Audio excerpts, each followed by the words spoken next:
Makati Productions presents an original Star Wars story. Despot's Dream, written by Gregory O. Scott. Xim the Despot is on the verge on conquering all human space, but I see Ranroon and his queen Indrexu stand in his way. The two Jedi inside Xim's empire come to a crossroads.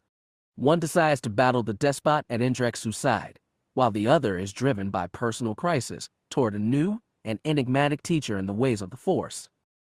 Obliques on the shoreline. It feels like an incredible task to revive the Jedi Order, but at least we're building off foundations left behind by millennia of knights and masters who laid the very first stones. And what obstacles did they face? It's impossible to know, but fascinating to ponder. Jedi Master Luke Skywalker to his students, 11 Abbey, 5th century of the Fallen Age, year 11,344 though your arrival Taya. The ocean was perfect blue, the beach perfect white. Salt-tinged breeze blew over sand, stirring palm fronds.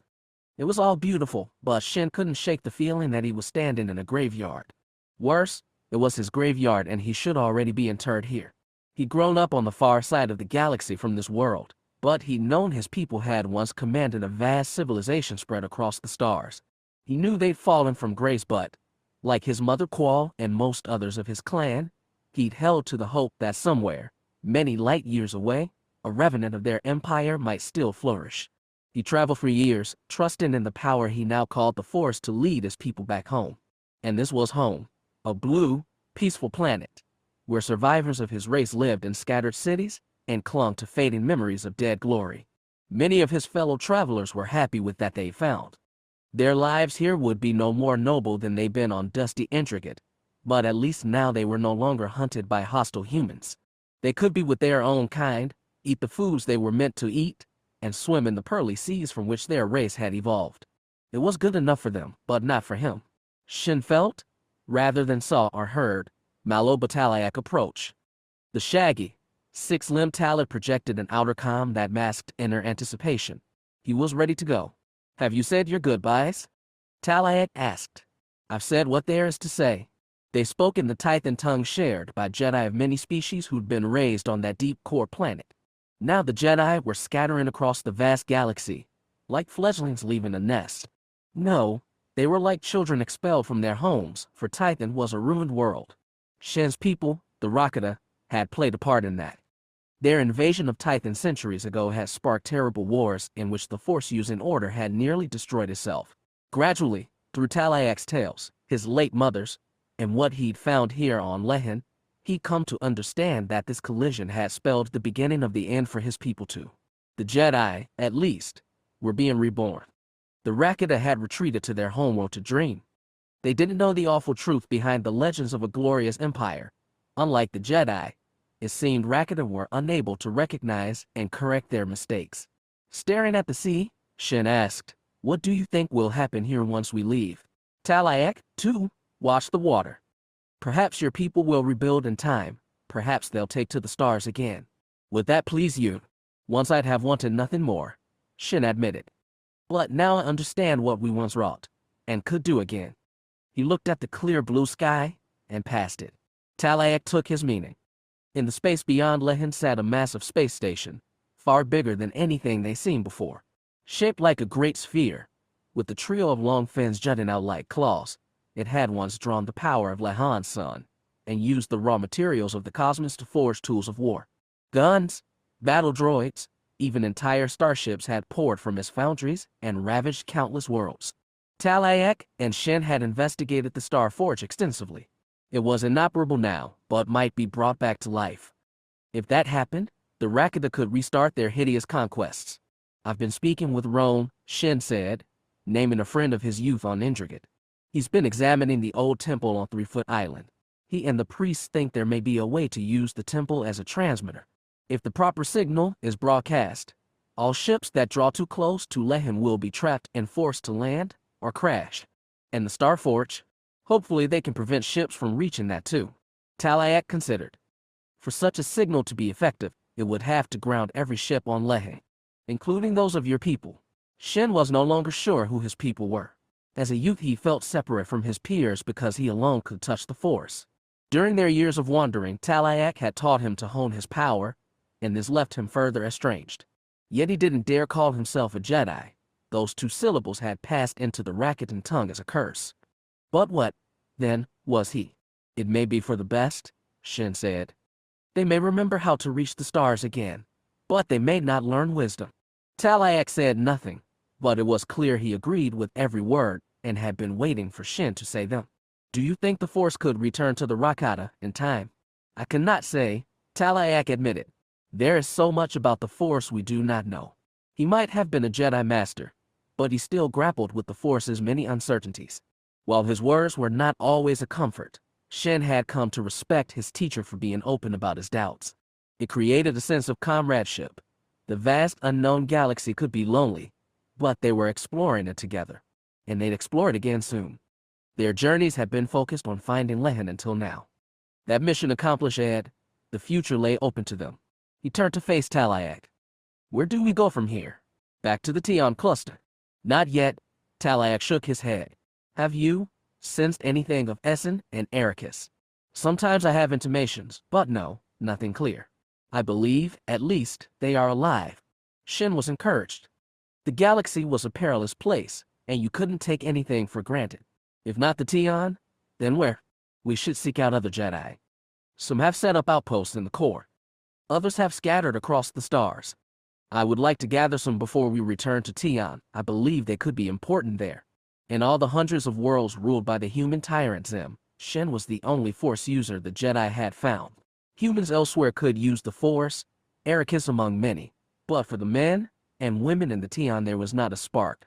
Talayak described that teeming, populous star cluster as a wasteland, and Xim knew he dreaded going to a place so bereft of the Force. But that was why they had to go back, to face down that singular fear. Do you believe a handful more Jedi can make a difference? Xim asked. Talayak's long mouth flexed a smile. I have no idea, but there's only one way to find out. Come, we should get going. The Jedi turned and Xim followed, down the grassy slope, away from the beach, toward the smooth silver shape of the hand of light resting gently on the plain.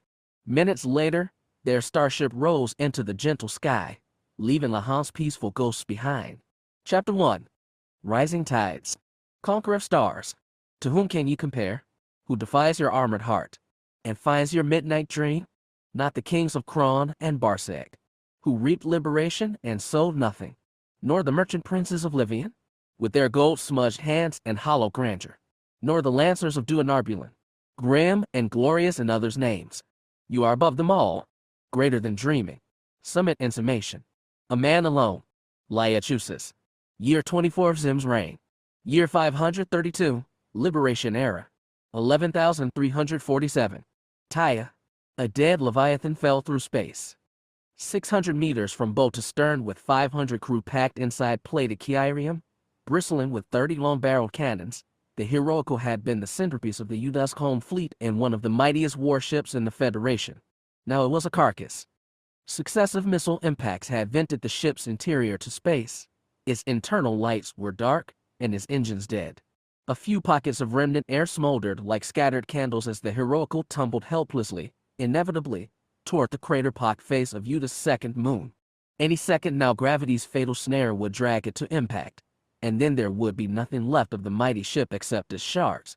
The worst was that its death passed almost unnoticed. Imperial warships had settled low in Udusk's orbit. Surface-bound missiles streaked from their hulls, but it was a precise rain, meant to destroy select targets. The capital of the Federation had too many resources that needed to be captured intact. Elsewhere, remnants of the Udusk home fleet were falling back, harassed by Argaean Hemiali and fast Cronies battlebirds. Their world was lost to the might of Xim. All they could do now was survive. The Heroical's death went almost unnoticed, but not quite. On the magnification screen of the Stormrider's command deck, Indrexu saw. She watched with a dry mouth and damp eyes, but she watched because she owed it to the ship's crew, and most of all to Admiral Jovan, whose mortal remains were entombed somewhere in that barrel of twisted metal. Jovan, more than anyone, had been pulled the Federation's 100 worlds together to fight Xim's expansion. For years they stood together, resisting the onslaught. And this was what had got him. The brief flash of impact, then nothing. For a second, Indrexu allowed herself to wonder how her end would come. Because really there was only one end for those who opposed him. A second was all she allowed. Then she turned from the screen to the crew packed inside the Stormrider's bridge and snapped, "Navigation. Prepare a course back to Ranroon. Let us know as soon as you get a lock on the beacon. Communications. Prepare to broadcast that signal to every Federation ship. We'll guide them out if we can. Tactical. Tell our support ships to begin withdrawal." The chamber ricocheted with the same response, "Yes, Majesty." And everybody got to work. Indrexu took a deep breath and watched the Stormrider screens. Her heart pounded in her chest as she watched her ships begin their withdrawal. Within a minute, navigation had acquired a lock on the hyperspace beacon that would guide them safely away from Udusk, and after that comms passed the signal to every Federation ship remaining over the fallen world. The Stormrider itself had just pulled free of Udusk's gravity well and was able to escape, but Indrexu didn't give the order. Instead, she said, "Cut thrusters and warm hyperdrives, but hold position. Keep relaying that signal. Make sure every ship has a path out." The crew shifted anxiously beneath the straps of their seats but complied. Captain Moral leaned close to Indrexu and said in a low voice, "Those 3 polyrums are breaking formation and coming after us." "I know, Captain. I've been watching," Indrexu told her. "They have to accelerate against Udusk's gravity. We have at least 6 minutes before we're in firing range. Until then, we hold position and lead as many ships as we can to safety." Moral gave a restrained sigh. "May I at least tell weapons to prepare a firing solution on the polyrums?" "Please do." Moral gave the order quickly. Indrexu didn't hold it against the captain. She knew that in holding over Udusk she was putting herself, and whatever strength remained in the battered Federation, at risk. But she owed it to her people, and to all the Utuski who just lost their world. Even as the polyremes accelerated toward them, she saw other starships bursting out of Udusk's atmosphere. Those weren't warships, just civilian vessels packed beyond capacity with people desperate to escape Xim's yoke. She couldn't protect all of them, but she'd help those she could. The Stormrider held steady during those interminable 6 minutes. Time seemed to slow down.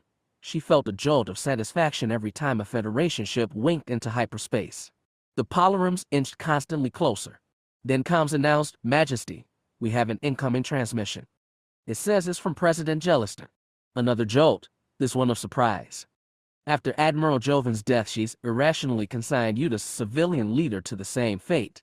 But apparently the man had survived. And if his signal was coming through clearly, he was on one of those outbound ships. "Open a private channel," Indrexu said, and she picked up the handset attached to the arm of her chair. A familiar voice, normally a little whiny, now scratched in her ear. "Stormrider, this is President Jellister aboard the Udusk 1. Do you copy?" "I read you, Mr. President," said Indrexu. "Is your ship outbound?" "Yes. We're lighting a beacon, but if you can't see that, we've got 2 harpists closing in behind us. Please assist." "Understood. Are you receiving our relay signal?" "Received and processed. We've locked onto the nav beacon, and we'll jump as soon as we can. We'll hold as long as we're able." "Thank you, Majesty. I'll see you on the other side." Indrexu put the handset down and looked to Moral. "The Udusk 1 is being pursued by 2 harpists. Can we find it?" The captain squinted at her tactical screen. "It must be that ship. There. 20 degrees over the ecliptic. I see it too." Indrexu raised her voice. "Tactical. Send 2 pinnaces to intercept. Protect Udusk 1 at all costs." Another set of "Yes, Majesties" ringed the bridge. Moral reminded, "We're almost in those polyremes firing range. And they're almost in ours. Weapons, prepare to fire the moment they're in range. Ready a flak screen." The crew didn't have time to ring out any assent this time. An alarm went off, and a lieutenant reported incoming missiles. Without waiting for her monarch, Moral said, "Launch missiles, then fall back. See if we can't exhaust their fuel." The Stormrider lurched as it surged further from the planet, further from the far-flung missiles. The Ranroon man-o-war had more in common with old Argaean pirate vessels than modern Imperial or Utuski warships, and its artificial gravity had been shut off during combat to allow the engines to fire at full power. The crew strained under acceleration, and the hull shuddered slightly as they released missiles of their own, while the flak guns poured small bullets in the direction of the incoming warheads. Indrexu's hands clawed into the arms of her chair. Her breath held as the missile races closer, closer, closer. She couldn't tear her eyes from the screen. Then the explosions. The entire crew was rocked in their chairs, but they survived. As soon as the trembling stopped, Morale reported. Both missiles intercepted. All teams, run damage checks now. Indrexu's eyes never left the screen. Of the Storm Riders to warheads, it seemed one had successfully hit its target. That polyreme had dropped pursuit, but the other was drawing closer and would fire another missile any second now. At the same time, a new fight had broken out inside the gravity well. One Federation Rakehell had been destroyed and one Imperial Harpist. The other two warships were engaging each other while Jellister's Udusquan was pushing for an exit as fast as his engines could manage. It was almost a hopeful sight, except for the 5 Argaean Hemialia approaching. They were fast gunships, designed by the pirates who'd given birth to Xim's empire, and they could catch up to Jellister fast. "Can we send anything else for Udusquan?" she asked. There were too many pieces for her to track them all. Morale winced. "Majesty, most of our warships have already jumped clear. We have a few battlebirds we could send, but they might not." "Do it," Indrexu snapped. Morale relayed the order, just as Tactical reported another missile inbound. Indrexu forced her eyes to sweep across the rest of the screen. More Utusky civilian ships pushed away, and the Imperials were barely trying to stop them. The Storm Rider could jump now, save for the Udusquan. She had no special fondness for Jellister, not like she'd had for Jovan, but they too were the last remaining founders of the Federation raised to stand against him. She had a duty to preserve. Morale ordered the Storm Rider into evasive maneuvers. The men were veered to avoid the incoming missiles while releasing more flak. Indrexu kept her eyes on the tactical screen, watching not the approaching warheads but the Udusquan, its pursuers and protectors. The light for the second Rakehell winked out, then one of their battlebirds before it could even engage. Then two Imperial Hemiali, then another battlebird. Then Udusquan disappeared. "Did they?" "They jumped away, Majesty," said the tactical officer. "Jellister is clear. Then get us clear too." She glanced at their own position on the screen. One missile down, two more fast approaching. "Hyperdrive, as soon as you can." "Already warmed up," Morale said under her breath. And then, with the final lurch, they pushed clear into lightspeed. The red alert lights on the bridge faded to calm white. The crew slumped in their seats and wiped sweat from their brows, glad beyond words to have survived the fight. Indrexu wished she could share their relief. They'd lived through the battle, but far too many had died. Worse, Udusk itself had fallen.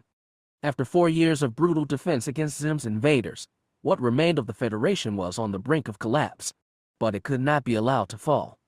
She was Hilly Indrexu Cortez, Queen of Ranroon, the last major world left to stand against him. The hope of free humanity rested on her shoulders. An impossible weight, but she would shoulder it as long as she could. Looking at the green plains of Renvar, warm and glinting in the sun, you never know millions of people on other worlds were fighting and dying in the brutal clash of empires, which was damn good in Adja Crowler's view. Not just because he happened to be looking out at said placid plains, but because, until the last star burned out, there were always going to be places at war, and there'd always be places at peace. Now more than ever, he was trying to keep with the latter side. "We're ready to let them go," a voice said from behind, turned Crawler away from the rippling grass. Next to him was his son Vadis. The Nikto's lean body and scaly green face, rimmed by gray horns, was totally unlike that of his adopted father, but he had picked up a few traits here and there, like that impatient hands-on-hips stance. Behind Vadis was the cargo they'd hauled here on the Gravity Scorned, all the way from Ankh-Kishar. More accurately, the cargo was contained within the massive guard pen, 6 meters long and 12 wide, which was now ready to open. "Better get out of the way, then," Crawler grunted. He and Vadis hurried to the side of the 12-wheeler flatbed truck which had hauled crate and cargo 50 miles from Renvar's only spaceport. The truck's diesel engine rumbled impatiently as Vadis, then Crawler, clambered up the ladder to the cage's topside, where their client was waiting. Tuckham was a stringy old man, gray-haired but lively. His weathered face crinkled as he squinted in the sun. "Thanks for all your help, gentlemen," he said. "I can't tell you how much these fellows are going to help my business here." "I never thought of Gringlax as a valuable commodity," said Crawler. "They can be, if they've got plenty of space to roam and eat and grow." Tukhum made a broad gesture at the plane. Once they grow big, you can get a lot out of them. Fur, hoofs, horns, taste good, too. With the right seasoning. Maybe I'll try some if I ever swing back here. You're welcome to stop by if you do. Should have a Paradeon set up real nice in 6 months. Tukhum looked to the edge of the crate top, where 2 of his farmhands were perched. Everything looking good, boys? Are the wranglers ready? It's all good, Tuck, replied the older farmhand. All right, then, the old man grinned. Let her rip. With that, the farmhands cranked their pulleys and lifted the barred grate. As soon as it was high enough, the Gringlax came charging out. Tukhum made it sound like these weren't fully grown and Crawler was glad he hadn't had to transport adults, because the younglings were trouble enough. They trammeled across the plain on 6 thick legs, long tails whipping, 5 horned heads lifted high to smell the breeze of a new world. They'd hauled over 100 of the beasts from Ankh-Kishar, caged and sedated and latched to the outer walls of the Gravity-Scorn's cavernous hold. Now the animals were fanning out and it could have turned into a stampede, but Tukhum had 6 wranglers standing by, each of them mounted on the back of a bipedal, long-necked Sriko bird from Saraska. Renvar was on the edge of known space, a frontier planet whose warm savannas were drawing imports from everywhere. Technically part of the Empire, it was far out and inconsequential enough to be overlooked by Xim's predatory armies.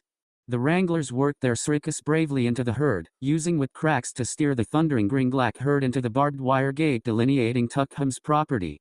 Crawler had no idea if you could really make a business out of farming the big, noisy, smelly, and generally pain-in-the-backside beasts, but if Tukhum managed to pull it off, more power to him. Crawler respected the man just for trying. Tukhum had already paid them in full back at the spaceport, which meant their business was concluded. He shook hands with Crawler and Vadas both, then clambered down the ladder followed as Srikas and Gringlax toward the pens. The human and Nikto remained atop the crate, watching the strange scene. Even now, after all these years of crossing the stars, Crawler could still be surprised. So, Vadas said casually, how are we going to clear out the hold? I'm thinking we put our 2 Jedi on it. The Nikto frowned. Those Gringlax left a lot of. I know what they left. Crawler folded arms over his chest. I was thinking, let them get their hands and everything else dirty for a change. Vadas watched the herd of Gringlax thoughtfully. Or we could wait until we hit orbit, then open the hold and flush it into space. We could do that, Crawler agreed, but it would be less fun. Maybe so? Still, it would be more efficient, and there have to be better things for the Jedi to do than scooping up loads of. Of course we'll flush it all out. Crawler unfolded his arms, slapped Vadas on the back. After all this time, your sense of humor could still use some work. Vadas shrugged, as if to concede the point. If the job's done here, we should get back to the ship and see what they're up to. Crawler had hoped to enjoy the rural idyll a little longer, but on that point he conceded to his son. Probably should. Leave them unsupervised for half a day, and there's no telling what trouble they'll stir up. Vadas chuckled, like he'd made a joke. If only I had, Crawler thought.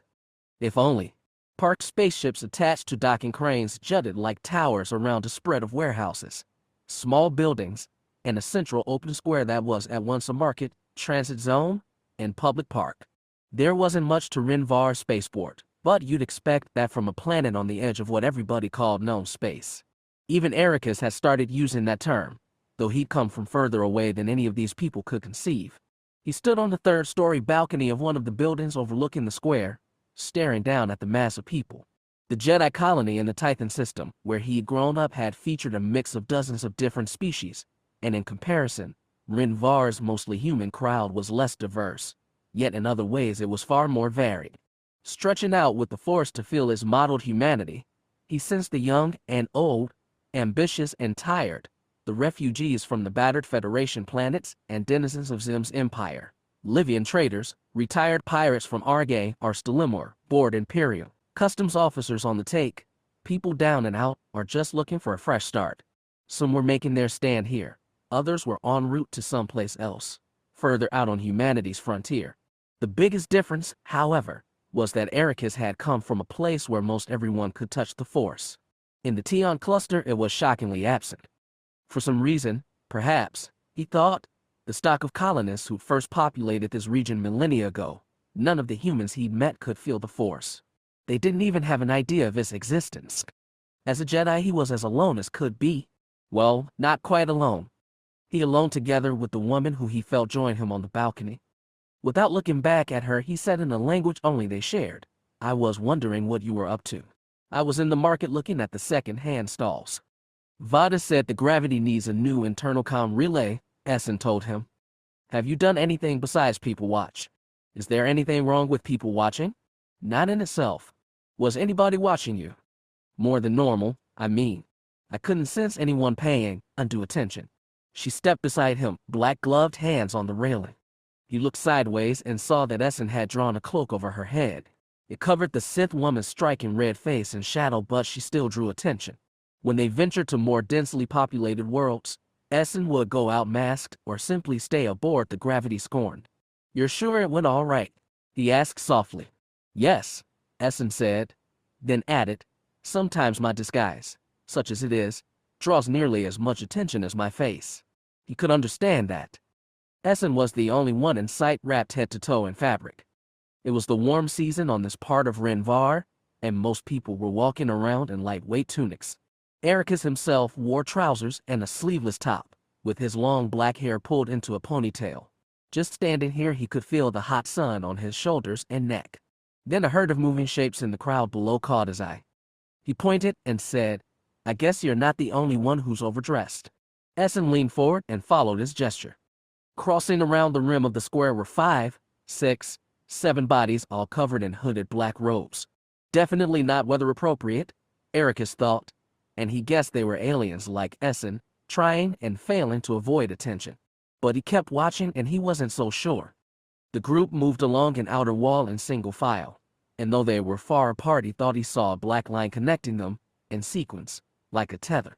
He reached into the pack on his belt and quickly drew out a small set of binoculars he'd gotten from Kroller. "What is it?" asked Essen. "I don't know."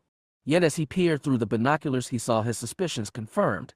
Each of those hooded figures was bound to the other by what seemed to be a black cable around the torso or even the neck. Other pedestrians kept getting in the way, but when he traced the cable to the first in line it went further still. The tether's front end was being held by an unrobed man with a muscular body and unpleasant face. With a sinking feeling in his gut, Ericus stretched out with the force. It was easier than expected to locate the minds of those 7 robed figures. They emanated fear, confusion, quiet desperation, and the futile yearning to escape. "Are you feeling what I'm feeling?"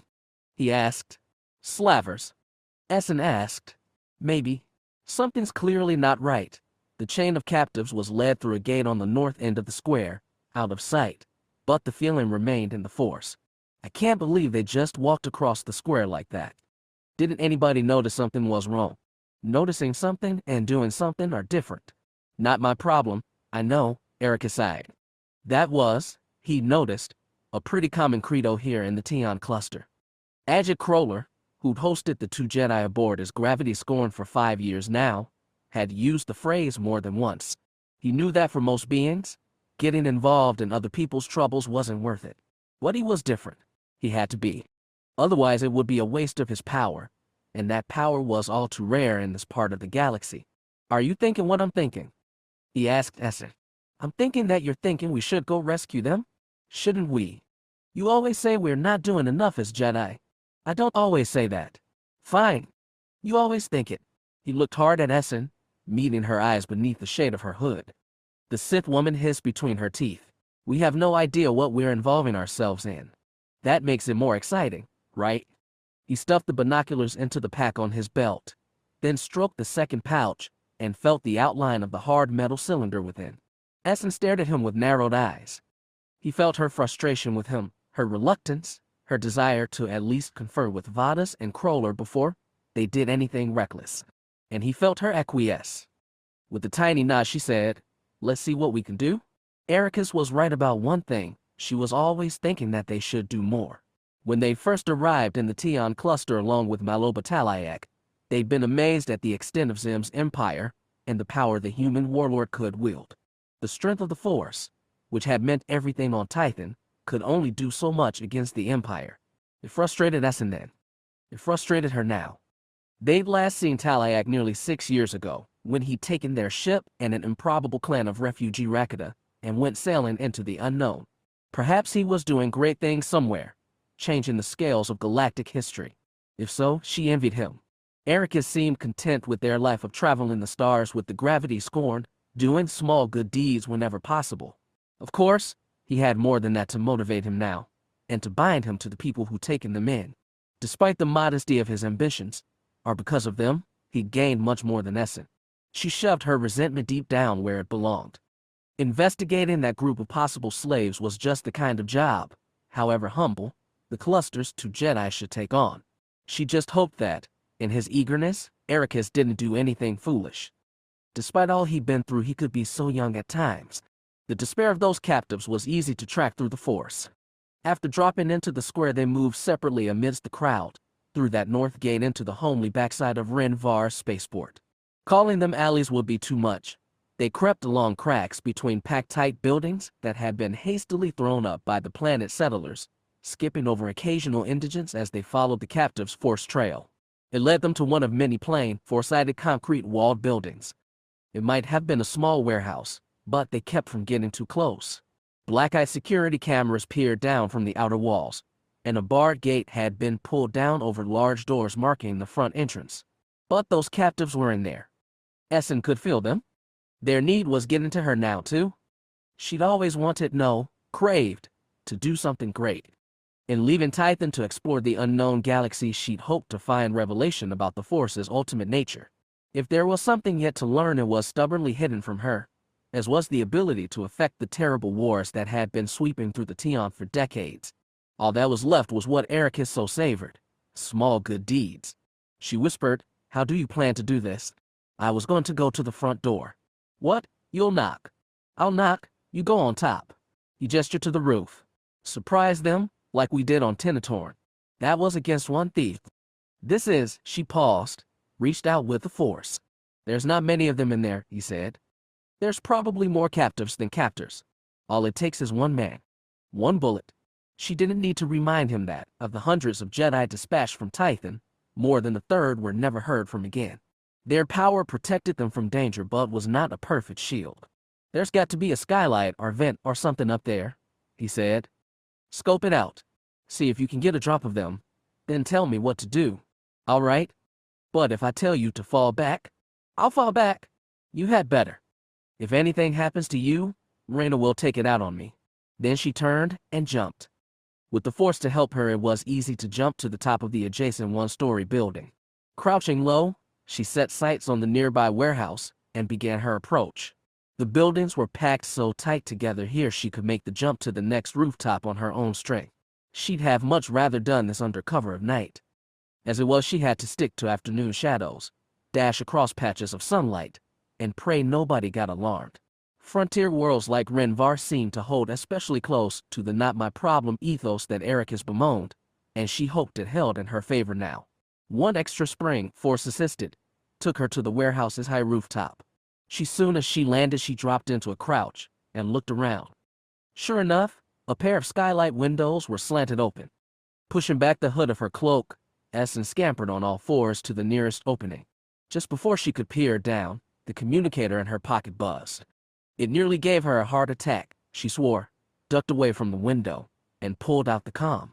"This is Essen," she whispered. "Where are you?" "We're inbound to the spaceport now," Vada said. "Should be about 15-20 standard minutes. Once we get in, we'll have to return the truck, so take all the time you need," she snapped. Vadas was no fool. Wearily he asked, "What are you getting into?" "I don't know." "Do you need help?" She didn't know that either, but she said, "We'll be fine. Do not come in until I come you." "Wait, maybe we could." She closed the connection, turned off the comm entirely, and stuffed it in her pocket. Then, careful again, she leaned over to the window and peeked through its gap. She could see down to the floor level of the warehouse, which was clear except for mostly empty metal shelving and a handful of living beings. The 7 shrouded captives stood in a huddled circle. 2 men armed with automatic rifles kept watch them while 2 more stood to the side and conversed too quietly for her to hear. One was the big man who'd led the captives through the port square. The other was shorter and thinner, better dressed but still mean-looking, with a pistol holstered at his belt. She reached out with the Force to make sure there was nobody else in the warehouse. When she felt no one, she pulled away from the window and reached out to Ericus. Since being marooned in the Tion, they had plenty of time to improve the force bond between them, and by now it was easy to tell him what she'd learned. 7 captives. 4 captors, all armed but unsuspecting. Ericus sent back a simple query. Go. She replied. Yes. Ericus maintained their force link as he approached the front door of the warehouse. She crept close to the window again, but only after shucking off her bulky cloak. She took her weapon in her right hand and held the cloak in her left by a wadded clump. Then she waited. From her distance, she barely heard Ericus physically knock on the warehouse's metal door. The 4 captors stirred in surprise, but nobody moved. She heard the thin man saying some weirdly accented Chinese. Wait, just ignore them. But Ericus kept knocking, dutifully. After an anxious minute, the thin man said, Get them out of here. Make them leave. The big man started for the door, hands empty of weapons. The thin man placed a hand on the butt of his holster gun but didn't draw. The guards with rifles stayed close to the prisoner. Essen leaned forward into the window's gap to track the big man. She wanted to wait until he'd retracted the security grate before she jumped down and took them by surprise. She realized her mistake too late. Her shadow cut into a sunlight patch from the roof. The thin man looked up, spotted her, pointed, and shouted. Stupid. Fatally stupid. No choice left but to jump. So she jumped. Essen threw her black cloak ahead of her. It fanned out like a parachute and fell slowly, leaving a big tempting target for the rifleman to fire into. At the same time, she used the force to fall not downward but to the side, angling her feet so she could impact on the warehouse wall and ricochet to the floor. She prayed that cloak was sufficient misdirection, if not she was a dead woman. Rifles cracked but no bullets hit her. As soon as she landed on the floor, she spun toward the nearest rifleman, whose barrel was angled at the slow-falling cloak. A force-assisted dash brought her beside him in a moment, and rather than use her weapon, she snapped an elbow into the underside of the man's chin, knocking his head back. At the same time, she thrust her opposite knee into the back of the man's legs, causing him to fall. An extra touch of the force made sure his unprotected head cracked hard against the concrete floor, knocking him out. By then the others had seen her, but they had to round the clump of huddled, frightened captives before shooting. Essen took that crucial second to grab her now fallen cloak, sweep it into the air once more, and throw it around the thin man as he approached with pistol drawn. His gun went off twice as the cloak twisted around him tight enough to smother. Before a third shot escaped, she grabbed him with the force and threw him back hard. One more to go. She moved fast, but not fast enough. The last rifleman had rounded the group of captives. His weapon was raised and leveled at her. He should have shot her dead, but the sight of her scarlet alien visage froze him for a second's shock. Then a pinwheel of light cut through the air. It hummed in from behind Essen, whirled heat against her shoulder, then collided with the rifleman and sent him falling. The pinwheel became a single blade of luminous energy, now speared through the chest of the fallen rifleman, projected from a cylindrical metal hilt. Not a force saber, that incredible and terrifying weapon of the ancient Jedi? A lightsaber, powered by exotic crystals instead of the universe's primal power. A safer weapon for the wielder, but just as dangerous to his opponent. Essen turned around, breathless, to the man who'd thrown it. The big slaver was already collapsed at the cut-open entrance to the warehouse. Ericus jogged straight toward her, hands now empty, and asked, Are you hurt? I am fine, Essen said. Thank you. Don't mention it. Ericus hurried past her to the prone gunman. He pulled his lightsaber from the man's body and kicked the rifle away. The man was wounded, still moaning in pain. Ericus bent low, touched the man's forehead, and gently pushed him into unconsciousness. When he stood, he asked her, That's all of them, right? That's all of them, she agreed. Good.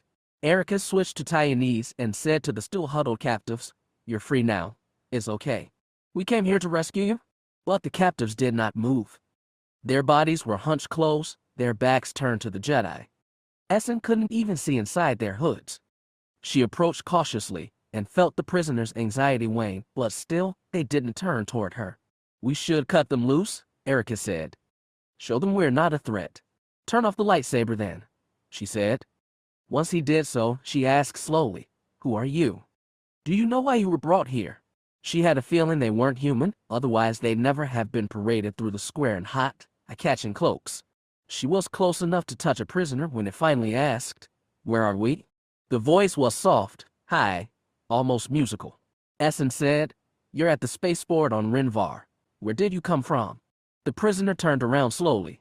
As it did so, it lifted 2 hands out of his robe and pushed back the hood. What it revealed was a face like a human's, but so different, so luminous, it was bright like a morning sun, and just as beautiful. In unison, the other 6 captives removed their hoods as well, exposing brilliant faces. Ericus gasped. Essen did too. She couldn't help herself. They'd come here because it was the right thing to do, the Jedi thing, not because they respected anything in turn. And here was a reward they'd never imagined, their own private sunrise. "So let me get this straight," Crowler said, looking from Jedi to Jedi. "You broke into a warehouse, beat up a couple of slavers, and then you stole their angels. I think they called themselves Diatham," Vadis pointed out. "I don't care what they're called. Where'd they come from?" "Only one of them speaks Tianese, and not much of it," said Ericus as the 4 of them stood in the Gravity Scorn's airlock vestibule. "But he says they come from the moon of a planet called Ego, I think." "Never heard of it." Crowler shook his head. "But Vadis had. Lots of planets, especially those recently discovered by Tianese explorers, were called one thing by humans and something else by the natives." He racked his memory until he found a match. "Milibo. That's what we call it." Crowler's brow scrunched. "Milibo. Damn, I've heard of it, but it's not on our charts. Is it even in the beacon network?" "It's down past Kron, further than the Stigon, I think," Vadis offered unhelpfully. "And they don't know the way back, do they?" Essen shook her head. "They say they were captured by slavers who raided the moon and kept locked inside a spaceship until they came here. Somebody must have paid good money to haul a bunch of angels all the way out here," Crowler said. "Amazing. Didn't know anybody on Renvar was that flush with cash. The question is, what do we do with them now?" asked Ericus. Crowler fixed him a glare. "Now that you've invited them into my ship, you mean? What else could we do? Leave them stranded in the spaceport, right? 'Cause they've got no money to pay their way and can barely speak our language. So you volunteer us to deal with them?" Vadis had seen this many times. Crowler and Ericus got into arguments while Essen stayed tactfully silent. This time Ericus insisted, with his usual earnestness. "I saw they were in trouble. I felt it. I couldn't stand by and do nothing. Well, sometimes doing nothing is the smart thing.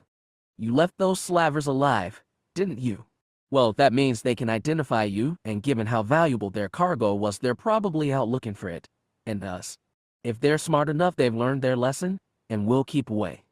Ericus crossed arms. "If they're not, we already dealt with them once. I'm sure we can handle a rematch." Crowler's expression caught between a laugh and sneer. Then he shook his head and slumped shoulders in surrender. "You know I just put up with you for Raina's sake, right?"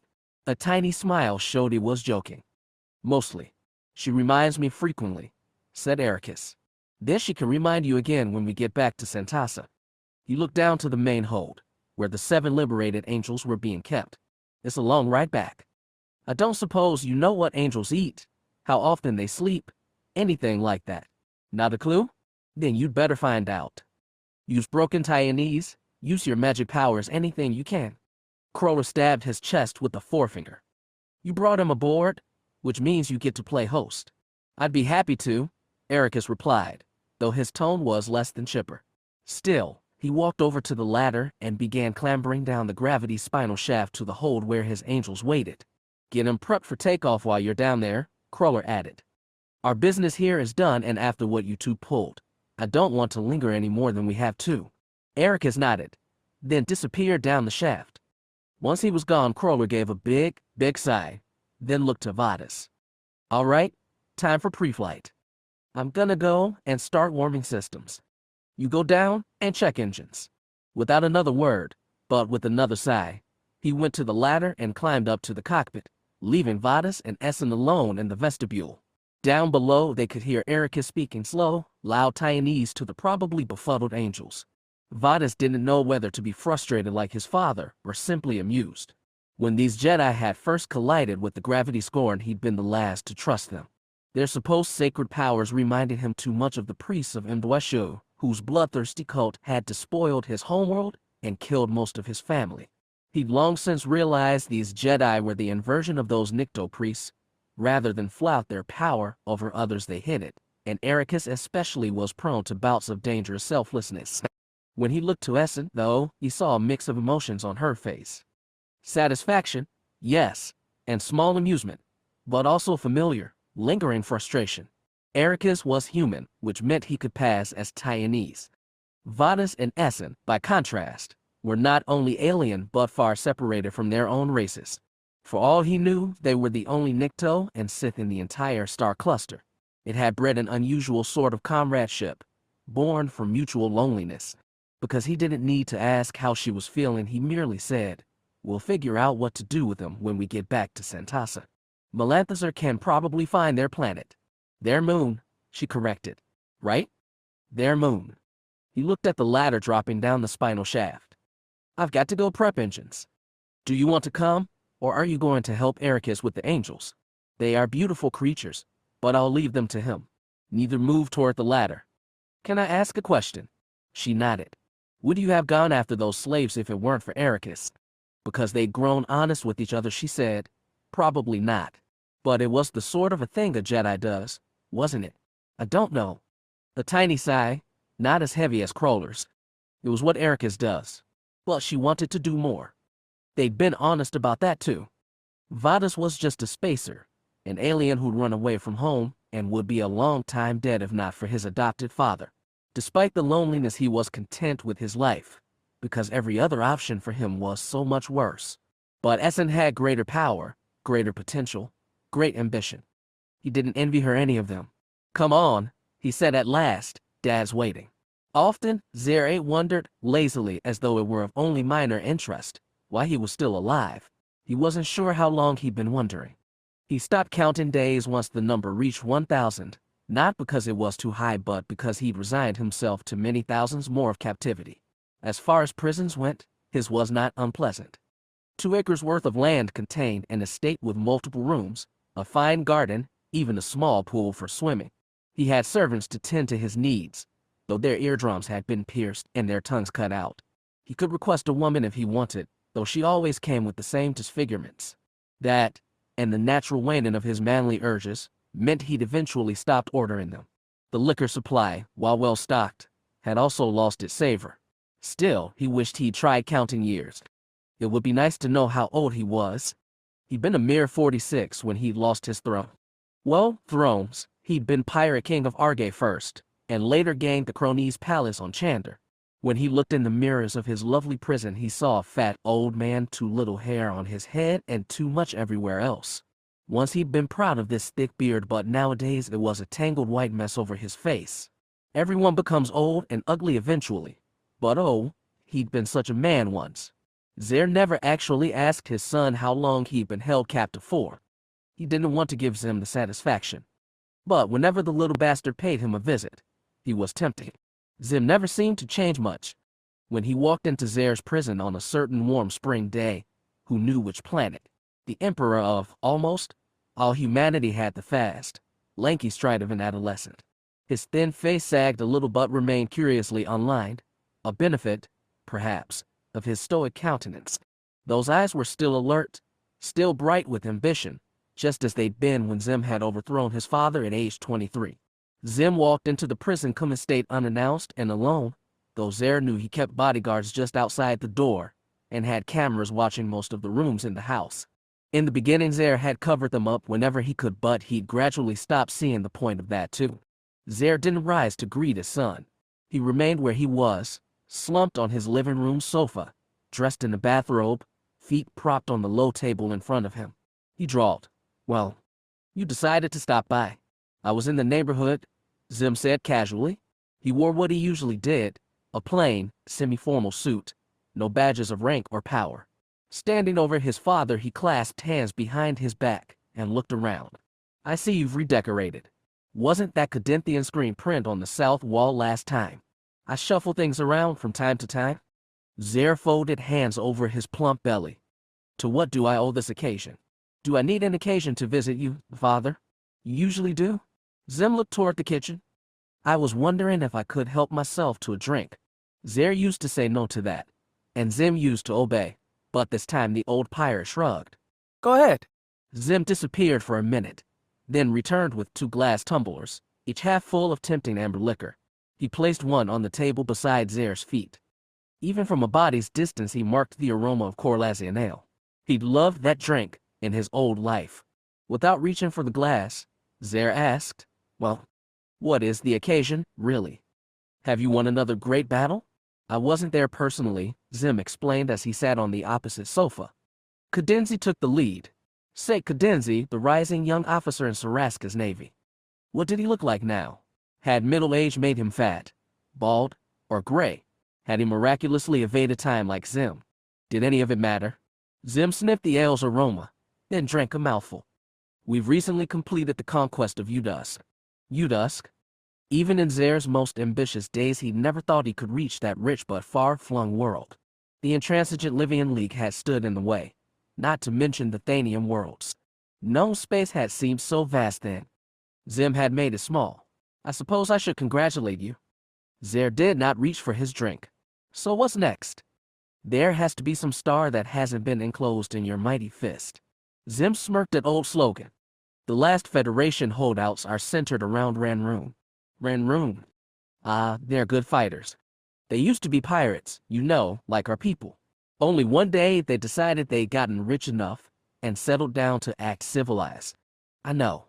I bet you also know things are reversed over there. Men do the governing, women do the fighting and killing." He shrugged. "Might be interesting. We'll see soon. And you'll keep me updated on your progress, I hope." Zare asked sarcastically.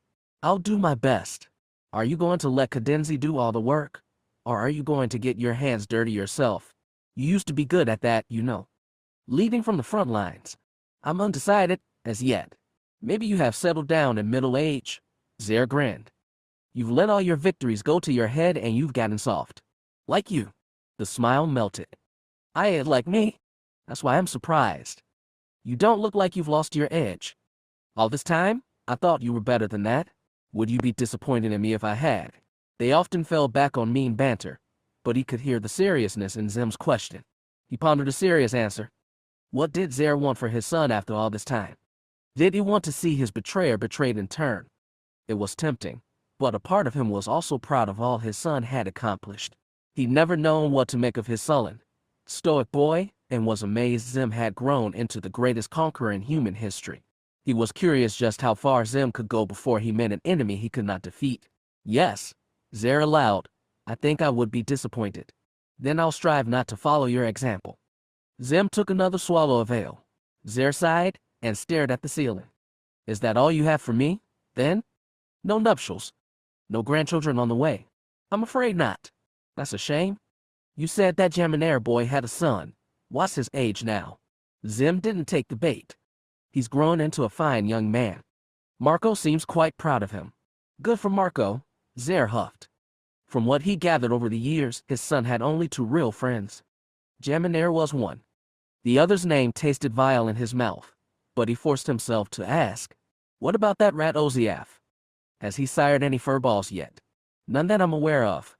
But Oziaf is a very private individual." Zare glared. Xim smiled and took another sip, almost emptying the glass. For years Zare had kept that Tian as a court jester, a curiosity.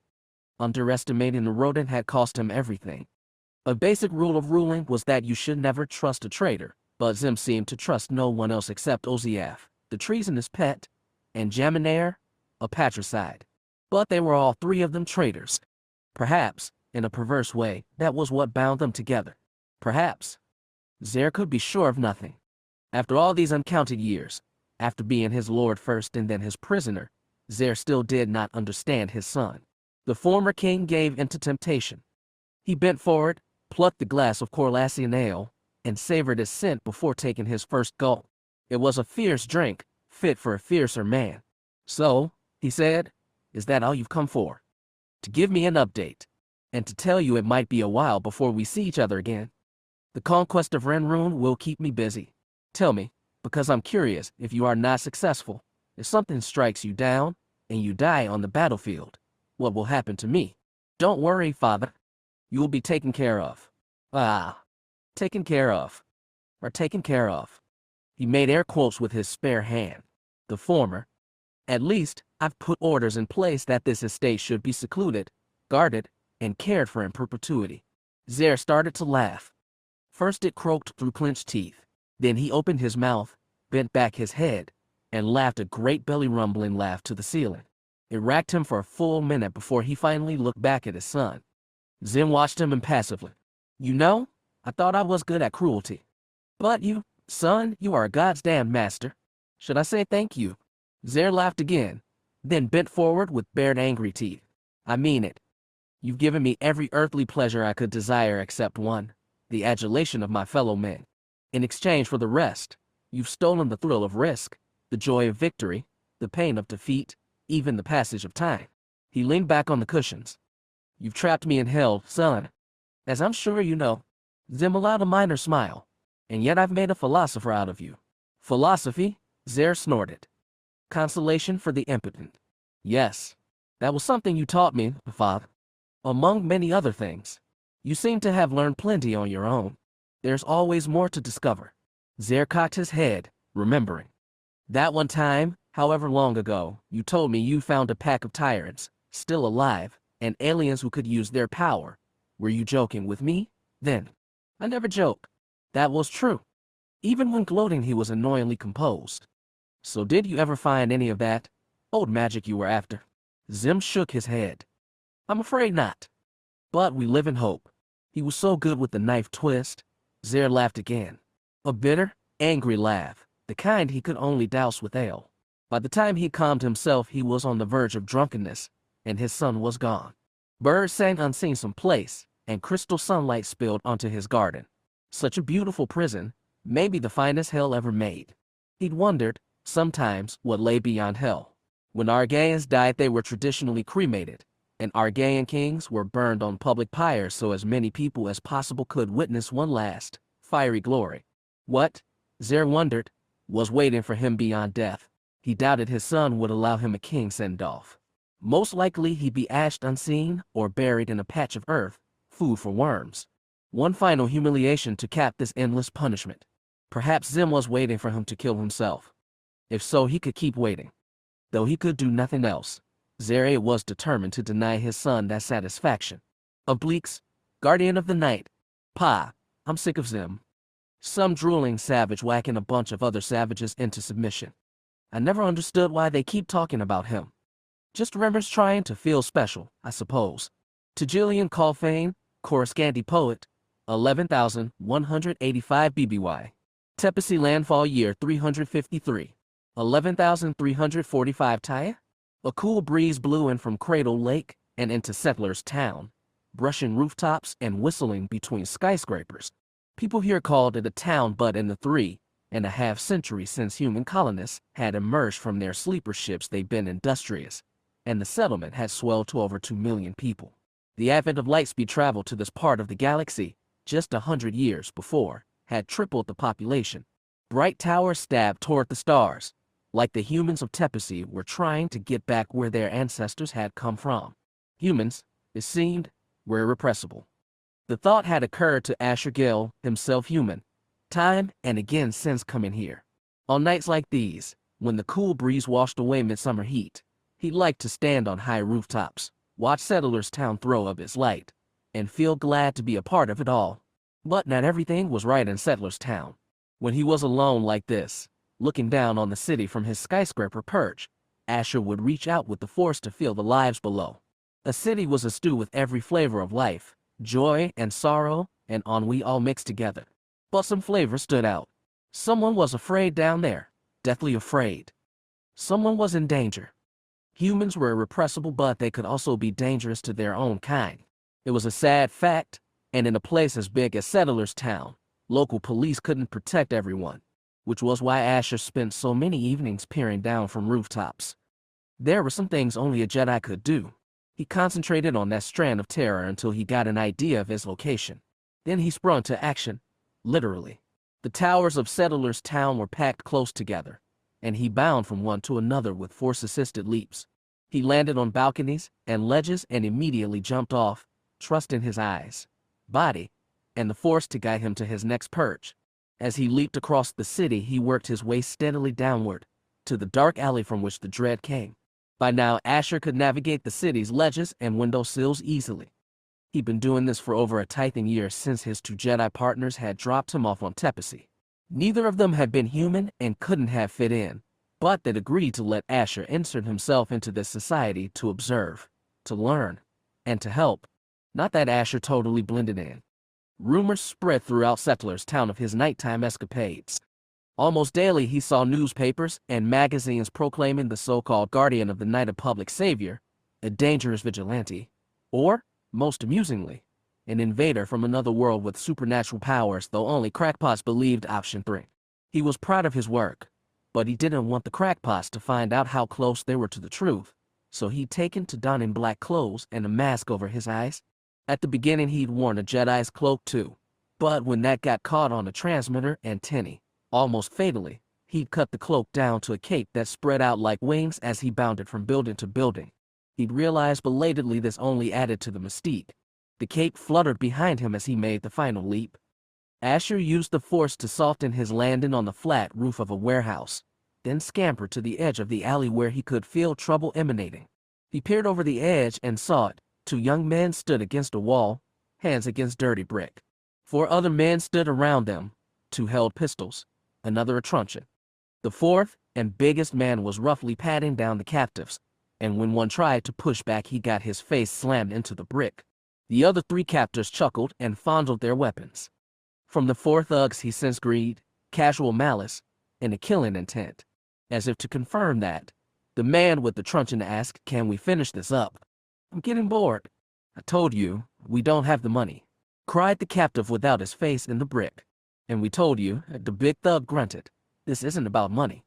This is about sending a message. Nobody can walk in and act like they own our turf. We didn't even know." The second one, too, got a face full of wall. The thugs laughed.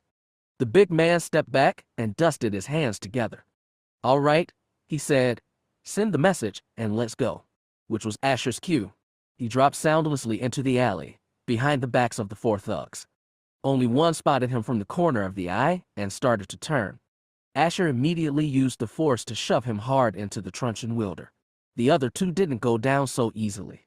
Surprise didn't slow big man down. He swung his fists wildly, and Asher barely dodged one mammoth hand. The other man was even more of a problem. He raised his pistol and began to fire madly at the intruder. Asher had no room to dodge. Instead, he drew the sword clipped to his waist, forged from folded Skagora steel, and used lightning-fast reflexes to intercept 2 bullets. Metal pinged metal. One slug bounces into the wall. The second ricocheted elsewhere.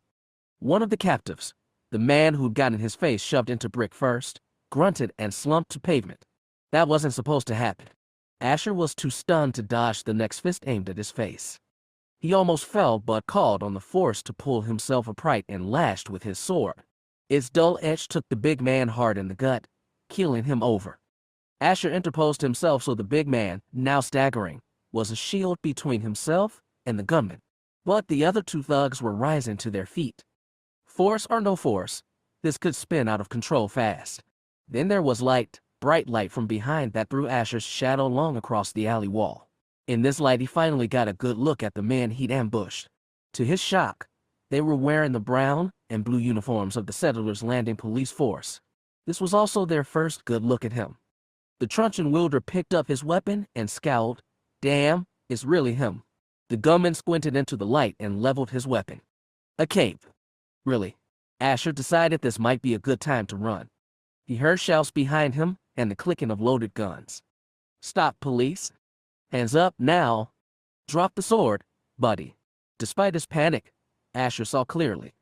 He had loaded weapons aimed at him from the front and the back, meaning anyone who shot carelessly would catch the other side in the crossfire.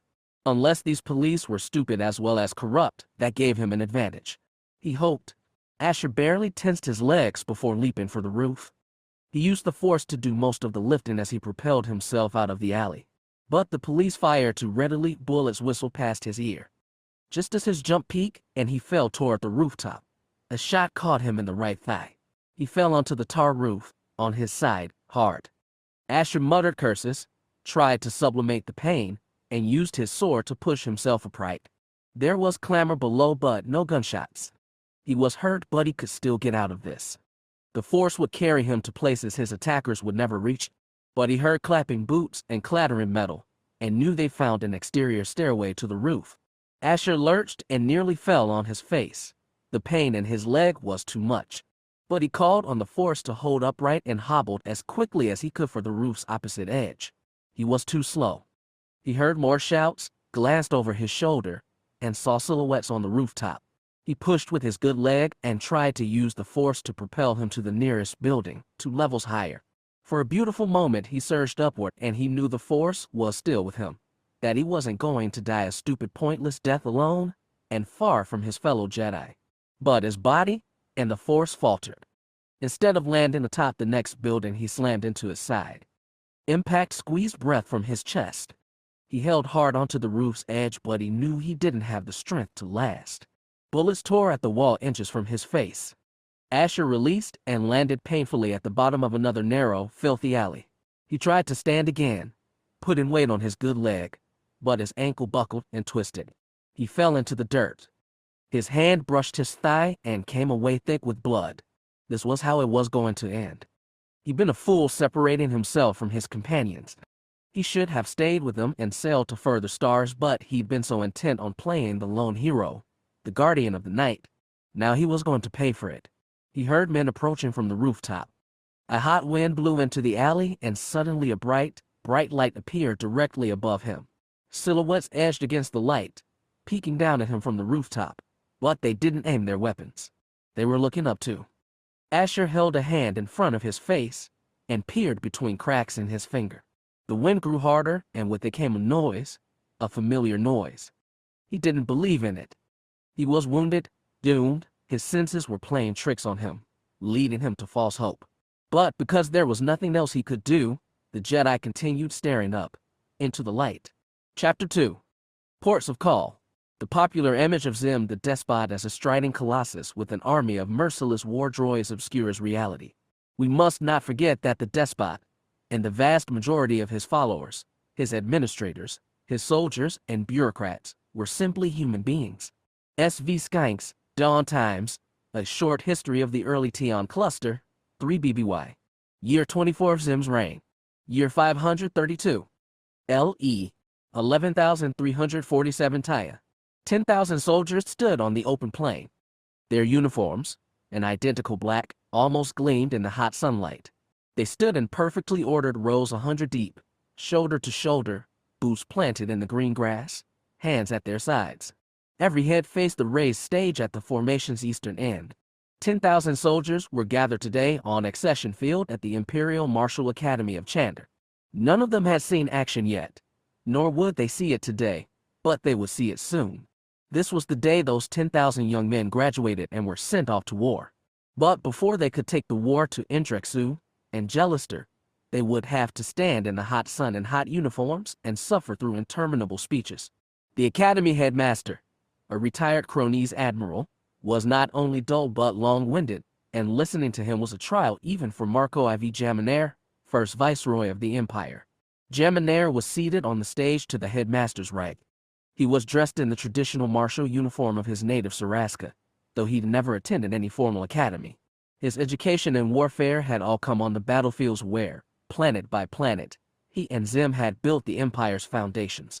They'd been merely 23 when they convinced the Livian League to surrender to their combined forces. That had been more than half a lifetime ago. His son was out there now, somewhere in the 100 rows. Jaminair knew it was pointless, but he scanned the 10,000 tiny faces anyway, wondering which belonged to Marco V. It still seemed surreal that fate had delivered him a son, he who had killed his own father and brothers, the king and princess of Saraska. He claimed no regnal title for himself. No, he was merely first viceroy. The only king in Xim's empire was Xim himself, which was as it should be. His relationship with his own family had been pained, to put it mildly. He tried to do better for his son, even though duty to Xim's ever-expanding vision kept drawing him away from their estate on Decevro. Every time he returned, his son seemed visibly older. Marco was already 18 years old now. He was lost in thought and almost missed the end of the headmaster's speech. However, the graduates released a wave of rippling applause, fueled, he was sure by relief, as the headmaster stepped back from his podium and gestured to Jaminar. The first viceroy had given graduation speeches before, but never with his son in attendance. As he stepped to the podium, he couldn't resist scanning the endless faces once again, but no speck of his Marco could be seen. It was the speech he'd given before, slightly modified for the audience and the era. He told them how proud he was to be here, and how proud they should be to stand united in service to the Empire of Xim. He reminded them, as though they needed it, that for centuries since the liberation of mankind from his alien tyrants, the kingdoms of men warred with each other across the stars.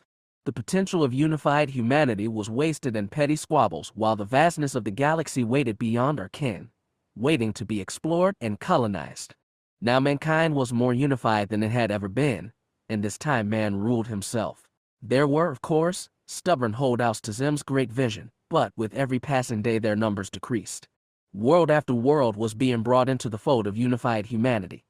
Just days ago, Udusk had been welcomed into the rightful community of worlds. The last major holdout was Ranroon, but it, too, would fall, and the greatness of Xim would be recognized across all known space. Then, at last, mankind would be united.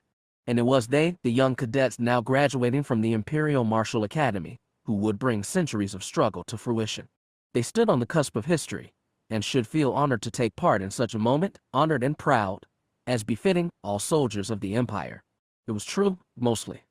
There were still straggling worlds, populated by aliens, or handfuls of human colonists, existing on the edges of known space that were yet unconquered.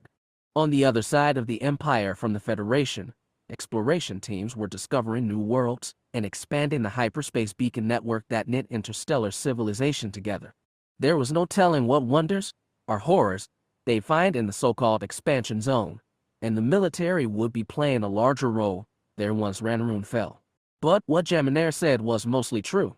He hoped it was truer still, because he did not want his son to see any more war that was absolutely necessary. After Jaminar finished his address and received applause, he looked over the ground one last time in vain for Marco's face, then returned to his seat and waited for the other speeches to end. By the time they did, the sun had almost reached the center of the sky, and Jaminar was sweating beneath the thick fabric of his uniform. So were the graduates, as he discovered when the 10,000 were released from Accession Field and went to the shaded pavilion set up for post-ceremony refreshments. There were 4 great pavilions in all, 1 for the infantry graduates, 2 for fresh naval officers, and 1 for Xim's elite Janissary Corps, which had originally been raised to serve the Livian aristocracy. Marco was a new minted Navy man, and by the time Jaminar found his son, the young man had already been cornered by his mother and grandfather. Marco's scalp, shaved like all the graduates, shone with sweat, and he held his ceremonial cap tucked into one arm, a glass of light champagne in his free hand. Jaminar grabbed a glass from a passing waiter and joined them. "In case you slept through my speech, I'll say congratulations again," he said, and tapped Marco's glass. "I stayed awake the whole time, Father." "Yes, it wouldn't do to pass out in the middle of our graduation," agreed Marco's grandfather, Vardak Ornea, hereditary Grand Duke of Livian and head of the Mandate Council. Since Xim's conquest, those titles meant less than it used to, but Vardak was still a man of authority. He and Jaminar both trailed subtle bodyguards. Irissa placed a hand on her son's uniform arm. "I can't believe you had to stand in the hot sun for hours wearing this. No wonder you're sweating. We went through much worse in training, Mother." "Did you, Al?" Vardak raised a brow. "I was talking to a few infantry parents, and they said you Navy boys have it easy." He was baiting, of course. Marco said, "We go through the same training as them." "More, actually. On a ship you have to be ready for anything, not just ground pounders. Besides, everyone knows the war robots are doing the real fighting nowadays. That's why there's twice as many Navy grads. I always said there was virtue in a well-balanced, broad-based education," Vardak said, and sipped from his glass. Marco added, "We went through plenty of live fire exercises like infantry, but we also had a lot more technical training. When you're on a ship, you have to trust your life to it, and that means you should know it inside and out. We covered everything from engines to navigation to comms to weapons. Whatever we have to do, we're ready for it." It cheered Jaminar to see his son confident. Too soon, those spirits would be grounded down by war. "I'm happy you feel prepared," he said, because on the victor's crown you can be sure you will be seeing action. The victor's crown, Vardock echoed. Such a storied vessel. You must be proud to be assigned there. Marco glanced at his father, eyes narrowed. It was quite a surprise. It was your scores that earned you a place on Admiral Cadenz's ship. I had nothing to do with it, Jaminair insisted. It was true, but he doubted Marco would believe it. You're going to be an excellent officer. Irissa squeezed his arm. But we knew that from the start. Oh yes, agreed Vardock after another sip. As soon as you crawled out of your mother, I said, that sticky boy is destined for greatness. Rissa rolled her eyes. Oh, father, don't be crude. I'm only honest. Vardock shrugged his silk-draped shoulders. I have an instinct for picking winners. Usually I can spot them on first glance. That was also true. When Xer 8 launched his invasion of the Livian League a quarter-century ago, many of the planetary nobles and merchant princes had put up fierce resistance. In their pride, they looked down on Xim and his father as dumb barbarians and paid the price for it. Duke Ornea, in contrast, had seen the shifting tides and, along with Deservo's governor Shayashiov, had made a pact with Xim. For that reason, he retained much of his wealth and influence. Those who resisted had lost everything. If only Ranroon's queen would be so practical. Jaminair's marriage had been pressed on him by Xim as a way to solidify alliances. He'd expected Irissa to be a spoiled, sedentary brat and was pleasantly surprised to find himself partnered with an intelligent and pragmatic young woman. Theirs was not the kind of starry-eyed marriage poets waxed lyrical about, but there was affection between them and a son to be proud of. He felt blessed things had worked out so well. Marco was soon called away by a gaggle of fellow graduates, all of them bareheaded and still shining from their hours in the sun. As the young men converged, their faces lit up with exuberance parents were excluded from. He's young and old at the same time, Irissa said, leaning close. Boyish smiles and stiff black uniforms. Young men about to go to war. Public displays of affection were not part of their marriage, but Jaminair touched her arm and said, he'll get old fast. I know. She swallowed, looked him in the eyes. Believe me, I know. When she and Jaminair first met a week before their wedding, he'd been 24, a veteran of dozens of battles, an accomplished politiker, and, of course, a patricide. At 24, he'd already been old. Vardock said, hopefully the battle for Ranroon will be over quickly. Then, perhaps, we can back off war footing and allow our young men to enjoy the fruits of their conquests. Jaminair and Irissa nodded, watching the innocent soldiers. All three knew it would never be, but it was pleasant, for a moment, to imagine. The Gravity Scorn's voyage from Rinvar to Santasa was wholly uneventful. No vengeful slavers, no interdiction by Imperial ships, and no trouble from the Angels, or Diatham, or whatever they were called. The luminous, eerily beautiful aliens simply waited in the gravity secondary hold, needing neither nourishment nor assistance. Santasa Station was a trio of wheels spinning off a central axis over its namesake planet. It had been the gravity's port of call for a long time, thanks to Crawler's friendship with its owner, and had become a second home over the past few years. Yet on their return it was clear something had happened. The station was always busy, located as it was above an independent world close to both Imperial and Federation space, but Essen had never seen it so absolutely packed. Ericus, strapped at the communication console, reported that every last one of the station's airlocks were currently occupied. Peering through the cockpit porthole, it looked like dozens more ships were drifting in orbit, waiting for a turn. It helped to have friends in high places. After a mere hour of waiting, the Gravity Scorn was clear to dock at the top wheel. Crawler easily matched their velocity with the centrifugal spin and magnetically sealed with the assigned airlock. Ericus was the first to go onto the station. His eagerness showed on his face, and in the force, and why shouldn't he be eager?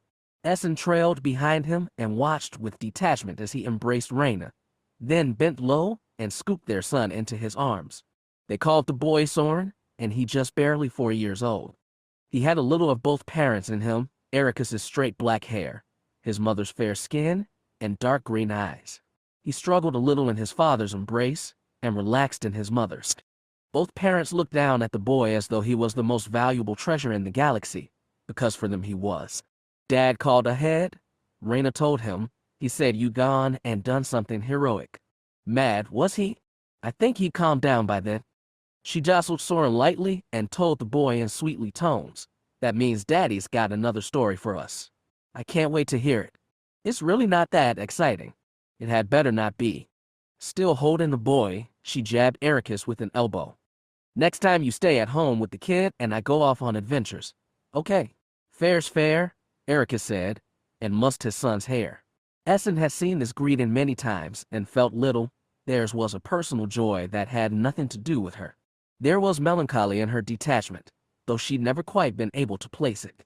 Did she envy Ericus his loves?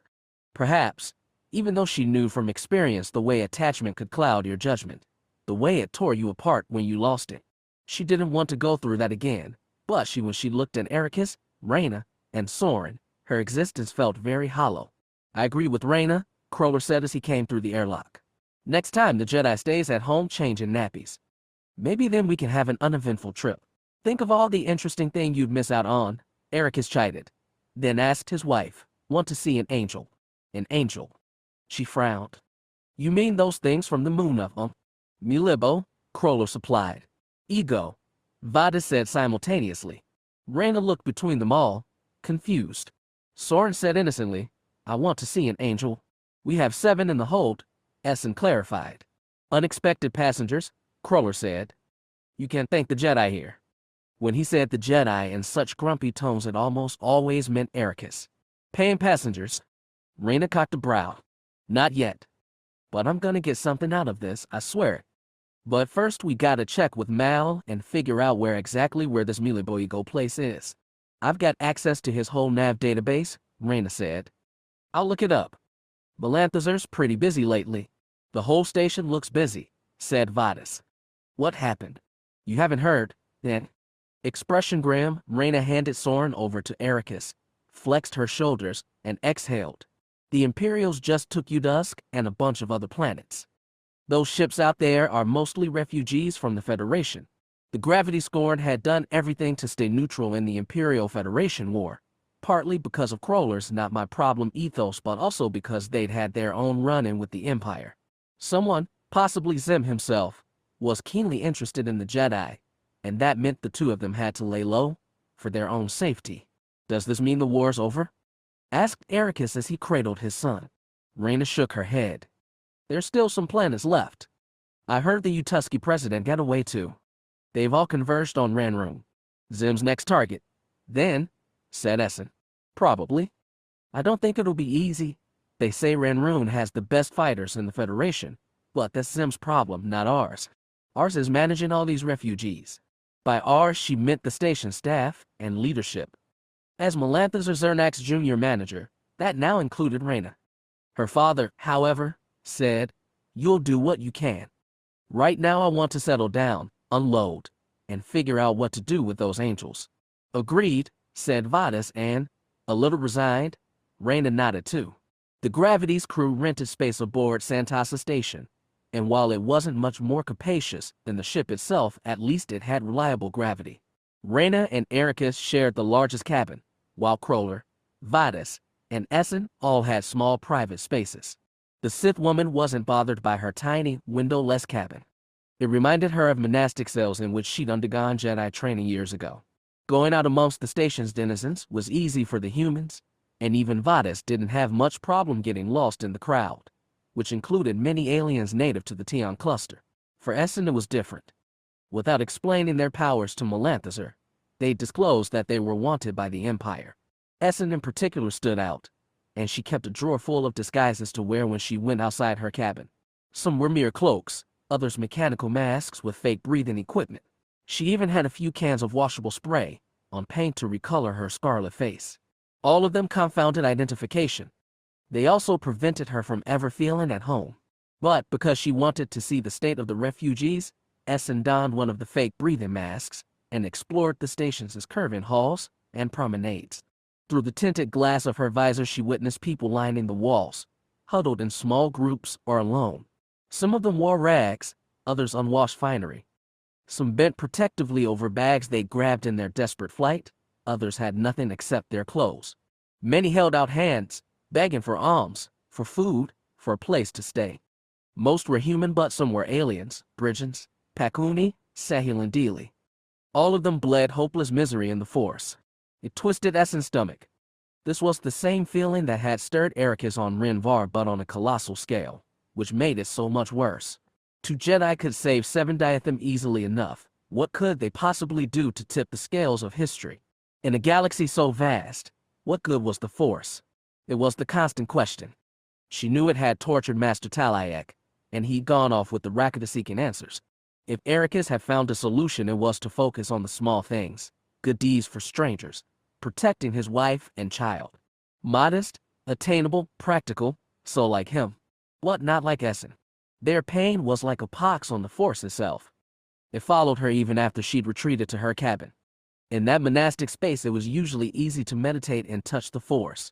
But it was harder now with so many desperate minds crowding her like storm clouds blocking out the sun. She tried anyway. It was a struggle.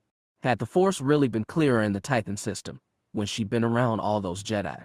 She often thought so, but Ericus had told her that was nostalgia speaking. Twice she'd gone to the surface of Titan itself, faced down his uncontrollable Force storms, and nearly died. She knew there was immense power that could be tapped, power she craved to feel again, at least to confirm that she could. Sitting cross-legged on her bed, eyes closed, Essen pushed away the encroaching dread on Santasa Station. She reached deeper, pressed harder, tried to find the cosmic stillness that was a gateway to the Force's mighty current. She felt herself draw close to that gateway, felt trickles of the current touch her, calm her, strengthen her worried heart. And she begged for more. She craved answers, guidance, even a whispered hint of what to do. She could not continue like this, hiding from the Empire and working small favors while millions suffered and died. She needed to be a Jedi, whatever a Jedi was. And as she sat in mediation, she thought she heard a whisper. Maybe it was the Force speaking or her own desires. Maybe she was pressed against a wall and simply had no place to go. Yet her heart and mind found agreement. She could no longer bear to stand to the side. She needed to face the storm head-on. The first thing she did was put in a request to speak directly to Melanthazar. She wasn't expecting to see him anytime soon, but she wanted to get in the queue. It was a surprise. Then, when his secretary replied within a mere 3 hours, the manager had an immediate opening, and could she make it now? Essen threw her mask on and hurried. Melanthazar was a big man with a beard almost as red as Essen's face. Even sitting behind his desk, he emanated powerful energy. As soon as she stepped into his office, she removed her mask and said, "Thank you for seeing me. I've got time, but make it quick." Melanthazar leaned back. "I've been going around the station and seeing all the refugees.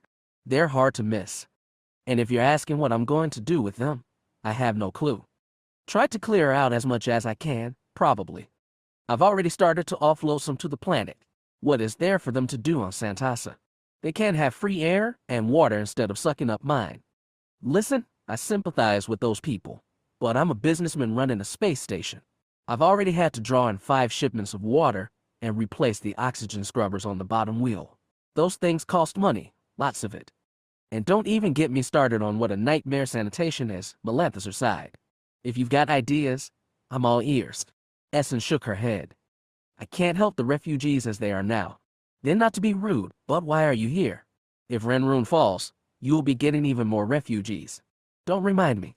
Are other ports getting this many people? You know, I haven't really asked." She decided to say it plainly. "I know you say Santasa is neutral. I know you do business with both the Federation and the Empire, but you've also been secretly routing information, supplies, and weapons to Ranroon, haven't you?" Melanthazar snorted. "Raina should know better than to mix business and family. Is that why so many refugees are coming here? They're coming here because they're desperate and scared. Listen, woman, the arrangement I have with the Federation is a business one. I let certain cargo come through the station because they pay me extra to keep it secret. Do you have shipments any going to Ranroon soon? Maybe. What's it to you?" She took a breath. "I want to lend a hand. You want to get in on their big last stand. You must have Federation contacts. If they're still good, I'd like you to put me in touch with them." He looked at her skeptically. "Listen, I trust you as far as Adjic trusts you, because I trust him, but at the end of the day I don't know who or what you are. I'm not going to risk my reputation vouching for you. If you want to fight Xim, go ahead. They're sending out calls for mercenaries every day." She repeated, Are there any ships going to Ranroon? Balthazar drummed thick fingers on the tabletop. 3 days from now, a shipment of black market Cronese artillery batteries is supposed to change hands here. Guys know how I'm going to manage that swap now. It goes to Ranroon. Ranroon's not frontline yet. They're going to Curoin. You heard of that one? No. It's a nothing rock with a couple mines. And from what I hear, it's about to become the most important strategic prize in known space. All right, I'll take it. His expression went from skeptical to confused. Is that what you want? I know the guy handling the shipment to Curoin. He's Federation military, Utusky originally. If you're really serious, I can tell him I've got a volunteer. He frowned and added, do you have experience as a soldier? No, she admitted, but I fought Xim's armies before. You and most of Tion. He drummed his fingers again. You talked to Crawler about this yet? Only you. Well, maybe you should. Listen, I've got other things to do, but that Artie shipment gets here in 3 days. I'm doing a check-in with that Fed contacting too. Decide what you're doing before that. I will. Thank you. She rose from her seat and affixed the mask to her face. Balthazar looked at her hard one more time, then sighed and shook his head, resigning himself to the fact that some things would always be beyond him. He was probably the smarter one, Essen thought as she left. Raina Crawler couldn't touch, feel, or hear this all-powerful force her husband spoke of, but she believed in it, absolutely. How else to explain the impossible twists her life had taken? She sat on the sofa of their apartment, one arm around Soren as he nibbled on a fruit bar snack, eyes on the cabin's porthole window. Their place on the bottom wheel of the station was currently turned to face Santasa, and the planet was the same comforting swirl of whites, browns, and pale blues as usual, though every dark fleck of drifting spacecraft was like a scar on its placid face. They'd just come back from seeing the bright and stoic angels of Milibo, who remained secure aboard the Gravity Scorn. With a small sigh, she removed her arm from Soren, rose, and walked over to the room's computer console. She turned it on, entered her administrator's access, and reviewed the nav data. Balthazar kept his computers as up-to-date as possible, marking every new hyperspace buoy as it came online. While Xim's warships engaged in brutal slogs against the Federation, the Empire was expanding easily on the opposite side of its territory. Every week, it seemed, another beacon came online, creating an ever more complex weave of planets. It took a minute to locate Milibo. Data on the world was sparse, but it had an operating beacon. To get there, they'd have to go around the spiral, past Astigon to Turalum, then use a branching path to get to Milibo. It was quite a trip, the kind she wouldn't have minded a few years ago, because the Gravity Scorn had been her only home. Now it felt different. Mama, Soren said from the couch. What is it, sweetie? Can I get water, Mama? He said it with the toddler's soft tips. Water. Just a second, she said. The apartment was large by the station standards, but it was only 4 long strides to the kitchen nook and faucet, 5 steps to the sofa. She took Soren's snack bar from him and let him scoop the cup in both hands, tip it back, and drink. Only a little spill from his lips down his chin. Such a wonder this plump, tiny, fumbling thing would grow into a man, hopefully as capable and brave as his father. A wonder, too, that he had come from her and Ericus. Soren carried a bit of each in appearance, and also in his name, Serena from Raina's late mother, Sor from Ericus's Jedi Master, not dead but lost in some unknown part of the galaxy. It seemed cruel that the Jedi had strewn themselves across the stars in meager groups of 3. Jedi, Ericus told her, needed to be prepared for loneliness. Yet he'd ended up with anything but. The door to their bedroom slid open and Ericus, freshly washed and changed, walked out. He smiled gently and dropped himself on the other side of Soren. Still holding the cup in pudgy hands, the boy asked Dada, when will you go away again? Oh, not for a while. Ericus mussed his hair. Your mom wants me to stick around here. So does your grandpa. He wants you out of his hair, Raina clarified. That too. Ericus shifted his hand to his son's shoulder. He wants to offload the angels and I feel like I should go help him, since I did bring them aboard. Did you figure out where Milibo is? On a branch off Turalum, Raina supplied. He frowned. And Turalum is? Far down, past Astigon. The expansion zone, then? That's what they're calling it. She rested her head on the sofa's back and tilted it to look out the window. You can't hack it out with Dad, but I think you should give Starcrossing a rest for a while. You'll go with him, then? I don't think I can. There's so much that needs to be done on the station. The refugees. We can't take this many. This is a space station, and our resources are so limited. She sighed. But we'll manage. Besides, I'd rather stay here with you too. She held out Soren's snack bar. The boy took it and began munching. Reyna and Ericus waited in silence for a minute, listening only to their child's chewing and the soft whistle of the air system. Simple sounds so far away from the destruction consuming other worlds. She wanted it to stay this way forever. When Ericus and Essen had first come aboard, she'd worried as much as their father that the Jedi might draw them into unwanted dangers. Notwithstanding acts of localized valor, like on Renvar, that hadn't happened. They stayed on the sidelines of Xim's latest war, letting history march past them undisturbed. She was grateful for that. But still, she wouldn't love Ericus if it weren't for that occasional valor. She turned head toward him and asked, "Are you going to tell us the whole story? You already saw the angels. They were so pretty, Dada." Soren said it wetty. "I still want to hear how exactly you got them aboard our ship," Reyna pressed. "Come on. I'm sure your son wants to know all about your latest act of heroism." "I wasn't trying to be heroic. Yet somehow you always pull it off." She gently poked Soren. "Come on, tell Dada you want to hear his story. Tell me, Dada." All right, he gave in, so easily. "I don't know where to begin exactly. We were at Renvar Spaceport. Grandpa and Vadas were off making a delivery. I was just kind of hanging around when I started to get a feeling. Don't you always?" Reyna whispering, smiling, then closed her eyes and let his story carry her away. The shuttle shook violently as it pushed out of Chander's atmosphere, buffeted by aerial friction and its own powerful rockets. When heat flared white outside the passenger section's tiny portholes, Rissa Oranea clasped her armrests and clenched her jaw. She'd always despised space travel. Entering and leaving planets was the worst part. Her husband, strapped into the seat beside her, showed no such discomfort, but he'd gotten used to being blasted into the celestial void on a barely controlled explosion. She wondered about their son, whether Marco treated this as casually as his father. She prayed she'd get a chance to ask him later.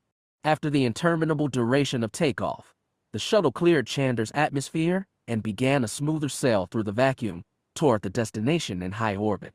Her husband's Cadenthian dreadnought, the Ascendant, would carry them through hyperspace back to Desevro, and while she had little love for the warship's cramped quarters, at least it had artificial gravity. Their shuttle was currently sailing 0G, and she'd forgotten to fully band her hair before departure. Scowling, she let go of the handdress and tried to gather the wavy strands swirling around her head. Geminaire smiled. "Now you see why we make the cadets shave their heads. I suppose it's less messy." That and it enforced conformity, which was essential in the military. Once she'd pulled as much as she could into a fist and knotted it behind her head, Geminaire said, "On the plus side, you won't have to do this for a while again." "Aside from re-entry, you mean?" "Aside from that." But it was true. She had no plans to leave Desevro once they returned to the capital. Unlike Geminaire and Marco, whose duties flung them across the stars, hers kept her at home. She was thankful for that, even though she spent every day groundside worrying about her son. Quietly she asked Geminaire, "Did you see the message from Maslover?" "I did." "Will we make it in time?" "We should." "You're right, we should." The poor man. After a tiny pause she asked, "Will Xim make an appearance?" "I don't know. That's for him to decide, just like everything else." Rissa merely wondered. Maslover Shayashiov was the former Desavrin governor, now Imperial Minister of Finance. Along with her father, he'd been Xim's biggest ally in the Livian League and had negotiated the League's accession to Xim's ever-growing empire. He'd lost his second and last son at the Battle of Udusk and was holding a memorial ceremony for friends and allies. Irissa considered herself both. Once upon a time she thought she might marry Maslover. League politics was built by wedding important families, and though he was 5 years older, her teenage self had thought him preferable to other potential husbands. The elderly Count of Amarin, for instance, or the sadistic Duke of Folland. A quarter-century later, he was a peer and a friend. Instead, she'd married Marco IV Geminaire, nominal ruler of Saraska, and Xim's right hand. It was a twist of fate she'd neither expected nor wanted. Thankfully, Geminaire was neither barbarian nor tyrant. She'd been relieved when he hadn't followed Sarascan custom and taken up a harem of concubines. Only later did she realize that she was really sharing her husband with Xim. More accurately, Xim was sharing with her, which really, she should have known from the start. She wondered if Xim would appear at a Landi Shayashiav's memorial. He'd shown up at the elder son's service, held 7 years ago, but the Emperor had thrown himself into the conquest of Ranroon and might not have time to spare for fallen son. Rissa wondered sometimes if having a queen would have calmed Xim's lust for conquest. She believed the family gave Jaminera stability he needed, a port he could call to. If Xim had something like that, she wondered, would these endless wars end? As the shuttle continued toward the Ascendant, she asked him, where's Cadenzi's ship now? He understood her question. Marshalling with the fleet at Udusk. It should take Marco about 3 days to get there, and the next offensive, yet to be decided. Jaminir crossed his arms. He should have time to get situated on the victor's crown before going into battle. She'd been hoping that Cadenzi's ship might launch an early attack before her son got aboard, but she muttered, good. During a battle, the flagship is the safest place to be, he assured. Except away from the battle entirely. She wondered if he was really so confident. After over 20 years of partnership, he could still be opaque to her. All she knew was that she dreaded ended up like Maslover, sacrificing her child to Xim's endless wars. If she did lose Marco, Irissa pushed the thought away. The thought of him going into battle terrified her in a way Jaminir's endless engagements did not. The reason was that simple complexity Livian nobles were taught to disregard but never fully could love. Jaminir was her partner, Marco was her son. It was all the difference in the universe. Ericus and Reyna's cabin was spacious by station standards, but 5 adults plus 1 toddler was pushing it. Parents and child took the sofa, Vadas and Kroller filled the kitchen nook, while Essen stood with her back to porthole window. As soon as she stepped into the room, Ericus could feel her restlessness. She had something she wanted to say and something to do. But Kroller was the one who called the meeting, so he got to first. Leaning against the counter, arms crossed over chest, he said, I got a chance to talk with Melanthazar, and I think I found a way we can drop off our angelic passengers and make some profit out of it. You found compelling business on Milibo? Ericus asked. The spacer shook his head. Those angels, diatham whatever, like to keep to themselves, so Milibo's just going to be a stopover. After that, we'll ride the signal to Zori's and from there to Gwen's Minor. I've never heard of it, Reyna said. That's because it's a soggy mudball with no sentient species. A beacon just came online there a few years back.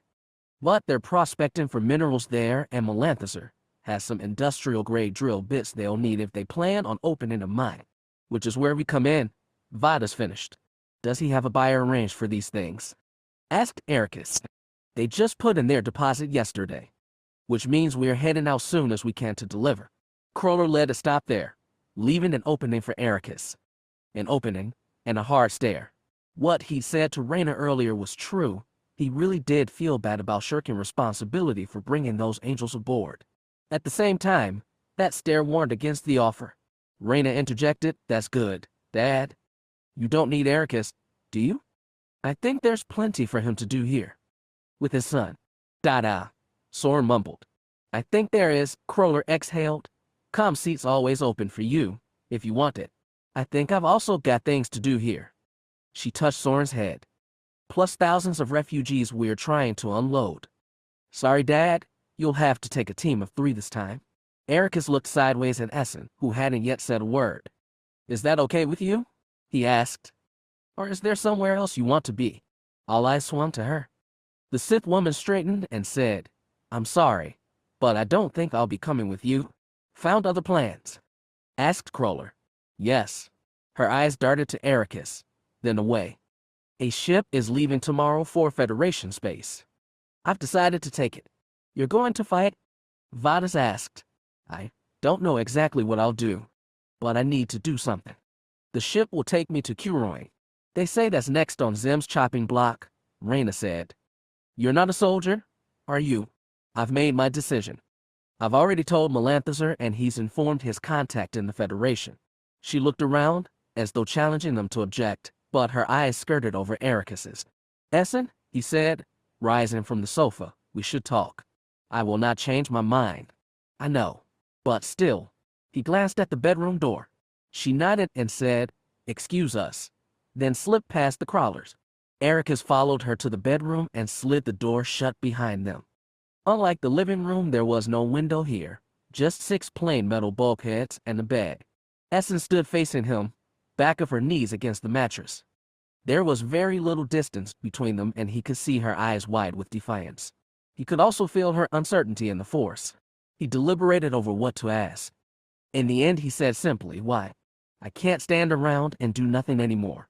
We're still helping people. On Renvar, we saved 7 lives. What are those against the millions dying in Xim's wars? What do you think you can do? You're not a soldier. Jedi aren't supposed to be. You know what happened to Titan. The Jedi became warriors to fight off the Rakata, and it corrupted them. It corrupted us and ruined the whole planet. I know there are dangers, but I'm not the whole Jedi Order. I am me." She tapped her chest. "Any help I can give is better than nothing. And I'm not telling you to come. You have a family, and you should stay with them." He heard an ache in her voice, felt her longing. It surprised him. Essen had always seemed self-sufficient and assured. He'd envied her for that. "Essen, I never thought." She held up a hand. "We've always been different Jedi. Our fates always pointed in different directions. You're talking like it's goodbye forever. It's not. At least, I hope not. But for now, this is what I need to do." He knew he'd never talk her out of it. She was too stubborn for that. Still, he needed to understand. "Essen, what do you plan to actually do? Wave around your lightsaber on the battlefield. Show off all your power. That'll get you all the attention we've been trying to avoid. Maybe attention is what we need. If we're doing to make any difference in this place, we can't do it from the shadows.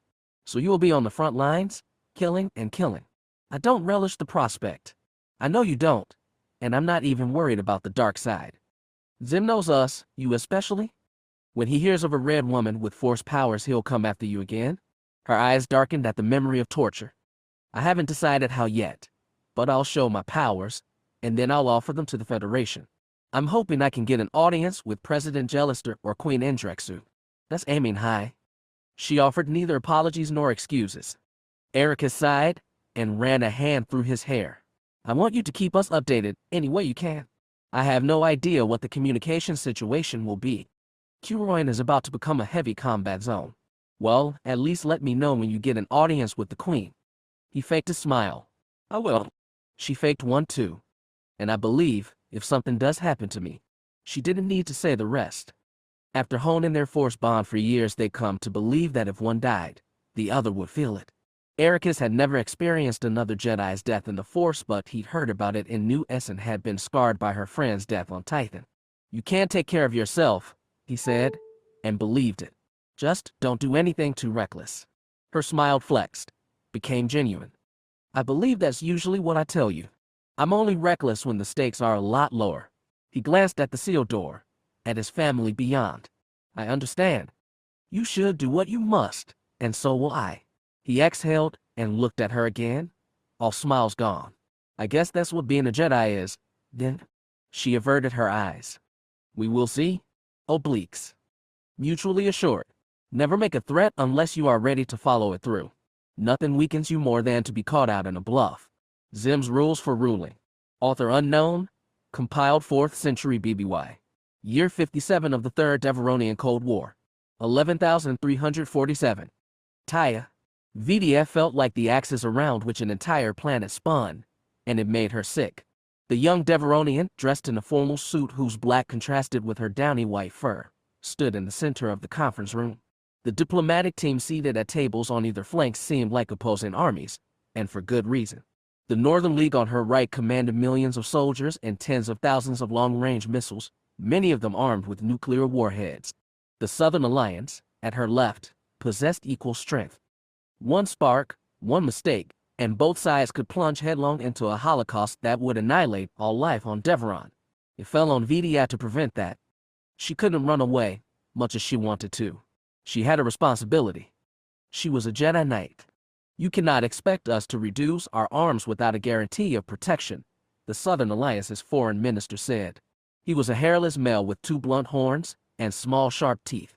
"We will not leave ourselves open to the League's treachery. We will honor any agreement if it is made, rebutted the League's minister, a brown-furred female. However, I'd expect wariness from a people so versed in treachery. This is not helping, Vidia said with a small groan. Are you asking if we can guarantee protection for a wrong side, in case the treaty is broken? Yes, we are prepared for that. She spoke slowly and carefully. Like all Jedi, she'd been raised speaking the Titan tongue.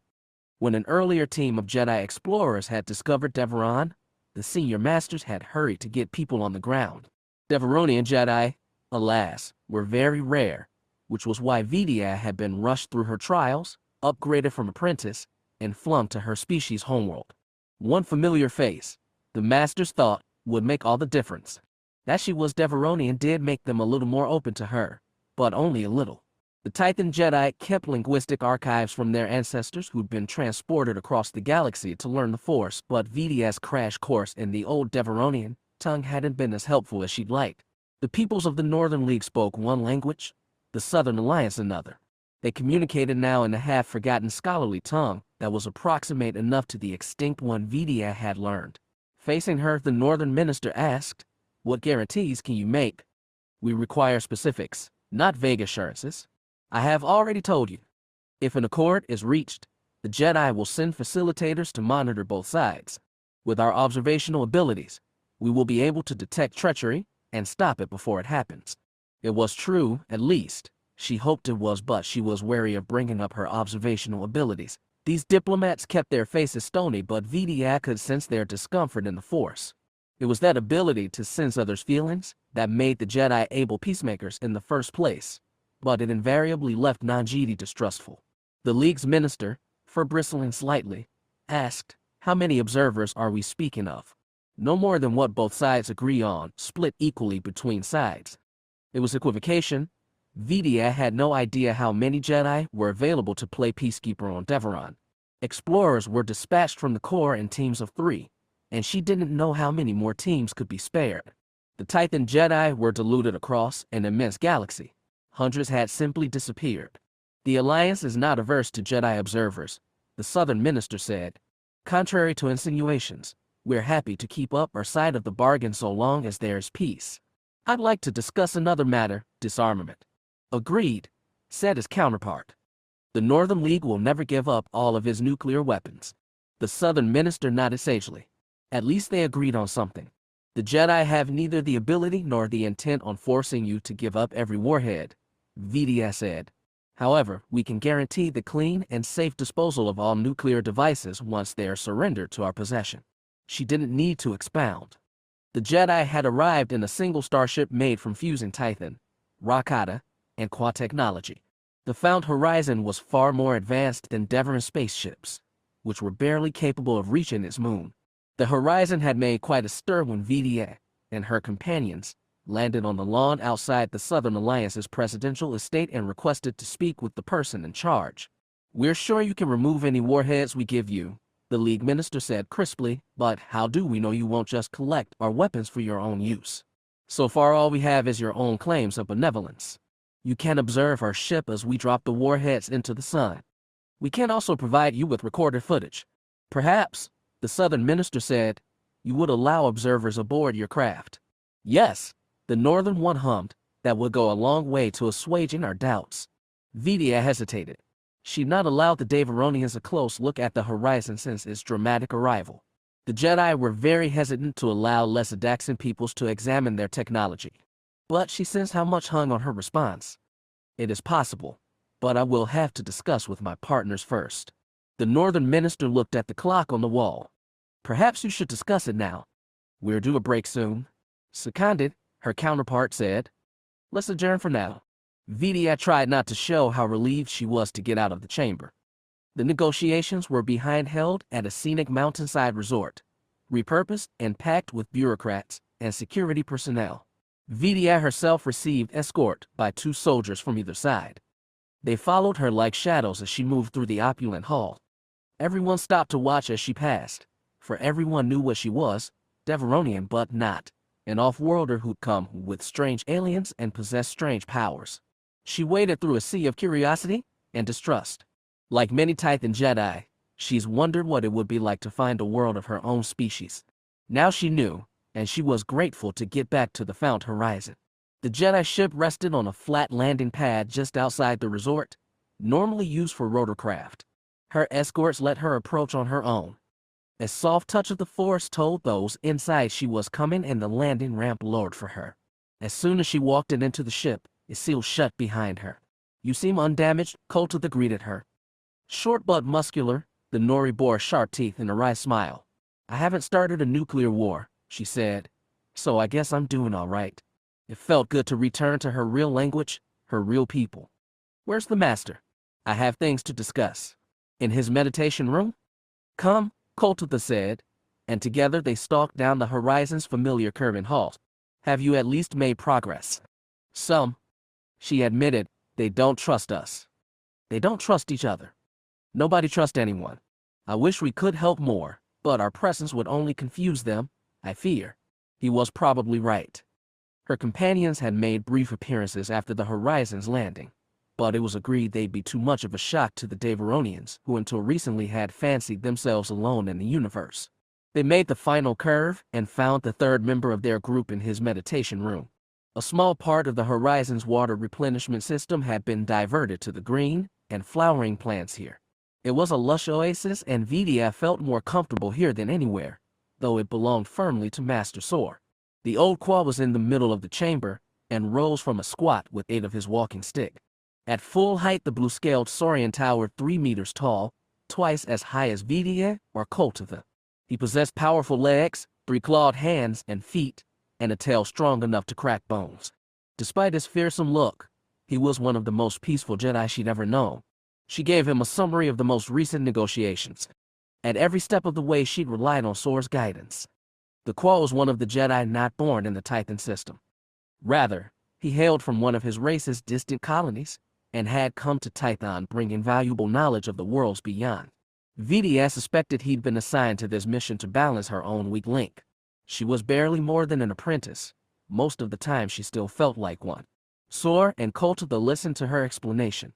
When she was done, the Nori said, "Even if we bring a few observers aboard, they may learn too much. We shouldn't allow them."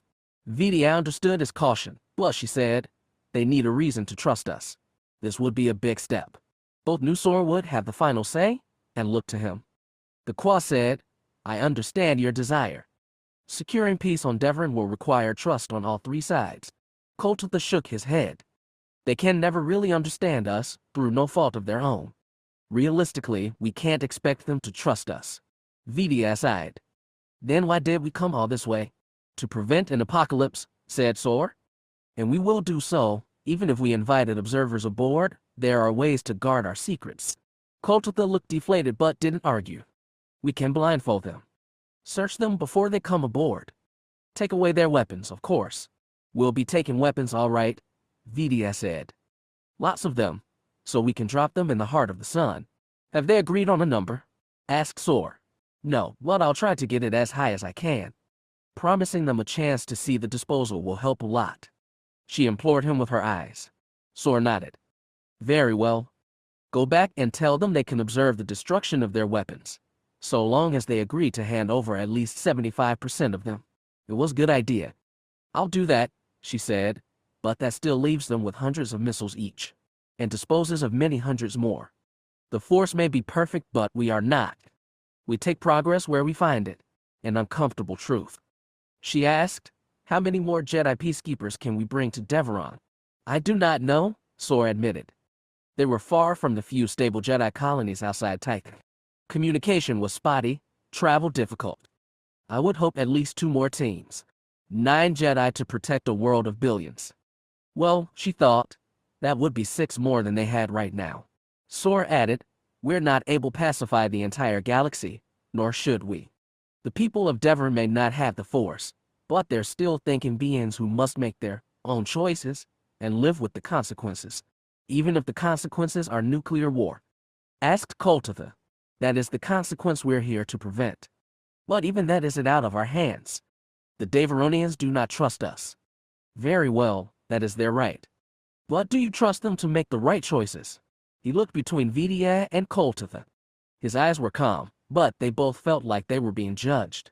Silence was answer enough. Sor said, Find it in your hearts to believe in them. Possibly they will believe in us. It's harder, I know, to trust in mortals than the Force, because mortals are imperfect. But we are mortal too, and having the Force does not make us wiser or better than those who do not. Only different. Moments like this were when Vidia still felt like a Padawan, but she was glad to have Sora as her teacher. She'd take his lessons to heart, and if 3 Jedi really could bring peace to Deveron, she would even believe them. Chapter 3. Storm Warnings. It is extremely difficult to make proper evaluations of Hylia Indrexu Cortez. Her role on history stage was brief but momentous. In the decades since her death, she has become a figure of myth rivaling the Despot. Before being thrust in the spotlight, she was merely the ruler of a backwater world known for piracy. Her meteoric rise and tragic end are the source of her legend. In these she was not unlike Xim himself. Still, we must strain for facts. Take on Darius. The Udusk Federation. A postmortem, 554 LE? Year 24 of Xim's reign. Year 532 LE? 11,347 Taya. Ranroon was considered unlovely by devotees of warm and sunny climes, but it was Indrexu's home, inherited from 12 generations of Hylia queens, and she loved it from the bottom of her heart.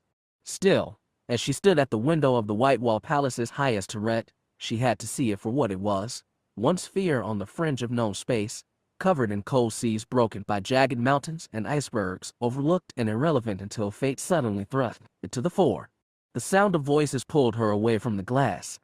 The walls and shelves of her study collected 3 centuries of antiques, artifacts, and spoils from the days when Ranroon's women raiders had ransacked the hyperlanes. Oil and canvas portraits of former queens hung at various places. Most of them looked like Indrexu herself, strong features, wide shoulders, pale freckled skin, and red hair worn thickly braided. Before her now were people who'd have never fit in with her buccaneering ancestors. First Minister Ossus was a short man, and his pointed beard added little sharpness to his round bald dome and soft eyes. President Jellister had good looks in a gray sort of way, but his formal suit was creased like he hadn't changed since fleeing Udusk. He paced the room anxiously, hands behind his back. Only the captain of Indrexu's royal guard, Venta, looked composed as she stood by the study's entrance, hand on the hilt of her ceremonial cutlass. I know Ranroon's docks are full, Jellister was saying, but we still have dozens of refugee ships in orbit. They're running low on food and almost out of oxygen. They need relief, even if it's only groundside. He waved at the snow-frosted window. There are other planets more suitable for the refugees, Minister Rasu said from his chair. Planets with better climates, soil for growing agriculture, Lagord, for example, and Zeldrif. Jellister shook his head. Lagord is near the front line. Zeldrif is the front line. Zeldrif is being reinforced. We'll do everything we can to protect it, Rasu insisted. Isn't that right, Majesty? Eyes turned to Indrexu, imploring. She restrained a heavy sigh. They said that the humans of Ranroon were descended from slaves brought to the world by the tyrants, then abandoned. For almost 3 centuries they've been isolated from humanity and built a maritime civilization before a Utuski starship crash-landed on the cusp of the Crescent Sea. The people of Ranroon had repaired the ship and taken to space, not to join the community of worlds but to pillage it as pirates. Her ancestors had terrorized the hyperlanes. What was her role to be? Scraping for resources she didn't have. Is it possible to move some refugees to the object? Asked Jellister. No, Indrexu said. Absolutely not. We can't do anything that will jeopardize its security. They're refugees, and no threat. And there is much excess space on the object, if what you've said is true. She shook her head savagely. Xim may have put spies among the refugees. And bringing in more people, any people, might jeopardize the progress we've made there. Jellister frowned and held her eyes. But if he thought he could stare her down, he was wrong. He finally relented. Lagord is a lush world, isn't it? It is, said Rasu. Plenty of water. Warm weather. Perfect for cultivation. Then we should start moving refugees there. I think that's an excellent idea. I'm glad we have that settled, said Indrexu. We should consider our military situation next. Captain, do you have the latest? Yes, Majesty. Venta went to the table in the middle of the study and spread the latest maps showing Xim's deployment. As expected, more ships were reported at Curoin, the essential transit point to Ranroon. Already skirmishes were reported in the system's outer planets. Its fourth satellite and sole inhabitable world was being braced with Weaver troops the Federation could find, including mercenaries. More importantly, powerful surface-to-space missile launchers were being installed on its 2 moons, from which they could pulverize any Imperials who got too close. But it wouldn't be enough. Udusk was taken, and soon his factories would be turned to Xim's purpose. Even with the object in her possession, Indrexu's industrial and military abilities were a fraction of Xim's. The map was so bleak all 4 of them stared at it for a solemn moment. Jellister asked, "How long can hold Curoin?" "The Imperials will try feints at Zeldrath and the Dorento Binary, possibly at Anesca too." Indrexu tapped points on the map. "We'll hold Curoin as long as possible, even if it means giving up some of the other worlds. The longer we hold Curoin, the more time the object will have to produce more ships and weapons. Lose Zeldrath or Anesca, and we're likely to find ourselves surrounded," Ossus said. "I know, and I'm hoping it won't come to that." Indrexu sighed. With Udusk fallen, the situation is hopeless. Jellister made a small groan. "I'm sorry, but it has to be said. We should try to present as strong a front as possible so we can negotiate with Xim from a position of strength." "All the strength is Xim's," Ossus said bitterly. "If we go to him for peace now, it will be as beggars." "Xim made pacts with the Kron, the allied kingdoms, with the League," Jellister insisted. "All of them were brought into the Empire eventually with some of their leadership intact. We were in a better negotiating position when we still had Udusk. But if I recall, President, you were the one who refused to meet Xim's envoys." Jellister waved accusation away. "We need to be reasonable. We shaved barter with what he have, namely the object. Xim doesn't know about the object. That's been our one advantage this whole time. And when he does learn, he'll start salivating. We could barter back independence for both our worlds. You know what they say about Xim?" Vinta shot her queen a look that mixed nausea with contempt. Indrexu said firmly, "We will not use the object as a negotiating tool. I'd rather see it destroyed than fall into Xim's hands. But that's beside the point. For now, we will continue to fight. The longer we can hold Curoin, the better stand." "And how long could that possibly be?" Jellister gestured to the map. "We've just a few little points on which Xim can drop 1,000 hammers. We need to spread Xim's attention wider. Keep him off balance." Indrexu leaned forward, fists on the tabletop. "We need to go on the offensive." As she'd expected, Jellister scoffed. Ossus looked confused, Vinta intrigued. Indrexu explained, "I've prepared 5 small battle groups for hit-and-run attacks on Imperial targets. I'm planning to command one of them myself." "But how?" asked Jellister. "The Imperials control nav buoys on all sides." "Not every side," Indrexu corrected. "Ranroon's pirates used to launch sneak attacks using a private beacon network, like Xer did to confound the Kron. We can't use ours against them. That network hasn't been used in generations," Ossus said. "Maintenance teams are working on some beacons, and I've sent scouts to locate and reactivate the rest. Hopefully they'll have the work finished in 1 week, 2 at most. But will they enough?" Ossus pressed. "That network was never extensive. You're right. They can't get us deep into Xim's territory, but they'll at least get us behind his front line. From there, we can use the public hyperspace network to perform hit-and-runs. Once you're on the public network, you'll be easy to corner. Not if we move fast enough. We won't be trying to take territory or even resources. We'll be doing one thing only: attack. We'll hurt Xim, and he'll have to draw forces away from the front lines, which means Curoin will last longer." Jellister shook his head. "It's bold and suicidal. You intend to lead these raids yourself?" "Majesty, you should reconsider," said Ossus. "Send someone else to lead the raids." Admiral Minask, perhaps. "I've assigned Minask to command the defense of Curoin. We'll need all her skills there." She lifted her chin, daring them to challenge her. They did not. It was a small victory, but it felt wonderful. The prospect of surprising Xim in battle felt even better. After Ossus and Jellister filed out of the room, Vinta closed the door behind them and looked to her queen. Dryly she said, "That went well enough." Indrexu sighed, letting a little of her regal mask slip before her cousin. "They have their areas of concern. I have mine. At this point, one could say the whole Federation is your concern. and I'm protecting it the best way possible. By making war, hard and fast, like her ancestors had.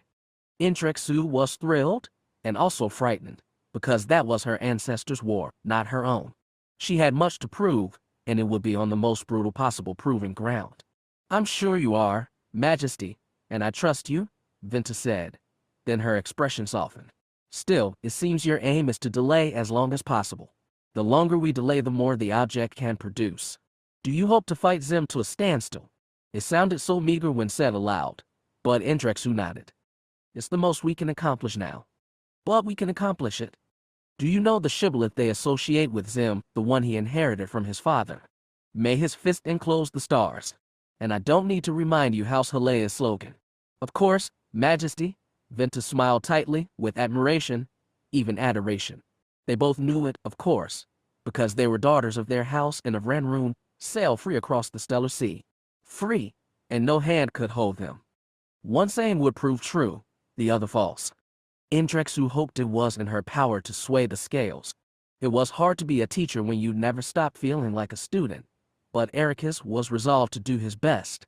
He couldn't even remember when his own training had begun. Master Sora had guided him from beginning, and he did his best to reconstruct that guidance for his son. As he wasn't even 4 years old, Soren's attention never stayed in one place for too long. Their training sessions were always short things, usually after breakfast or dinner, when the boy had a big meal in his stomach to slow him down a little. Then he would get to work with lessons Sora had used on him long ago. Look at this ball here, he said as they sat cross-legged on the floor beside the kitchen table, father facing son. Ericus held up a red rubber ball as big as Soren's fist. A single blue stripe ran down the center. He'd chosen it because the color contrast made it easy to visualize. Now close your eyes, he told Soren. Picture the ball. Can you see it? The boy squeezed his eyes shut. He squirmed anxiously but nodded. Good. Now open your eyes. Soren opened them. He watched as his father passed the ball to him. The boy took it, rolled it between both palms. Good. Now, put it on the floor between us. Soren did. He rested palms on his bent knees and looked to his father. What next? I want you to cup your hands in your lap, like this. He held his own in front of him. Close your eyes and picture the ball again. The boy eyed the ball like he expected it to jump at him. Then, still game, he closed his eyes very tight. His smooth brow creased in thought. I'm picturing it, he said. Now imagine it in your hands. Don't just picture it, feel it. Remember the texture, the weight of it? Soren squirmed but kept his eyes shut. He gnawed his plump lower lip and said, Okay, now you've got to do more than imagine. You've got to know that ball is in your hands, but it's not. It will be, if you know it is. I don't get it, Soren whined. Just try. Imagine. Believe. Feel it in your hands. And if you do all that hard enough, it will be. Soren squirmed and gnawed some more, but he kept his eyes shut and tried. Ericus could feel the force move through him, just a little, like a midday breeze. And he watched the ball on the floor, breath tight, and he waited, and for just a second the ball trembled on the carpet and rolled a few tiny millimeters in Soren's direction. Then the boy opened his eyes and sighed. I can't do it. Ericus knew they wouldn't get farther today, so he tried to play it as a victory. But you did, he said, and proudly pointed at the ball. It's still on the floor, Soren pouted. But you did move it a little bit. I saw it. The boy examined the ball carefully. Did I really? I'm not lying. You really did get it started. Soren eyed his father suspiciously. I couldn't tell. Well, trust these eyes. You made it budge. The boy flexed his hands. How? By doing what I told you to. You knew, or at least tried to believe, you were holding it. That's how we move objects with the Force. He laid a hand flat in front of him, and the striped ball gently ascended to his upturned palm. Soren's brow wrinkled again. You want it to happen, so you make it happen. That's what the Force does. It takes what we want on the inside, he tapped over Soren's heart, and makes it real on the outside. How does it do that? We don't know. We just know that it does. The Force is weird.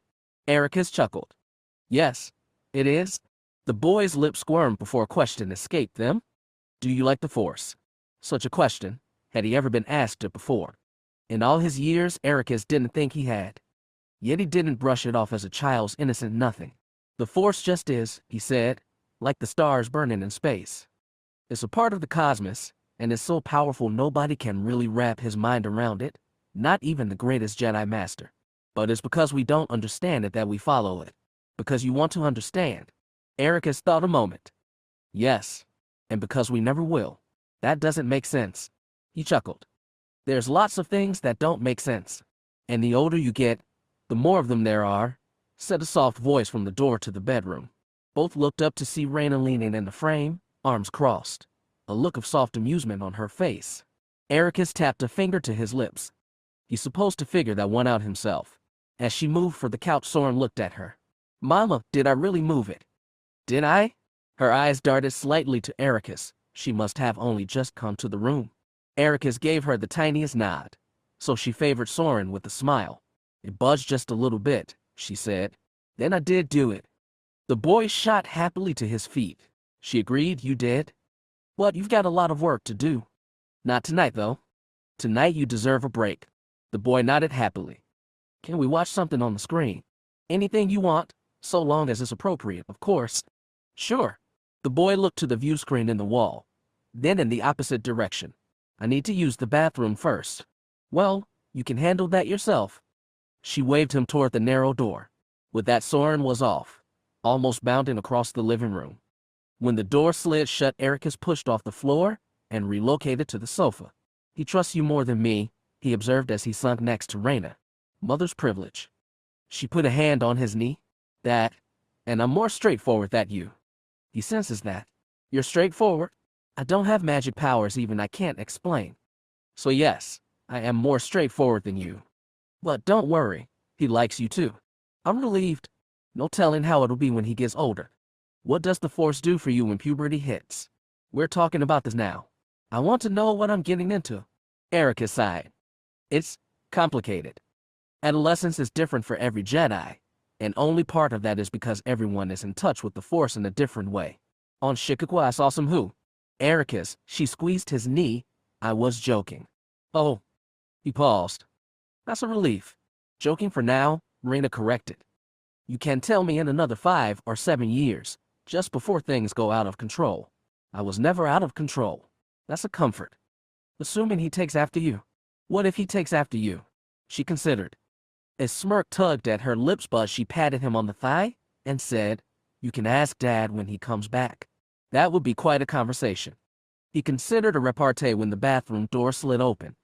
Before Soren could come out, Reyna called, Wash your hands. After 30 seconds and the sound of water, the boy came back into the living room and joined them on the sofa.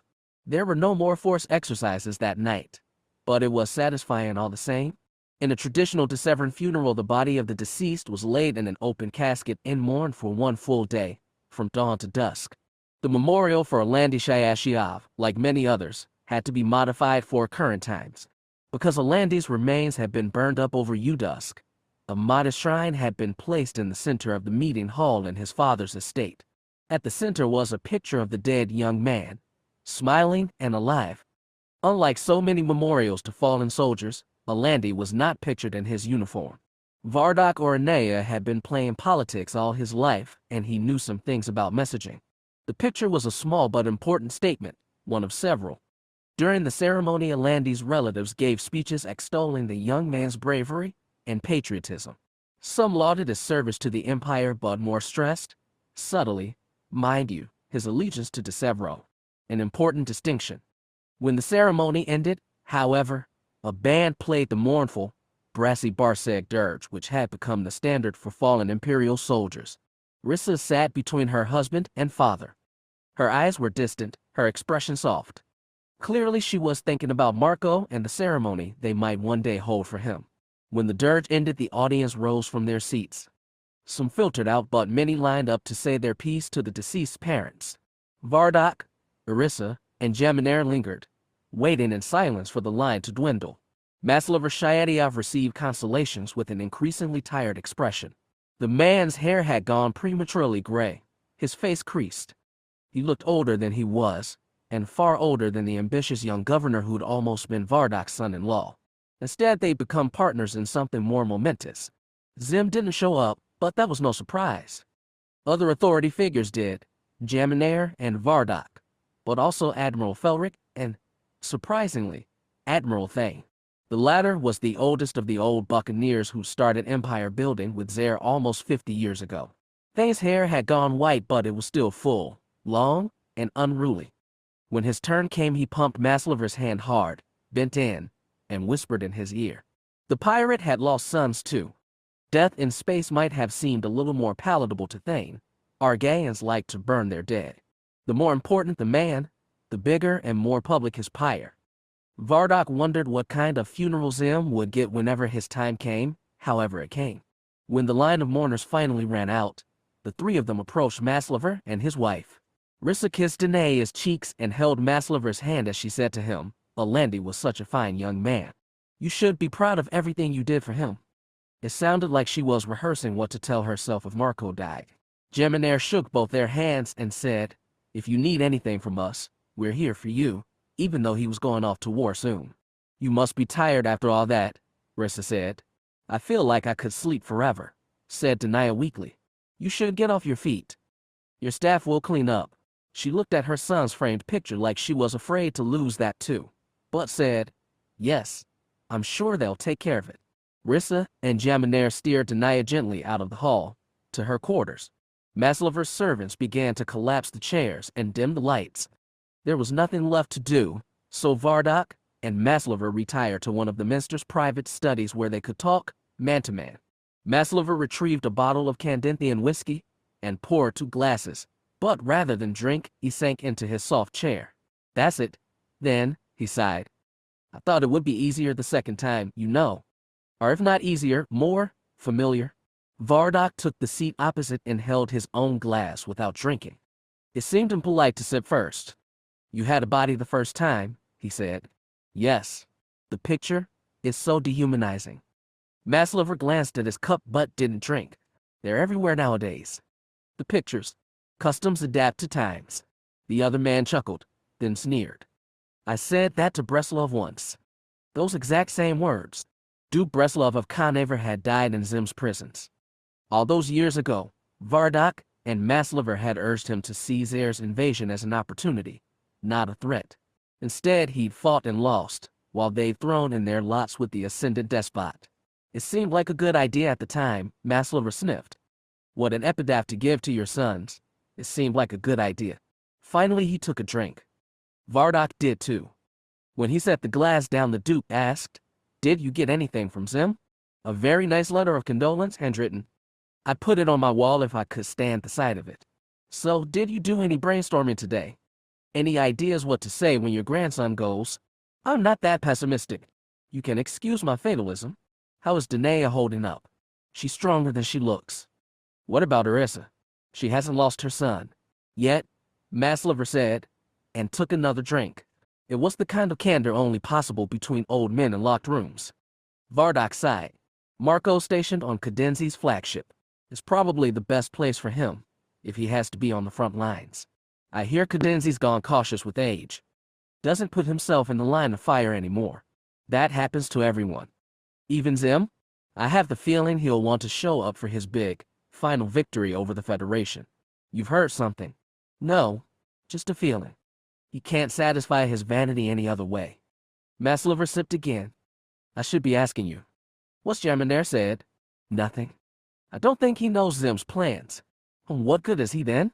Sometimes Vardock wondered the same. When marrying his daughter to the ruler of Saraska and Xim's right hand, he'd hoped to share a little of the Emperor's glory. Since Xim showed no interest in wives or heirs, he could even put his family in line for succession. Vardock might not live to see it personally, but one day Xim was going to die, and he wanted to make sure his family and planet succeeded in the aftermath. In the beginning, he'd even hoped Jaminar would go for the throne himself. He'd been ambitious enough to dispose as his father and a Sarascan prince, even a lesser one. He was better suited to rule than a barbarian pirate. But Jaminar seemed content to be in the Emperor's shadow. That arrangement hadn't lived up to Vardock's hopes either, but what could he do? It seemed like a good idea at the time. When the silence in the room got too sullen, he said, "I was surprised to see Thane today." "We have ties to bind us," said Masliver sourly. "Can I ask what he told you?" Masliver sighed and looked into his drink. Do you really want to know? Curiosity nudged him forward in his chair. Of course. He said it's high time we stopped losing our children. Vardock stiffened. What did he mean by that? I don't know. Maybe nothing. Or maybe more. Dead children were piling high.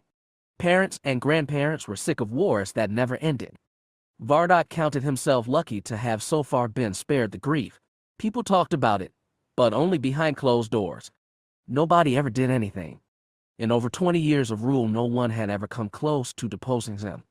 Those who dared were inevitably swept away by the Geno Harridan, Xim's phantom, like secret police. Even in this locked room, Vardock was hesitant to speak his thoughts. Carefully he told Maslover, "We have you, Dusk. This would be the perfect time to declare victory and call our sons home." But he won't do that. Of course not. When he has Ranroon, he might stop. We can't hope. Or he might continue pressing outward into the newly discovered worlds in the expansion zone.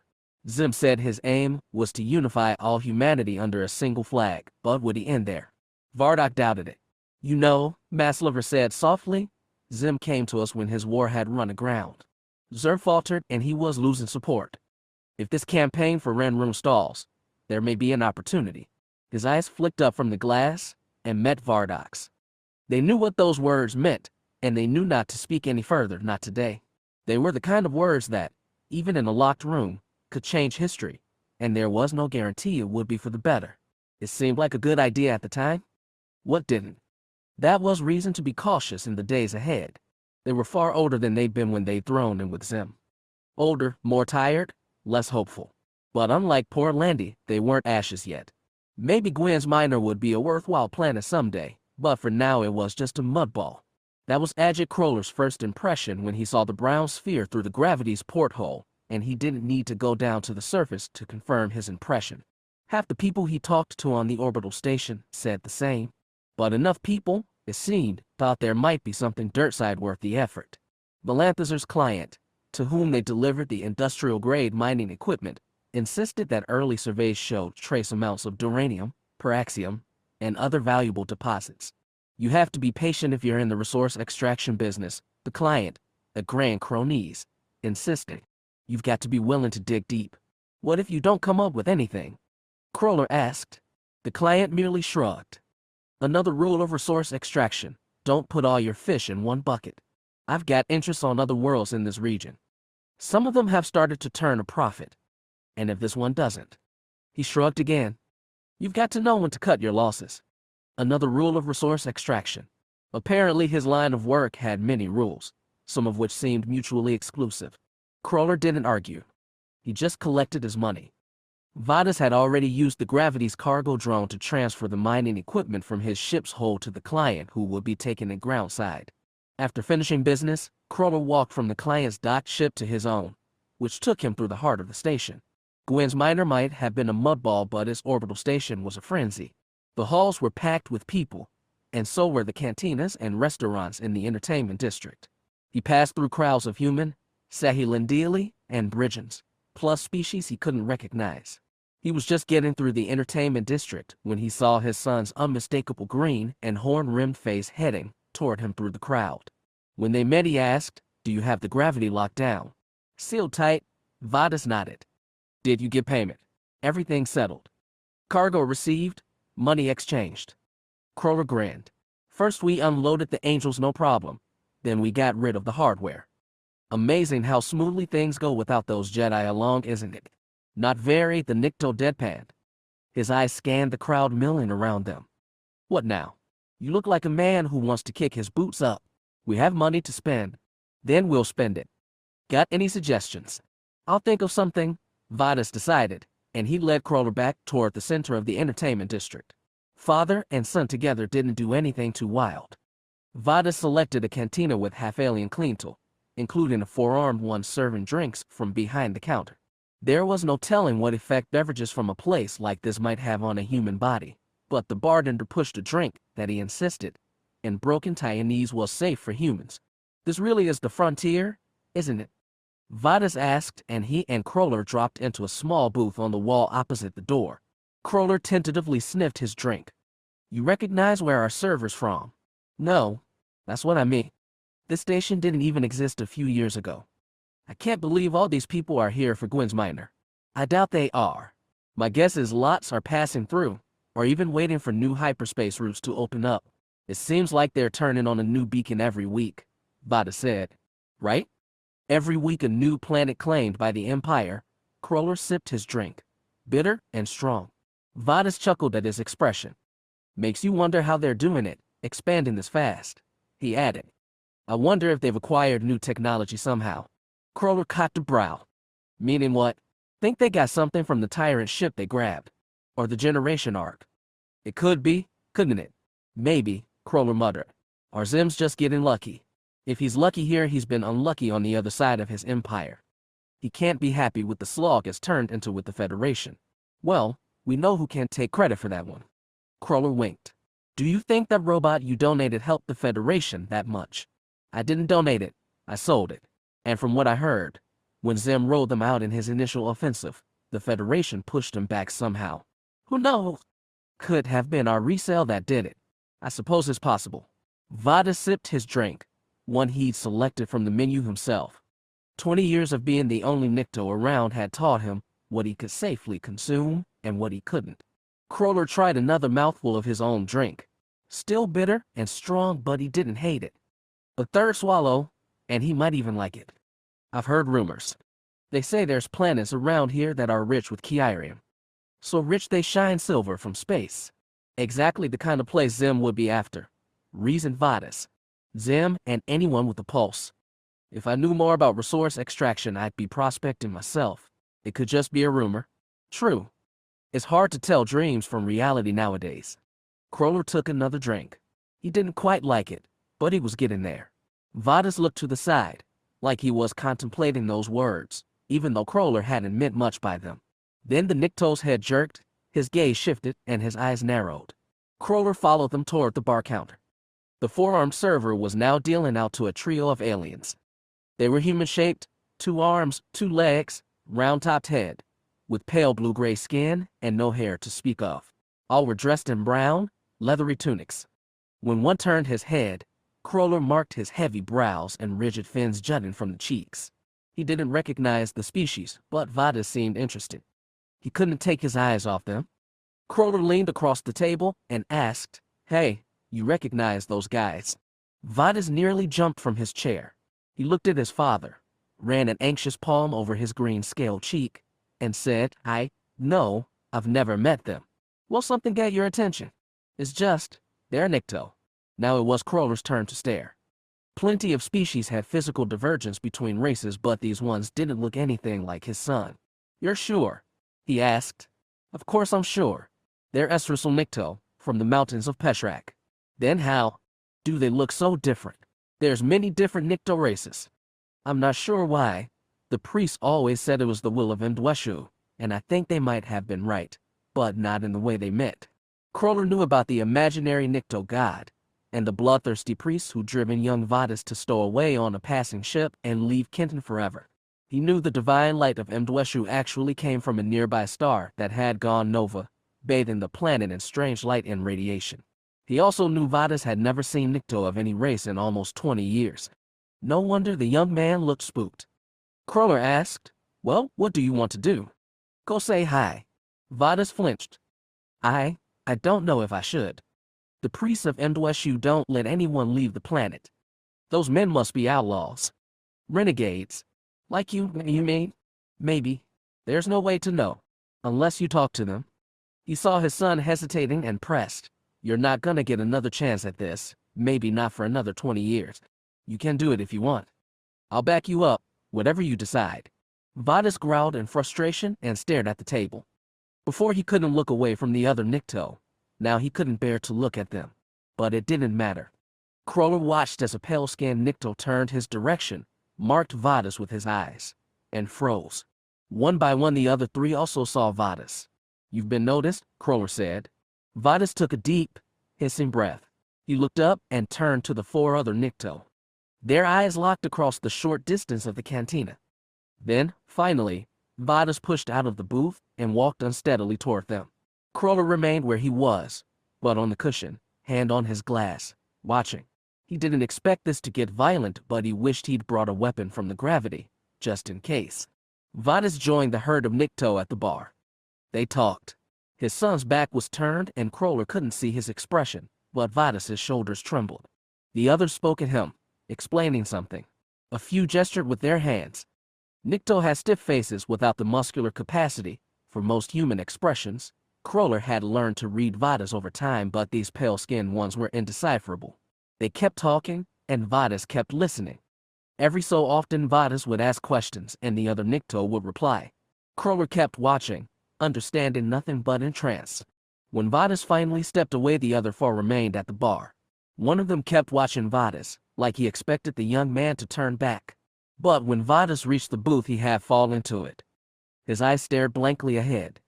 Without even looking at it, he fumbled for his glass, grabbed it, and took a heavy drink. What did they say? Crawler pressed. It's the priests, Vadis said dully. The priests of Indrexu. Those guys are the priests. No. They left Kenton a month ago. The priests, they're gone. Crawler's brows drew together. Gone? Gone where? They say there's been an uprising on Kenton. The Indrexu cult's been destroyed. The priests were overthrown. They've been put in prison, or killed, everywhere on Kenton. They're gone. Crawler stared at that blank face. Isn't this what you always wanted? You should be ecstatic. I am. I'm shocked. Vadis ran a hand over his face again, took another drink. Crawler tapped his son's glass and smiled. Good riddance to garbage, right? What else did those guys have to say? There was a lot. I didn't understand all of it. Vadis shook his head to clear it. Something about a new god. I don't know. But the blood sacrifices are over. Outlawed. The priests are gone. They've even been smashing the temples. Sounds like fantastic news to me. Crawler drank again and actually liked it. They also said a hyperspace beacon's been lit over Kenton. It's connected to the network now. And there it was, not just shocking news, but an open door. Crawler looked at his son carefully and tried to read deeper into that stiff, shocked expression. Those guys can show you how to get there, can't they? They're going outbound toward Astigon, they said. But yes, they can give me the nav data. Vadis said, nothing else. He was going to make Crawler pose the big money question. Son, I'll support you whatever you choose. Do you want to go home? Home? Vadis echoed. I don't even know what home is anymore. Home is the gravity. It's Santasa Station. Kenton is another life. But it was a life Vadis could never forget and had never stopped thinking about. The bloody priests had cast a heavy shadow over him, but now they were gone. Crawler had no idea what he'd do in his son's place. He had no way to guide him. He only sat back, watched, and waited as some focus, some decision, hardened in Vadis's small eyes. Eventually, without a word, Vadis rose from his seat and went back to the bar counter where the four pale Nikto had been waiting. Decision made, Crawler thought, and he wondered what could be waiting for his son on the other side of that open door.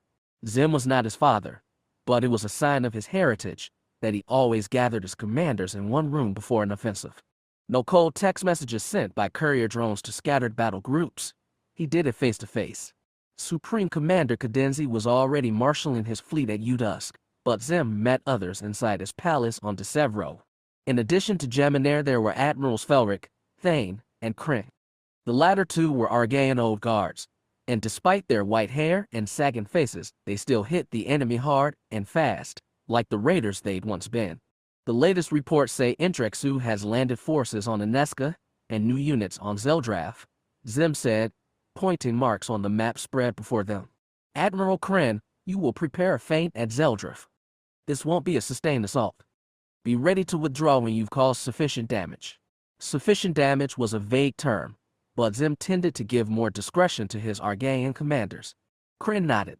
They've yet to entrench on Anesca. Xim tapped that point in the map. If we move fast, we can attack before they put up anti-orbital defenses. Admiral Thane, you'll need to draw up multiple strategies. Prepare for a short assault or a long one.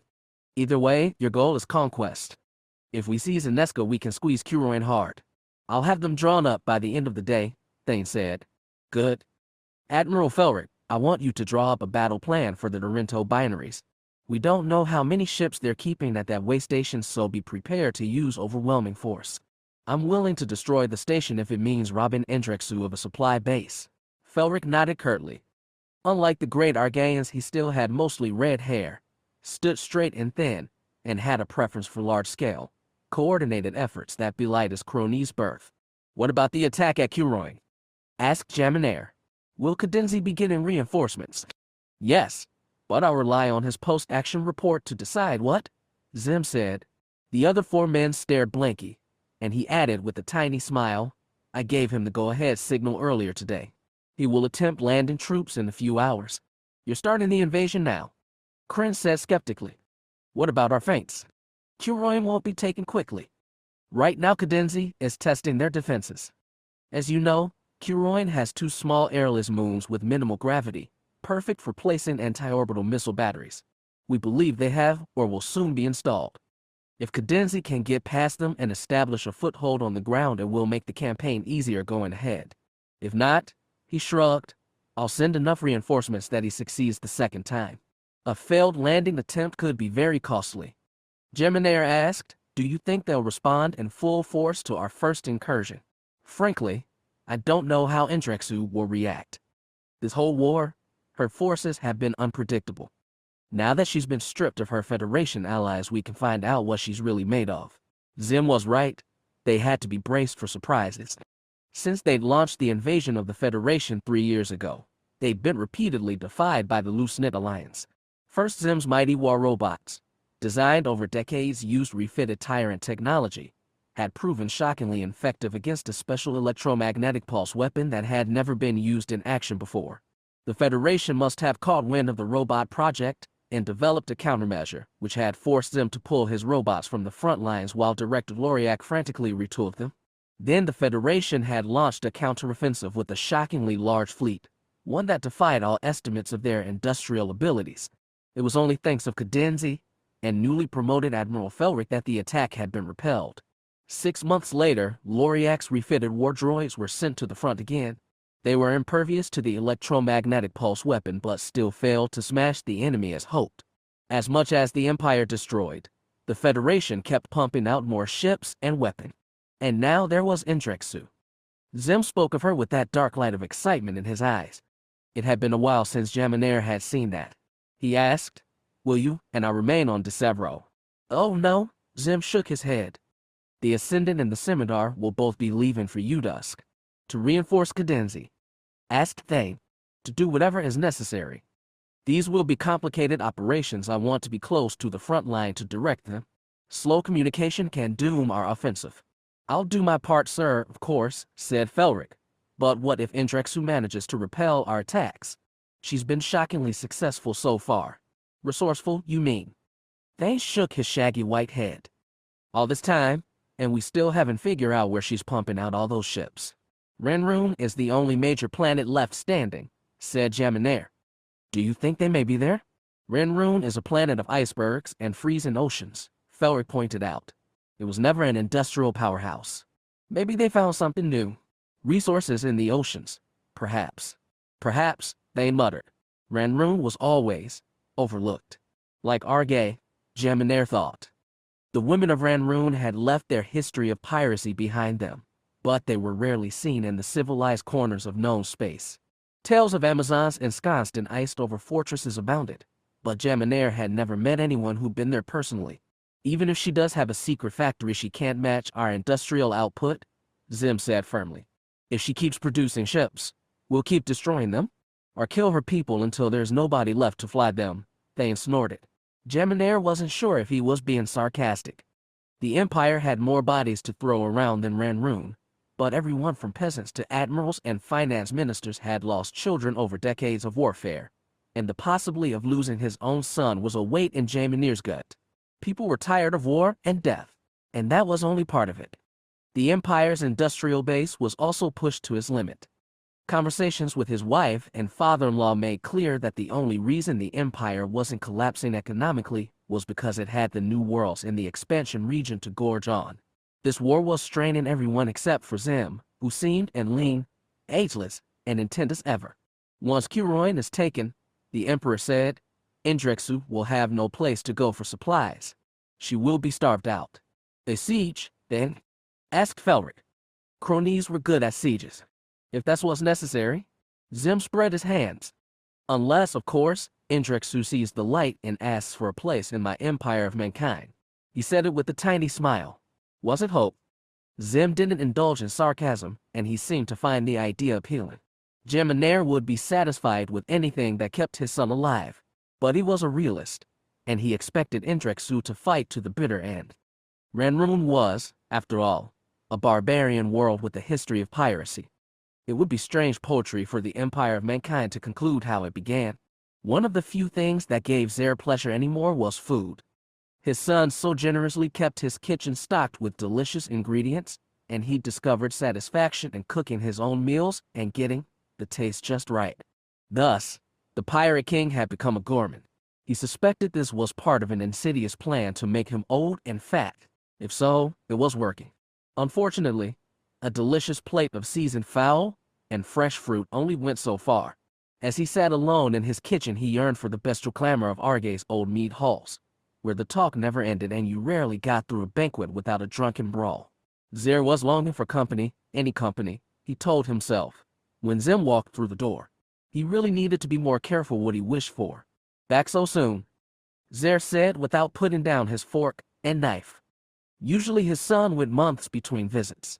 Don't worry, I won't stay long. Enjoying your meal? Yes, actually. Xer stuffed a slice of roasted breast into his mouth.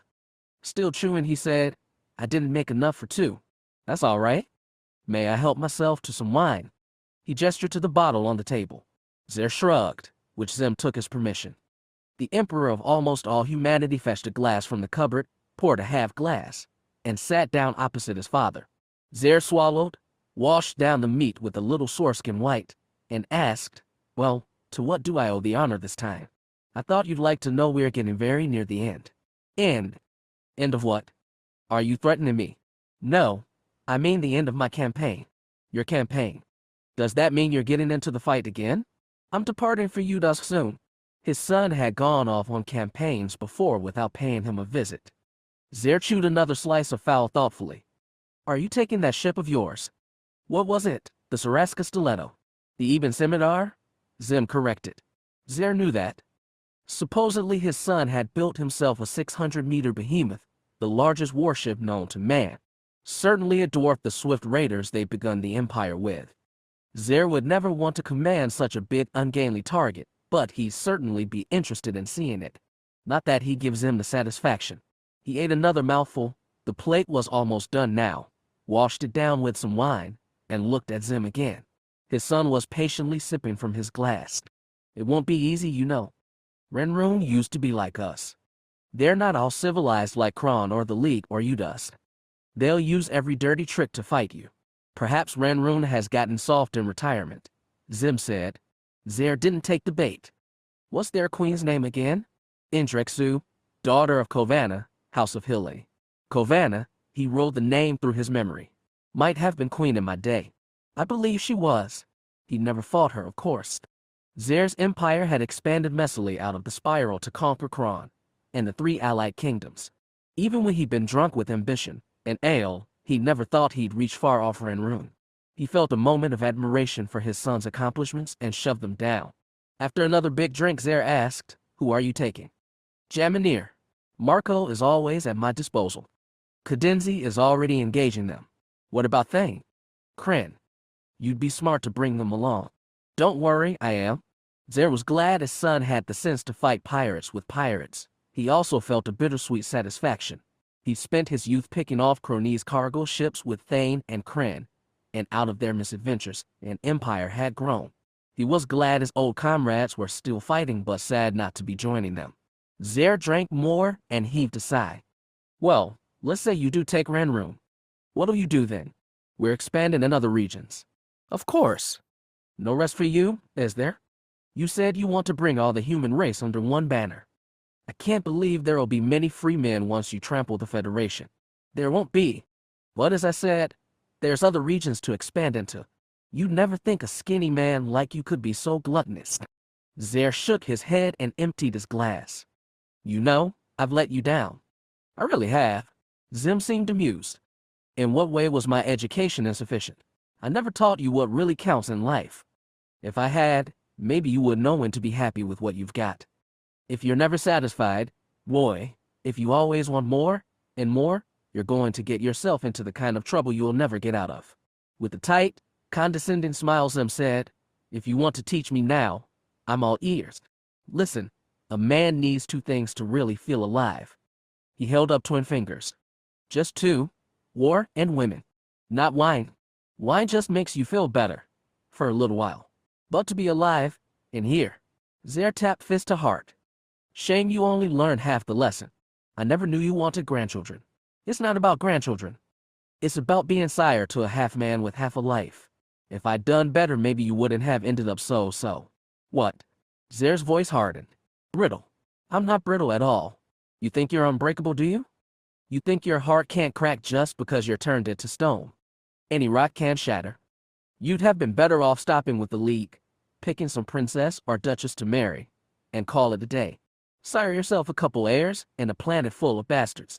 Are you implying no space seeds with my half-siblings, father? Maybe not seeds. I didn't sow my seed that far, he said, but that's not the point. The point is, there's a thrill in war and thrill in women. They balance each other out in life. Without both is a poor thing. It's no wonder you're never satisfied. This from a bachelor who can't even remember who my mother was. Oh, I remember. You just never ask. Xim stared at him. Xer stared back, wondering if he'd finally ask, wondering if he even cared. Instead, Xim sighed and sipped more wine. When I came here, I didn't expect a lecture on women of all things. No. Who do you think you're going to be fighting? A resourceful enemy, as any good woman should be. Xer roused a smile. Xim retained his mild glare. The old pirate insisted, if she's worth her weight as a warrior, or a woman, she'll know how to get inside your mind and knock you off balance. If she's talented, she'll get inside that stony heart of yours too. And if she does, you'll really be in trouble. I'm not concerned about that. Xer snorted. That's what I mean. For all your glories, you're only half alive. Are you really qualified to say what living is, given your position? Xer looked around his hollow home. Yes, I definitely am. Thanks to you. Xim thought about that. Then finished his glass and stood. Thank you, he said. That was elucidating as always. Xer couldn't shake the feeling that his son actually meant it. As Xim started for the door, he called, Hey, wait. Xim stopped and looked back. Yes. Why did you come here, boy? Really, I told you, I'm about to go lead a campaign. When I come back, your son will be the emperor of all mankind. Is that it? You're bragging. Xer narrowed his eyes. Maybe you're not sure if you're coming back. Xim smiled tolerantly. I appreciate your concern, father. Are you afraid? Is that it? You haven't been on the front lines in a long time. Maybe you've lost your touch. Maybe I just wanted a little of your wisdom. For old time's sake. HMMPH. You'd better take it to that stony heart of yours. I'll try. Goodbye, father. Xim turned and walked straight out. Xer settled back in his chair and looked at his meal's debris. It had tasted good at first, but the aftertaste was sour. When Essen left to join Indrexu's war against Xim, she told herself she was getting off her high perch and down into the mud. She had, naively, thought this a metaphor. During the flight from Santasa Station to Curoin, her guide, a gruff Utusky captain named Gresham, had mentioned that the planet had two seasons, dry and wet, but professed ignorance as to which one they'd be deployed in. The transport ended up disgorging them in an area that was cloud-covered, damp, and, worst of all, cold. It was apparently well into the rainy season because low-lying plains were flooded and the higher elevation slopes were perilously muddy. Their goal, as Captain Gresham explained, was simple. A day before their arrival, the Empire had launched a preliminary assault and managed to deploy ground troops 50 kilometers southwest of their position. Their goal was to hold the highland, and more specifically the spaceport and communications array embedded in the hilltops. Unpleasant as it was, the rainy season worked to their advantage because it slowed the enemy's armored units and made heavy war robots useless. Essen hadn't been the only one to come to Curoin. The Federation's last stand was rousing mercenaries and volunteers, many from worlds overrun by Xim and other conquests. They ranged from teenagers to old veterans, mostly human with a few scattered aliens common to the Tion cluster. None looked like her, and she'd gotten plenty of stares and several questions as to where she'd come from. She did her best to deflect them. Captain Gresham was more practical in his questions. He questioned her about her combat experience, her technical proficiencies, and her skill with weapons. His tone throughout was professionally cool, but when she told him she specialized in bladed weapons, not firearms, she caught a flash of feeling from him in the force. It said, "This one won't last a week." He was wrong. It took more than a week before they even saw combat. In the meantime, they waited behind their fortifications, beneath the rain. Essen's plan was simple: wait until battle came, then display her abilities in a way that would demand an audience with Indrexu. She couldn't simply tell Gresham what she was. Being a Jedi, using the Force, meant nothing to these people. They'd only believe through seeing. So she kept her lightsaber tucked in a waterproof pouch, sealed from view. It was with her at all times, even when she slept in the leaky barracks with 30 other shivering, anxious recruits. It took 9 days before she heard the first signs of combat. She didn't actually see fighting in the literal sense. The closest she got as she sat at her hillside watchpost, beneath the canvas tent flap heavy with rain, was the flash of distant explosions. Behind her, Federation cannons thundered and shot arcing mortars at invisible targets. Nobody explained how many enemies were approaching or if the mortar rounds did any damage. She was just a new recruit in. She'd realized new recruits were effectively cannon fodder on Kuroin. Muffled explosions continued throughout the night. Finally, on the 10th day, the moment she'd been waiting for arrived. She'd just taken her watchpost when sirens blared across the hills. Then the sky began to scream. From her position, she spotted the incoming missiles as smoke trails, punctuated by the hard black point of warheads. In the second before appearance and impact, she counted a dozen of them. Then explosions rocked the hills and, for a minute, drowned her ears within ringing. Smoke rose from impact points, but when she scanned the slopes, she didn't think any major targets had been hit. The enemy was softening them up in preparation for a ground strike. That was no consolation during the second and third missile volleys. The hills trembled, smoke and ash choked the air, and these impacts knocked out several watchtowers and artillery emplacements. Most of all, it confused and frightened the soldiers, so many of them volunteers who'd never seen direct combat before. Essen had been in battles, but never like this. The enemy didn't show his face until after 3 rounds of missiles. When the smoke cleared, she made out the dark blocks of Imperial units crawling toward them from the distance. With her binoculars, she marked 6 treaded tanks and 10 6-wheeled armored vehicles crossing the narrow ridge that connected their patch of hills to a southern range. Except for the spine, the land between their hills was too muddy to cross. Like all soldiers, Essen carried a communicator with her. Her soon scratched with a broadcast order from Captain Gresham. All units, hold position. Repeat, hold position. Do not fire unless instructed. Because she was, for the moment, a soldier instead of a Jedi, Essen stayed at her post and watched the armored unit approach. She watched the defensive mortar strikes that knocked out only 2 armored crawlers and dented 1 tank. The Federation launched a small counteroffensive and met the column with 4-wheeled trucks bearing automatic cannons. All they succeeded in doing was slowing the convoy down so 2 more crawlers could be picked off with mortar strikes. The tank's black armor seemed impervious. Soon the convoy drew close enough to shell the hillsides at close range. Gresham gave no order, but soldiers at downslope trenches opened fire. Their rifle shots did little good against the vehicle's armor. Essen watched as a group of Federation soldiers went across the land bridge, daring the enemy shells to hurl grenades. They managed to take out another crawler, but the tanks were still impervious. One even endured a direct grenade burst on its top side. There was no stopping the damn things. If the Federation had beam tubes, they might be able to cut through that armor, but none were at hand. The lightsaber at Essen's belt called to her. She'd come to help the fight. The fight needed help. When Gresham's voice next scratched over her comm, he said, "Units 1 through 8, hold position. 9 through 12, begin withdrawal to point 705. So that was it, a fallback." She looked around and saw soldiers from nearby trenches begin to run uphill. For a second she felt pathetically useless. But she was not. Essen crawled out of her pit, but instead of running up the slope, she charged down.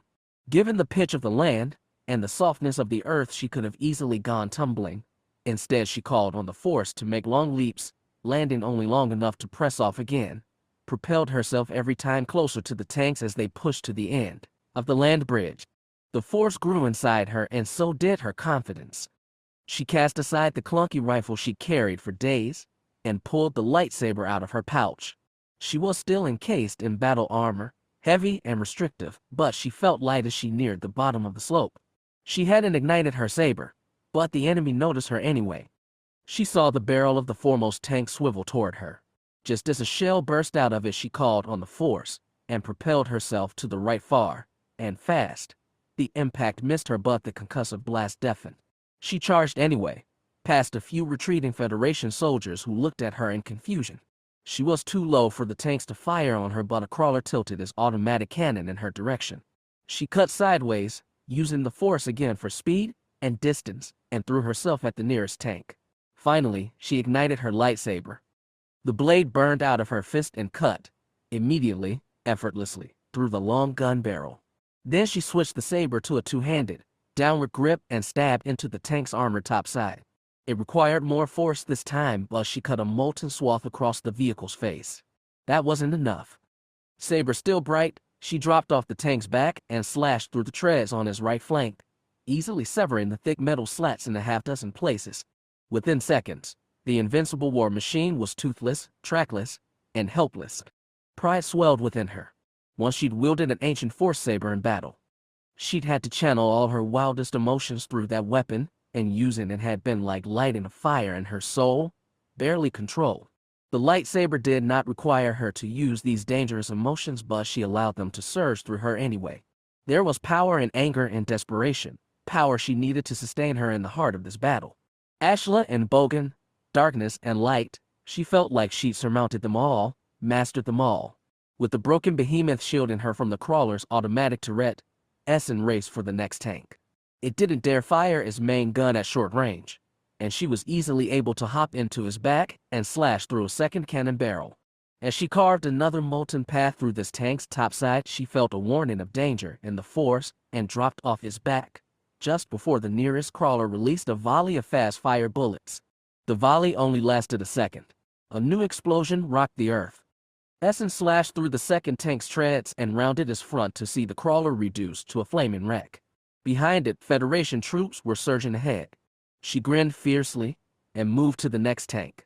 The Imperial advance had charged ahead too quickly, and now all its vehicles were packed on the land bridge with the way ahead blocked and no easy path to retreat.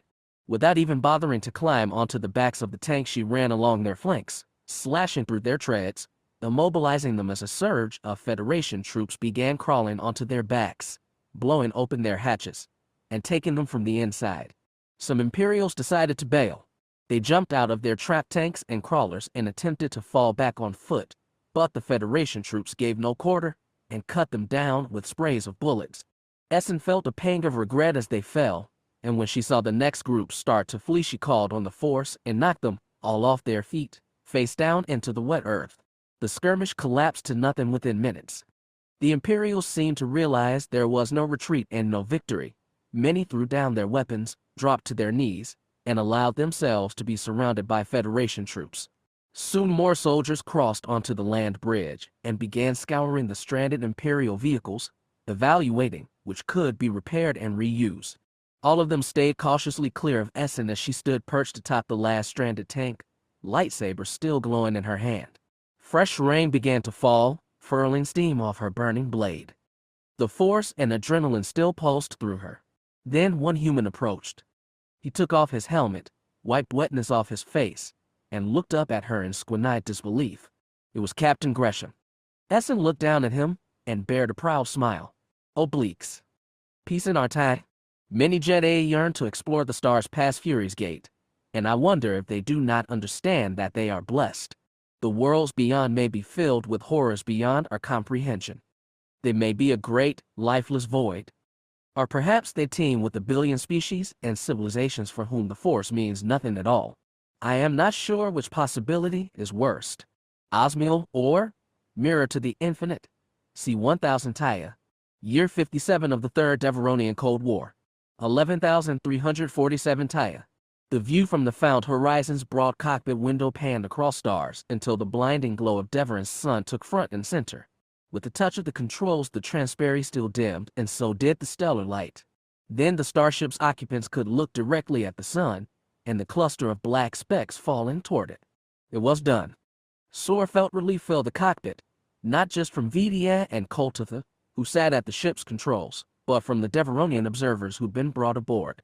There were 4 of them, 2 from the Northern League, 2 from the Southern Alliance. They'd bled emotions into the force since coming onto the horizon. First they'd been frightened, then skeptical, then frankly terrified as the Jedi starship soared away from the planet with stunning ease. Koltatha, at the helm, had turned the ship to face Deveron so that these guests might see their world from space for the first time. That all had sustained them all the way to the sun, where the horizon had ejected hundreds of nuclear warheads into space. The observers were still watching the black specks dwindle against the sun's glow. Sor gave Vidia a tiny nudge with the force, and the young Deveronian woman took her cue. Standing from her seat, she began speaking to the observers, explaining what had been done, and that the weapons were now beyond recovery. Now they would return to a world where the threat of nuclear war had been drastically reduced. Sor understood none of their speech, but he didn't need to. The other Deveronians were relieved, but not half as relieved as Vidia. Despite being the youngest and least experienced of the 3 Jedi, she'd been forced to shoulder the heaviest burden on this mission. Despite the pressure and her self-doubt, she'd performed admirably, and Sor sent her wordless congratulation, which she returned. Sor savored those feelings as Koltatha piloted the horizon back to Deveron. Unlike his companions, he'd not been born into the Jedi Order but traveled to Tython to enlist. He'd been raised on a distant Qua colony, and he'd been the only one with his power. His gift had left him lonely, and he'd voyaged to the Jedi-seeking community. He found it as a teacher. He schooled several different Jedi in his long life, and for over 15 years he'd mentored a human named Ericus, guiding him from child to young adult. Years ago, Ericus had been cast into space in search of an ancient Tython generation ship. Nothing had been heard from him since. It was, sadly, not unusual for Jedi exploration teams to go missing, but in his heart Sor believed that Ericus was still alive. Their bond in the Force was strong enough that one would feel if the other died. After Ericus left, he'd been listless and found himself craving another student. Then, finally, the Jedi had mounted this mission to Deveron. Vidia, though still an apprentice, was the only Deveronian available. Her knighthood had been rushed so she could be put into action. Sor volunteered to lead the mission because she'd need a strong mentor, and because he wanted to mentor again. She'd passed her first major test here. The Cold War that had frozen Deveron for 60 turnings would end thanks to her. Like Ericus, she'd one day make a very potent Jedi. Koltatha was older and more experienced, but he had things to learn also. The Nori had trained with the best weapon masters on Skagora, and was a firm believer in the schism between light and dark. He so pledged himself to the light that his piety left him suspicious of non-Force users like these Deveronians, who had no natural feeling for Ashla or Bogan. When the found horizon reached the planet, it burned easily into the atmosphere. One of their guests said something nervously in Deveronian, which Vidia translated into Tython. He says none of them had ever been to space before. Hardly anyone on their world has. It's much harder for them, and more dangerous. The Deveronians developed spaceflight on their own, without other races' help. Tell him that's admirable. Vidia did. Sor felt the guest's gratitude, but their awe did not diminish. All was not the same as trust, but at least after today the Deveronians would accept the Jedi as real beings and not fairy tale phantoms. That was an improvement, Sor thought, and worth the risk of bringing people aboard.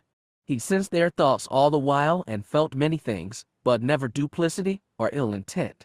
It gave him confidence that the Deveronians and Jedi had a future together.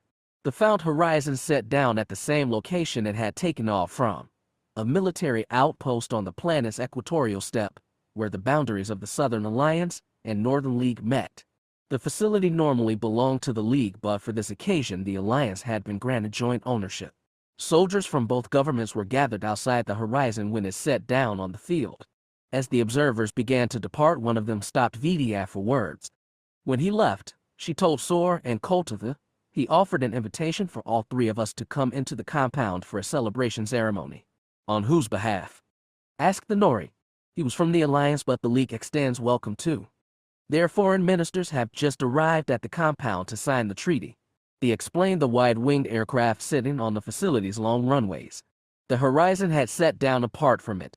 Outside the high walls, and electrified fences that protected the compound. Sora asked, "What did you tell him?" I said we're honored, and we considered it. Her eyes said she was leaving it up to him. You should certainly go, Koltitha said. You played a huge part in this. You've earned it. The fur on Vidia's face fluttered, her species' version of a blush. He said they want us all to come. I think most people are curious what you two look like. They've never seen non-Deveronians before, and I think it would help them trust you. Koltitha flinched inwardly at the word. Sora could feel it.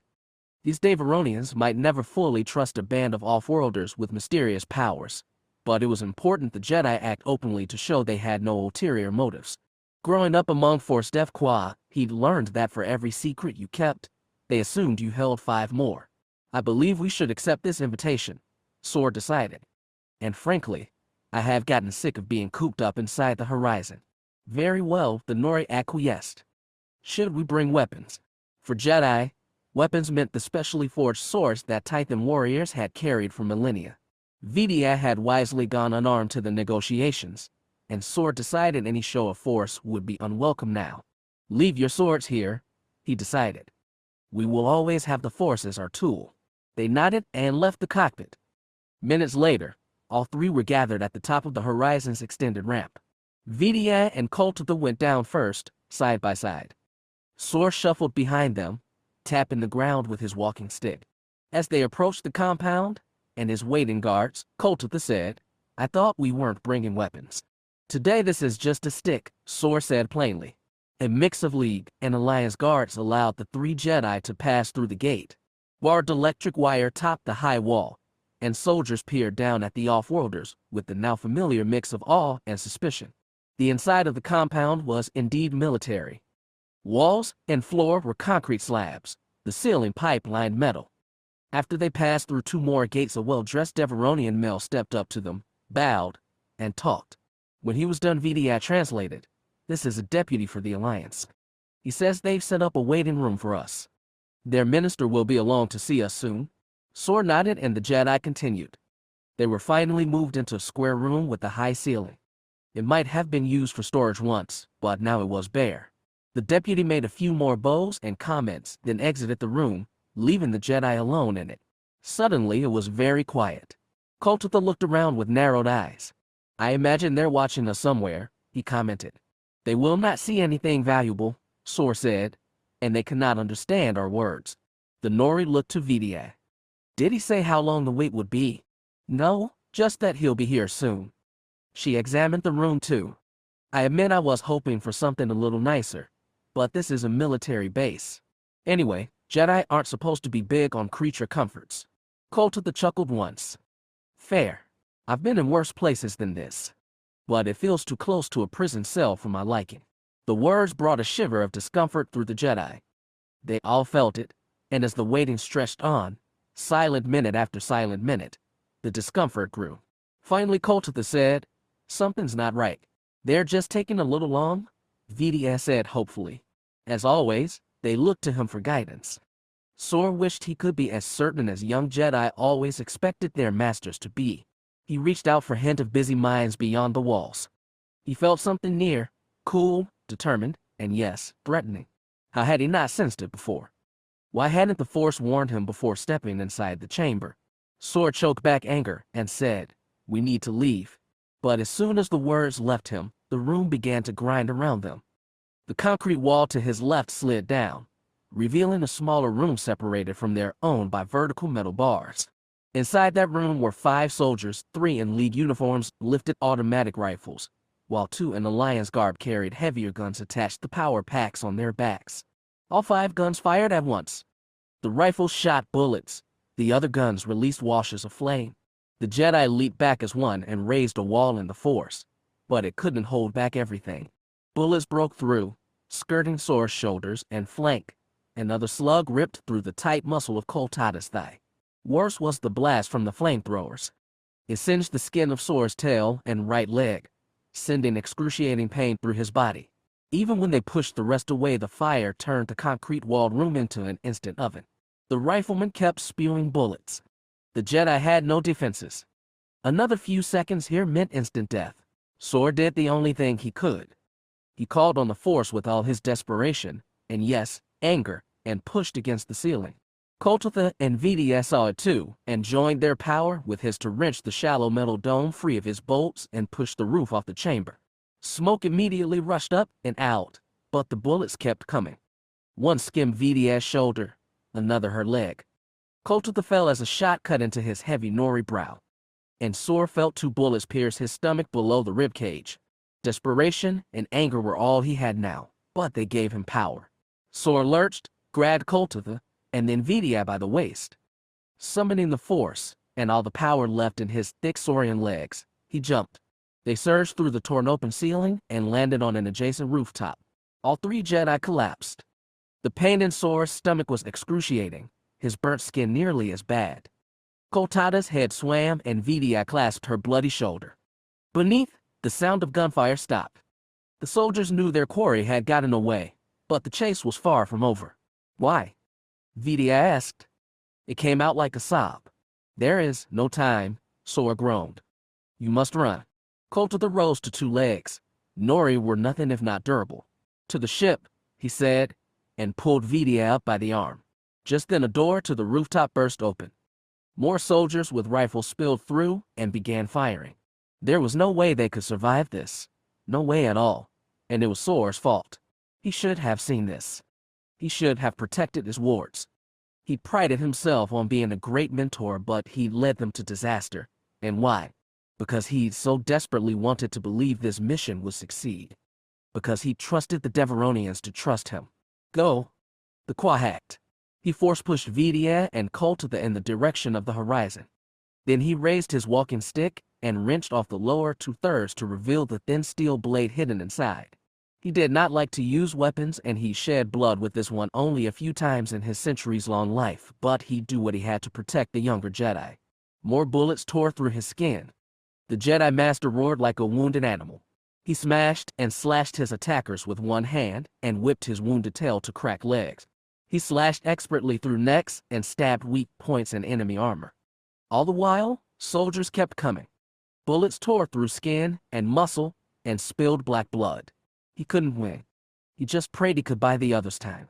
As he fought and was killed in turn, as agony blossomed in his body and consumed his mind, Sor's lifelong certainty shattered. How had his faith in the Force led him to this? How could he have trusted it to protect him against a galaxy that saw his gift as a threat? How could he have been so wrong? It was a miserable thought, and his last. He lifted his arm to bring his blade down on one soldier, but another to his flank lifted his rifle and popped a single shot. The bullet nearly caught Sor's bicep. Instead, it skimmed past and shattered his skull. Against an inch-long slug of metal, the immortal power of the Force meant not a thing. Chapter 4. Tests of Faith. In loving, our hearts glow. With desire's flame. In desiring, we aim like arrows. For greatness in our beloved's eye. In striving, we battle the world.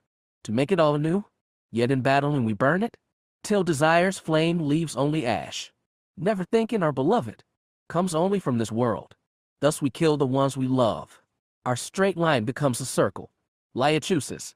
Ericus woke one morning with terrible certainty that his master was dead. He emerged from something that was less and more than a dream, less vivid and sensual, but more coherent and deeply felt. In the moments before he jerked upright in his bed, he felt confusion, pain, and primal fear, and he knew he was sharing the emotion Sor broadcast across the stars.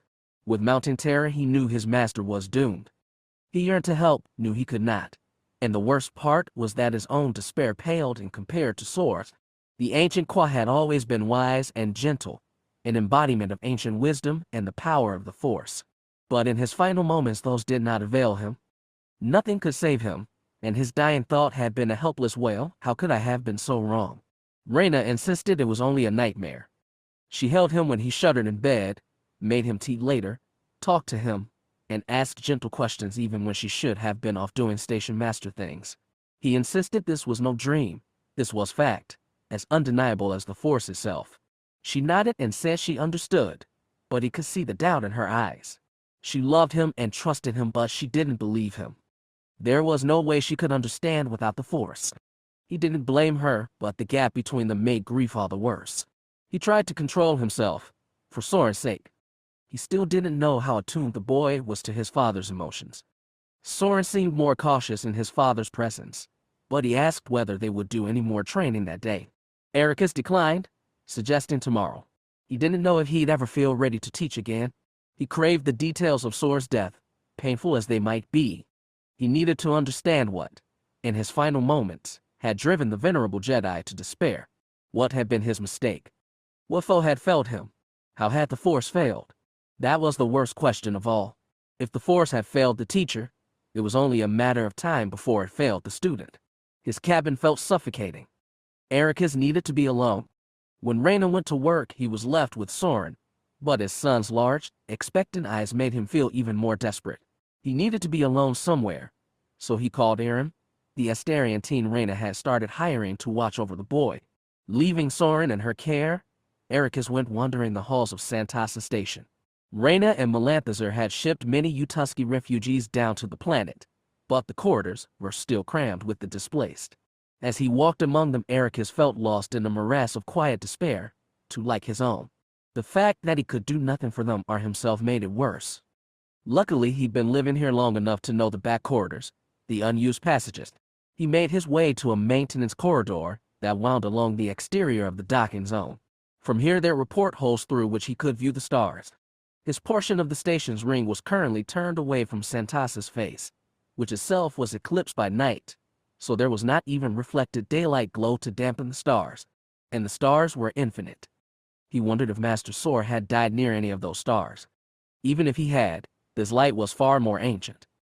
Some of those rays had spent tens of thousands of years crossing the galaxy to meet his eyes. Some of the stars he saw must have died already, burst to novae, or collapsed to white dwarfs.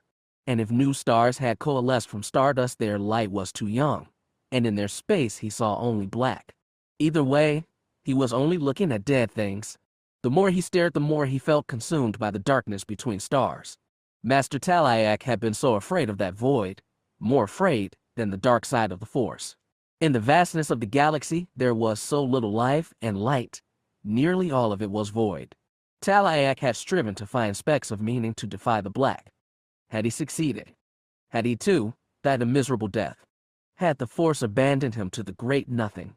Ericus loathed the stars and black, but he couldn't look away. In their cold cruelty, he saw the truth of the universe. A mottled sphere floated against space, green-blue oceans, continents of dusty brown, cool gray-white, patches of jungle, all of them tinted a faint rust red by the light of a dead and distant star. Kenton. After a lifetime he was back. Yet he looked upon his homeworld. Vidas felt nothing. He had no idea what feeling was appropriate for a moment like this. Hope, perhaps, but the Kenton he'd fled as a child had been the most hopeless place in the universe. The bloodthirsty priests of Indrexu had been destroyed and replaced by a new, better, kinder religion, or so he'd been told. But when he looked on that world's homely face, he could only think of the misery there wrought. Even Xim's vicious conquests could not compare to their gratuitous, sadistic evil. They were gone, but could Kenton ever be free from their stain? He'd come here to find out. That, and one other reason, one he didn't dare say even in the privacy of his own mind. To say it, to name it, would be to invite hope, and there'd never been hope on Kenton as he'd known it. "We're getting to hell," Cruller said. His voice was gentle, but Vidas trembled in his crash wedding. He quickly composed himself and said, "Where's it coming from?" "The hyperspace beacon." "That's right. Looks like it's been set up with the local comrades docking ports. Looks like they're building it into a transit station." "What are they saying?" "I was hoping you could tell me." "I'll put it on your screen now." Vidas fixed his attention on his console, not knowing what to expect. Kenton was a diverse planet with many different continents and climates, the Nikto a fractured species with 5 major races and dozens of languages. 8 different nations had competed for territory before the priests of Indrexu subjugated them all. The Nictus he met at Gwyn's Minor said the planet was still unified under the new regime, whatever that was. The text that appeared before him came in 2 fat paragraphs, each in a different language and script. The top was totally unfamiliar, but he recognized the lower as Mshintoku, the tongue spoken on Kenton's southern continent. It had little in common with the Kadasku he'd grown up speaking, but the Mshinto were proliferate traders, and often visited his coastal village of Minida. It was a struggle to summon memory of a language he'd have known as a child, but he was able to recognize key words and piece together meaning. Well, what's it say? His father pressed. It's a welcome message. Vadas couldn't contain his surprise. The Indrexu priests had fiercely resisted outsiders. He'd only managed to escape on a smuggler's ship. That explains why nobody's shooting at us, Kroller drawled. Are there instructions? Are they telling us to go to the station? No, not explicitly. They're requesting we provide them with our destination. Do you want to dock at the station and check it out before we try groundside? It was the logical thing to do. The station was probably designed for foreign travelers, and that was what they were, despite his weird feeling of homecoming. But he didn't want to go to that station, that new and foreign construct. It would contain nothing of the home he'd left behind, the one that was calling to him now. He twisted in his seat to look out the porthole once more, and to his disappointment saw Kenton had slipped from view. Kroller noticed. Scans show at least 3 groundside docking facilities. Maybe more on the other side of the planet. I'll send you the info. Tell me where you want to go, son, and I'll get us there. Vadas forced attention on his screen again. When he'd left, Kenton had possessed one official starport near populous Kainala, locked down and mostly derelict thanks to the priests. He'd escaped Minota first by boat to the Glacelta Islands, where smugglers hid their single docking tower. The Kainala port was still there, and new ones had been built on the southern continent and at the Glacelta archipelago, perhaps on the same site he'd burst free from years ago. How had these ports been built so quickly? With whose resources? The Nikto had never developed starships of their own, even before the priests drove them back to primitivism. He was pretty sure whoever built those ports had also driven the priests away. He was curious and wary of these liberators. What'll it be? Kroller asked patiently. Docking at Kainala would give them access to Kenton's biggest metropolis. Surely answers would be found there. Perhaps the liberators themselves. But he'd never been to Kainala. It would do little to raise the memories now restless inside him. Glacelta, however, would be different. If he returned to the same island he departed from, he might be able to grab a boat to ride it over the seas back to Minota. He might set foot on the rocky shore of his village, and then, he shouldn't hope. He couldn't help himself. He'd come so far, and couldn't stop now. Whatever had become of Kator, he had to find out. The archipelago, he said. We should dock there. I'll set course now, Kroller replied. You want to let flight control know our heading? Yes. I'll do that right away. He did it. But it was hard. Hard to summon the right phrases of barely remembered Mshintoku. Hard to concentrate when the gravity-scorned accelerated and jostled him in his seat. Hardest of all to keep his hands from nervous trembling. Kuroin, its surrounding space and surface both, were contested. The Imperial feint at Zeldrif had been repulsed, as had the Anesca attack, with heavy losses. The resupply station at the Narento binaries was under siege, and, Indrexu feared, would not last long. But the most astonishing thing was completely unexpected. She'd read the battle report from Kuroin, beamed directly to her storm rider as it skirted the system's edge at a careful distance. She'd reread it, considered, made no sense of it. So, finally, she'd ordered that astonishing thing brought to her presence. It took half a day to extract from Kuroin's surface, slip past the Imperial warships, and reach the storm rider. Captains Moral and Venta both insisted that the arrival be placed under guard, because there was no telling what she was capable of. The reports from the Kuroin skirmish made it sound like she could do pretty much anything. Indrexu couldn't rule out that this was a trick, maybe even an elaborate assassination attempt, though underhanded murder had never been Xim's style. Indrexu's personal meeting room was spacious by the Storm Rider standards, but it felt immediately cramped when the newcomers arrived. The Queen stood against the bulkhead opposite the door with Captain Venta at her side. Both wore ceramic blue battle armor, and Venta had her helmet donned and sword drawn, whatever good that would do. When the door opened, 2 guards, each cradling a repeater rifle, stepped through. Between them, standing a little shorter than the tall Ranroon women, was the alien miracle worker, still dressed in the dirted armor of a Federation infantry grunt. Indrexu eyed her carefully. The woman's skin was a striking scarlet, her tangled hair black. Tiny growths, like horns, jutted from the hairless ridges over her eyes and framed her chin. She met Indrexu's stare dispassionately. Hands remained at her sides, right wrist brushing the cylindrical beam weapon described in the report. Indrexu had never seen an alien of that race, near human but clearly not. Apart from her foreignness, there was little about her that stood out. The queen crossed arms over her chest and said, "They tell me you destroyed an entire armored column by yourself." She spoke slowly, for she knew her Ranroon accent was difficult for many humans to understand, let alone aliens. "I was helped by your soldiers," the woman replied. Her Tianese had its own accent, unfamiliar. "You seem to know who I am, then? What is your name?" "I am Essen. Only Essen. I am Hile Indrexu Cortez, 21st Queen of Ranroon. I have no title or family. I come from no noble line." "What are you, then?" "They say you volunteered for service at Santasa Station."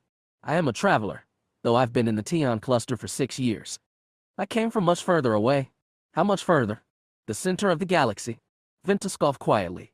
Indrexu asked, "How did you reach known space? Can you navigate hyperspace without relying on our beacon network?" "I had a ship that could do that." "I've lost that ship." "So you're marooned in our region." "You can think of it like that."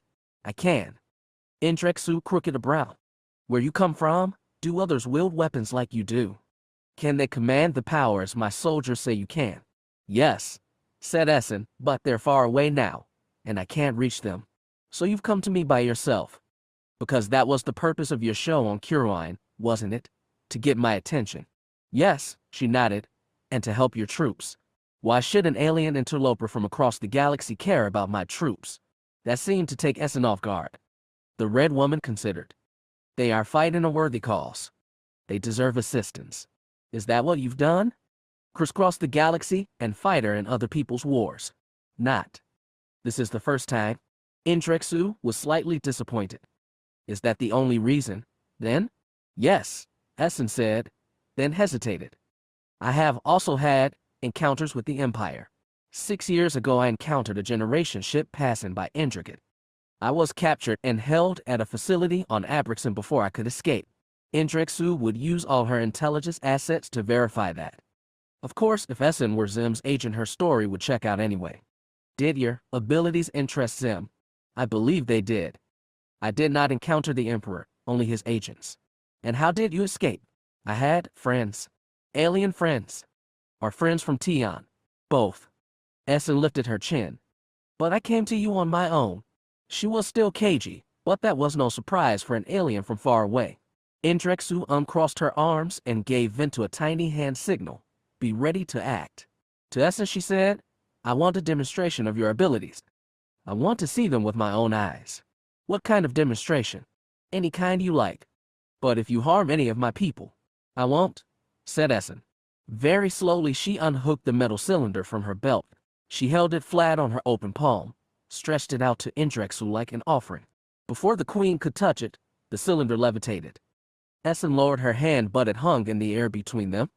Then it rotated to stand vertically, and a meter-long blade of light extended toward the ceiling. Essen looked at Indrexu and crooked one-horned brow. Indrexu walked slowly toward the beam. She waved hands along its flank, touched the smooth metal surface, shifted her grip toward the light. The cylinder really was hanging in space, untouched. When her palm moved close to the light, she felt its intense heat. "Don't touch it," Essen warned. Indrexu lowered her hand. "How does it work?" "An energy beam, focused by crystal." After a second she added, "I didn't build it. It was a gift I received on my travels." "Then you can't make more." "Pity." "And what about your abilities? Can your species do telekinesis?" "My people can do that and more." "People." Indrexu made note of that. "How?" "A natural ability." "Yes." "Can you teach it to others?" "Only if they are born with it. And I've met none here, humans or not, who were." "What other paranormal powers do you have?" "We don't think of them as paranormal. But I can see how you might." "Are these talents native to your kind, like breathing and eating for us mortals?" "They're skills that require much practice and effort. And I'm as mortal as you. So if I order Captain Venta to run you through with her sword, you die like any human." The two women locked eyes across the still burning blade. No one moved, even breathed. Essen said, "I would defend myself, because I can die so easily." "Defend yourself with that blade." "With your fists, or with your mind, whatever is necessary." They stared for one more hard moment. Then Indrexu quirked a smile. It's a good thing I won't give that order. Not yet, anyway. You understand why I can't trust you. That's your right, Essen said. In your position, I wouldn't either. Her lightsaber shuddered off and drifted through the air until it rested in her scarlet hand. The guards tensed, but Indrexu let her hook the weapon back to her belt. You never answered my question, the queen pointed out. What are your other powers? They're difficult to quantify. You can't do telekinesis. What about telepathy? Mind control? Mystic visions? Essen only blinked. I've known people who can't do all of those things, or some of them. Talents differ between us. She said outrageous things so plainly. Indrexu recrossed her arms. Can you tell what's going through my mind now? Curiosity, mixed with incredulity, said Essen. But I don't need the Force to tell me that. The Force? That's your wellspring. All right, we'll see what your Force can do. I'm going to hold an image of something in my mind. Tell me what it is. Still holding Essen's eyes, Indrexu peered past the woman and conjured a scene from memory. A dark gray sky, a deep blue sea, and resting between them, an old sailing ship made from tar together with planks, with the high mast rising from its flat top side, sails lowered to catch wind. It was the kind her ancestors had used to traverse Ranroon seas before space travel dropped into their isolated world. She stared through Essen, but Essen closed her eyes. The red woman's brow creased faintly. If she was probing Indrexu's thoughts, the queen didn't feel a thing. When Essen opened her eyes, she said with confidence, an ancient sea vessel, with sails raised. This impressed her even more than the blazing sword moved without hands. This red woman had stared into her very soul. Indrexu was amazed and wary. Tell me, said the queen, what do you think you can achieve in joining me? Do you believe you, one mortal woman, can turn the tide against them just because you have a few tricks? She thought this, too, might take Essen back, but the alien said, these powers aren't mine. They're part of the universe itself. I only draw on the Force, as it draws on me. I don't know if it's enough to turn back Xim. I've come here to find out. Was she a religious type? Then, Ranroon had his own mythologies, more poetry than creed, but things might look different for Essen if she really drew on an ethereal power. We will test your faith later, Indrexu said. My guards will prepare a place for you, while I consider the next step. Thank you, Essen gave a shallow, crisp bow. It was the first sign of deference she'd shown. The guards escorted her from the chamber. The storm rider had no room for private guests. She'd be staying in the brig, unrestrained but under guard. Her reaction to that might be telling. Once the door slid shut, Captain Venta finally took her hand off her sword. There's no telling if her powers are real. They're real, Indrexu exhaled. What they actually are is another question. And what she is? Venta's brows furrowed. She says she comes from the center of the galaxy, but I recall stories of hyperspace pioneers finding red-skinned humanoids somewhere past the edge of known space. In its time, Ranroon has sent out many explorers who come back with stories of varying authenticity. See if you can find anything to back that up. In the meantime, we need to test her further. She added, if she was sent to assassinate me, she could have done so already. She could still be a spy. Though they were alone, Venta lowered her voice. She could be after the object. I'm aware, and I might show it to her. The captain blanched. Majesty, if Xim learns about the object, it will still do him no good unless he knows where it is. She doesn't have to know either, but her powers might be useful there. Why do you think that? The object came from the tyrants. And they say the tyrants had powers like that, moving objects, with their minds, touching the minds of others. Myths. Until today I'd have agreed with you. Perhaps we'll find out, one way or the other. But first, a test. You have something in mind. Indrexu took a deep breath and wondered what strange path she'd started down. Let's get to the command deck. I want to see how the battle for Curoin is progressing. Home was a rise of white buildings between the blue of the sea and the green of mountainous jungle. The forests of Cadasker were dense with vegetation and predatory animals that gave even fierce Nikto hunters pause. For that reason, most of Vadis's race, the Cadasanicto, lived on safer coastlines. Vadis's last sight of home, seen nearly 20 years ago from an outbound boat, had been of that white line pressed between green and blue. It had struck his young self as fragile, small, and endangered. He'd expected jungle monsters or evil priests to devour it once he was gone, but Minotaur remained. More than that, It appeared to be flourishing. Vadas could barely recognize it as he stood on the prow of the boat that had taken him from the landing zone across the sea. The boat was packed with people, mostly green Kadassa, some pale Glussa Islanders, red-faced Kajinsa, and even Mshintosa from the south. And one sole human, his father, who looked admirably composed, surrounded by strangers chattering in unintelligible tongues. People from all over the planet were coming to Minida. He couldn't believe it. As the boat came to dock, he stared in awe at the white, glassy towers rising from the shoreline. Some of the old white stucco houses remained, but Minida was expanding, both skyward and into the mountains. As they neared the harbor, he saw a flatbed boat laden with lumber from felled trees. When the boat jostled into his berth and began disgorging passengers, Vadas remained on the deck, hands gripping the railing tight, trying to spot familiar buildings amidst all this new growth. The cape to the north and jutting hill to the south seemed the only things unchanged. Once the crowd, then Crawler came up beside him, rested hands on railing, and said, "I'm guessing a lot has changed." "It's unbelievable." Vadas shook his head. "The spaceport, the buildings here, where's all this coming from? Not Kenton, I'm guessing." "No, but it's not Xim, is it? He hasn't gotten this far yet. I'm sure he's sent scouts, but if the Empire was dumping resources on this place, I'm sure we'd have heard of it." "Then who?" "I don't know. I guess we'll have to ask around." He looked at Vadas. "Got anybody you're planning to look up?" Vadas inhaled deeply. "There might be people here I still know." "Such as?" He told his father and Raina much about his experiences on Kenton, but not everything. Staring at the water as it dashed against the hull, he said, "My parents were killed, but some of their friends may still be alive. Any other family? I had an older brother." It felt so strange, saying it, like he was breaking the taboo. "Had or have?" "I don't know." "Okay," Crawler said. "Then, guess we'd better start asking around." "We? You never know. Somebody here might speak Taiwanese. Hell, somebody might even want to hire us." He gave a defiant grin. "Try a little optimism, son. Sometimes it even works." Vadas tried. The dazzling skyline and busy streets urged his spirits upward, and he prayed harder than ever that Kator was still alive, not just alive but thriving in this new Minida. He and Crawler wandered for half an hour before he could finally get his bearings and find remembered streets.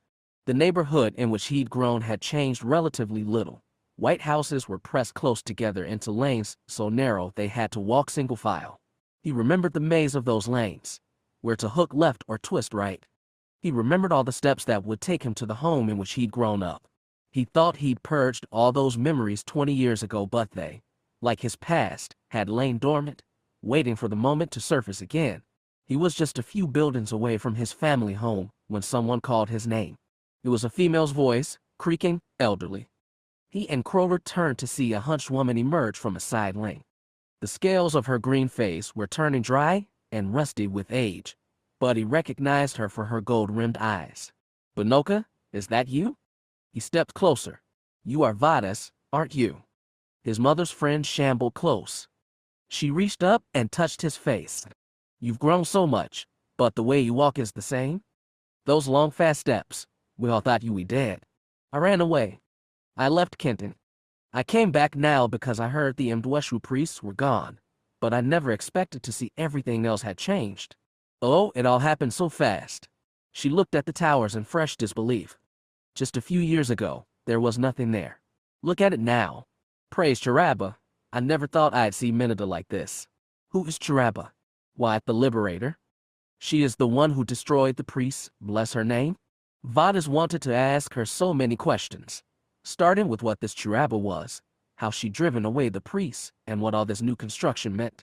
But he got nothing out, because Binoka asked him, "Have you seen Kator yet?"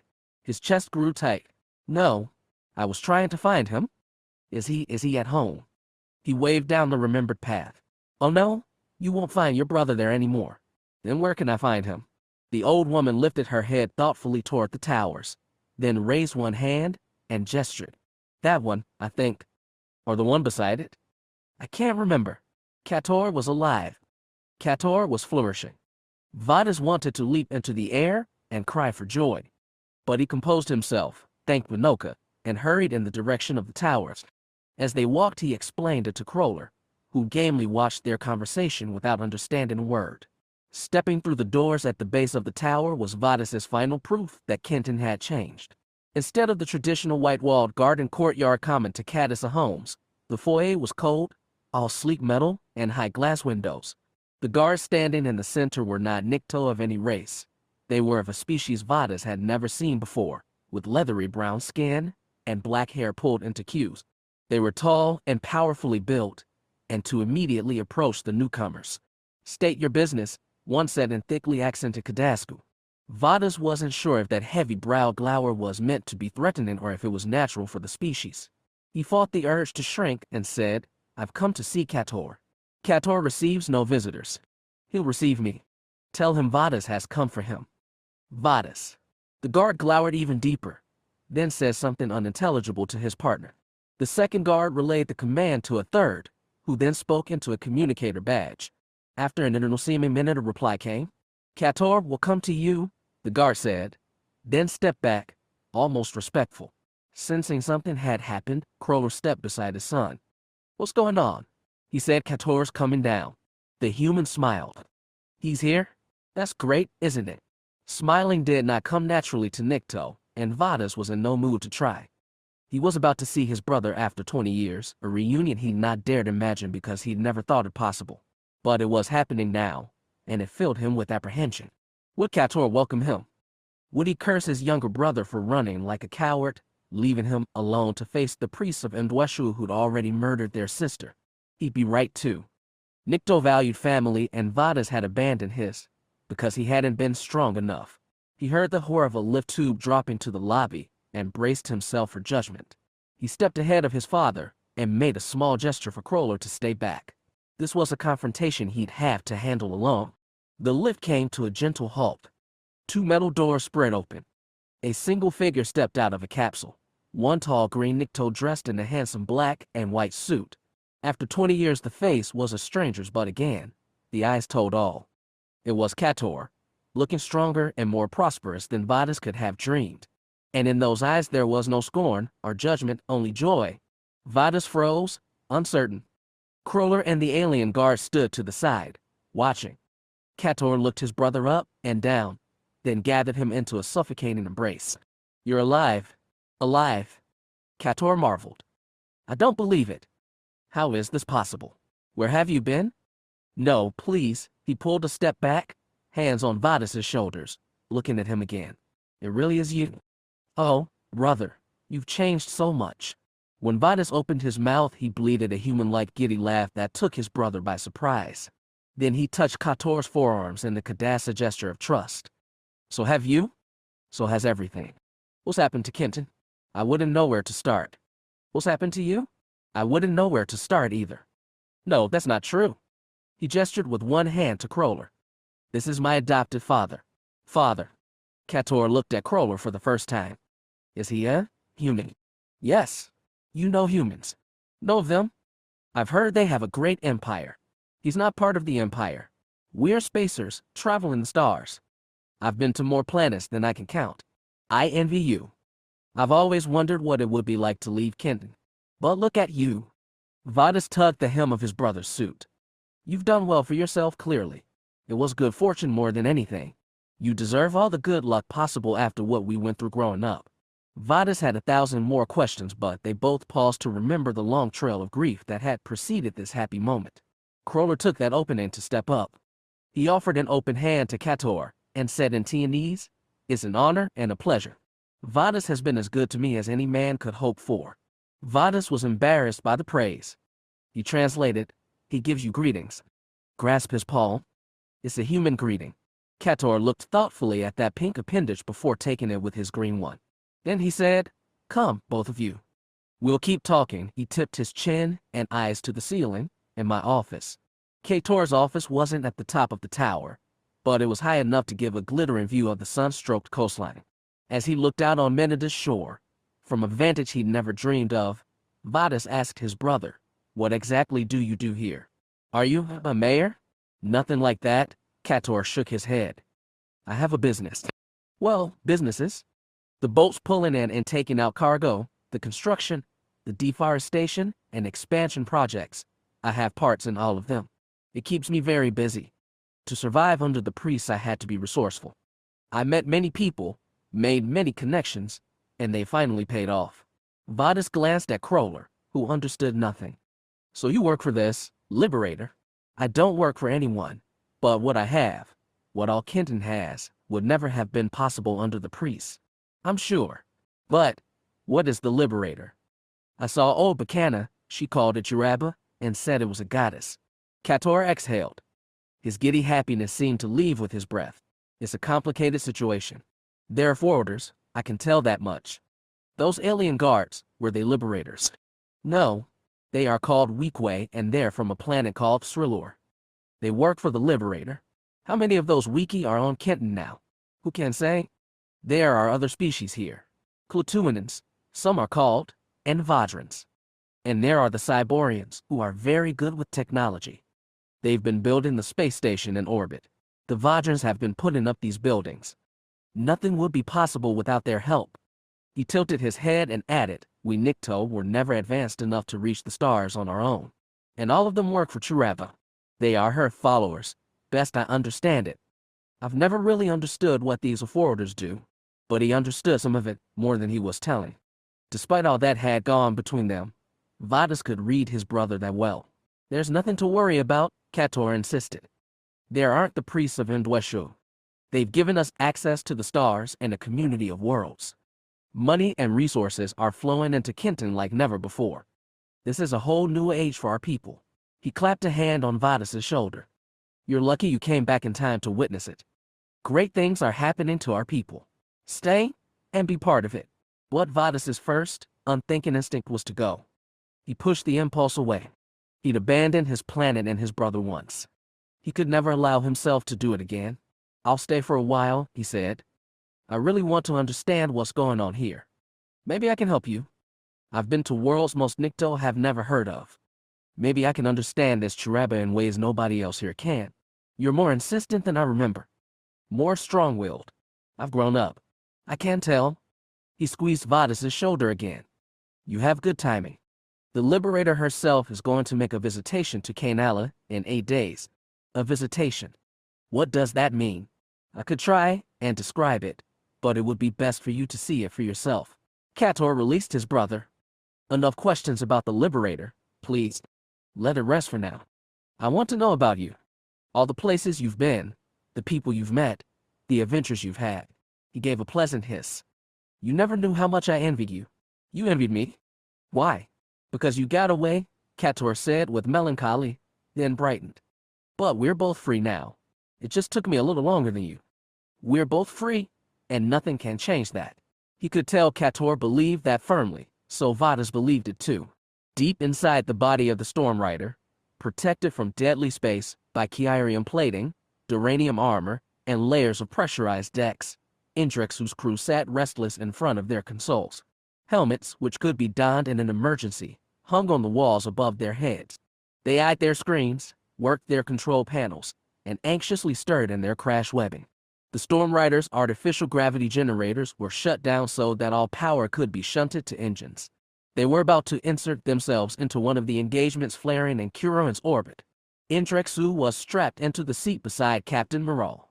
She, the captain, and the crew had rushed into battle like this many times, but everything felt different for the woman sitting on the Queen's other shoulder. Essen wore the same airtight blue bodysuit as the rest of them. In the command center's low light, Indrexu could see strands of stray black hair waving lazily against her scarlet profile. Her eyes were narrowly open. She seemed to be peering past the ship's bulkheads, into deep space. Perhaps she was. Though Essen had barely spoken since coming aboard, Indrexu couldn't help but feel disturbed. This wasn't going to be a test of Essen's telekinetic abilities. The Red Woman had already insisted she couldn't stop missiles with her mind. This was a test of her other, more frightening skills. Indrexu had always had confidence that with the right tools she could conquer any obstacle, best any foe, even Xim himself. But Essen fought on a level beyond her understanding. She was determined to keep this witch on her side, or kill her if the latter was possible. All systems clear, Majesty, said Captain Moral. Course is set. Ready to accelerate on your command? Thank you. She glanced at Essen, who nodded once. Begin the charge. The Storm Rider's engines roared, sending shudders through the entire ship. G-forces pushed Indrexu into the back of her seat, but she kept eyes on the sensor readout. As they were on the edge of Curine's gravity well, diving inbound, the planet's natural pull eased their acceleration and smoothed the course toward their target, the Victor's Crown, flagship of Admiral Cadenzi, centerpiece of the Imperial offensive. It was a calculated risk. The Crown was also sitting just beyond Curine's orbit, safely clear of the long-range missile launchers on the planet's moons. However, it sat daringly close to Kuro too. If they could nudge Cadenzi into range of the lunar missiles, it would be an incredible coup. The Crown, of course, was not unprotected. The Cadenthian dreadnought was guarded by a pair of Thanium polyrams and small flock of Hemialii. The Storm Rider, by contrast, had only the Gale Cutter and Sirac, both light pinnaces, to assist. But the Ranroon ships were built for hard, fast strikes, and this time, she prayed, they had a secret weapon. As the three Ranroon ships accelerated, the Imperials began to react. Cadenzi was no fool. He began pushing the Victor's Crown toward the oncoming ships, away from Kuro too. Just as they appeared on screen, the tactical officer reported, 6 incoming missiles. Get a track on them, Indrexu said. Hold fire until we get closer. Do not decelerate. The crew tensed but followed orders. Though no indication reached the bridge, the Storm Rider's exterior laser cannons fired to intercept the missiles. The beams were short-range, low-energy, and rapid-fire, designed solely to destroy warheads. Like the Imperials they fought, Indrexu's warships were all plated in laser-reflecting Kyrian. She watched the tactical screen, and one saw missile wink out, then another until they were all wiped away. The Imperial polyrams were pulling ahead to intercept and block her path to the Victor's Crown. All as expected so far. Prepare to break formation, Indrexu said. Weapons, get a lock on the Crown but hold your fire until I say so. Gale Cutter and Sirac had the same target. Fire when ready. As Moral and the crew complied, she looked sideways at Essen. Everything depends on the first pass and what they do after. Can you anticipate their reaction? The other woman closed her eyes tight. I'll do what I can. She sounded less certain than Indrexu would like. One way or another, this test would get informative results. The Imperials launched a second wave of missiles as they got close. There was less time to track them, and the Federation trio unleashed volleys of laser fire and spurts of chaff to distract the heat-seeking warheads. They plunged ahead, holding formation, while the two polyrams held position. It was a collision run. Gale Cutter is hit, Moral reported. Losing engine power, venting atmosphere. Tell her to hold back and engage the polyrams. On the screen, Indrexu saw the pinnace decelerate and, at the same time, spew a dozen light missiles spread between the two Imperial warships. A good distraction, so long as none of the missiles hit friendly ships. Beside her, Essen said huskily, they'll move. And they did. Faced with two warships on collision courses and a spurt of missiles, the polyrams broke formation, falling slightly back and apart. That gave them a few crucial seconds more to intercept the missiles. It also allowed the Storm Rider and Sirac to slice through the gap. Dead ahead was the Victor's Crown. The next seconds would decide everything. To Essen she whispered, be ready. And the Red Witch said, I am. The pinnace and Mana were open fire. Their missiles immediately ran into a corona of defensive lasers and chaff spouting from the dreadnought. Sirac veered past the ship's right flank and sped past it, but the Storm Rider decelerated hard. The retro burn was dizzying, crash webbing crunched into Indrexu's chest and she barely had the breath to shout, now. And as the Sirac slowed to pass the Crown, 4 harpoon cannons fired. Magnetized spearheads shot outward but stayed connected to the Storm Rider by braided metal cable. Ranroon's pirates had used such weapons centuries ago to cripple victims. More recently, Argaeans had used them to plunder Kron's treasures and build the foundation of Xim's empire. But Cadenzi was no Argaean, he was a Sarascan, civilized at his core, narrow in his thinking. She hoped he wouldn't be ready for this. Harpooning another ship, especially one passing in the opposite direction, was always risky. Your shots could miss. Worse, your own ship could be torn apart by the stress. The Storm Rider lurched around them as all 4 harpoons struck home. Normally only 2 would hook, 3 at best. Essen's telekinesis at work. The witch's eyes stayed shut, revealing nothing. Fire on their engines. Indrexu ordered. Now. Now. That wasn't an order for the Storm Rider, now pinned close to the Crown's flank. That was for the Sirac, which spun onto the Dreadnought's rear and began pumping missiles at his engine section. Ideally, the Gale Cutter would have joined it, but two of Sirac's warheads pierced the Crown's frantic flak screen and exploded against his engine section. Essen said, "They're going to cut the cables with their lasers." Indrexu didn't care how she knew. "Guns," she ordered, "target all laser cannons." The Storm Rider's missile cannons used advanced computers to predict firing arcs and track targets. The flak guns had to be targeting manually, and the gunnery crews hurried to pick off as many laser cannons as they could with hails of bullets. At this range, they were stunningly effective. The Crown's lasers cut through one cable, but only one. "Accelerate," Indrexu ordered. "Pull her back." "The Polyrums are coming around," Essen whispered. Premonition or fact? The witch had her eyes still closed, but the screen showed her words true. The Gale Cutter was badly damaged, perhaps dead in space. The Polyremes were changing direction and coming to the flagship's aid. At the same time, the Storm Rider began to accelerate toward Kuro 2. It was slow going. The Victor's Crown was a large ship, and though its engines were dead, inertia tugged it in the opposite direction. But if they could reach peak acceleration, if they could hold off the Polyremes a little longer, if they could keep dragging Cadenzi, they could pull him within range of Kuro 2's missiles. So many variables, so many risks. But the reward, striking down Xim's top admiral, was everything she could hope for. Indrexu couldn't resist. "Tell Sirac to intercept the Polyremes. Hold them off as long as she can." She knew she was sentencing a second ship to heavy damage, perhaps destruction, but the Victor's Crown was too great a prize.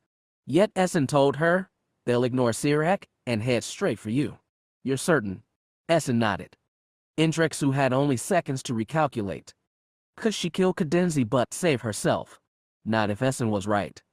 And her advice, guesses, or visions had been correct about everything so far. With a reluctant growl, the Queen said, "Belay that order. Prepare to break cables. As soon as we're clear, give the Crown another volley. The same goes for Sirac. One more round, then run." "Yes, Majesty." Morale sounded relieved. G-force knocked them back in their seats as they cut cables and accelerated hard, leaving the Victor's Crown sputtering behind them. But that wasn't enough. Indrexu had come close to taking out Cadenzi, and he needed to remember that. The Storm Rider shuddered lightly as 5 missiles fired from his port side cannons. At this close range, with his lasers already cut apart, the Crown could only defend itself with frantic bursts of chaff. At the same time, the Sirac released 3 more warheads as a parting gift. As both ships soared clear for Kuro 2, the Polyremes didn't pursue. Far behind them, the Gale Cutter limped away. The battle was over. "Can we get damage report on the Crown?" asked Indrexu. A sensor officer said, "She's venting air into space at multiple points. Debris too. Engines seem to be dead, but we're picking up heat emissions, probably from internal fire. They knocked Cadenzi hard. They could have destroyed him entirely." Indrexu seethed with frustration. She'd gotten a taste of victory, but it should have been a feast. "Incoming from the Gale Cutter," a comm officer said. "They're down to 1 engine. Multiple hull breaches.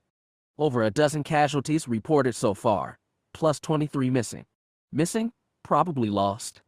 A shame, but if they'd inflicted comparable damage on the much larger Victor's Crown, it was a worthy sacrifice." As it drew closer to Kuro 2, the Storm Rider cut power to engines. G-force lessened and it became easier to breathe. Indrexu's frustration ebbed. Relief and satisfaction replaced it. She looked, finally, to Essen. The alien woman sat in her restraints with eyes open, looking to the ceiling. Not through it this time, but simply at it, and the bridge around her. "Your crew did well," she told Indrexu. "So did you. You wanted to destroy the Crown, didn't you?" "Badly," Indrexu admitted. "I'd have tried, if not for you. Everything you told me, did you really sense it all through your force and intuition? They blend together when you're in tune with it.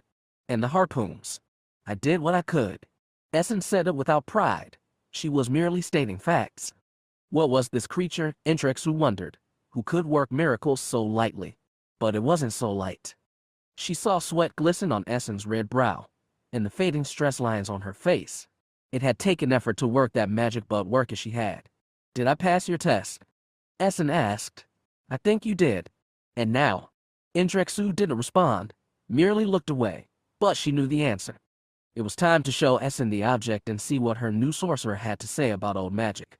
Like a man hypnotized, Ericus kept returning, again and again, to the maintenance passage on the outer edge of the docking ring.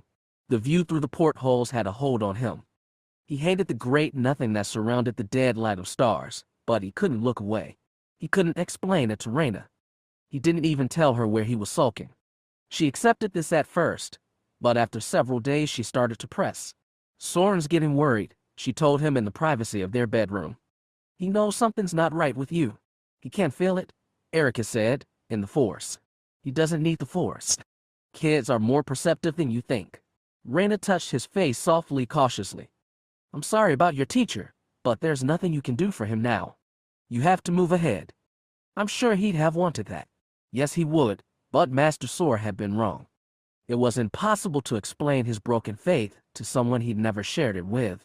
When he said nothing, Reyna traced fingertips along his cheek and asked, What about Xim? Have you felt anything from her? Ericus shook his head. Nothing. He wished he had a way to contact her, but he didn't. He never thought he could feel so alone with his wife and child beside him. Well, I'm sure she can take care of herself. Reyna said it to comfort him, but it only hurt. She simply didn't understand. Losing his mentor was bad enough, but it felt like the Force, everything he believed and cherished about it, had deserted him too. So he kept going to the maintenance corridor to contemplate dead stars and the great nothing. There, he thought bleakly, was the real truth of the universe, truth deeper than anything the Thython Masters had prattled about. He was meditating on the great nothing, basking in it, when the Force intruded on him yet again. He felt panic, fear, despair, not his own but another's. For a short second he wondered if Xim was falling, but no. This was a stranger he felt, and the stranger was close by. That feeling was like a cable, and it reeled him in. Ericus allowed himself to be pulled through the cramped maintenance passages, away from the station's edge. Soon he began to hear noises, boots squeaking of metal, grunts of pain, whispers, body pounding body. He broke into a jog. Noise and the Force guided him around 2 more corners before he found them. 3 humans surrounding a 4th figure, not human but another race. All were reduced to silhouettes against the dim glow of safety lights, but Ericus could see that the humans were punching and kicking the alien, who lifted hands to defend but was backed against the wall and helpless. None of them had noticed Ericus. He didn't have his lightsaber with him, but that didn't matter. He had the Force. Feeling clarity for the first time in days, he ran into the fray. He didn't give any warning, just grabbed 2 assailants by the shoulders and pulled them away from the alien. The 3rd human didn't notice at first. He was busy pounding his victim in the stomach. The other humans immediately whirled on Ericus with swinging fists. He backstepped, dodged 1 blow, snapped a knee in between one man's legs. That one groaned and dropped, but the second was bigger and threw himself atop Ericus. Hands like twin vices clamped around his neck and pinned the Jedi to the wall. But the Force was with him. Feeling confident, almost calm, he summoned it and threw his attacker into the opposite wall. The man rebounded and Ericus snapped a high kick that caught him in the underside of the jaw. By then the 3rd man had finally noticed his presence. Worse, he procured a knife. They squared off above the collapsed bodies of 2 humans and 1 alien. The man was confident in his weapon, so he bounded forward. Ericus sidestepped and tried to grab the man's wrist, but he was too quick. The blade flashed up, cutting through part of his shirt, skimming over skin. Time to stop toying. Ericus stepped away from his attacker and called on the Force again. This time he lifted the man off his feet and threw him straight up. His head cracked against the ceiling. Ericus let collapse, groaning, onto the floor. His companions were rising, but not to continue the fight. They hobbled over to their partner, grabbed him by either shoulder, and started dragging him away, down the narrow passage to the main corridor. If Ericus had his lightsaber, he might have tried arresting them. As it was, he decided to let them go. The alien needed tending to. He squatted beside the figure, who was attempting to sit upright. Now he could recognize it as a lanky, brown-furred Saheelandil, one of the more common non-human races found among Taiwanese starlanes. Scattered around the Saheelandil were various belongings, a wallet, some data cards, a broken messenger case. It looked like residue from a mugging. He thought about going after the assailants, in case they'd stolen anything, but the Saheelandil grasped his forearm tightly. "Thank you," the alien wheezed in clear Taiwanese. "Thank you so much. Were they trying to rob you?" I couldn't help it. I was walking along the corridor, and they just came out of nowhere and dragged me back here. "It's all right. They're gone now." "Are you injured?" "What do you think?" The Saheelandil almost laughed, but it became a hacking cough. "We should get you to a doctor." "Can you stand?" I think. Just, please, give me a moment." Ericus steered the alien by the shoulder so he might sit upright, back against the wall. The Saheelandil looked around at his scattered possessions and judged. "I don't think they got away with anything." Ericus, still in a crouch, began to gather the objects up. "I'm sorry that happened. How long have you been on this station?" "I was just passing through." "I'm not a refugee if that's what you mean. You have a ship." "I was traveling with friends. I shouldn't have walked alone, should I? This station is usually safe." "I'm very sorry." "Don't be. You rescued me?" It was incredible." The Saheelandil bared his canines in a smile. "I am Preskarn." "What is your name?" "Call me Ericus." "You have a strange accent. Not Cronese, not Astarian or Utusky. And you have a good ear." "Thank you." Preskarn coughed and lightly felt his chest. "I don't think they broke any ribs. You should still see a doctor. I know people on this station with pull. Then I really am lucky, or was it just luck?" Ericus froze. "What do you mean? How did you find me?"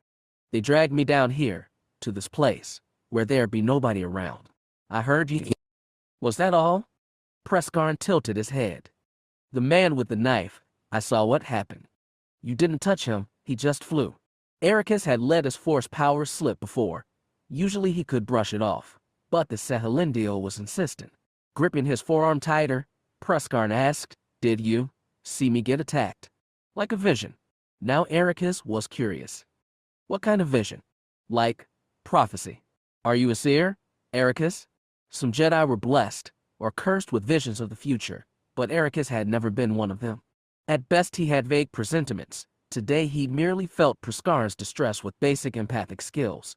"I'm not a prophet," he said honestly. "Why did you think I would be?" "I thought you might be like him," Preskarn said, eyes widening. "Our prophet. Was he really talking about someone with the Force?" The Tion cluster was seemingly bereft of it, not just as humans but as native aliens. "Is this someone on Saheelandil?" No. "Have you ever heard of the prophet of Idux?" Idux sounded only vaguely familiar, one of those barely settled worlds beyond even Xim's empire. "I've never heard of any prophet." "Is he human?" "Saheelandili." "No, he is of another species, one we've never seen before." "We?"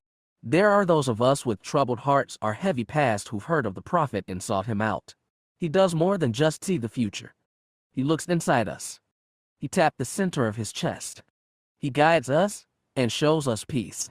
Peace was something Ericus needed right now. Even more, he needed a sign that Force was with something against the great nothing. His heart leaped, but he tried to be skeptical. Where did this prophet come from? He is a mystery, but his prophecies are real. He told me, before I left Idux, that I would meet someone special, someone like him. You think I'm like him? I told you, I'm no prophet. But you have power, the kind the rest of us don't have. I saw the way you moved that man through the air. The prophet can do the same. I've seen it. It sounded too good to be true, but Ericus could see no other explanation. There was another Force user at work in the Tion. Even if Preskarn was mistaken, or victim of some con, he had to go to Idux to investigate. He had so many more questions to ask, but the Saheelandil was injured and needed attention. First things first, he reminded himself. Slinging one arm around Preskarn's waist, he said, "We can't talk more later. Let's get you to a doctor." Ericus returned late to their apartment, after Soren had swallowed down his Miserian beef stew while Ericus's own plate was starting to cool. Raina knew he was hurting, but dropping out on his family to mope around the station was crossing the line, and she planned to tell him that when he returned. Yet when he stepped through the door, he didn't look sullen anymore. He was, in fact, energetic and bright. That was when she knew she was going to lose him. They sat at the kitchen table, all three of them. Ericus explained his meeting with the Saheelandil, and all the alien had told him. If Preskarn could be believed, if Raina thought, There was another Force user on the planet Idux. A small colony of followers had gathered around the supposed prophet, though Preskarn insisted he was not their ruler. Ericus had questioned the Sahelindial in depth after taking him to a doctor. While recouping from his attack, Preskarn had answered everything clearly. Ericus said he felt no evasion. This prophet had been on Idux for several decades and did not seem to belong to any race native to Tion, nor any Ericus had known in the deep core. That meant the prophet had either discovered the Force on his own or come from a totally new Force-using civilization. There's no telling what he can teach me, Ericus said eagerly. He may belong to a totally different Force tradition, or he may have learned everything himself. Either way, he'll have a totally different view from what the Jedi taught. That alone means I have to talk to him? Soren stirred more than usual in his chair. Was his father's energy rubbing off on him? Reyna concentrated on her husband. You don't even know if this prophet can use the Force. He could just be some kind of religious leader. He doesn't just see the future, he uses the Force the same way I do, to move objects, to look into other people's hearts, to touch their minds. That's what Preskarn says. Listen, I know you're skeptical. You should be. Maybe this is just a cult, or a con, but if I meet the prophet, and he really can use the Force, then I'll know. He leaned across the table and touched her hand. I have to find out, one way or another. I have to go to Idux. She knew he'd say that, and she knew there was no talking out of it. Deep down, she'd known that what they had here on Sentasa Station, precarious and cozy, would never last. Ericus had powers nobody else did, and that meant his life would never be ordinary. She didn't believe in destiny, but Ericus did, and his was a kind of belief that made reality out of airy nothing. That destiny was bound to take him away from her, but against logic and reason she hoped it wouldn't, because she loved him. Maybe we could go with you, she offered, but it sounded weak as she said it. Ericus shook his head. Melanthazar needs your help with the station, and there's no telling what it's like on Idux. I doubt it's the kind of place for Soren. They both looked at the boy. She said, You're not rushing him off to another teacher, then? Not until I size the new guy up. Ericus smiled softly. Don't worry, I'll keep in touch. Idux isn't the edge of the galaxy. It's not that far from Renvar, and outside the Empire. I guess I should be thankful for small graces. She sighed. If this prophet's the real deal, and he really can teach you all kinds of new things about the Force. She let the question trail off. He cupped her hand tighter. I'm not leaving you too. I'll come back, I promise. She looked into her eyes and knew he meant it. She wished that was enough. How will you get there? She asked. Preskarn has a ship. Just his. Others too. They were resupplying before going to Idux. And he just happens to run into you. He didn't run into me. I saved him, Ericus said with pride. Then I guess the Force was working, she said. Not even sure if she was sarcastic. I think it was. So serious, so hopeful. Soren, shifting anxiously all the while, finally said, How long will you be gone? Dada. Only as long as I have to be. Ericus went over to his son, cupped his cheeks and kissed his forehead. I'll be back soon, don't worry. Can we have more lessons then? Absolutely. And I'll have all sorts of new things to teach you. Still touching Soren's face, he took Reyna's hand again. Things will get better for us after this, I promise. Because he meant it, she smiled. But she didn't believe it, and her smile dropped as soon as he looked away. Obliques. Peace's price. No matter what hypocrisy, perfidy, or vile deception your opponent commits, you must always remember one thing. It's okay when you do it. Xim's rules for ruling. Year 57 of the Third Deveronian Cold War. 11,347 Taya. Kotada's mind and body were in agony, but he charged on, because stopping meant death. He didn't stop even as Vidier writhed in his grip, even as they felt Sore's dying pain. Gunshots cracked behind them, but no bullets whipped past, not yet. The Qua might buy them time to survive. Sore and Vidier were straining to understand what had happened, but to Kotada it made perfect sense. The Deveron Ions had used the Jedi to dispose of their nuclear stockpiles, warming their Cold War and creating a genuine chance for peace. But neither the Northern League nor Southern Alliance trusted the Jedi, and why should they? They were aliens, off-worlders with strange abilities that couldn't be understood or countered. Perhaps that was why the Jedi hadn't sensed the threat until it was too late. For months they'd been scouring the Deveronians for signs of dissension between them. But in this instance the League and Alliance were in perfect accord. Their peace treaty was to be signed with the Jedi's blood. They should have never come here, cult of the thought. Deception, betrayal, murder, all of these were Bogan, the Force's dark side. Without the ability to sense the light side, the Deveronians naturally fell back to the tools of the dark. Suddenly the gunfire stopped. Cult of the slowed, twisted back, and saw Master Sor's heavy body collapse on the rooftop. The ancient Qua's presence didn't fade but cried in final agony before disappearing. And his steel sword, the one kept hidden inside his walking stick, released from his hand in mid-swing and went spinning through the air. They couldn't afford to let a weapon go. Coltitha stopped, shoved Vidia away from him, and barked, "Go." At the same time he summoned the force to bring the sword to his hand. The soldiers who'd killed Sor were gathered around his body, looking down at it like they couldn't believe he was dead. But one by one they turned to the remaining two Jedi. By the time the first one opened fire, Sor's weapon had just slapped into Coltitha's palm. The force was still running through him, desperately. He shoved away Bogan, pushed down his anger, and allowed it to guide his actions. His arms and wrists twisted to deflect one bullet with the hard metal, then another. He couldn't keep this up for long even with Ashla as his aide. The soldiers were running toward him now, firing too many bullets to catch. Then an invisible arm wrapped around Coltitha's gut and pulled him along. It was Vidia, further down the roof, urging him forward. The Nori ducked beneath the next spray of bullets and ran toward her, though his body cried in pain from the wounds he'd already taken. They neared the end of the rooftop. Beyond was a 5-meter gap, then the high wall around the military complex, topped with barbed and electrified wire. And beyond that, the found horizon, their only hope. But first they had to get to it. When they reached the edge of the rooftop, the Jedi didn't hesitate. They jumped, melding minds and calling on the Force, sharing their strength to lift them over the deadly wall. The Force guided them true, but in keeping them aloft it made them too easy targets for the gunmen. Coltitha had just cleared the fence when bullets sprayed past him.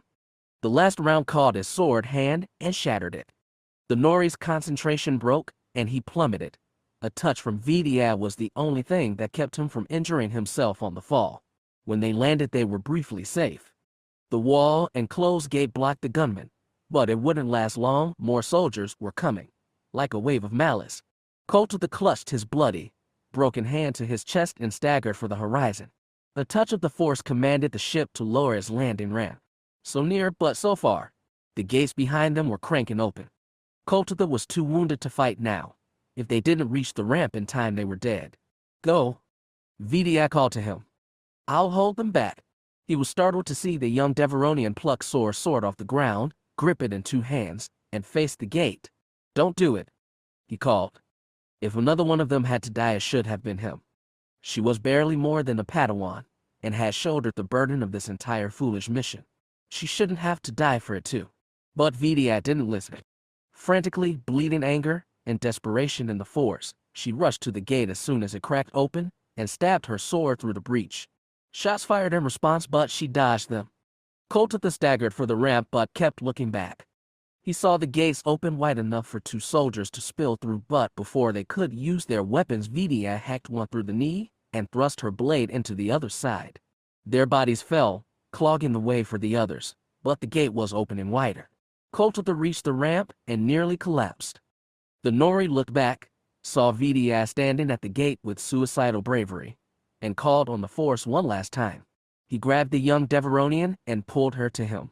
She actually kicked against the dirt as he dragged her, like she was protesting salvation. Finding strength in his legs, Coltitha rose and carried her into the ship. Bullets whistled through the opening, but he reared up, slammed the door controls, and brought the ramp up. It sealed shut with a comforting hiss, but bullets still ricocheted against the outer hull. Those could do nothing to harm the found horizon, but there was no telling what other armaments their enemies could bring. They had to hurry. "Come," Coltitha grunted. "I need you." Vidia saw his broken, bloodied hand and stood. Together, they hurried to the cockpit and began working as controlled. The horizon worked optimally with 3 crew, but 2 would be enough. Vidia took the pilot seat and gripped his yoke with both hands. Coltitha fell into the navigator's spot and stabbed buttons with his remaining fingers. The ship hummed to life around them. When Koltitha activated repulsor lifts, they rose on gusts of hot air. Vidia twisted the ship to face the military base, then reached for weapons controls. No immediate threat was visible. Her white face was twisted in a snarl. Koltitha's good hand dashed out to grab hers. "Vengeance is of the dark side," he said firmly. She looked into his eyes and spite faded from hers. Then she grabbed the control yoke, wrenched them toward the sky, and fired engines. The horizon accelerated, pushing them back in their chairs. The viewport panned away from the outpost just in time to spot the flare of a short-range rocket exploding from a rooftop launcher. They were too battered. Their reactions were too slow. They failed to raise defenses, and the rocket impacted against their underside. Emergency alarms went off, reporting hull ruptures. "Go," Koltitha called. Vidia pushed them ahead, up through the clouds, out of range of more missiles. The ship shuddered as they pushed atmosphere's edge, and Koltitha scoured the damage reports. Exterior breaches, damage to the second oxygen tank, and the main water processor. Weapons still stable. Engines online, including hyperdrive. They could get away from Devon safely, assuming the readings were right. But what came after? The Found Horizon was a special ship that needed special parts to repair. Without finding somewhere to fix their water and oxygen systems, they were doomed to a slow end instead of a fast one. When they reached the safety of orbit, Vidia finally released the control. She huddled into herself, very small in Sora's oversized pilot's chair. "Why?" Vidia choked. Tears wet the soft down of her cheeks. "All we wanted to do was help them." "They didn't believe it," Koltitha said. "Their hearts were poisoned by suspicion and spite. They were blind to the Force and blind to its light side." "But Master Sora," she sniffed. "I know." Without the threat of death, their physical pain began to overwhelm them. It radiated from Koltitha's broken hand up his arm and across his body. He didn't know how much of this agony he could stand. Darkness encroached on his vision. "Where do we go now?" Vidia sounded like a trembling child instead of a Jedi who faced down death. "Infirmary," Koltitha managed to say. But after that, he didn't answer. It was too hard to speak, too hard to keep his eyes open. As he spilled from his chair and into the black, Koltitha wondered if there was anywhere in the galaxy that was truly safe for Jedi. Chapter 5. New Hopes and False Promises. Politics is the fine art of getting what you want by convincing people is what they want. Xim's rules for ruling. The object sat lonely in deep space, but it commanded emptiness like a star. It was more massive than anything Essen had seen save moons and planets, but this was neither. At its center was a pale metal sphere, the curvature of its superstructure pocked in a few places. A trio of equally spaced, narrow protrusions extended from the sphere and stretched out to almost 3 times its diameter. From the angle of the Storm Rider's observation deck, it looked like a hand with 3 fingers extended to pinch. It was unmistakably of Rakuten origin. She'd seen sketches of the warships that had attacked Titan centuries ago, and they'd all borne the same spherical body and overlarge arms, though none neared the object's obscene mass. More than anything, it was the Force that told her. The object pulsed with it. It felt like an animal, dull-minded but ravenously hungry. As the Storm Rider moved in closer, she got a better look. The object was old and clearly damaged, though from what she couldn't say. Scorched black streaks marred much of its surface. Half of one giant fin had been broken off, and another was riddled with jagged holes. It was a wounded animal, but all the more hungry for it. Once the Storm Rider sealed airlocks with one of the station's intact fins, Essen was allowed to step into the beast's belly. Like the object itself, the curved-walled corridors were massive, like they'd been built for creatures far bigger than mere Rakata. Some places were clean, but many more were frosted by dust. Equipment for repairs lay piled in corridors, and workers bowed before Indrexu as they passed, though their eyes lingered on Essen. "How did you find this?" she asked Indrexu when they were clear of the cruise. "It's not located near any star." "No. Ranroon's had its share of explorers as well as pirates. An agent from my grandmother found the object almost 60 years ago. It was still moving then, and its trajectory indicated it had been drifting away from the nearest star. We call it Alpha 1712, for some time." "Did we reach it through a beacon?" "Yes. My grandmother had a transmitter node attached. Naturally, it broadcasts on a very narrow, encrypted frequency. Very few can reach this place." Like a Braxton, Essen thought, though here she was an honored guest. It's been sitting here all this time. Yes. It was totally inert when my grandmother found it. No power, no atmosphere, only residual heat from his active core. My mother hired Utusky and Livian scientists to analyze it. We used their work to finally reactivate it 5 years ago. Even now we're running it at only a fraction of its optimum capacity. She faced Indrexu squarely. Is it a weapon? Not directly, at least. Not that we know. It's a foundry. We've been using the energy in this reactor core to build missiles and ships at a faster rate than any shipyard could manage. Then you've already managed to produce your own ships with it. That's right? Then I wonder why you need me. There are many unsolved questions about this place. The object's core is fascinating. It's like a miniature sun that churns the raw material for heavy metals at superheated temperatures. We've been draining energy its core, slowly but surely, and we can't figure out what fuel it will need to keep that fire burning. Indrexu's lips pressed tight. I was led to believe you knew things about tyrant technology. I've never seen anything like this before. You can still examine it, advise our engineers, perhaps improve its output so you can build even faster. We need every tool we can get, the Queen said, lethally serious. You don't seem comfortable here. How to explain this to someone deaf in the Force? 6 years in the Tion and she still felt interminably separated from his people. It would be hard to verbalize how this object felt, even to a Jedi. She tried to find language Indrexu could understand. The tyrants were enemies to my people. They ravaged our homeworld so badly it never recovered, and they drew their power from the Force, the same as we do, but in ways that were twisted for evil. Indrexu raised an auburn brow. Are you saying you can feel their black magic now? I can feel echoes. Echoes of an evil that's been extinct for 500 years. This object has been inert for half a millennium. You think their evil still taints it? I don't know. It may only be echoes. Without the object, we'd have never turned out enough ships to resist them. My world would be ravaged, like yours was. The tyrants might have been monsters, but their tool is just a tool, one we can use to push back Xim. Indrexu couldn't know how she was touching on ancient arguments. Jedi had taken up racket and force sabers to battle the invaders. Then they turned the weapons on each other. Essen had wielded a force saber herself, and using it had required her to draw on raw and dangerous shades of the Force. The force saber hadn't corrupted her, but she'd also lost it on Abrixen years ago. Would it have, if she continued to use it? She simply didn't know.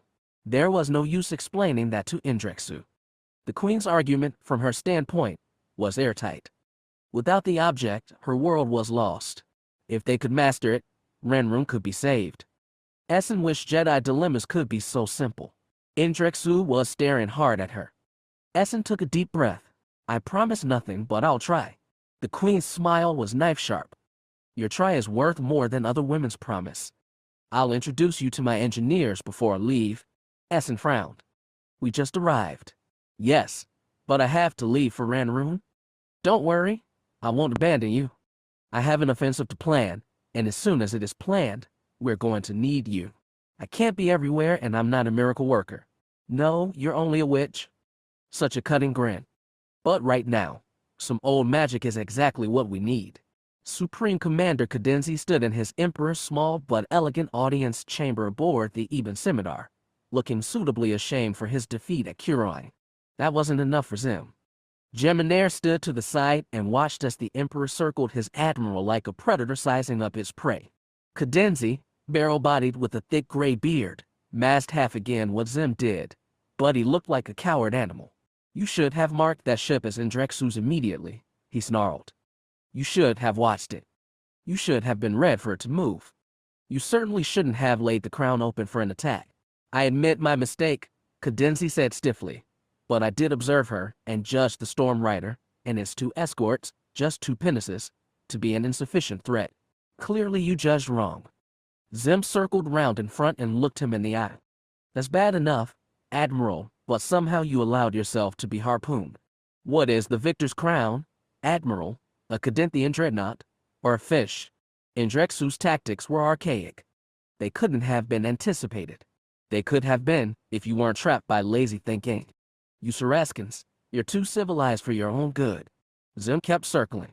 Cadenzi's eyes darted to Jamineer's, but his fellow Saraskin stayed wisely silent. Xim came back to the Admiral's front. I read every report that comes my way, every one. Ranroon ships have used that tactic against us before. Rarely, I admit, but they've used it. You should have anticipated it. Cadenzi sucked it up. I should have, sir. The failure of that engagement was entirely mine. I accept whatever judgment you pass. If you wish me to resign. Oh, be quiet. You're still Supreme Commander. Xim waved a hand. Your punishment is to return to Curoin and keep fighting. Until the crown is repaired, your new flag vessel is the Trident. Maybe you can spear some of Indrexu's fishes with that one. Cadenzi went slightly. The Trident was a Thanium polyrene with half the size and firepower of the crown. And that, despite 3 serviceable dreadnoughts currently stationed over Udusk. Xim shamed with his punishments. Take the Trident back to Curoin and try again. Hopefully your wide-scale strategy is better than your short-range tactics. I promise, is it? It had better be, Xim said, then spun away and stalked over to his desk. He leaned over it, fists planted on his top, and stared into the polished wood without saying anything more. When the silence drew out too long, Jaminair asked, what was the final casualty count from the crown? 57 dead. 62 injured, with wounds ranging from minor to crippling. How many injured did you bring with you? 46. I was told they'd be transferred directly to the Scimitar's medical bay for treatment and evaluation. Cadenzi held his eyes and gave a tiny nod. He'd already sent Jaminair a brief message informing him that his son was injured but alive. The nod meant Marco was aboard the Scimitar now. Jaminair wanted to rush down to the med ward to see the extent of his injuries, but duty held him here. After another drawn silence, Xim finally turned from his desk and faced them both. Admiral, I believe there's a guest cabin ready for you. Go there and draw up a new plan to take Curoin.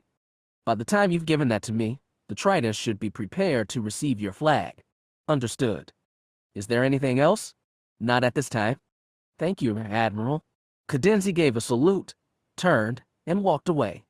When the door closed behind him, the Emperor exhaled and pounded fist into open palm. We should have had her. He should have had her. Cadenzi used to be better than this. Perhaps he's going soft with age. Or perhaps he was getting tired, and Indrexu's unorthodox, pious tactics took him by surprise.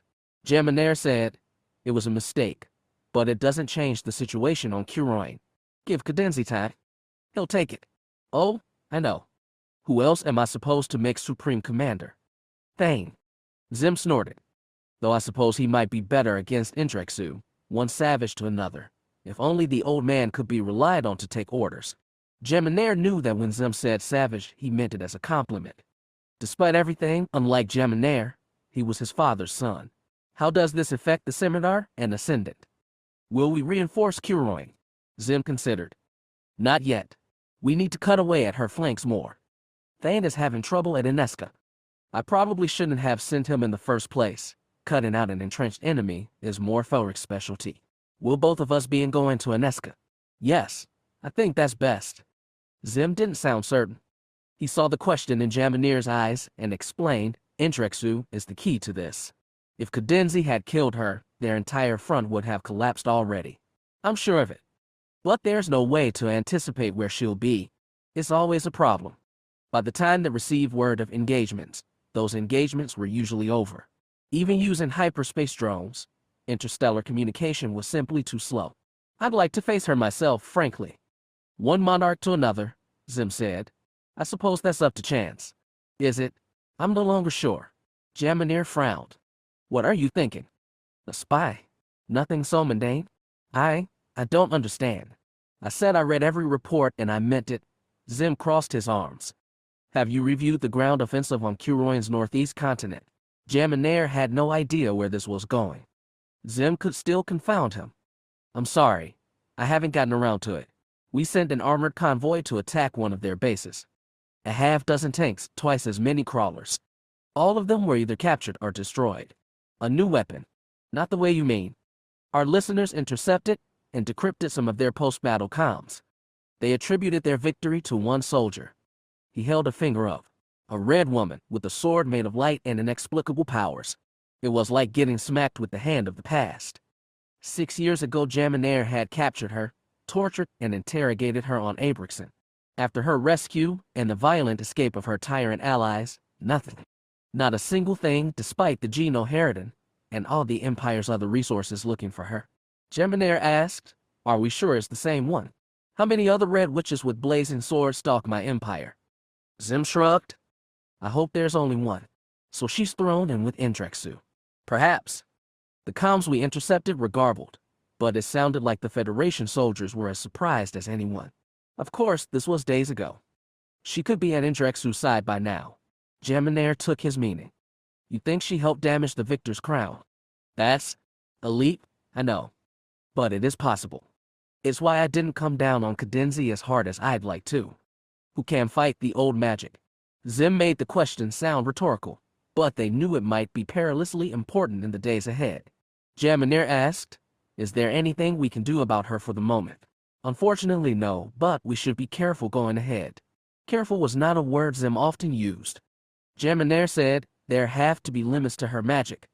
Her people can be beaten or killed. They can be defeated in battle. I want that to be true, but at Abrixen they were infallible. Not totally. We could capture them. Never mind that they fought their way through half a base to escape. If she's with Indrexu now, perhaps we can destroy them together." "That would be for the best," Xim said, though for some reason he sounded disappointed. He stared into the distance for a long moment. Then his eyes flicked to Geminair, and he forced a smile. "That's enough for now. You should see to your son, shouldn't you?" He'd not told Xim about Marco, but of course Xim knew. "Yes, thank you." Xim nodded to the door, giving permission to leave. Geminair hurried through it, just as quickly as Cadenzi had, though he left with eagerness instead of shame. Eagerness to see his son alive, but he still had no idea of Marco's injuries. If the boy had been maimed or crippled on his first combat mission, on a ship Geminair had promised was safe, Irissa would despise him, and be right too. When he found Marco in the medical ward, he was relieved to see his son sitting upright in his cot, blanket to his waist, left arm in a sling and a few thin bandages pasted on his head, but otherwise undamaged. He greeted his father with a slight smile. "I wasn't near any of the hull breaches. These are from objects flying around when the engines died." He brushed his bandages with his good hand. "I cracked my arm on the console. 2 breaks, but they're both shallow." "Have the doctors given you a full body scan?" "Yes, hard and soft tissue. I had a mild concussion, but I'm through that now." Either Marco felt confident or he was putting on a good show. Geminair put on a show too. "I'm proud of you for keeping it together. I never expected the crown to be hit like that." No one did. Marco's smile fell. "They're saying we went up against Indrexu herself." "Is that true?" "Indrexu, and perhaps the Red Witch." "I think it is. I guess that's something I can brag about when all this is over." Geminair dearly hoped he'd get the chance. "Have you gotten any instructions from your commanders?" "Not yet. I think they're still taking stock of everyone." "I'm sure you'll get your instructions." Geminair hesitated, then said, "The crown will take time to repair, and Cadenzi's flag is being transferred to another ship." "I don't care where I go," Marco said firmly. "I want to keep fighting." Geminair saw the conviction, heard it. Had he ever been so resolute? He couldn't remember. He squeezed Marco's shoulder. "I knew you would. Still, things are in flux right now.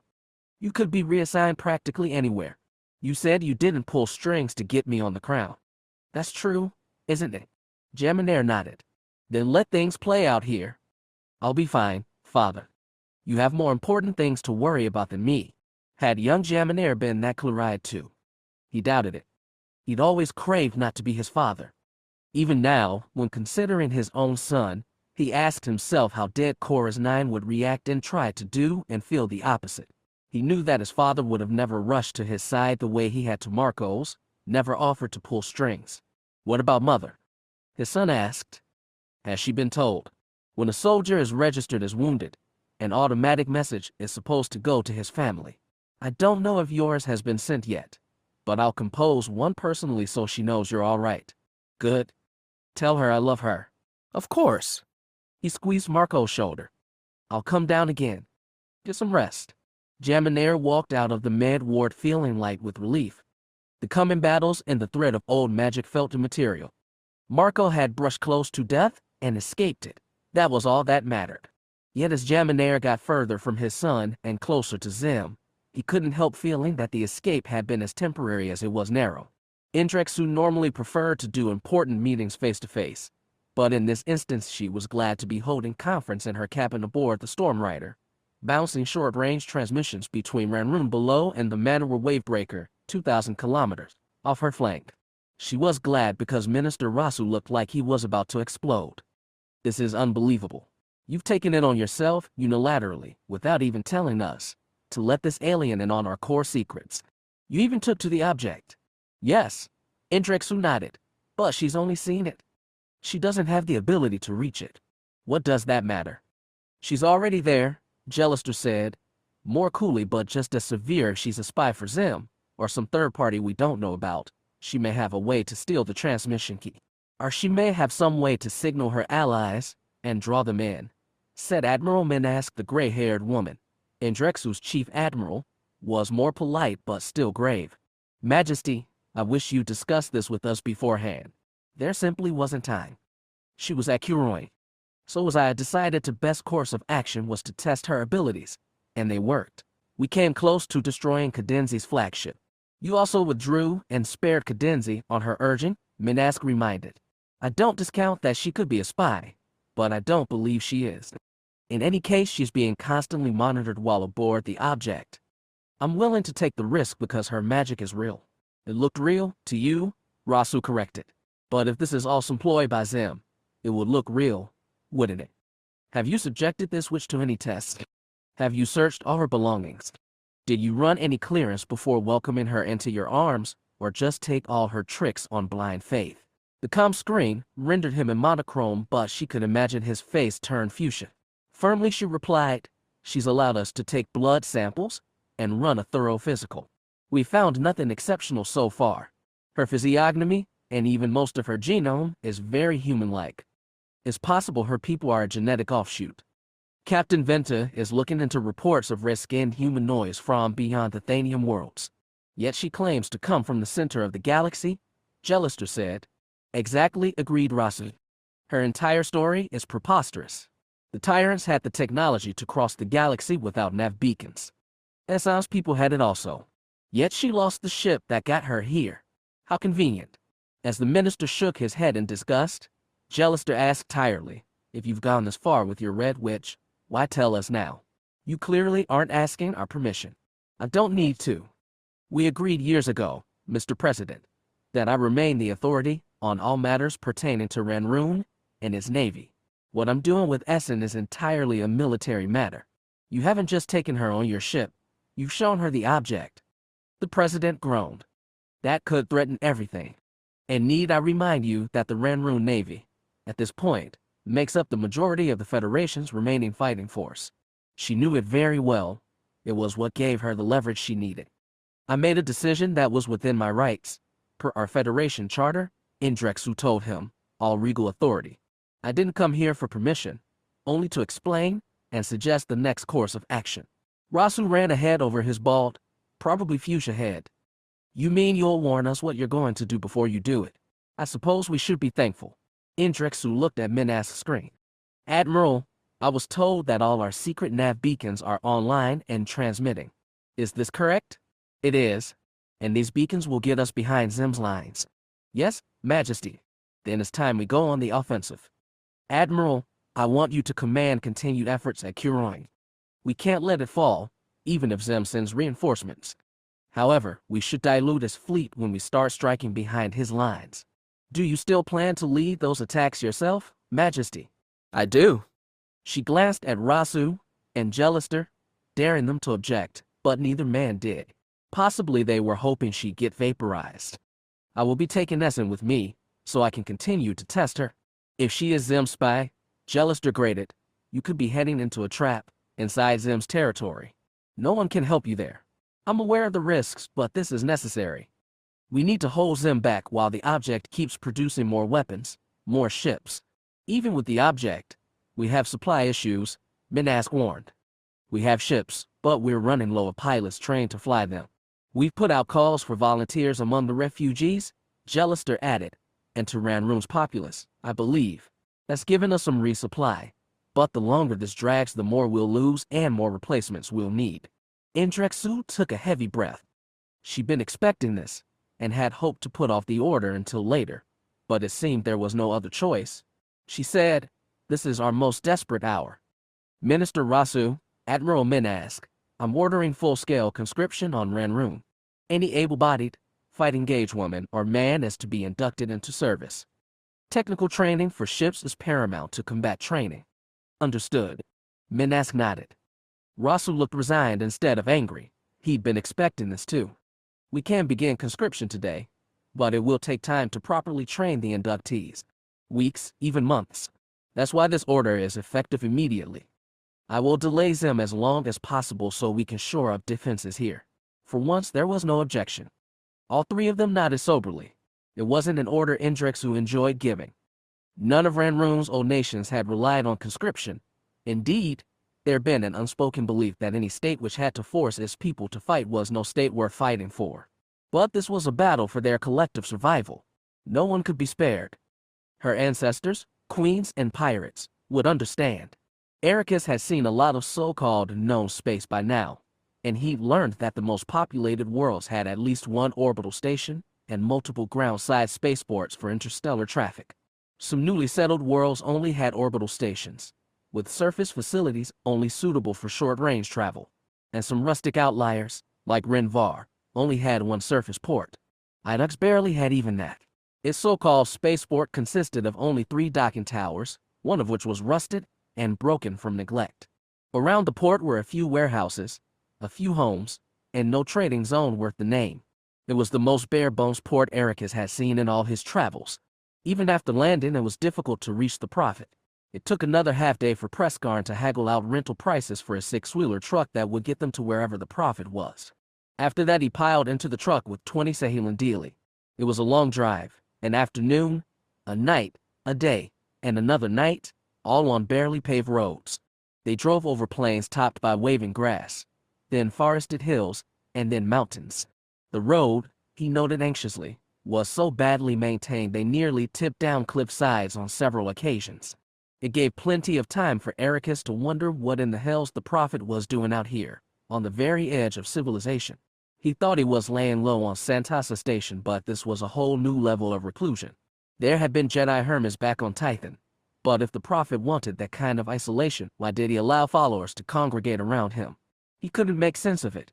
During the long drive, he talked with the few Sahilan Deali who knew Taiwanese. He gathered on the outbound flight that most were recruits Preskarn had gathered from the homeworld.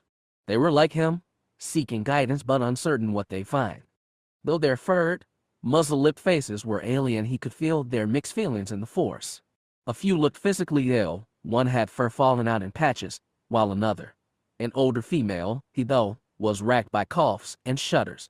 Preskarn hadn't said anything about the Prophet being a healer too. Maybe he was an all-purpose miracle worker. Ericus barely slept on the long truck ride, but when they found their destination on the second dawn, his weariness evaporated. He wasn't sure what he was seeing at first.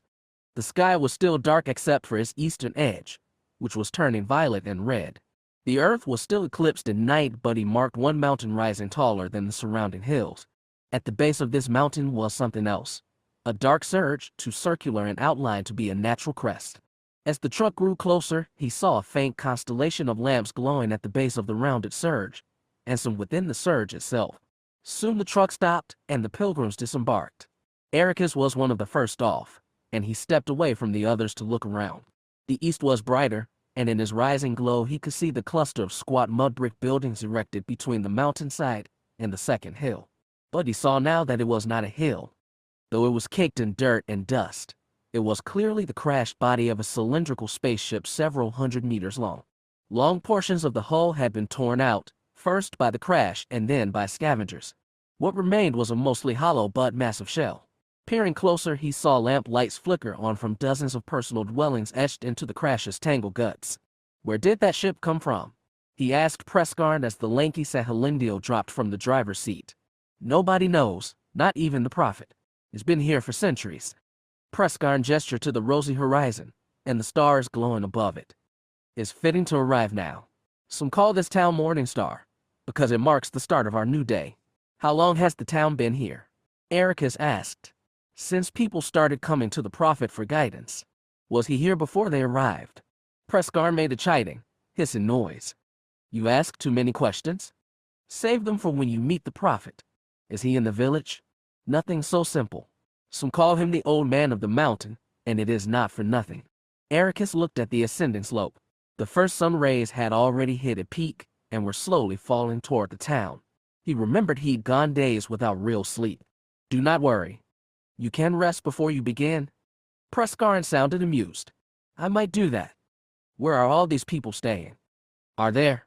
He was interrupted by a small crowd that came to meet the arrivals. More accurately, he was interrupted by the skinny, brown-furred youth who raced ahead of the crowd, slammed into Prescarin, and wrapped long arms around his waist in a loving embrace. Ericus was stunned as he watched the small Sahilindil, the youth, embrace his guide. Then they were joined by a third Sahilindil, this one as tall as Prescarin but with female curves. They muttered warm words to each other in their own language, and Prescarin stroked the fur on both their heads. You have a family? Ericus gaped once they'd pulled apart. Of course, Prescarin blinked. This is my wife, Sanful, and my son, Tampers. Did I not mention them? No, He balked, looking at the other Sahilindili. It's nice to meet you. In Tianese, Prescarin said, this human saved me from attackers at Santasa Station. He has the same power as the prophet. Tampers' eyes went wide. In careful Tianese, Sanful asked, are you to be prophet also? Still taken aback, Ericus shook his head. No, I'm just here to see him. I'm very curious about him. Sanful said something to her husband in their language. Prescarin nodded in agreement and told Ericus, we have many newcomers today, more than I expected. But you are the most special of all. Ericus actually blushed. I'm here for the same reason everyone else is. I'm not as special as that, believe me. The three Sahilindili passed more words. Then mother and son slipped away to help the pilgrims coming off the truck. Ericus stepped beside Prescarin and admitted, I didn't think this was the place for families. You have one of your own, you said. A wife and a son. How old is your child? Almost 4. Ah. Only a few turnings behind Tampers. Ericus balked. Prescarin's son stood almost as tall he did. Clearly their species matured at a different rate. Prescarin asked, do you regret not bringing your family? No, I was just surprised. Perhaps you will bring them one day. Ericus hoped so. He didn't want his Jedi duties to keep him separate from Reyna. More, he prayed this prophet would be as good a teacher as his master, one who could train little Soren in ways Ericus himself never could. But first he had to find the guy there. He joined the other pilgrims in the gathering hall, where food and supplies had been laid out for them by others in the town. In the rising light he saw that the gathering hall, and most of the town's other buildings were made of metal stripped from the crashed starship, melded and reformed for a new purpose. After breakfast, Prescarin directed him to a scavenged metal house where he could sleep. He rested for 4 hours, and when he stepped outside it was still a beautiful clear morning. The mountain beckoned, so he began his ascent. During his apprenticeship, Master Sora had tasked him with ascending the Mount of Shadows on Kalamar. That peak had been higher and steeper than this one, but Ericus was older now and still sleep-deprived. He soon found himself calling on the Force for additional energy. Even that became a drain as he got higher and the winds more harsh. Prescarin had claimed there was a path he could take to the hermitage where the prophet stayed, but if there was, Ericus had lost it. He traversed rocky slopes interspersed by jutting conifer trees and tangled brush. No animals passed in sight, though avians sometimes flew in small groups overhead. The sun was bright and strong, hot despite the cool air. From halfway up he had a stunning view of the crashed spaceship, the town, the nearby stream and farmland, the forested hills that kept rolling to the horizon. But he hadn't come here for this. He'd spent over a week trying to find this prophet. He'd gotten so close, but right now he felt too damn far. Ericus stopped his ascent to re-energize and reach out with the Force. If there was any other ascension on this wind and sun-beaten mountaintop, he should be able to sense it. He closed his eyes, breathed deep, and tried to feel. He stood there for over a minute but felt nothing at all, and it made his heart, so full of hope, tip toward despair, and then a flare of light in life. He felt it clearly on the other side of the ridge to his right, beckoning. Ericus opened his eyes and bounded uphill, stopping only at the rest to catch his breath. He looked around and saw nothing, only more ridges, a few clusters of pines. He reached out with the Force again and, Nothing. He didn't understand. He was certain he'd felt someone calling to him. He steadied himself and reached out again. Still felt nothing, and then, just as he started to doubt, another beckon came. It seemed to be from the opposite side of the mountain, even further up. Had he been mistaken before? He paused and concentrated until he felt sure, then began climbing uphill. Ericus worked his way around the mountain curve for another 10 minutes, periodically stopping and checking in the forest to make sure that life sign was still ahead of him. Finally he found it, a shallow promontory jutting outward. From its edge he looked straight down on the crashed ship and village. Yet in the forest, there was nothing. Ericus cursed. Exhausted, he sank to the ground. The sun was still hot, the wind chilling. He felt like he was being ripped into pieces. Where was it? And then he felt it again. He didn't even reach for it this time. It came to him. And it came from down the slope, around the mountain. He immediately jumped to his feet. Descent was less taxing on lungs and legs but required more careful steps, lest he go tumbling and break his neck. He followed that feeling again, checking time and again, until he finally found the location the call came from. It was the spot where he started. And once again he saw no living thing, felt nothing in the force. Ericus groaned and keeled forward, hands on knees. Was he really sensing something? Was he going mad? Was he being toyed with? What do you want from me? He called into the wind. Naturally, there was no answer. He felt more exhausted than ever. For a moment the world swam before him and lost balance. He tipped forward then snapped back, adjusted his footing, and the ground gave way beneath him. He felt mortal panic for a split second, then called old instincts to land in a forward roll, hands covering head. Unfortunately, he kept rolling down the slope and was only gaining momentum, so he tipped himself into a wipeout. Rocks gnawed at his side and tore through the right sleeve of his tunic. Dust clouded his face. But he stopped falling. Ericus found himself flat on his back, head pointed downslope and feet toward the peak. The noon sun was blinding in the center of his vision, and he instinctively shielded his face from the glare. And then he felt it. No, it reached out and grabbed him. The presence he'd been chasing all along was right in front of him, and though he should have been angry, he felt instead triumphant. All his doubts, fears, and frustrations dissolved into a perfect peace. What being could project such beauty? Ericus lowered his hands, squinted into the light, and saw a figure standing over him, radiating blessing. The figure shifted to eclipse the sun and became a haloed silhouette. His eyes adjusted and the shape gained texture and features. At last he saw the source of glory. It was a hunched, green little gnome with comically oversized triangular ears and a deep-lined face. With the voice of a burping amphibian it said, "Going in circles, you seem to be? Lost, are you?" Ericus, too dazed to stand, propped himself onto his elbows. "Are you him? The prophet. A prophet you seek. Come to a strange place, you have. But aren't you him? I felt you, haven't I? In the force. Of whose force do you speak?" The creature cocked his head. "Little sense you make. Drained you, your climb has." With a groan, Ericus forced himself to sit upright. He was suddenly at eye level with the little gnome. Those eyes were a large expressive green, and black hair was pulled back to a stout tail. His head seemed too large for his body, which was covered by a brown thatched robe. "What are you?" Ericus rasped. "I'm sorry, but I've never seen one of your species before. Are you from the Tion or elsewhere? Too many questions, you have. Fall over yourself with them? You will. I think I already have." He looked at his scuffed trousers, his torn shirt sleeve. Parts of his arms were scraped and bleeding, but nothing seemed serious. "You are the prophet, aren't you? Please, I've come a very long way to see you. Longer than anyone, probably. A prophet." The gnome's face wrinkled deeper with the scowl. "Call me that some do, but you need not. Jetter, you may call me. Is that your name?" "I'm Ericus. How far have you come?" "Ericus." He looked at the blinding sun and wiped dust from his face. "That would take a really long time, explain. Can we get to a shelter? You must have something if you live here. A small trek it is. Walk? Can you?" "I can walk," he assured, though when he tried to rise he almost lost balance and pitched further downslope. Yet a soft, invisible hand caught him so he could steady himself. "That was you?" Ericus said, looking down on Jedor. "You used the force there." "The force, you call it? Very well. The force it will be. The gnome looked upslope. Follow me, if you can. And then he was off. The little creature moved with astounding speed, using the force to propel his small, stub-legged body through arcing leaps.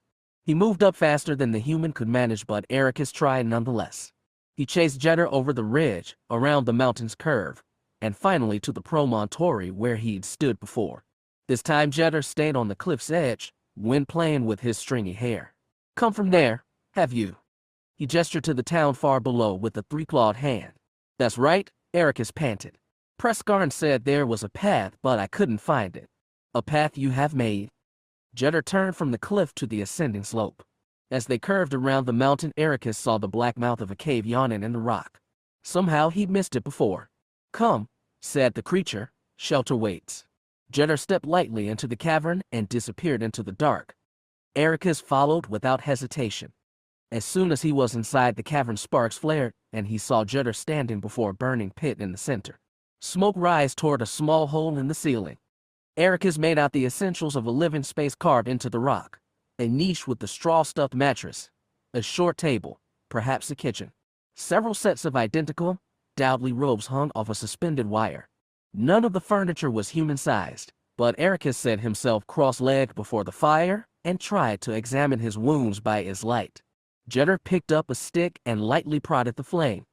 Ericus's mind was still a tangle of questions, and he had no idea where to begin. It was Jedi who asked, "From where do you come?" "Very far away," Ericus said. "The heart of the galaxy." The gnome's long ears rose in surprise. "Jest, you do?" "No. I told you it's a long story." He looked around the cavern. "Do you have anything to drink?" "Manage that, I believe I can," said Jedi, and for the first time he showed the hint of a smile. Ericus started talking while Jedi prepared a cup of some kind of tea. He kept talking while it warmed over the fire, and after he started swallowing down the hot liquid. It was bitter but cleared his mind and senses both, allowing him to explain more fully how he'd come to be here. He didn't tell everything, but he explained how the Jedi had been isolated on Tython for 10,000 years, how they started to explore the rest of the galaxy, and how he and Essen had been effectively marooned thousands of light years from other Jedi. "I was sure we were the only two Force users in the Tion cluster," Ericus said, once his cup was half empty. "Where did you come from?" "I've never seen one of your kind before." "From far away, though not as far as you." The whole time, Jedi had hunched before the flame like a green-gray statue. Even now he didn't budge. Firelight danced in his large eyes. "What are your people called?" "Where are the rest of them?" "What we are called no longer matters." Jedi's ears twitched down. "As for the rest, I cannot say. Long scattered or destroyed, I suspect." Ericus gaped. "You're the last of your kind." I'm very sorry. More of us there might be." "Say, I cannot. But on my own I have been for many years. Centuries, by your reckoning." "I'm sorry," Ericus repeated stupidly. He dared ask, "Was it a war?" "In this part of space they call them the tyrants, but in mine we knew them as Rakata. They ravaged and enslaved entire planets, and they were strong with the Force." "Strong with the Force, as you call it, my people were.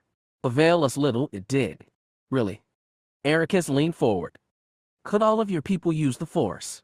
Jedi nodded. "A blessing, I see now, but took it for granted we did. A mistake that was. Better prepared we might have been for our enemy." Ericus tried to console him. "The Jedi on Tython had the Force, and they barely survived the Rakata. But survive they did. Here now, are you? Spreading across the stars, your people are." Jedi tilted his head. "Very curious. Might not more of them find their way here?" "I hope they do," Ericus sighed. "But we have no way of communicating with them or calling them here." "I wish we did.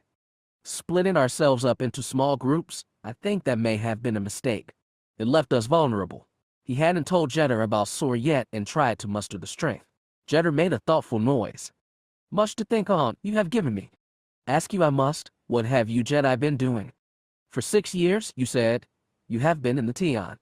Accomplishments you must have." He felt weirdly sheepish. "I have a wife, and a child." "Does Essen? Your wife is?" No. Essen isn't even human. My wife's name is Reyna. She can't use the Force, of course, but my son has that power. I've sensed it in him, and I've been trying to train him, though I've only done a little so far. Jeddah cocked his head. Seek a teacher for your son, do you? No.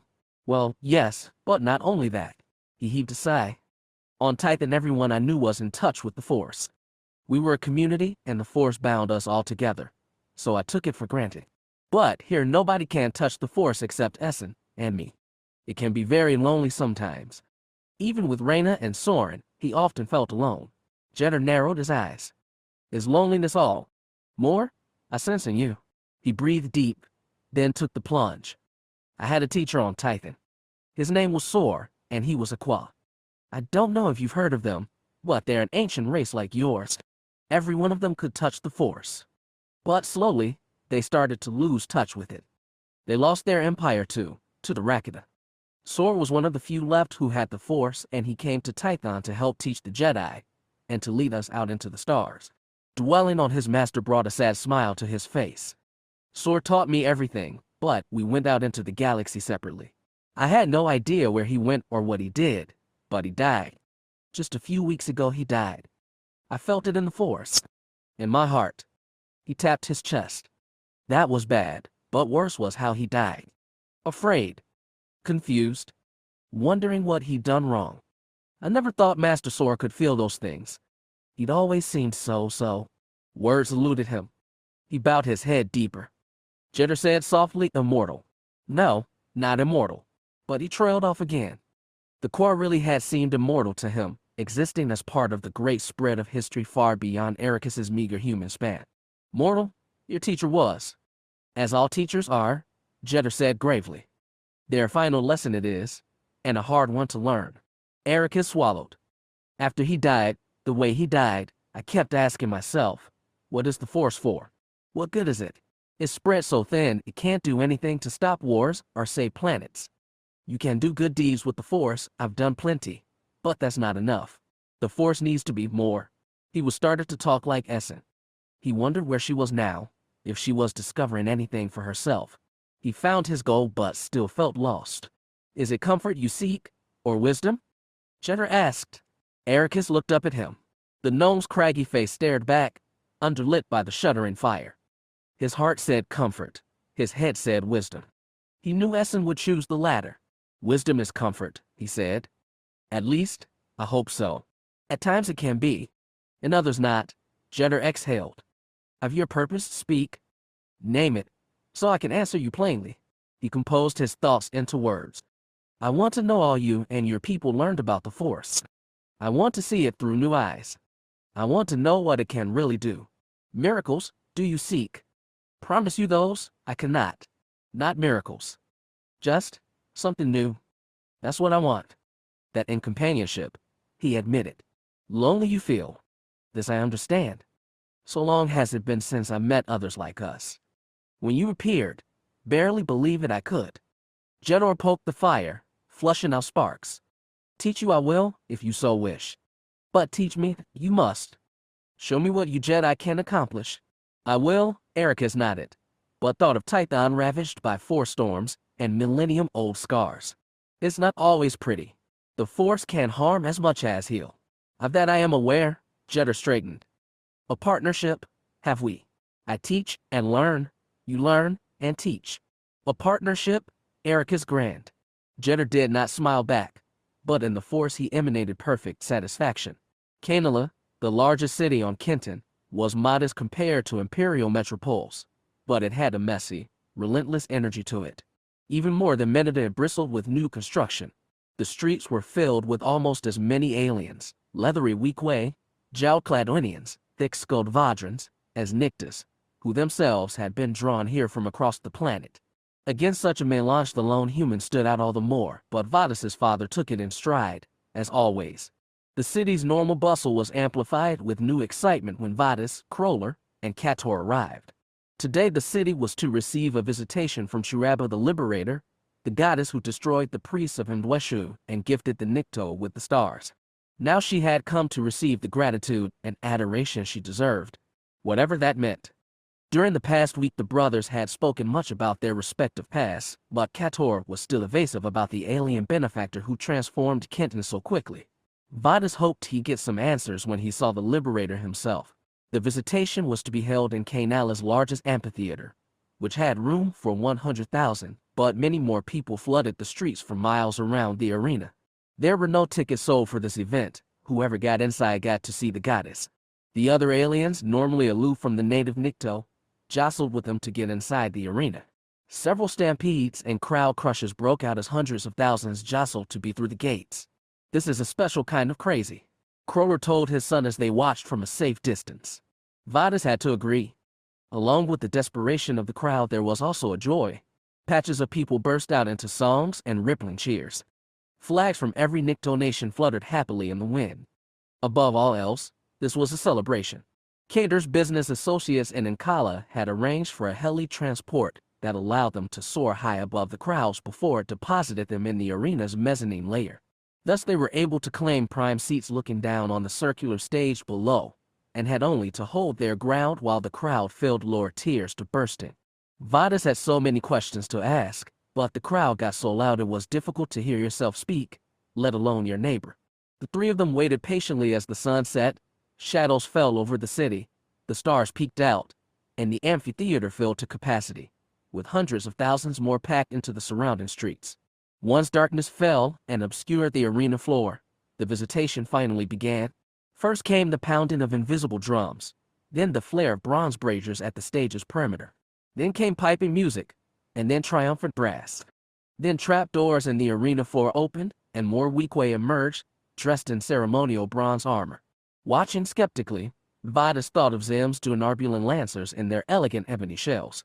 Was Chiraba the sovereign of a foreign empire? More trapdoors opened, and the creatures that marched onto the stage were unlike any he'd seen before. They looked like large pack animals, with four trunk-like legs and humpbacks draped in red and gold. Thick necks lifted broad heads topped with upthrust horns. 6 of them marched across the stage, took position at its edges, and turned to point their horns to the crowd. Then, finally, the goddess made her arrival. Vadas had spent the past week wondering what this alien deity might look like. He'd imagined she might be like the diadem they'd rescued on Renvar, slim, luminous, ethereal. When the goddess emerged from the trapdoor, she looked like a giant roll of gold and silver silk. Yet as she moved, he saw there was a body wrapped beneath those gleaming sheets, a body more massive than any sentient he'd ever seen. When it reached the center of the arena, the creature lifted its head and began to speak. Loudspeakers carried its rumbling words across the stadium, but the language was incomprehensible. Vadas leaned over the railing and squinted, trying to make out his form. Underneath those trailing sheets was a massive worm-like creature 3 times longer than a Nikto was tall. The only limbs he could see were 2 stubby arms. The creature, the goddess, Chiraba the Liberator, raised as she spoke through a huge lipless mouth. 2 large, vertical slit eyes scanned the crowd. Once she finished her invocation, a group of Nikto joined her on stage. They carried banners from all the old nations, and all bowed to one knee. Then more Nikto came before Chiraba. They were hard to see from this distance, but there appeared to be a dozen guards with ceremonial spears shepherding a half-dozen figures in black robes. As they approached Chiraba, the crowd went mad. They surged at the stage, screaming curses and throwing objects. All of it was aimed at the men in black robes. Prisoners, Vadas thought. His brother leaned close and said, "Priests of Indrexu." And in his other ear, Kroller said, "I've got a bad feeling about this." The crowd jeered, howled, pounded the seats and walkways. The guards forced the priests to their knees, like they were commanding them to prostrate before their new god. But Indrexu's men refused. One even sprang to his feet, pushed 2 guards back, and nearly got to the edge of the stage before 2 weakway grabbed him and hauled him back to Chiraba. Was that a mercy? The crowd would have torn the priest limb from limb, and Vadas couldn't blame them. Despite the sick feeling in his stomach, he couldn't muster any sympathy for their priests. They sacrificed millions, his own sister among them. If he felt sorry for anyone, it was the crowd. They were reduced to howling savages, mad for bloodshed and revenge. When the guards had finally forced the priests to their knees before Chiraba, the worm-like creature lifted both stubby arms and turned her eyes toward the sky. The crowd fell into a sudden, startling hush. Kator tapped his brother's shoulder and urged him to look up at the sky. Vadas looked and understood. Hovering over the northern horizon was Indrexu itself, remnants of a star gone nova, now a swath of violet and red like a bruise on the night sky. It was to this dead star that so many had been sacrificed. Were the priests, too, about to be killed for Indrexu's sake? He glanced back to the stage wondering. Then the crowd gasped. Even Kator sucked in breath beside him. When Vadas looked up, his jaw dropped. Mere seconds ago, Indrexu had stained the northern sky. Now, in the space where it had been, there was only black. The blare of trumpets drew every eye back to the stage. They watched as the first guard lifted his halberd high and brought it down, severing the first priest's head from his body. The crowd exploded. As soon as the first head fell, the next was chopped off. The guards went down the line, executing priest after priest. Vadas shuddered and looked away. Kroller had his head bowed, but Kator watched, not even blinking, expression hard and unreadable. Every blade fall brought a new burst of cheers. When the killing finally stopped, the crowd kept cheering until Churaba spoke. Her rumbles were incomprehensible, but those in the audience seemed to know what was expected of them. Groups of people began to rush the stage, and, to Vadas's shock, the weak-way guards stepped back to form a tight circle around Churaba, surrendering the rest of the platform to the audience. Soon dozens, maybe hundreds of Nikto filled the stage, and together they prostrated themselves before the goddess. The audience had done strangely silent. Vadas asked Kator, "What's going on here?" His brother watched only the stage. "They're offering themselves as tribute. Sacrifices." Vadas gasped. "No, tribute. They're volunteering to leave Kenton and serve the Liberator." Vadas knew what he meant. So many of Xim's soldiers had been given to him as tribute from conquered peoples, and were brought up to fight and die in the warlord's name. "Serve her where?" he pressed. "What world does she come from?" "I don't know. Nobody does. But they're offering themselves nonetheless." He heard the reluctance in his brother's voice. "Is gratitude the only reason?" "Only that. Some families receive payment if their sons go away," Kator said through his teeth. Vadas understood. He couldn't bear to look at the stage anymore. He had to turn away. The spectacle he'd seen horrified him as much as the blood rites he'd seen as a child. Those, at least, had been a spectacle played out on Kenton alone. The sacrifices of those young Nikto would be spread across too many stars. Obliques. Adaptable heroism. Art is always a pale imitation of reality. They call me a sensationalist, but the actual deeds of Xim were twice as brutal, grim, and glorious as anything I've written. Bishaslok, 15,762, 15,609 BBY. 112th year of the Five Brothers. 11,347 Taya. 5 inhabited planets combined into a dizzying gyroscopic dance around the sun Corel, and ships passing from one world to another relied on computers to calculate the trajectory from start to destination. Transit routes around the Corellian system were always shifting, and even with the best computers there was always the unexpected. Undetected navigational hazards could delay a journey by hours or even days. Sometimes ships suffered engine or computer failures, and sometimes ships fell prey to other ships. The cargo hauler interdicted midway between Corellia and Drawl was a 300-meter-long box with powerful thrusters still blazing on its aft end. Its identification beacon dubbed it Jump the Gun, and unfortunately it hadn't been able to outrun the ship that now latched onto its topside like small but tenacious predator. They were hurtling toward Drawl together, but their destination was days away. That meant help was too. The Corellians relied on a handful of hyperspace gates to catapult ships out of their star system. Interior travel was solely at sublight speeds. If a cargo ship was unlucky enough to be ambushed by pirates mid-journey, it was on its own. At least, that's the way it had been, before the Jedi arrived. The Dawn Chaser flashed into real space after completing a second-long, calculated micro-jump from elsewhere in the system. The Jedi ship immediately adjusted yaw to bring Jump the Gun and his hijacker into the cockpit's view. Seated at the weapon station, Jekathon leaned forward to peer through the transparent steel. "It looks like they've burned their way through the hull," she said, and looked sideways at the others.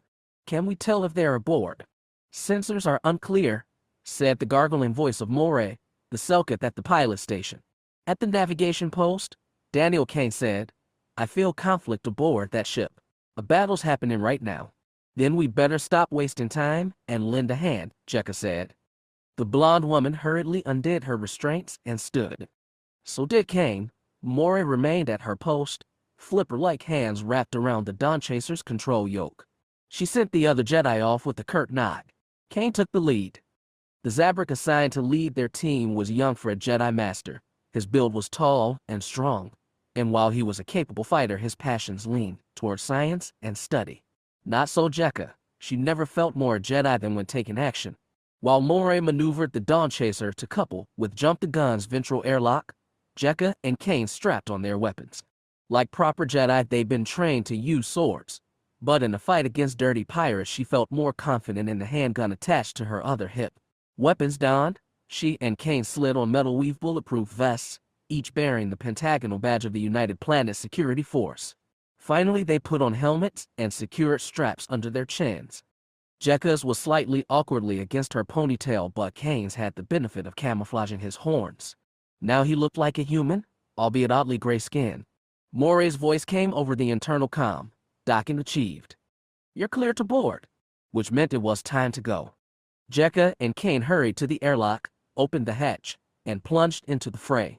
When they'd arrived in the Corellian system, the three Jedi had found a sophisticated interplanetary government, advanced technology, and three spacefaring species who mostly managed to exist in harmony. It had been Jekka's idea to approach the unified planet's government straightforwardly. They declared their intentions, outlined their abilities, and asked how their special talents could help.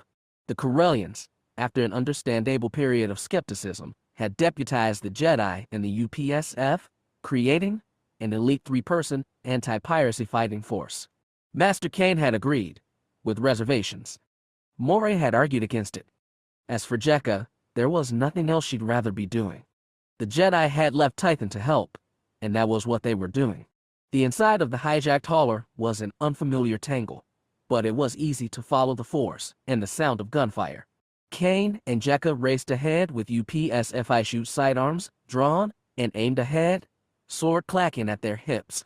When they found their first pair of people, both crouching humans in loose jumpsuits, they felt fear and lingering shock in the force and knew these were the ship's crew. Jekka nudged the nearer man gently with the force, and Kane flushed their minds with calm. That way, they didn't panic fire at their would-be rescuers. It was a trick the Jedi had learned on their second mission, after a close call on their first. "How did you find us here?" gasped one crewman as Jekka crouched beside him. "There wasn't any ship for 1,000 clicks. We moved fast," she said. "How many pirates?" "We can't tell," said the other man. "There's 2 up ahead, holding us back, plus more trying to break into the cockpit. Do you have people there?" "Locked inside." The first crewman tapped a communicator on his belt. "They're trying to hold, but the pirates have a torch. They're burning through the doors." Jekka looked to Kane. The Zabrak simply nodded. Then both Jedi rose and started down the hall. "Wait," the second crewman blurted. "Where's the rest of your team?" "Don't worry," Jekka called back. "We'll be enough." When they rounded the corner, they immediately came under fire from a pair of pirates, both long-bodied Solonians with black stripes dyed into their brown fur. That marked them as part of Two Claws' gang, probably the most notorious one haunting Corellia's space lanes. Jekka and Kane sought cover but held the image of the pirates in their heads. What came next was easy and well-practiced, after a year of work for the UPSF. Kane grabbed their rifles with the force and wrenched their barrels to the ceiling. The Solonians struggled vainly to pull them down, giving Jekka time for a force-assisted dash. Once she was between them, she drew her sword and made 2 fast slashes across the back of their knees. Both cried out in pain and dropped. Kane joined her and they kicked the rifles away from the struggling Solonians. The 2 harried crewmen hurried toward them. "How did you take out both of them?" the first one asked. "They didn't land a shot on either of you." The Jedi's work on the space lanes was not something the UPSF wanted to advertise, for various reasons. Once this was all over, Kane and Jekka would give the crew a stern talking to and discourage them from mentioning the Jedi's actions. Rumor got out anyway. Spacers love to talk, but so far they operated mostly in secret. Leaving the crew to handle the disabled pirates, Kane and Jekka hurried ahead. There was no more gunfire now, but they could hear the hiss of a welding torch as it attempted to tear through the cockpit door. A stealthy glance confirmed that 5 pirates had gathered to rush the command deck once they got the doors open. They faced problems like this before. By now it was almost routine. Jekka risked a peek at the pirates. 1 human working the welding torch, 1 Solonian bent over him, plus 2 more Solonians and another human standing. 5 against 2. but only 3 of those were on guard. Easy. Kane spun around the corner and fired his pistol. Jekka stayed low and concentrated with the force. She knocked the 2 standing Solonians into each other, and they in turn fell toward the door. Another nudge of the force knocked the torch from the welder's hand. The molten edge dropped on the foot of Solonian beside him, and the striped pirate howled in pain. One of the humans brought his gun to bear. Bullets laced the hulls, impacted Kane's chest. The vest held, but the impact staggered him. While the Zabrak struggled to stand, Jekka plunged ahead. Her blade lashed out, cutting through flesh and hitting bone. The human gunman fell. She delivered a powerful, force-enhanced kick to a Solonian pirate and pounded him into the opposite bulkhead. By then Kane had recovered and drawn his sword. A slash and a thrust, 2 more bodies fell. And just like that the battle was over. Jekka was exhilarated. Adrenaline and the force pumped through her. She turned to the besieged cockpit door and knocked. Very politely she said, "This is the UPSF. We've dealt with the threat. It's safe to come out now." A minute later, 3 timid and surprised humans peeked through the open door. By then the other 2 crewmen had showed up and helped the Jedi bind the fallen pirates. The ship's captain, a stringy but durable gray-haired man, became effusive and shook Jekka's and Kane's hands. Jekka beamed. Even Kane stared, grinning. Feeling the force flowing through her and taking down 2 claw scummy pirates was satisfying, but this here was the best part of the job, knowing they'd made a difference. When they extricated from the grateful crowd, Kane took out his communicator and hailed the Dawn Chaser. He quickly filled Moray in and suggested she send a message to the nearest UPSF ship requesting assistance. "I'm glad you're unscathed," the Selkith said. "However, I suggest you hurry back to the Dawn Chaser as soon as you can. We've just received a very interesting distress call." "More pirates?" asked Kane. "Not at all." They could hear the disbelief in Moray's voice. "A Jedi ship just decanted from hyperspace near Tralis. They say they have wounded and are in need of immediate help." Jedi. Kane and Jekka exchanged shocked looks. They passed occasional reports to Jedi listening posts on the edge of the deep core, but after a year in the Corellian system, they'd only been visited once by their own kind, and that had been an outbound team fresh from Titan making a pass by. This was different. These were Jedi in need. "Hold on," Kane told Moray. "We're on our way." Chapter 6. Learning Curves. The secret to keeping people loyal is simple. Tell them what they want to hear. Xim's rules for ruling. Ericus knew exactly the last time he'd done this exercise. It had been on Ashla, the Isle of Seclusion, the day before he left the Titan system forever. For one last time he and Master Sora had performed the ritual they'd practiced and perfected since he was a child. He'd never done it since then. There had been no opportunity on the outbound voyage with Master Taliak, and he'd never asked Essen to help. He knew she'd think it childish, but Jeddah was willing. The slope of his mountain had plenty of stray boulders, and Jeddah easily picked them up with the force and began moving them through the air. Some circled in one direction, others the opposite. Together, they formed an ever-shifting vortex, topping off with one large and steady stone. It was up to Ericus to ascend it. Idux had a normal gravity, but he still failed the first few times he tried to leap from one moving boulder to the next. When he hesitated or took too long to gauge his next jump, Jeddah would jerk his rock to a halt, or move his destination stone off its current path. It was years since Ericus had done this exercise, but it all came back to him. As Sora had taught him, he needed to rely not on his eyesight and muscles but on the force itself. He allowed it to flow through him and he flowed with it, bounding from one moving rock to another, always working toward the top of the chaotic spiral. When he finally landed on the top rock, he was suspended 100 meters above the slope, panting but perfectly balanced. "I did it," he called to Jeddah, who still sat far below, eyes closed in concentration. The little gnome gave no immediate reply, and Ericus thought to shout down again, but the rocks below stopped moving. And then they fell. Some hit the slope and wedged into the dirt, while others bounced and rolled further down. One boulder set off a small landslide. Jeddah did not move, and neither did Ericus, suddenly trapped on his high perch. When the slope went still, Jeddah opened his eyes and looked 100 meters up. Wind carried his voice high. "Come down now, you may." Ericus laughed in disbelief. "You can't be serious. You have to lower me." "Lower yourself, you can. Get up there yourself, did you not?" I took it one step at a time. This, he dared bend his body and look straight down. He nearly lost balance for the vertigo. It's too much, he called. Do it, you can't. Throw yourself down, and the force will catch you. You mean you'll catch me? Catch yourself you will if the force is truly your ally. Was it possible? Probably. Hadn't Master Talayak plunged from the in-flight gravity scorned all the way to the roof of Xim's factory on Abrixen. This was a shorter plunge, but he was no Talayak. He wasn't Sor or Jetter either, no venerable sage, just himself. What if he tried and failed? Would Jetter catch him? Ericus crouched on the hovering stone for a long time, considering, knowing all the while that his ruminations meant nothing. He succeed or he fail.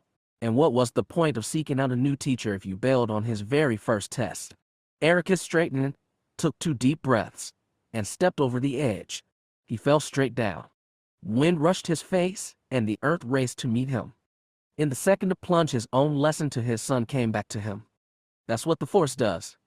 It takes what we want on the inside and makes it real on the outside. He saw himself landing, slowed down, knees bent, body pitched forward to spread impact onto hands with bent wrists. He knew it, felt it, and it was done. He was standing beside Jetter on solid ground. Hurt shuddered through his limbs and body, then was gone. Wind felt gentle on his face. He looked around, disbelieving. A giddy laugh escaped his throat, then a more hearty one. Hilarious, triumphant. Jetter asked, ears bent. A curious one you are. I didn't really think I could do it, he admitted. Possible all things are, with the Force. I knew that. He shook his head, chagrined. I didn't think it could be done. Better, you now know? Jetter smirked. Protect you, the Force does. As it does for others, I think. Ericus was calming down. As he picked pebbles from his palms, he tried to compose his thoughts. Prescarn said you told him he'd run into me at Santasa Station. Is that true? Lie. Prescarn does not. Then you really are a prophet. The Force shows you the future. Visions. I have seen. Often vague they are, and difficult to interpret. A window to the future the Force is not. Rather a reflection on water, always shifting with light from the present. Ericus dropped into a crouch so he could look Jetter in the eye. I've never had visions through the Force, though some Jedi could. I don't understand why some of us have certain talents and others don't. Of course, most people don't have the Force at all. Blessed we are to have it. Why do you think we're the only ones here who can use the Force? I've come up with one theory. Tell it. Maybe the Force comes from something inside us, like the color of hair or skin. Maybe some species, like yours or the Rakata or the Qua, are naturally strong. Humans and most other species are naturally weak, and weakness runs in the blood. Maybe the humans who colonized the Tion were all weak in the Force, and so their descendants were too. A rational theory this is. What say you of the Sahulan Dealey, Brigens, and others? I don't know. Maybe they're even weaker in the Force than humans. He shrugged. It's not a perfect theory. I told you how the Qua gradually lost touch with the Force. So did the Rakata. Did that happen to your people too? No. Jetter looked down. With us to the end, the Force was.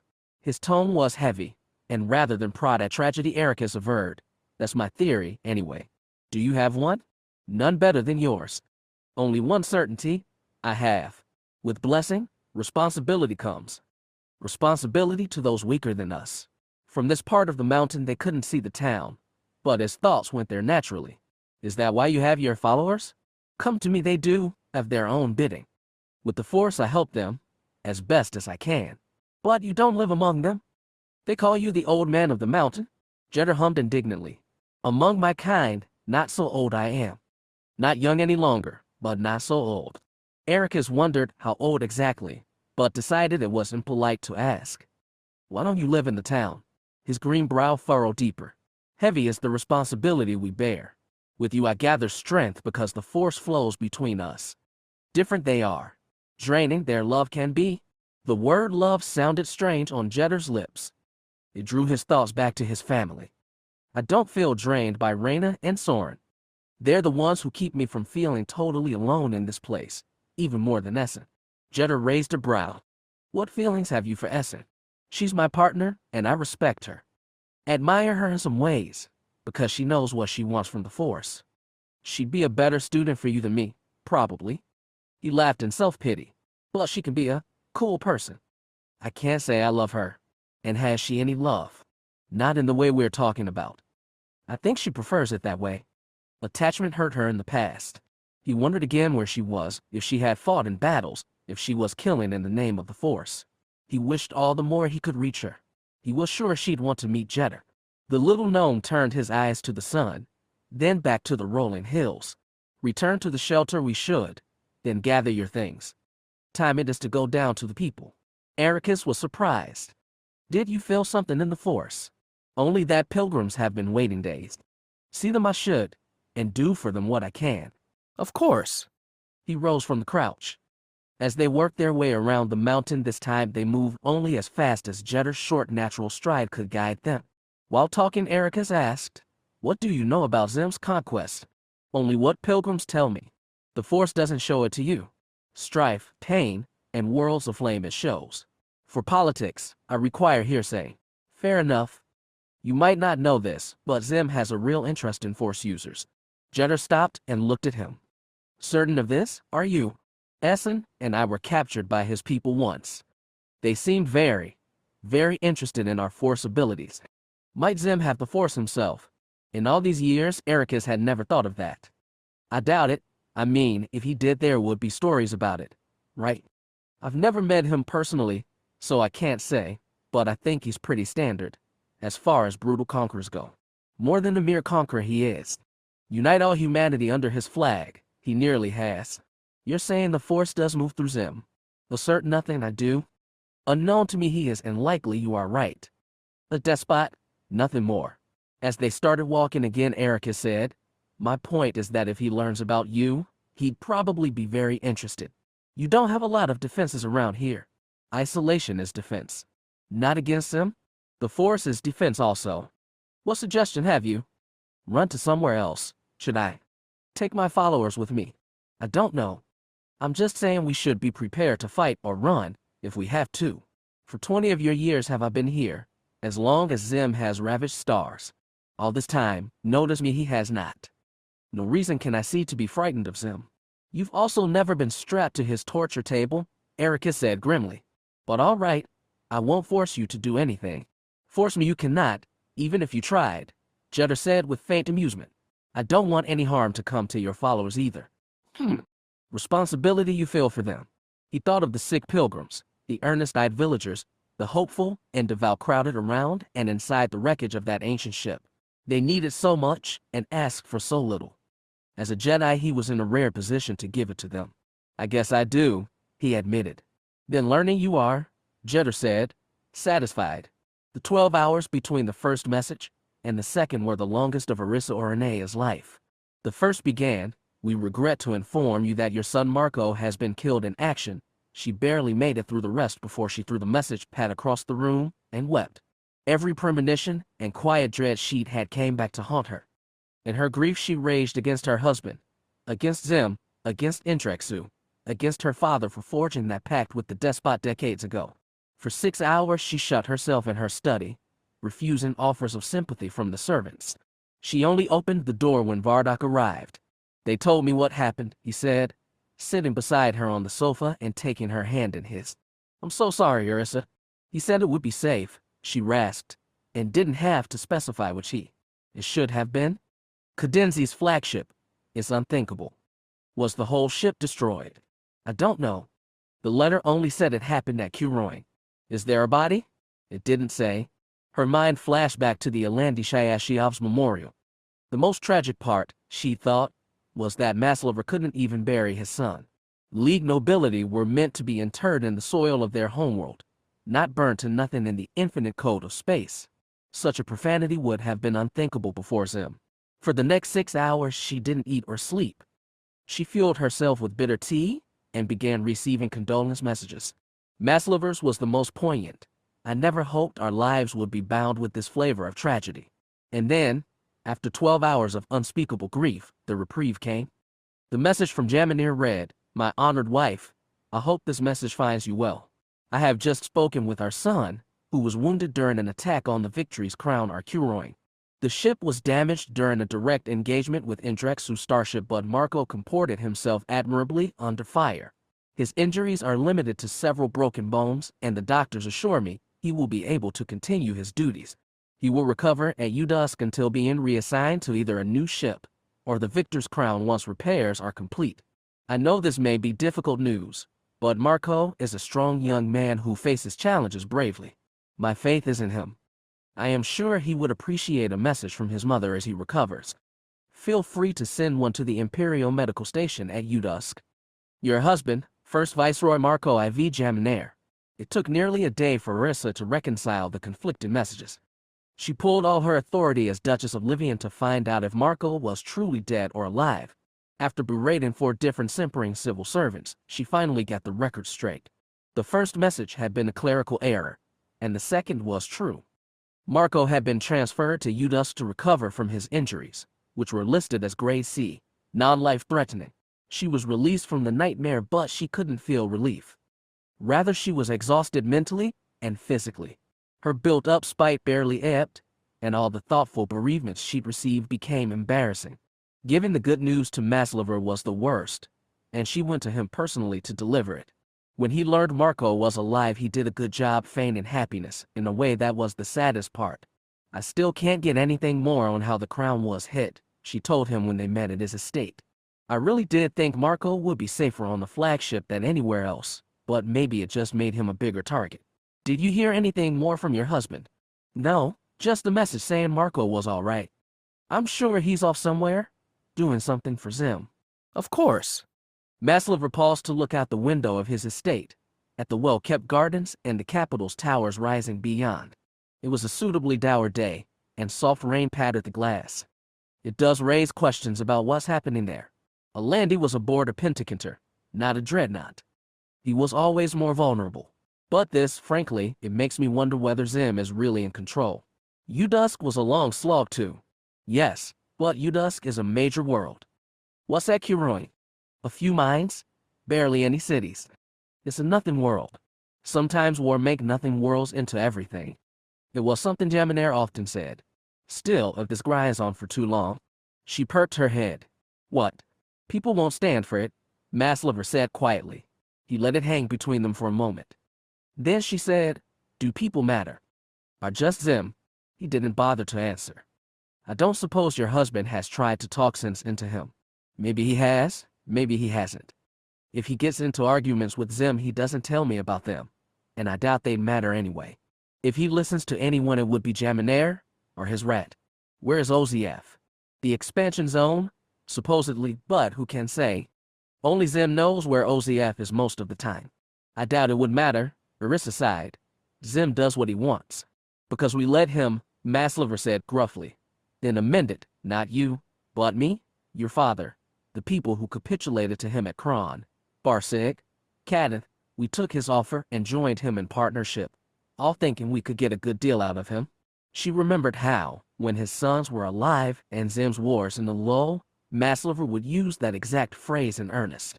We got a good deal, he'd say, for the Empire's vast trade network, and new conquests brought great wealth to Desevero and Livian. The problem with Xim was, he didn't know when to stop. Now their coffers were being exhausted, and so were their sons. Maybe he needs to be reminded who his partners are, Orissa said, soft but firm. It turned Maslover's head. What do you mean? You have authority as his minister? Father, and I have our own pull. What do you plan to do? Gather up the nobles and start a petition. I'm serious, she frowned. I almost lost my son. I could still lose him. I can't sit by and wait for another real death message. What do you want to do then? Her first thought wasn't political or even righteous. She wanted to see her son, to touch him, and make sure he was all right. She also wanted to understand what was going on the Empire's edge, because if Xim's campaign really was in trouble, it needed to be known. She couldn't trust the Navy's official reports or her husband's too sparse messages. Rissa looked Maslover in the eye and said, we should undertake a fact-finding mission to Udusk so we can determine the status of the campaign ourselves. He raised a gray brow. Xim won't welcome our intruding. Udusk isn't the front line anymore. Well, we can get an honest evaluation of how the campaign's going. And see your son, he said pointedly. Do you grudge me that? No. No. Not at all. Maslover wilted. You're his finance minister. Your money fuels his war machine. Surely you have a right to see that in action. She was worried he might flinch from even a mild confrontation with Xim. His son's deaths had broken something deep inside him. But Maslover said, you're correct. There is reason for me to visit you, dusk. She smiled tightly. Then we should make arrangements for travel. And what's your right to go, aside from a mother's? I'm Duchess of Livian. That still means something, or it should. I suppose we'll find out, Maslover said. If you're committed to this, go to your estate and pack your things.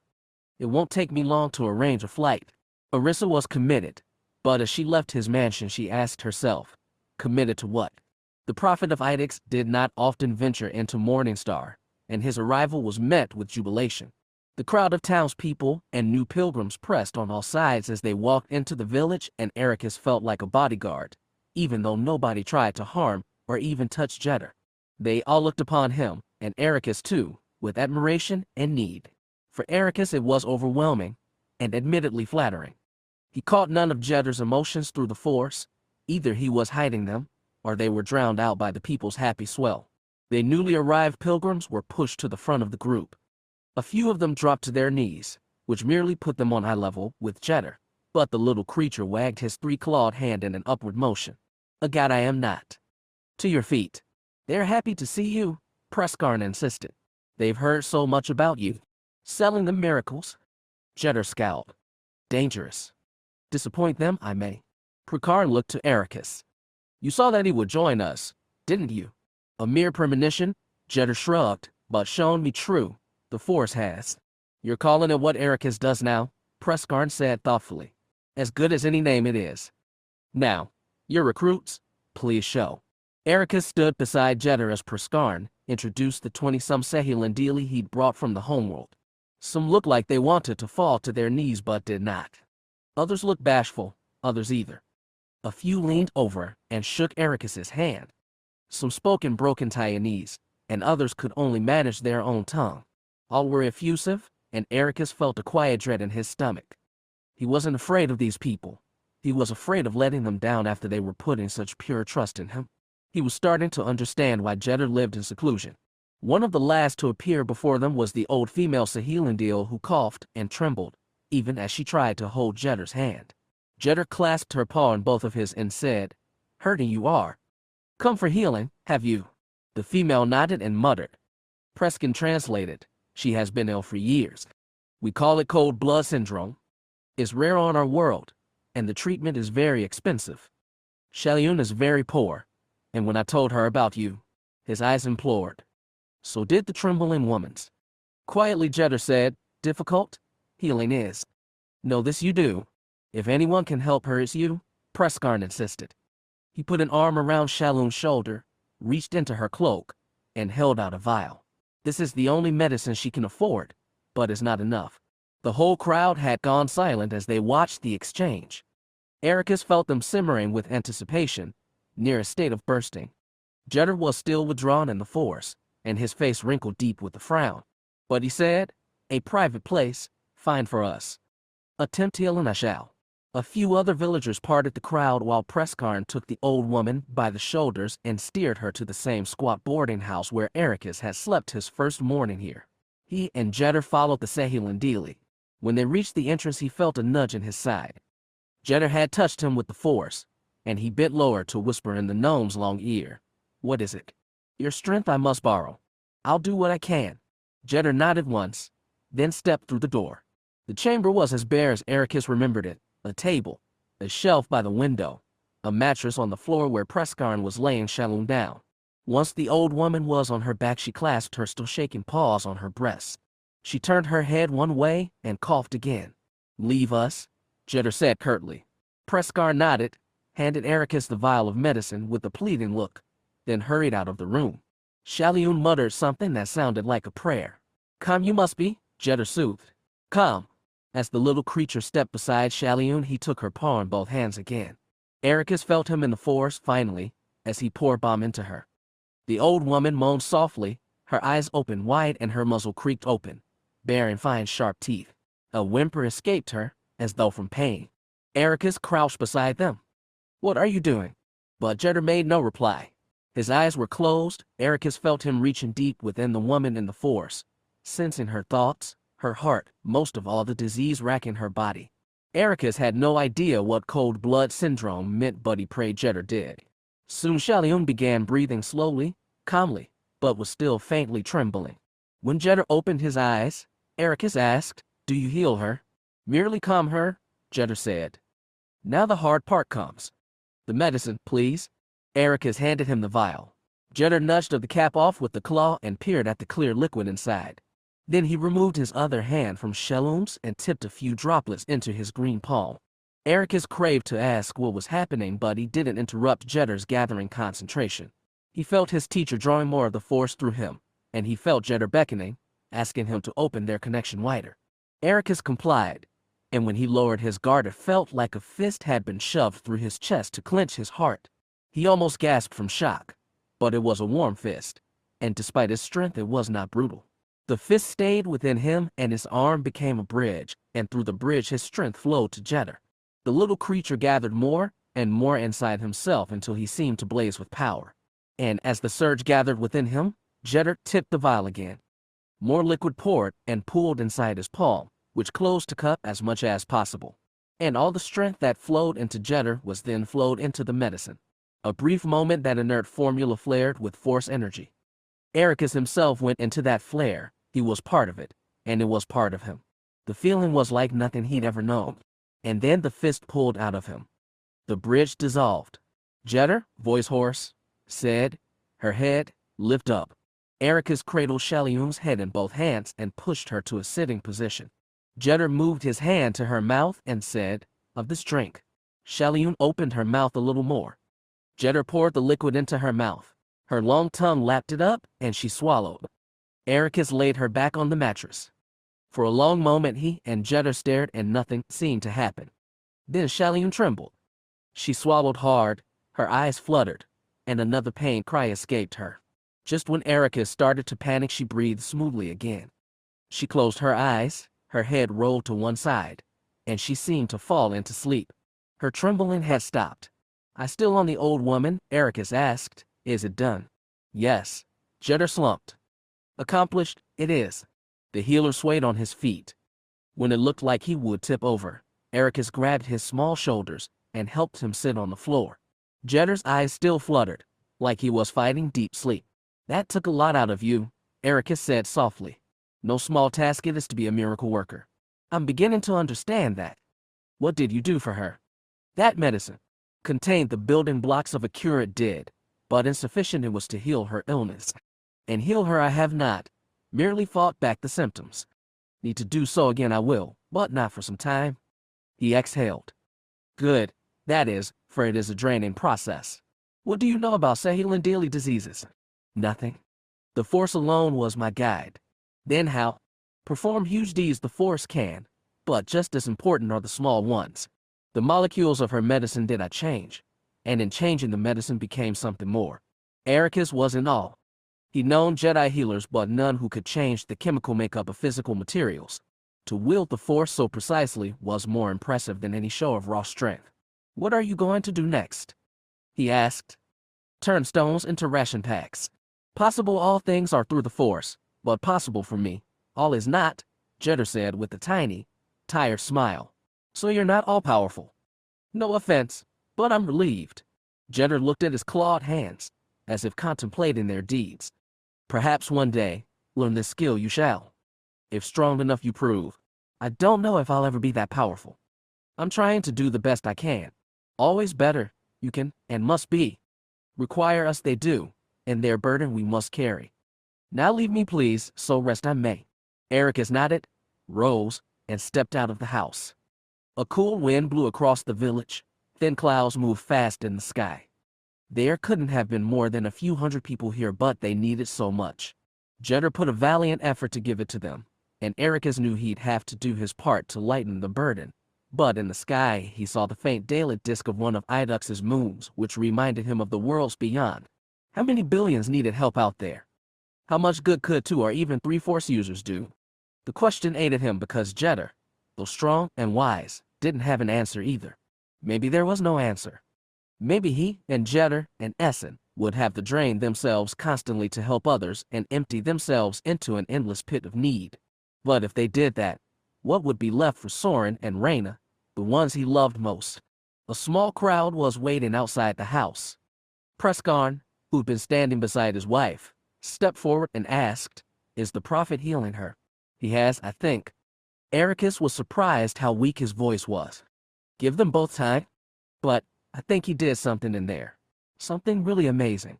Preskarn grinned and clasped his hand. "You mean you did, together?" "Yes. I was just the assistant." Preskarn still pumped his hand enthusiastically, then spoke to the other Sahilan Dili. Some gave muted cheers and others gaped in awe. The eyes that fell on Ericus held pure adoration. He wanted to turn away and hide from those looks. He also wanted to bask in them too. It was a confusing thing to be a miracle worker. He dodged that truth while living quietly with Reyna and Soren, but it was plain here. He was learning what being a Jedi could and perhaps should be. As a child, Vadis had believed in Indrexu and the power of his priests. Even when they spilled his sister's blood, even when he despised them, he believed in Indrexu. It wasn't until he'd escaped Kenton that he understood the vile deity was merely the remnant of an exploded star. As he'd seen more, the galaxy's superstition had given way to a hard rationalism, only recently softened by his experiences with the Jedi. That was why he knew that there was nothing divine about Chiraba, the so-called liberator. Poor Kenton was subjugated by another cult, and the priests, awful as they'd been, were at least fellow Nikto. Now Kenton was dominated by aliens whose aims and abilities were unclear. He had to do something. Kroller had been equally appalled and suggested they Kenton for now to learn more about Chiraba. Vadis had told his father to investigate on his own. He couldn't run away again. He had to stay with Kator. Not that Kator seemed welcoming anymore. They returned to Menada, and his brother threw himself into his businesses, an obvious effort to avoid talking about the ceremony and the liberator. Yet Vadis pressed him. One evening, just after Kroller left on the boat to the spaceport, he asked Kator point blank, "How many families have you sold to Chiraba?" His brother replied angrily, "I've never sold anyone. I'm not a slaver. Those people gave themselves to Chiraba willingly in gratitude for freeing us from the priests. You saw that rush. Did they look like they were being forced? No. It had looked like a mad, self-sacrificing frenzy. But if everyone wants to throw their lives away, why do you have to pay families? And where does that money from come? I'm guessing the people who've rebuilt half the planet." Kator sighed. "I get a lot from the Liberator. Not just money but supplies, personnel. In exchange for all that, I have a quota. Most of those families are happy to take the money since their sons are willing to join anyway." It was a lame excuse, and Kator knew it. Vadis asked, "Have any of them ever come back?" "A few, and they come back wealthy and honored. The rest? I don't know." "Vadis, this is all new. Chiraba's only been taking tribute for a year or two. Listen, where I come from, the human emperor takes boys from his captured enemies and raises them into soldiers who fight and die in his name. Stealing your victims' sons is the cruelest kind of conquest. But at least everyone knows Xim is a conqueror. He's more honest than Chiraba. Whatever that thing is. Do you know where she comes from? Her species?" "No." After a pause, Kator added, "I was hoping you could tell me. You've seen the stars. I've never seen a worm like that. Neither has my father, which is why he left to see what he could learn." "Your father," Kator echoed. "He really is family to you, isn't he?" "Yes. So are you." Kator flinched. "I wonder. You've changed, but I guess I have too." "Yes," though what he changed into was still unclear. Kator knew what he was doing, even if he tried to deny it. Yet he hadn't stopped either. Looking around his brother's rich new flat, Vadis knew why. It was the antithesis of the cramped white hovel they'd shared with their parents and sister. With a raspy voice, Kator said, "There's a price to everything, and what Kenton has gotten in just a few years is more than worth the price we've paid. But we don't know the whole price, or how long we'll have to keep paying it. No, but it doesn't matter what I do. If I refuse to send them any more tributes, they'll find someone else who will. We've probably seen only a fraction of what Chiraba can do." Vadis had had the same thought, and it made him tremble. He thought hard on that visitation ceremony and wondered how they'd blocked out the light of Indrexu. A large object in space could eclipse it, but how far would the object have been? How could the eclipse and blood sacrifice have been too perfectly timed when the captives had been so difficult to corral?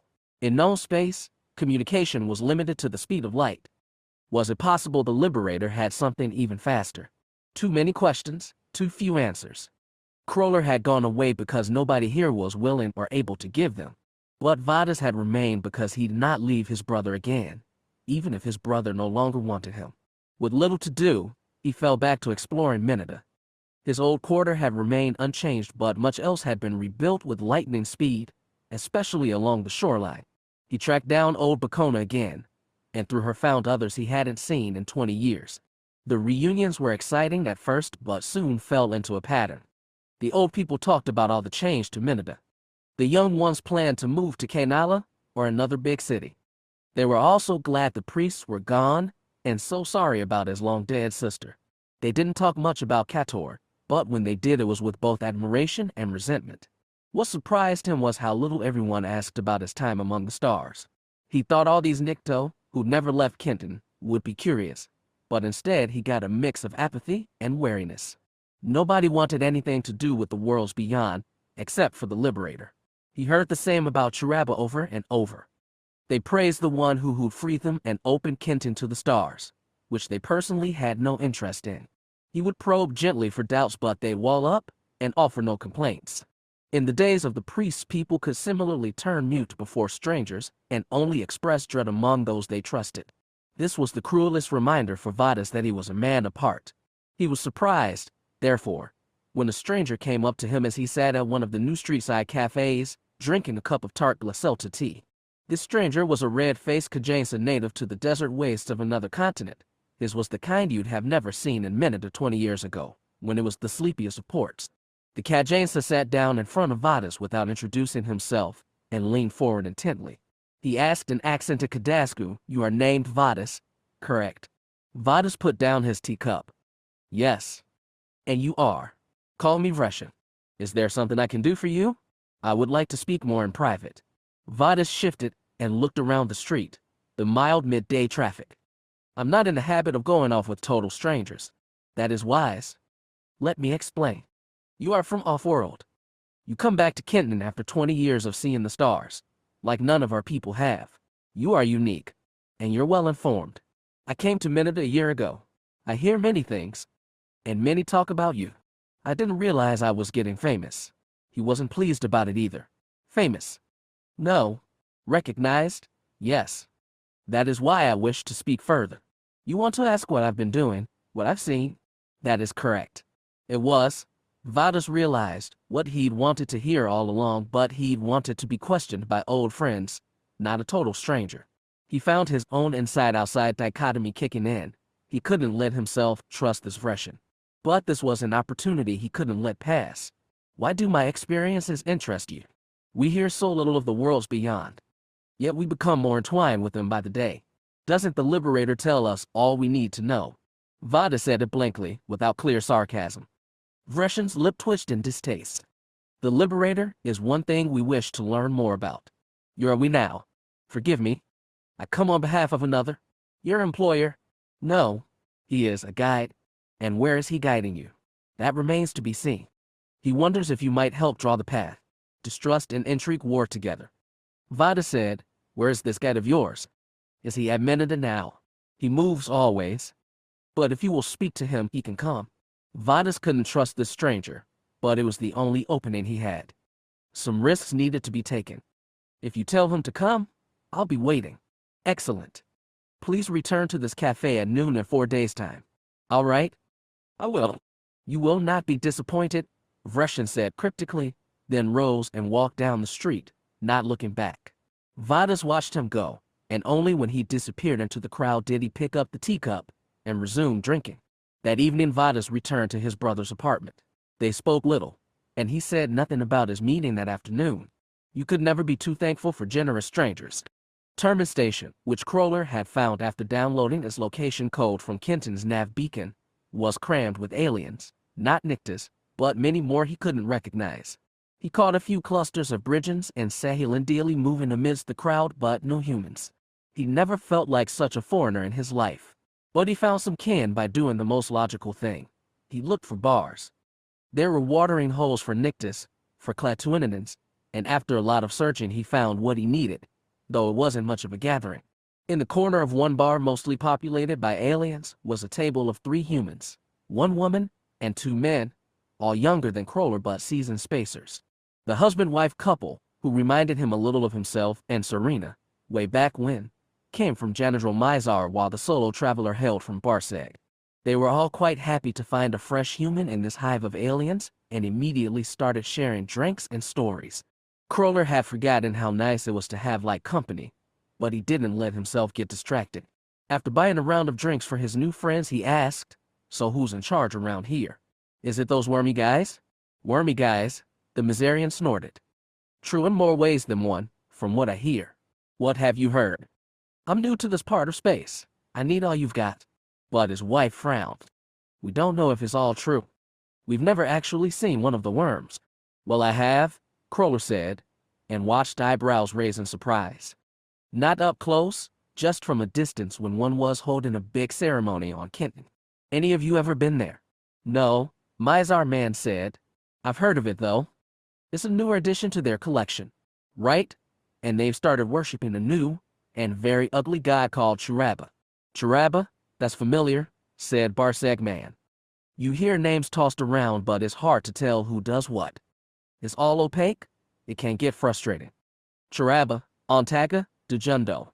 Don't forget Bunta," said Mizar man said. "And Cossack," his wife added thoughtfully. "I hear that name a lot. Who knows what she, or it actually does." "Are there worms here, on this station?" asked Crawler. "If they're here, they don't show themselves," said Barseg. "What you really want to watch for are the priests. Every now and then you see these big, 4-legged things with big horns on their heads. They're called Talental, or something like that. They look like dumb pack animals, but they're smart, and they're close to the worms, intermediaries between them and the peons." Crawler looked back to Mizar man. "You said they were wormy in more ways than one. What do you mean? You can guess, can't you?" "They go to planets like Kenton, or Cladwine, or Vadran. Primitive, isolated, non-spacefaring. And they set themselves up as gods. That's how most of the aliens on this station got here. They get whisked off their homeworlds told they going to serve the holy worms, and then," he shrugged. "So what are these things? Glorified con artists? Or are they more powerful than that? They've got plenty of wealth and manpower." "Well, alien power. As for what kind of military they've got, how it compares to Xim," he shrugged. "I don't know. They've got good tech, though. Couple people have told me they can send messages faster than light speed." He snapped his fingers. "Instant communication. Wouldn't that be handy?" Barseg leaned forward conspiratorially. "I've heard nastier stuff. I heard about this planet. I think it was called Jelaris. That didn't worship the worms like they were supposed to. In fact, these Jelarans put up a real big fight." He looked around the group. "The worms dropped a couple asteroids on M. Wiped out the entire population. Totally extinct. Not even Xim was that brutal." Crawler hoped it was just a rumor. He'd rather the worms be con artists than full-blown butchers. For his son's sake, and everyone else's. "The more I hear about these things, the less I like," he said. "What's their real names, anyway?" "They call themselves, what was it?" Mizar man frowned. "Hoods. Hots. Huts," Barseg corrected. "This is just the edge of their territory, from what I've heard." "And is brushing close to Xim's," Crawler said dryly. "Bet that'll end well." "That's Xim's problem, not ours," insisted Mizar man. "We came out here to get away from the Empire. And to make money," his wife added. "Can't forget that." He tapped his glass against hers and looked to Crawler. "What brings you out here?" "Same thing as you. I kept hearing stories about planets full of Kyrian. Looks like I found one. Didn't expect all this other crazy stuff to be going on. The galaxy's a dangerous place. That's what makes it exciting." Barseg grinned boyishly. "You traveling alone?" Crawler decided to fudge the truth. "For now, yeah. I've got family in other ports." "Well, check the markets. There's plenty of souvenirs you could bring back they'll have never seen before." "Not just souvenirs," added Mizar man. "We're stocking up on rare goods for resale in the Empire. Planning to head back soon, actually." How long are you here for? Asked his wife. Crawler shrugged. Don't have plans. Right now I'm just gathering information. Well, here's the most important thing to know, said Barseg. You can make good money out there, but you're a long way from home. The Hutts might not be real gods, but they are here for all practical purposes. Like gods, it can be hard to figure out what they want, and like gods, they'll wreck you hard if you get in their way. You don't want to end up like those Jellerans. So don't get in their way, Crawler deadpanned. Exactly? Barseg wagged a finger. Most important thing, my friend. It probably was. Crawler had made it his policy to keep his head down, Jedi antics notwithstanding. He still wanted to hold to that, but when he thought of Vadis's horrified expression during the ceremony on Kenton, he knew he wasn't going to be able to keep that rule, not this time. Ericus had been prepared to travel to Idux's modest spaceport just to send a comm signal back to Santasa Station, and was surprised to learn he could send his message right from Morningstar. Tucked away in a mud brick house in the corner of the village, right beside the bulk of the crashed starship, was a transmitter that could cast to Idux's nav beacon, which could in turn fling his message across the stars. He planned to compose his message on the trip to the spaceport, and instead had to come up with it on the spot. The technician, a middle-aged human named Hendrix, gave Ericus the room to himself and said to take as long as he wanted. He sat in front of the camera for a few minutes, feeling anxious, then started recording. He looked at the black fisheye and tried to see Reyna and Soren. Imagining them brought a weary smile to his face. Hello, he said. I hope you get this message, because it's going to travel a long way to get to you. I know I've traveled a long way. I feel like I'm on my longest journey since I left Tython. I've been on Idux for a week, and I still feel like I'm in transit. He hesitated before their imagined gaze but pressed on. I know I left the station fast, and I know you weren't happy with me when I did. I'm sorry about that, but I needed something then, and I found it here. I feel like I'm a student again, in the best way. The Force seems new again, fresh, like anything's possible. I have a new teacher to thank for that. He's hard to describe. He uses the Force, but he's not a Jedi. I don't even know the name of his species. He says it's unimportant, that he might by the last of his kind, and maybe he's right. I know I've never seen anyone like him. I've never felt anyone like him either. He hesitated again. There were things he just couldn't explain to Reyna. To Essen, yes, because they shared the language of the Force, and one day he would explain to Soren too, but there were parts of him he could never give to his wife. Ignoring the pang in his chest, he continued, I just want you to know, both of you, that whatever happened before, I'm okay now. I'll stay here for a little while longer, but I'll find a way back to Santasa soon. I'll come to you, I promise. And maybe take them back here, but that was a decision for another time. If your father and Vadis are back, you can tell them I've missed them. Yes, even your dad. And if Essen comes back, and I hope she comes back, tell her I think she should be here too. I really think she'd learn from his man, even more than I would. I can't receive at the station, so you can send a reply. I really hope you do, just so I can see you again. Whatever happens, never forget that I love you both, and I'll come back to you. You two matter more to me than anything, even the Force. Never doubt it. Goodbye. He turned off the recording and stared at the black camera again. Hendrix had said he could record the message as many times as needed before sending the final version, but he thought he'd done as well as he could. So, feeling accomplished, Ericus rose, sent the message, and left Morningstar for the mountain. As he made the ascent to Jeddar's hermitage, his satisfaction started to wane. He said what he'd wanted to his wife and child. Yes, but there was so much he needed, to share with Essen. There were things inside him only another Jedi could understand. Jedor wasn't a Jedi exactly, but he was perceptive. Ericus found his teacher sitting on a ledge beside a low fire, watching thin black smoke drift into a clear sky. Your message did you send? That's right. Hedrick said it went out fine. Then no cause to worry. Focus on your training. We can. Right? Ericus sat on a low log across the fire. Jeddar's ears tilted back. Distracted you are. A question do you have? I was just wondering, do you know how long it would take for a message to get from here to Santasa and back? Days. Jeddar prodded the fire with a stick. Expect a reply, do you? I just want to see them again, he admitted. I didn't bring a picture of them. I left in such a state I didn't think to grab one. See them in memory? Can you not? Of course I can. He closed his eyes and tried to summon the way Reyna's wavy hair bounced. The way Soren's big eyes lit up his face. Is not as good as the real thing. Understand, I do. My own lost I have. Those who will never come again? Ericus opened his eyes. I'm sorry. I didn't mean to stir anything. Only memories they are. He looked into the fire. Reyna and Soren are more than memories. I'll see them again, on the screen and in the flesh. Confident you are. Mean a great deal to you, your family must. Hours ago he'd told them they mattered more than the Force, but he didn't tell Jeddah that. I don't think I could have lasted so far from home if it wasn't for them. See this I do? Feel it. Jeddah sighed and lowered his head. Vulnerable, you have become. Was he still prodding old wounds? Ericus repeated. We don't have to talk about my family. Say this I will. Great sorrow they might bring you. His stomach became cold. He leaned forward. Have you sensed something in the Force? Nothing clear? But feelings I have had. Concerned I am for them, and for their effect on you. If come to them grief does, all the harder it will fall on you. And if wounded you are immense, the ripples might be. Ericus tried to steady his heart, but you haven't seen anything. No specifics can I give you. Could they come to you? In the future? Perhaps. Like mist is the Force, always shifting around us, inscrutable. So Jeddah didn't have a premonition, not really.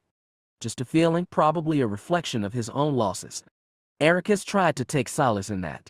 I'll do whatever I can to protect them, he said. And I'll do everything I have to as a Jedi. I don't believe there's a contradiction there. I can't. Jeddah sighed. Love them you do, as is your right. But what of your fellow Jedi? A bond with her you must have for the Force you share. We do. A way have you to speak to Essen. He wagged his head. I have no idea where she is. Matter, does it? Of course. I can't fling out another message if I don't know where to send it. Of course, I could give it to Reyna and have her find Essen. Jeddah snorted. Too much time have you spent away from your kind. Limited, your thinking has become. If you mean I should contact Essen with the Force, it's not going to work. We can't touch minds when we're close together and focused on the same thing, but when it's like this. He shook his head. Sorry, but no. Possible all things are with the Force. Not for you alone, perhaps, but stronger together we are. There was truth in that. He still missed the bonded community he'd known in the core. Are you saying we can reach Essen somehow? An effort we can make, if to see her you truly wish. I would like to invite her here if possible. Then possible it shall be. When gathered together, the more powerful Force users become. Told you this I have. Show you I will, and believe you shall. He chuckled. You sound so certain. Of course. Jeddah gave a wry smile. A prophet, am I not? Obliques. Comrades. Strange you think I am.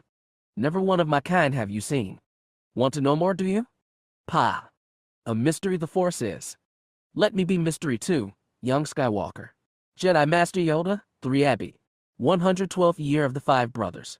11,347 Taya. The newcomers limped into the Corellian system on a ship just like the Dawn Chaser. A heavy blast had ruptured the hull, damaged equipment, and dented the smooth curve of its underside. It will survive, but it needed repairs. The same could be said of its 2 occupants, a Nori named Koltutha and a young Deveronian named Vidia. Moray did her best to tend to their injuries. Jedi starships were always stocked with advanced medical equipment custom-suited to the species of their inhabitants. But Koltutha and Vidia were too badly injured to tend to each other, let alone themselves. Moray had trained as a medic on Kalamar and had a talent for Force healing.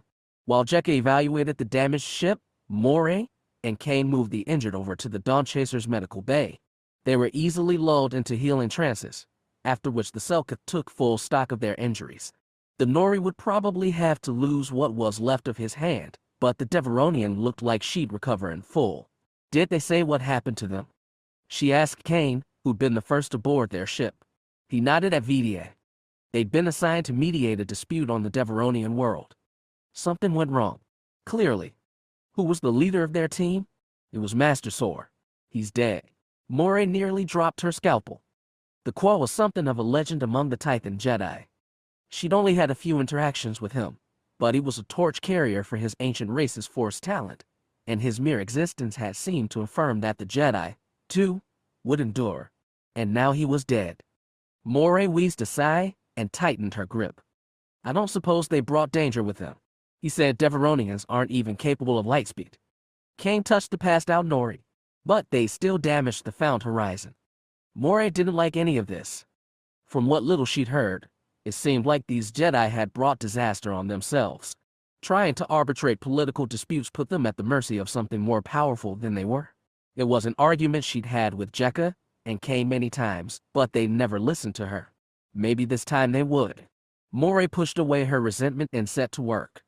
Kane acted obediently as her assistant, passing her tools, applying antiseptic, and injecting the sleeping Jedi with anesthesia, just in case the healing trances slipped. What followed was messy work, cutting flesh, pulling out bullets, stitching skin, and finally, grimly, removing the Nori's hand just below the wrist. According to oral tales passed down by Tython Selkith, powerful natural healing materials grew on their home planet. She wished somebody would hurry up and find it, because if they kept getting into messes like this, they'd need it. After she and Kane cleaned and left the Jedi in the infirmary, Jekka was waiting in the Dawn Chaser's main hold. The human, still in her navy blue police vest, explained what she'd found on the other ship. The water and oxygen scrubbers are going to be the biggest problem, she said. We can't give up our own, but the Corellians have comparable parts on their ships. Not as good as ours, but they're worth something. That's one possibility. Kane crossed his arms. This might be a good time to take another look at Centerpoint. The ancient, colossal space station sat as a centrifugal point between Talus and Tralis, two of the Corel system's so-called five brothers. Both worlds were barely populated, and the station itself attracted only cautious interest from the system's natives. There were countless rumors about it, and the Jedi had investigated thinking it might have been Rakatan technology. But Kane, who studied the Rakatan intensely back home, suggested it was even older. What can we find at Centerpoint? Asked Jekka. There might be some equipment we can cannibalize for the other ship. He saw their incredulous looks and added, I've got specific pieces in mind. I wondered about testing them out on the Dawn Chaser, but we might as well try them here. I can set a course, agreed Moray. Before you do that, said Jekka, I just checked the comms and saw a message from UPSF. They're congratulating us on the jump the gun and asking about our current activities. Anything involving the Corellian police force was tricky. Jekka would insist they should answer as honestly as any other UPSF deputy. Moray was firm that Jedi business was Jedi business alone. Rather than rehash an old argument, both women looked to Kane. As the team's Jedi master, his rule was final. Unfortunately, Kane flinched from their eyes. We'll do everything we can to help these Jedi, he said, but I don't want to sour our relationship with the Corellians. This does not concern them, Moray said. Before Jekka countered, Kane held up a hand. For now, you're right. Jekka, bounce a message back. Tell them we spotted signs of a drifting ship by Tralis and are investigating. She nodded, then slipped back to the cockpit. Moray and Kane lingered outside the infirmary door. You're only stalling them until you decide what else to say, the Selkith said. Is that a problem? The Zabrak crossed arms over his chest. I won't do anything to antagonize the Corellians. We're their guests and partners. Just so. What are you going to tell them? I don't know. It may depend what Vidia and Koltitha decide to do next. The UPFS would love a second team of Jedi deputies, Moray said without enthusiasm. Some would, some wouldn't. Some officials there don't trust us, but Director Rostek is on our side, because we're useful to him. Jedi are supposed to be useful. We left the Tython system so we could help other people. That was Jekka's argument, and it seemed she'd won over Kane. Moray had never been convinced. In her opinion, there was vanity in Jekka's words, an arrogant assumption that the Force gave Jedi license to fix others' problems. The woman basked too much in gratitude. She reminded Moray of another human she'd known on Kalamar, one just as eager to be praised. Idly, she wondered what had happened to Asher Gill, whether his need to be a hero had helped or doomed him. Moray was different from them.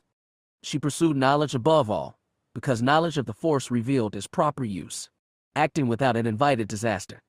To see what half or miseducated Jedi were capable of, one need only look at ravaged Tython. But these were all old arguments. One enduring Jedi precept was that masters pulled rank over mere knights, so Moray nodded and said, I will set course for Cinderpoint. Will you stay with the patients? Kane nodded. I'll let you know when they wake up. I want to hear their story in full. As do I, Moray said, and wondered if it would bridge or widen their divide. Chapter 7. Proving Ground. No one is irreplaceable except you. Xim's rules for ruling. Udusk was a freshly conquered world, but its orbital space docks were packed, and Imperial vessels circled like a halo around its equator. As the Empire's prime staging area for its Ranroon campaign, it was restless with warships coming and going. None of them contained Xim or her husband, and for that Orissa Ornea was grateful. When she spotted the battered victor's crown and Drydock through the window of Masliver's shuttle, her strongest desire was to see her son. But Marco was not aboard the crown. After identifying themselves and declaring their intentions, they were informed that he had been transferred to the main medical station. Masliver docked his ship and told her to go find her son while he put in calls with his contacts in the fleet. If the naval staff was indignant to have a civilian aboard, they didn't show it. A young Cronese officer escorted her through the station's tangled interior. It had the white walls and medical reek of a hospital, and Orissa tried to remain stoic as they passed injured soldiers in the hall. Some of them were missing limbs, others had faces covered in bandages, others still had horrible burns exposed. All she knew about Marco's injuries was that they were Class C, non-life-threatening, but that could mean anything. When she finally laid eyes on her son, she released a breath of relief. He had one arm in a sling and fading bruises on his scalp, now feathered with short brown hair. But when he walked over to embrace her, his steps were loping and awkward. I couldn't believe it when they said you were here, Marco said as they pulled away. What are you doing here, mother? Tell me you didn't come all this way for me. She smiled lightly. And if I had, the others would never let me hear the end of it. Then it's a good thing we're meeting in private. I wouldn't want to embarrass you in front of your friends. Her smile wilted, as did his. She couldn't act like he was still a schoolboy. He was a soldier, and in the short weeks since his commission he'd killed, seen his comrades die, and almost been killed himself. She ran a hand down his good arm. How are you doing? I never heard what your injuries are. Fractures to my arm, but they're minding. He tugged on the sling. I didn't damage my wrist or hand, so I can still work my station. Do you know where you'll be going? I've been told I'm in reserve until the crown is repaired. Then I'm back to my old post. That didn't assuage her. What about your leg? Is that all right? Marco tried to smile again, but it quickly fell. You noticed that, did you? Father didn't. Of course I was in bed when he saw me. He said he came to you after you were injured. He did. I haven't seen him since. He's off campaigning somewhere. Always for Xim. She asked, what happened to your leg? Marco. He bent over, grabbed the left sleeve of his trouser, and pulled. The white ceramic calf, sculpted in passable imitation of a real limb, stabbed her heart. It could be worse, he said. I didn't lose the knee, just the calf and the foot. I'm getting better with walking. They want me to try running soon. I should be able to by the time I'm back on the crown. His voice started to waver. She took his available hand in hers. I'm so sorry. I really am lucky, he insisted. During the fight, whole sections got torn open and vented into space. I was just a few bulkheads away from dying in space, body washed in flame and charred to ash, doomed to drift endlessly through the vacuum. A son of Livian deserves so much better. He squeezed her hand tight. I can't handle it, Mother. Really. I have to handle it.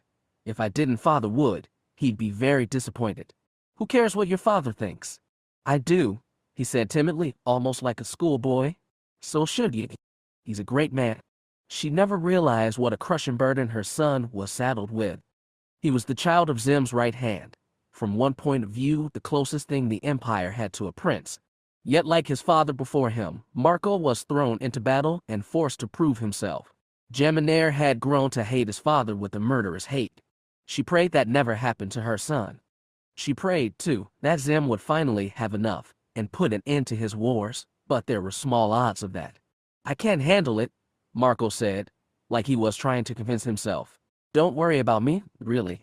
He pulled his hand free and asked, you didn't really come all the way out here for me, did you?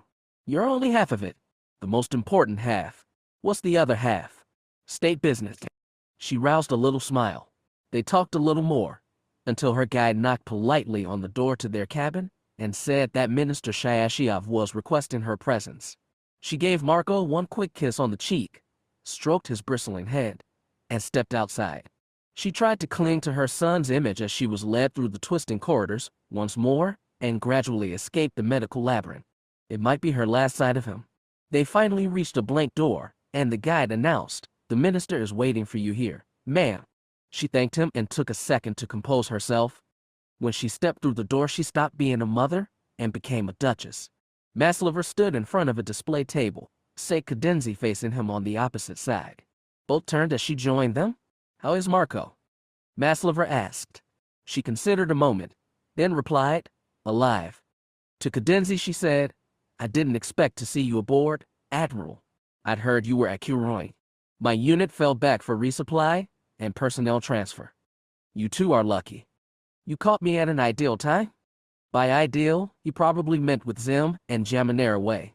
Minister Shayashiov was saying there are concerns on Desevro. "You led the campaign all the way to Udusk," Maslover said. "Then word comes that your dreadnought was nearly destroyed and you've been bumped down to command in Apollyon. I'm still Supreme Commander," Cadenzi said with bitter pride. "Xim hasn't touched my authority. Officially, Rissa specified. But now that he's at the front, his command overrides all. That's as it should be. In any case, he's left me in charge of the Curoy theater while he pursues other conquests." She noticed he didn't volunteer which. "Admiral, we want to assess the situation honestly.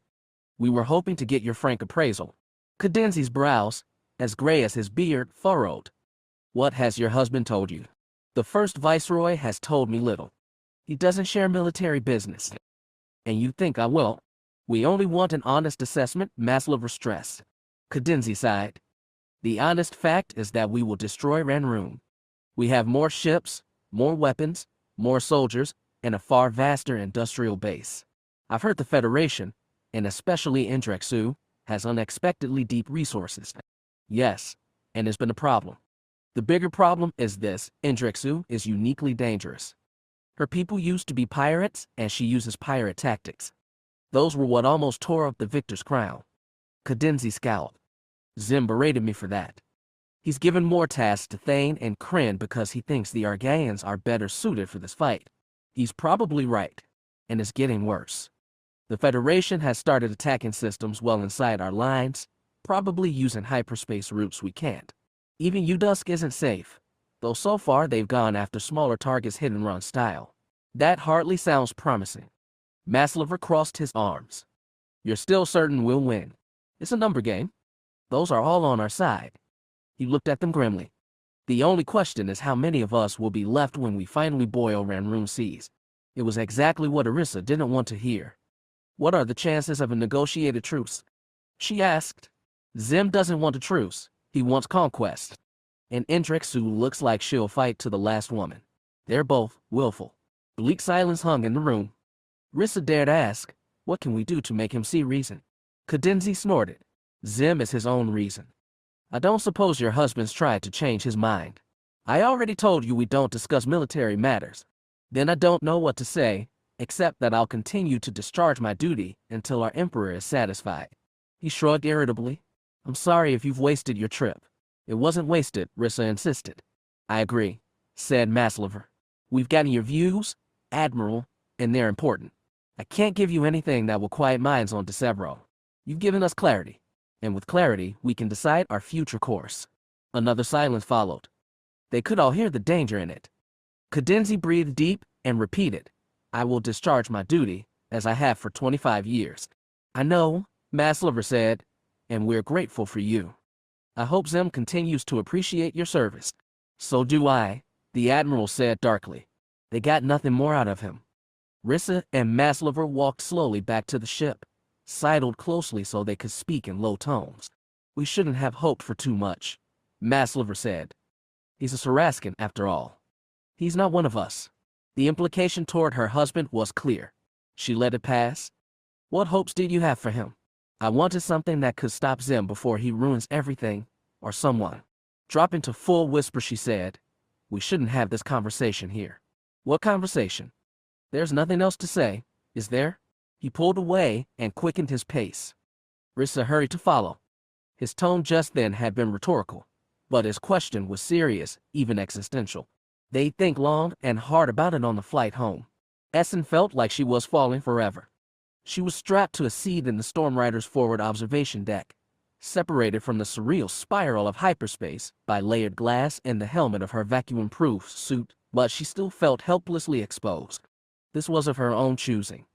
At Curoin, she struggled to sense the Imperial warships and anticipate the actions of their crew. After Indrexu retrieved her from the object, she requested to be put someplace where she could see the enemy with her own eyes. Indrexu had been reluctant, and with good reason. The bridge was the safest place at the heart of the ship. Her only protection here was her vac suit, ever sealed, just in case, and the viewport. Not even transparent steel, just primitive glass. But Essen had insisted, and they tried it out. With only 2 pinnaces and 1 frigate for support, the Stormrider had slipped behind Xim's lines and begun attacking. So far they'd done 2 head and runs on lightly defended orbital stations before jumping back and finding refuge at the secret Ranroon nav beacons. Each time Essen had used the Force to guide and advise Indrexu. Both attacks had been successful. The Queen compared her to the wood-carved men Ranroon sailors had once placed at their prow of their ships. Figureheads, Indrexu had called them, guardians and bringers of good luck. They need that luck now, because the next battle would be the biggest one yet. Essen got a minute's warning before the lightspeed vortex dissolved and the Stormrider plunged toward the planet ahead. It was called Anesca, and the Federation and Empire had been fighting over it for weeks. Slow communications made predictions spotty, but there was supposed to be 1 Ranroon man-of-war, 2 frigates, and 1 Utusky Rakhel engaging a Livian cutter, 1 polyreme, and a clutch of Thanium starglaves and swift Argaean hemiali. She tried to count growing black specks visible against the planet's slate-gray dayside. The Stormrider's sensor feed played out at the bottom of her vac suit helmet, marking all those ships, plus 2 more, both Imperial. One was a fearsome Cadenthian dreadnought. The other a cylindrical behemoth almost 700 meters long. Best Essen knew there was only 1 ship like that in all known space. Her display confirmed it just as Indrexu's voice crackled over her helmet comm. The Queen of Ranroon said, "Be ready for anything. That's Xim's Ibn Scimitar. Dead ahead." Essen's mouth was dry. "Are you sure he's aboard? Where else would he be? Reach out, Essen. Find his mind and look as deep as you can. I can't work miracles. With those 2 ships in play, you're outgunned. It might be best to fall back." Indrexu's voice dropped to a growl. "Never. I've been wanting this for years." Jaminar was on his feet, standing before the tactical display on the Ascendant's command deck, when the new Federation task force arrived. Sensors quickly marked 4 ships, all fast, compact Ranroon designs. The same makeup, he knew, that had savaged 2 Imperial outposts over the past few days. He was about to patch a call to the Scimitar when Xim called him. He could hear the Emperor's black hunger even through his earpiece. "It's Indrexu," he declared. "She's here? We don't have positive identification yet," said Jaminar, just before the sensor board lit up with an ID, the Stormrider. "Yes, we do," Xim corrected. "She won't escape this time. We can't throw everything at her. There are too many Federation ships. I know. Viceroy, bring the Ascendant closer to the planet. Keep that Manowar and Rakhel at bay." "Admiral." Standing by, said Thane's gruff voice. Jaminar hadn't realized this was a 3-way call. "Plot a rendezvous course with the Scimitar. We're going after the Queen. Don't disappoint me like Cadenzi. Wouldn't dream of it." With that, both men clicked off, leaving Jaminar with an empty line. He closed the connection and fought a scowl. It had been a long time since he'd seen Xim this reckless, and he irked at being pushed from the main fight. But it made his own sense. Xim and Thane were Argaeans, Jaminar an over-civilized Sorskin. This was to be a battle of savage versus savage. Seen in that light, Jaminar didn't mind being left out. He also muttered silent thanks that Marco was still at Udusk recovering. His son was safe for now. He snapped orders to Captain Savain, and the Ascendant sunk toward the planet with his guns trained on the still far-off Manowar and Rakhel. Meanwhile, Xim's Scimitar and Thane's cutlass pushed away at full thrust. And Indrexu's Stormrider plunged straight toward them on a collision course. "Hold course," Indrexu told Moral as the other woman shifted uncomfortably in her chair. The Storm Rider shuddered with acceleration, and G-force pinned them to the backs of their seats. Softly, Moral said, "They won't break formation. That's Xim, and if sensors are right, he's got Thane with him. I can read the screen, Captain." She also didn't need a warning when the scimitar popped off a volley of missiles, but the sensor officer gave it anyway. Thane's cutlass was still out of firing range, for now. It was an advantage she couldn't afford to lose. "Helm, get ready to pitch up, 35 degrees, she ordered. "Other ships, fly straight and deploy countermeasures on my mark." 1, 2, 3, mark. Her head spun and stomach lurched as the Storm Rider changed direction, pushing his nose up and cutting an oblique line to the planet's ecliptic. Her other ships, the Sirac, Windflyer, and Fonfaloer, continued on their intercept course with scimitar but released forward-facing storms of flak and defensive lasers. Xim's missiles lost a critical second recalibrating as its clustered targets split apart. 2 curved up to chase the Storm Rider while 3 more continued headlong into the defensive storm. 2 of those were caught and exploded.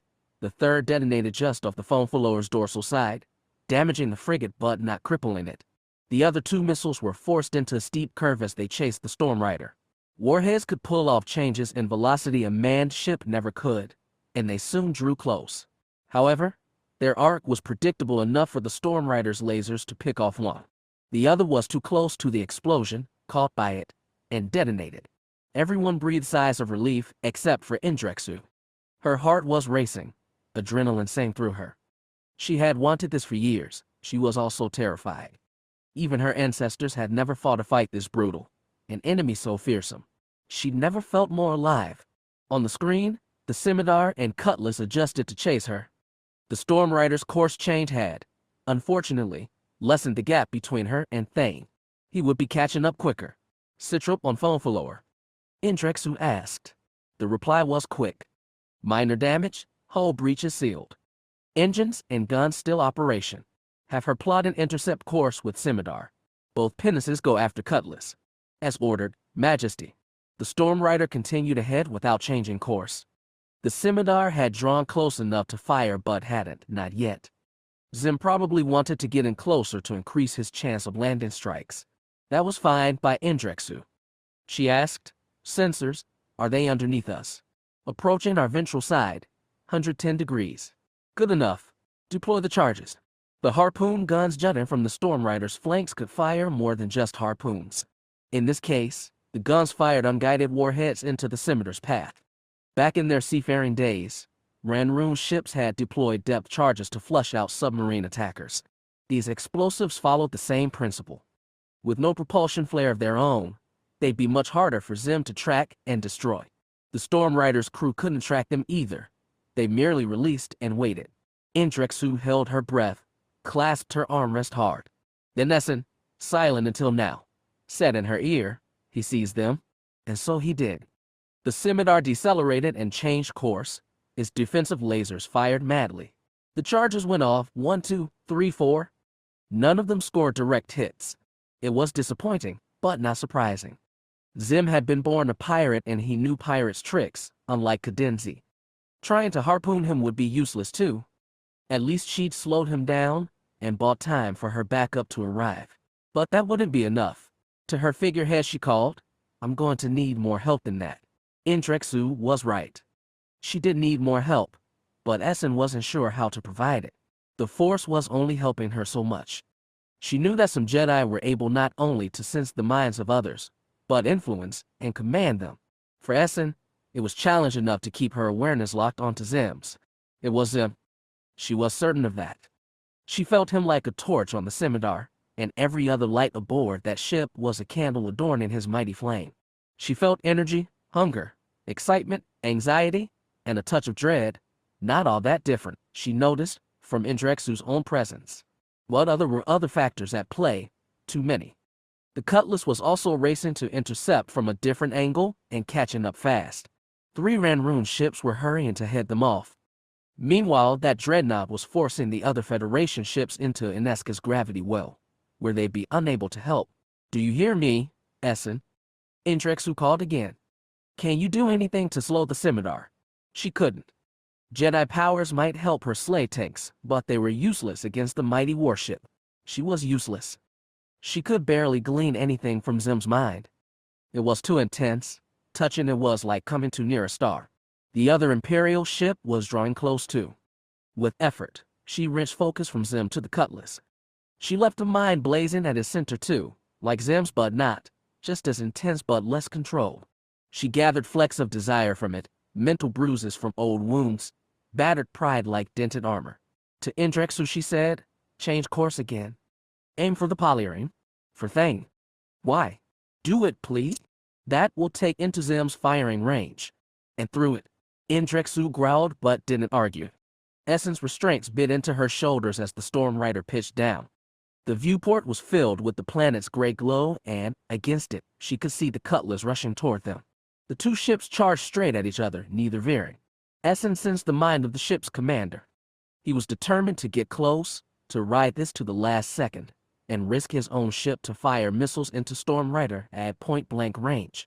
You have to veer at the last second, Essence warned. Be ready for missiles, short range. He's reckless. Indrexu made no reply. Essence watched the cutlass draw closer and closer, felt Thane's mind more clearly. He wanted to take down Storm Rider himself, Xim be damned. He wanted to claim glory. And she sensed, he was loving this fight frantically, desperately. Just like Xim and Indrexu. Suddenly the Storm Rider shuddered. The back of Essence's helmet cracked against the bulkhead.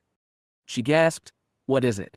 2 near impacts from Scimitar. We're assessing damage, Indrexu said. Thane isn't veering, and he's not shooting. He'll fire right when you pass. Good, Indrexu said.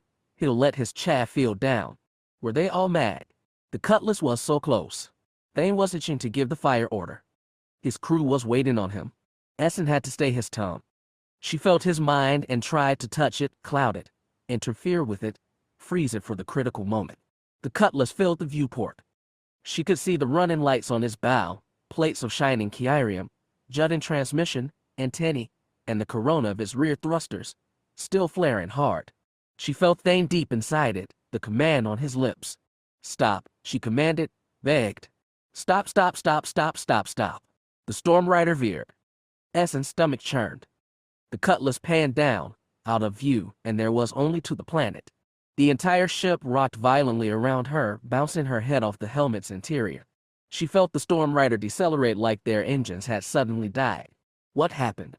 She gasped. Are we hit? But she could hear Indrexu's grin. We've got them exactly where we want them. As soon as he saw it, Jaminar gave the order. He wasn't even sure what he saw, but he knew it was bad. He knew Xim would need his help. He only hoped the Ascendant, burning hard but slow against Anesca's pull, could get there in time. As he raced toward the Scimitar and Storm Rider, things became clear. Thane and Indrexu had made him mad, head-on dash toward each other. At the last second, Indrexu had pulled away, dropping either mines or missiles into Thane's face. The old admiral should have seen that coming but hadn't, or hadn't reacted fast enough. 2 impacts crumpled the ship's bow and sent failures cascading through its hull. The Storm Rider had slowed down and was trying to use the cutlass as a shield between itself and the approaching Scimitar. As the 3 flagships bunched together, 3 more Ranroon ships were closing in. Yes, Xim needed help. Jaminar barked orders to Captain Savain, telling him to launch all battlebirds and Hemialie. The smaller ships could get there faster. The Ascendant groaned around him, artificial gravity straining against their powerful acceleration. He spread his boots, clasped the edge of his table tight, and watched the tactical screen. He saw that he shouldn't have underestimated Xim. The Scimitar raced in close to the cutlass until the 2 ships were nearly touching. Xim was willing to use Thane as a shield against Indrexu when he had other foes to worry about. Jaminar hesitated for a moment, then patched a hail to the Scimitar. He was relieved when Xim picked it up a second later. I see you inbound, the Emperor said. Can you hold until we arrive? Yes. Target Indrexu as soon as you can. Use everything you have on her. What about the others? They're almost on you. I can't handle them. This is our chance. We have to kill Indrexu. As ordered, Jaminar said, and closed the connection.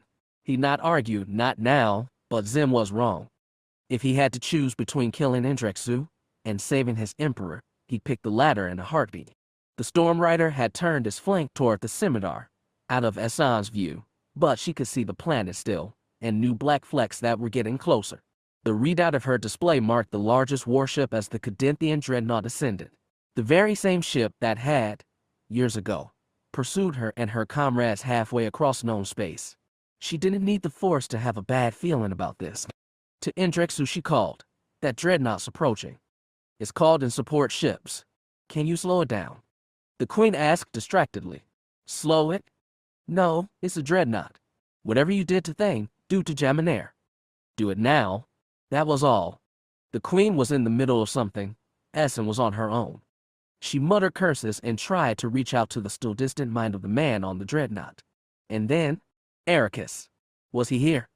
No, but he was reaching toward her from somewhere far away. Why now? What did he want? Couldn't he have picked a better time? "Come to me," Ericus said. "I have found a teacher." "A teacher? What teacher?" "Another Jedi Master. Please, find me. Ask Reyna, she will tell. Find me and find my teacher. You can learn so much from him. I know you can." And then, just as soon as he'd come, Ericus was gone. He was gone. That mighty dreadnought was closing fast, and Essen had no way of stopping it. Some things were impossible even for the Force. At least, they were impossible for her.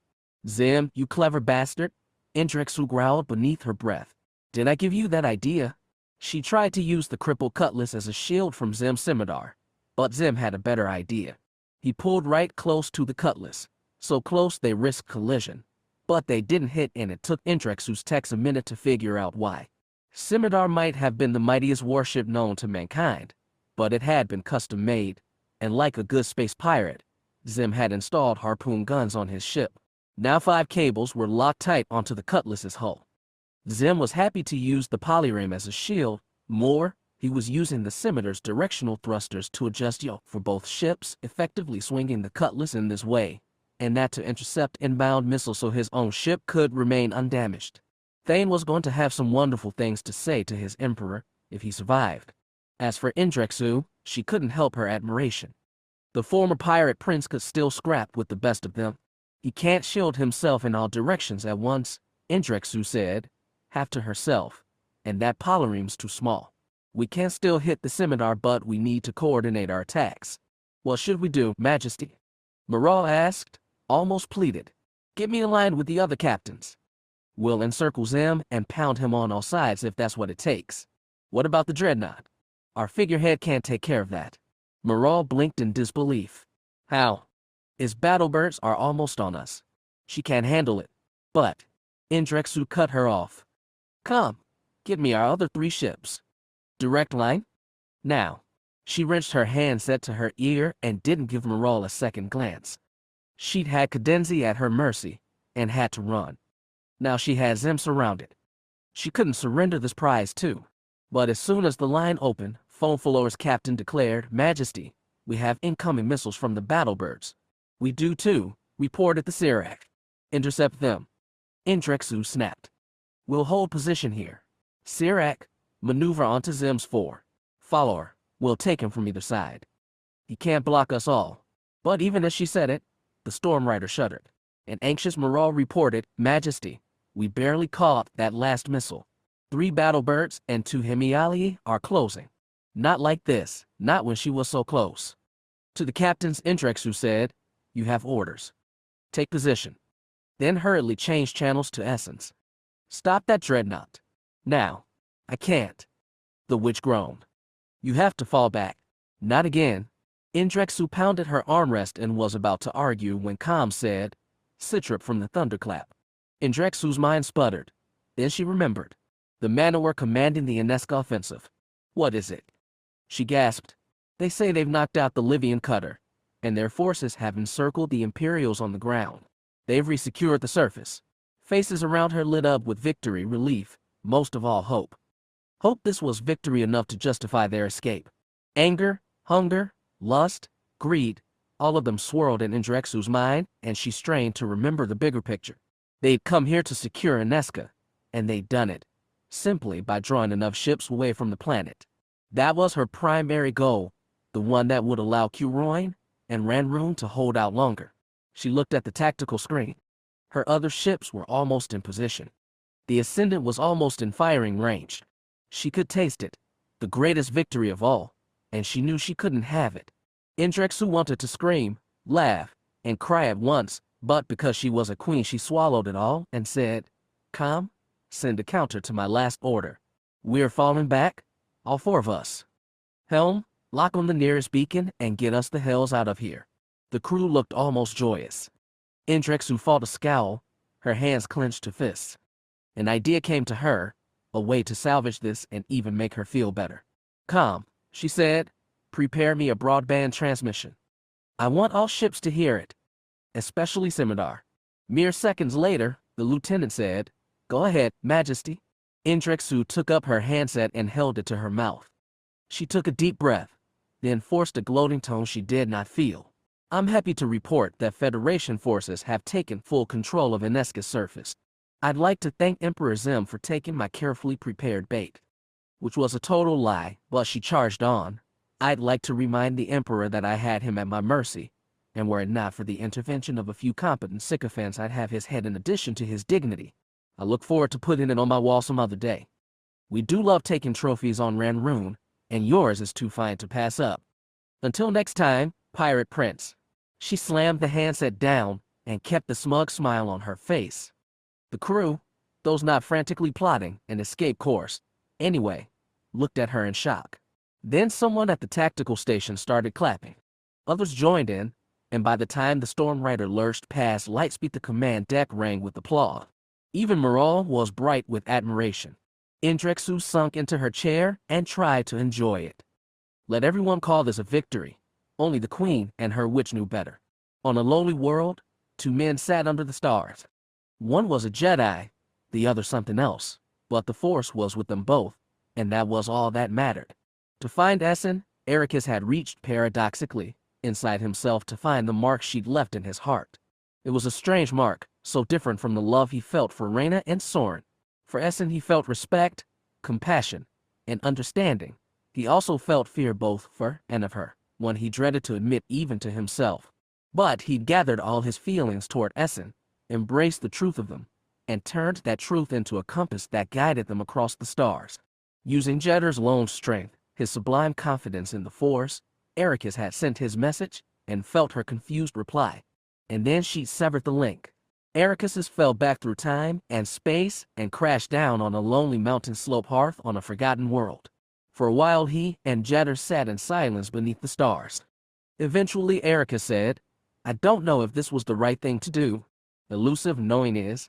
Feel it, do you? In the Force or in my heart? In tune they should be." Ericus sighed. Had Master Sora's teaching been this elusive? He couldn't remember anymore. "I felt something was off with her. Maybe we caught her at a bad time. Sent our message was. Come or not, her choice it will be." With the battle over and the Storm Rider drifting through sublight at minimum thrust, the Manowar had enough energy to power up its artificial gravity. Though her feet were solid on the deck, Essen felt dizzy standing in the Queen's cabin. "I thought what I could give you would be enough, but it's not," she said. Indrexu, as expected, was unyielding. "You give me what no one else can." "Yes. And if you rely on me, on the things I can do, then one day you'll put us in a situation that will cause our destruction. You almost did today. We survived. We almost destroyed Xim. But we didn't. He's out there and he'll come after you harder than ever. All the more reason for you to stay and help me when he comes." Indrexu put regal strength in her voice, but Essen could feel her need and her disappointment in failing to kill Xim. "When he comes I want to be at your side, and I want to be able to win. I can't promise that now, but the future." Indrexu frowned. Essen looked away. Indrexu had entrusted her with so much already. She should trust Indrexu with an extra speck of truth. "What I told you before," she said, "is not entirely accurate. There is one more like me, who can use the powers I can. You crossed the galaxy with him." "Yes." "Then why isn't he here with you?" He felt the Force put him on a different path. Indrexu wasn't impressed. "You should have convinced him. We need anyone with your abilities we can get. Is that what you want to do now, recruit this other magician?" "I want to find him. He reached out to me during the battle and touched my mind." Indrexu was skeptical again. "You don't know where he is?" "No, but I have a place to start looking.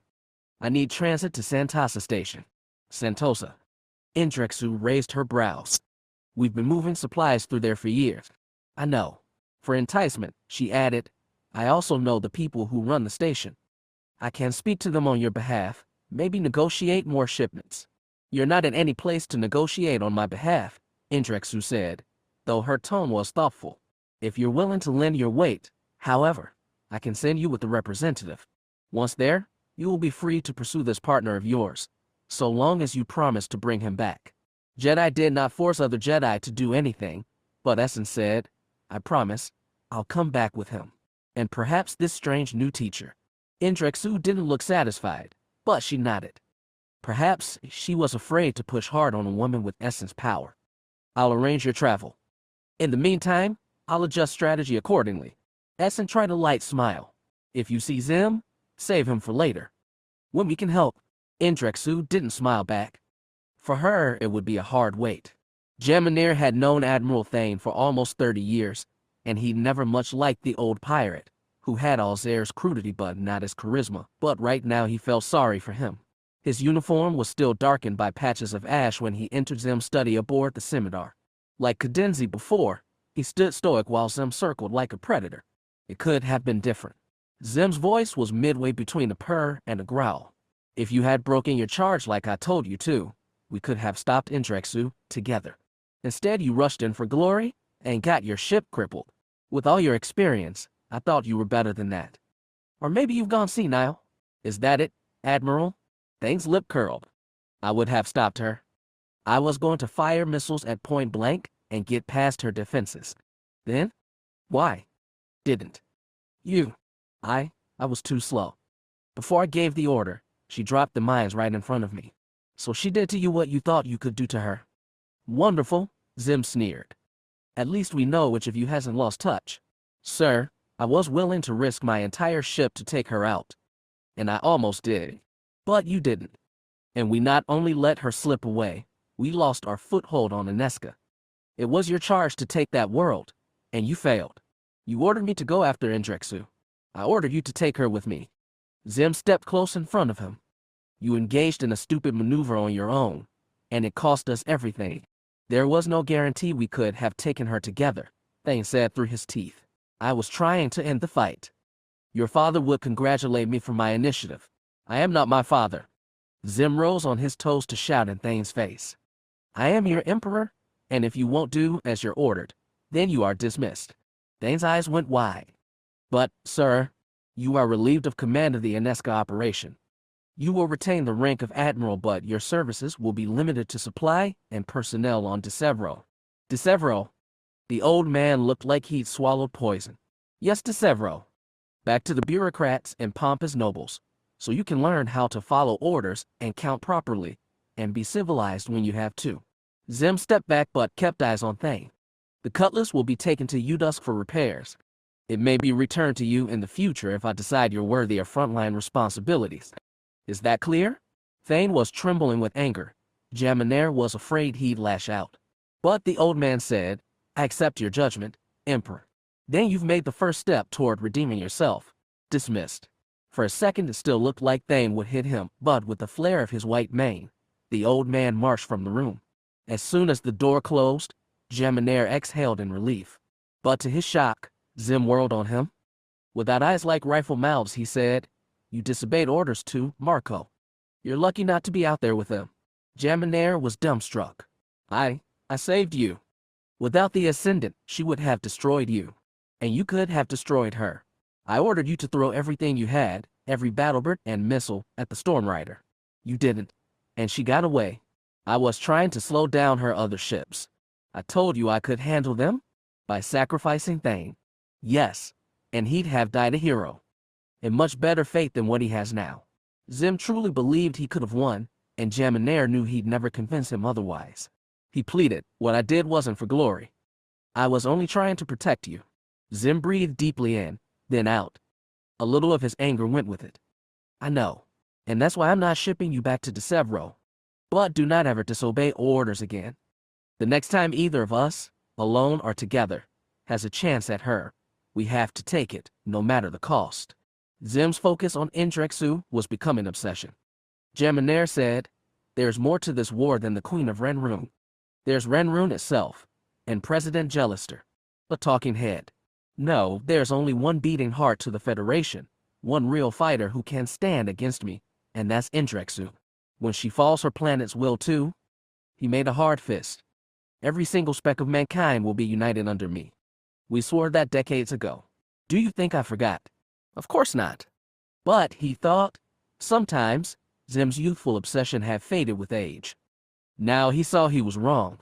It had taken root and grown into his pillar. We are on the brink, do you understand? Xim's voice went hoarse. All our wars, all the plotting and killing, it was all leading to this. Our dream is right in front of us. We just have to grasp it. You can't claim a dream if you're dead. Xim lowered his hand. Suddenly he looked exhausted. Yes, you are right about that. But I'm still your emperor. I give an order. It must be obeyed. I understand. And I apologize. Good, Xim said. Leave me. But come back in an hour. We have more to discuss. Battle plans. Yes. And a report from Oziath. Things are getting interesting in the expansion zone. But for now, go. Geminair turned, then paused, and looked back. Sir. Xim looked at him tiredly. Yes, Marco. Do you think Indrexu had the Red Witch with her? The Emperor considered. I hope so. You do? Yes. Because it means when we meet the Stormrider next, I can destroy them together. When Vadis returned to the cafe for his second meeting with Russian, he expected to be taken to some secretive place, a warehouse by the docks, or the back room of a seedy shop. Instead, he was led to an unreconstructed quarter close to his old neighborhood. Russian took him down narrow white-walled lanes and into the house of an old Cadassa who showed them his living room, set out 3 cups of tea, and excused himself with barely a word. Moments after Vadis and Russian sat down, a third man emerged from a back room and sat down at the same table. Like Russian, he was a Kajansa from the distant deserts, with a rough auburn face atop a towering body. Vadis's instinct was that his man was a fighter, not a professional soldier but a wild brawler. Yet when the Kajansa sat down, he took a polite sip of tea and said in surprisingly smooth Kadasku, "Thank you for coming, Vadis. I hope we can help each other." I didn't know I needed help, Vadis lied. He wanted to know how this guy knew. Can I ask your name? I am Morguk. That meant nothing to Vadis. Russian said you are his guide. Do you guide other people too? Russian is my ally. I have other allies across Kenton. And you want me to be your ally. That is secondary. I want information. All right. I've spent almost 20 years living among humans. Do you know about Xim?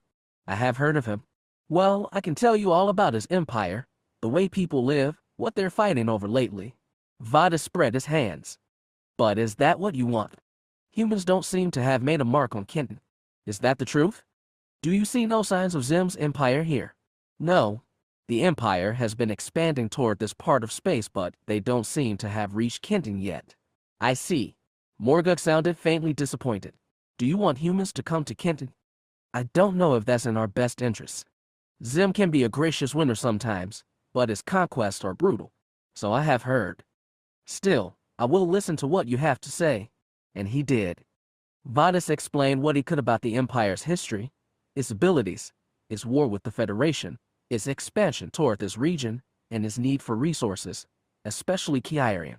Russian asked occasional questions, but the bigger Kajansa simply listened, nodding sometimes, red face unreadable. As he talked, Vadis grew certain that this wasn't what Morguk wanted to hear.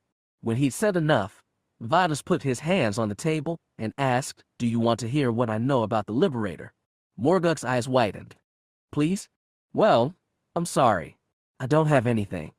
I went to Churaba's most recent visitation, and I've never seen any creature like her. I can't tell you anything about them. He added, I was hoping you could tell me. We know too little, Russian said. Disappointment plain. Vadis chose his next words carefully. One practice of Xim's I didn't mention is that he gets tributes from conquered worlds. He takes their boys and raises them to fight and die in his armies. Sometimes the boys go over willingly, because it's a chance for glory and power. But I never saw tributes as willing as the ones who threw themselves as Churaba, especially when we've never technically been conquered. The other 2 Niktos stared at him, eyes narrowed. Morguk said, there is conquest, and there is conquest. Some allow themselves to be conquered, Vreshin added. They do it happily and grow rich by it. Vadis's stomach turned. My brother insists Chiraba is good for all Kenton. He might be right. All the money, the development, the space station. He trailed off. Nobody believed those words. I have spoken with the Weekway, Clatoonans, and Vajrans who have come to our world, Morguk said. Some are more honest than others. They tell the same story again and again.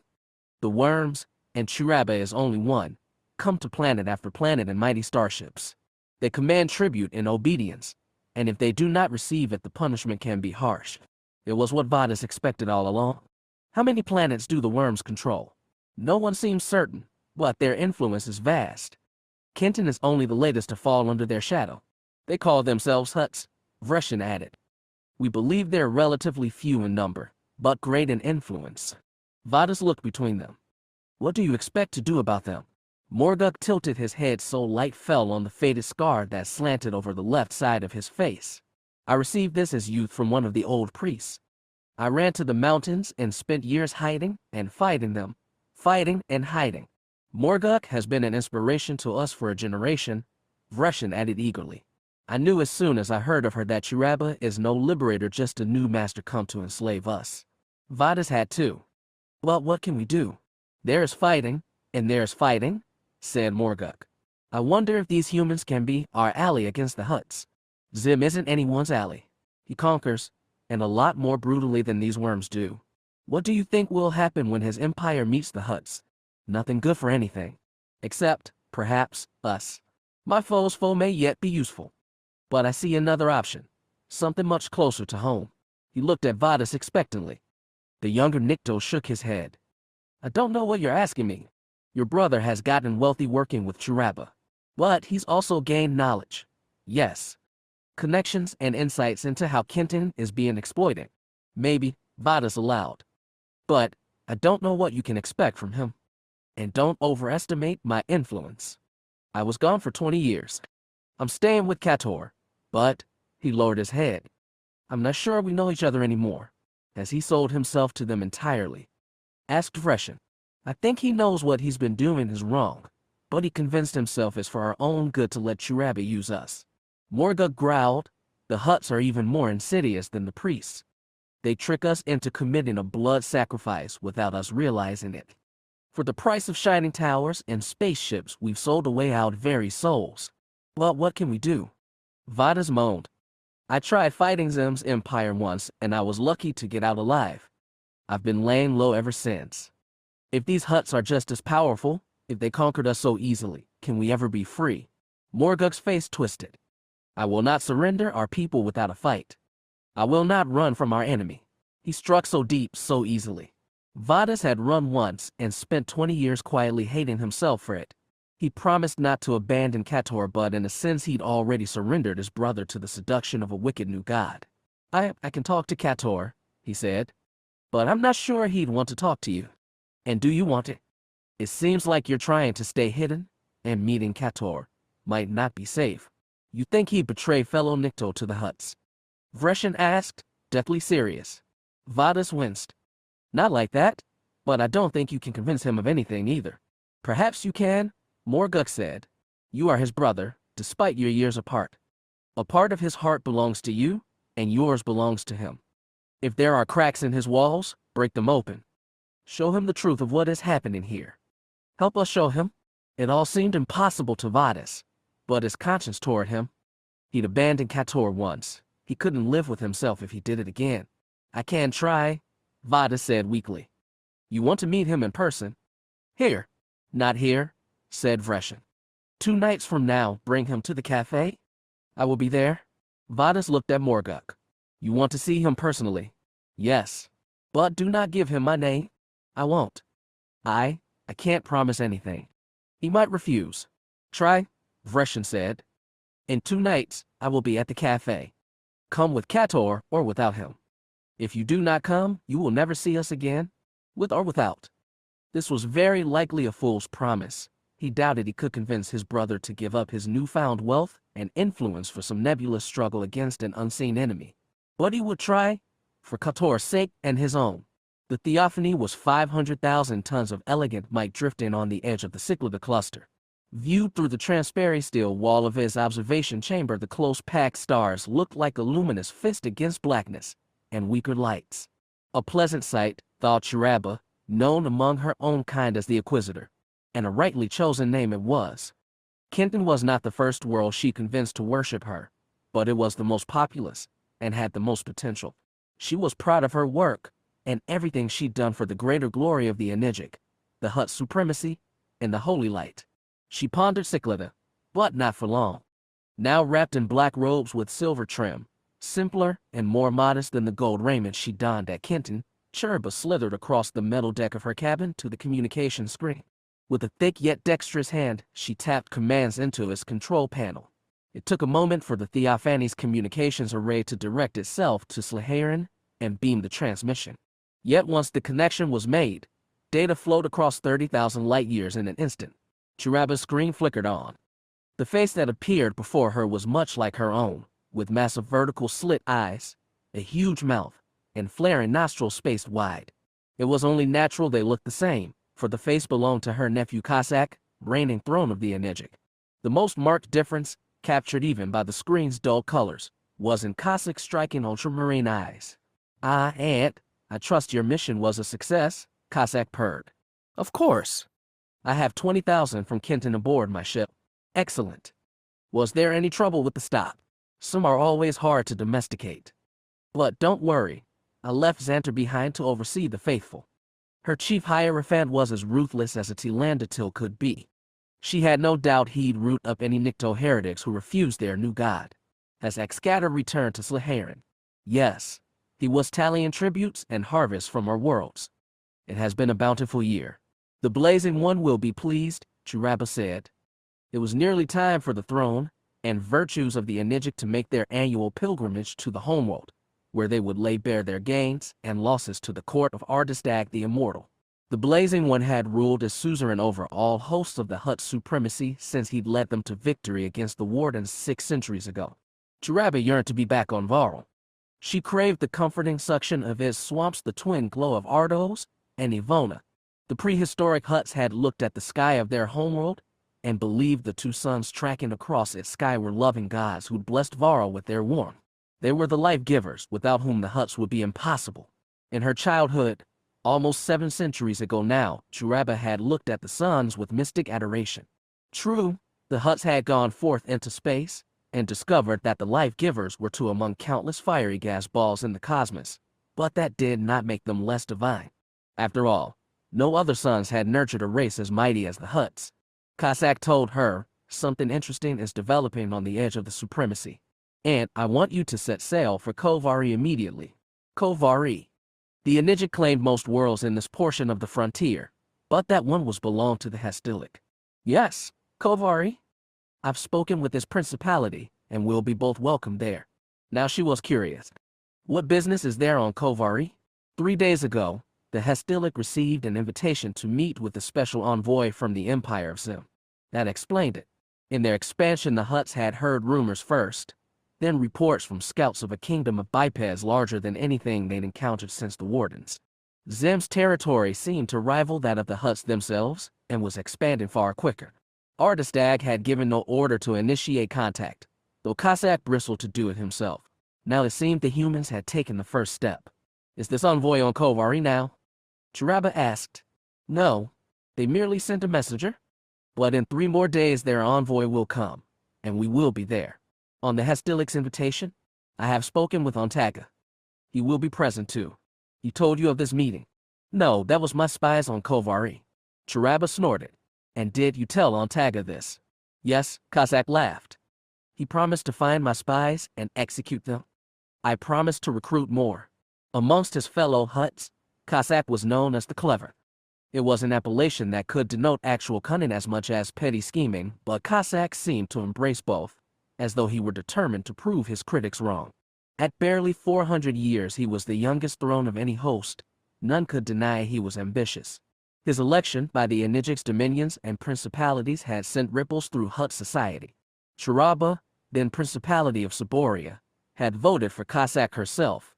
She was proud of her ambitious nephew, but she hoped he wouldn't be the Enigmatic's undoing. Do we know what this envoy wants to discuss? No. I expect we'll size each other up, share false promises and vague threats. Cossack licked drool from his mouth. It should be most enjoyable. Don't treat this lightly, nephew. These humans aren't like Nictus and Weakways. They've spread far wider. They're more organized and their technology more advanced. And Xim seems very ambitious. He is still a biped. His place is to serve us, and so he will. Sometimes she admired Cossack's brazenness. Other times it exasperated her. He was too young to have suffered under the warden's whip, too young to remember the uprising or their horrifying war against the demon. Being superior does not make us invulnerable, she reminded. Underestimate these humans at your own risk. I underestimate nothing, Cossack insisted. I decided to bring you along, Aunt, to keep me sharp. I look forward to doing so. I will set course for Kovari at once. Good. We shall see each other soon. With that, Cossack's image winked out. Chiraba growled in agitation as she looked out the viewport as the cycled stars. Those worlds were a fine prize for the Enigmatic, and she'd been hoping to reward herself with the holy lights of Varl. Instead, she was being sent to edge of the supremacy to deal with the humans, their threat, and their opportunity. No doubt Cossack had blue eyes on the latter. Chiraba tapped the controls of her cabin once more and commanded the Theophanes crew to set a course for Kovari. Within minutes, they patched into the beacon network, marked their target, and flung the Inquisitor into a new journey. Reyna had been hoping to see her husband first, but she was grateful to meet Essen too.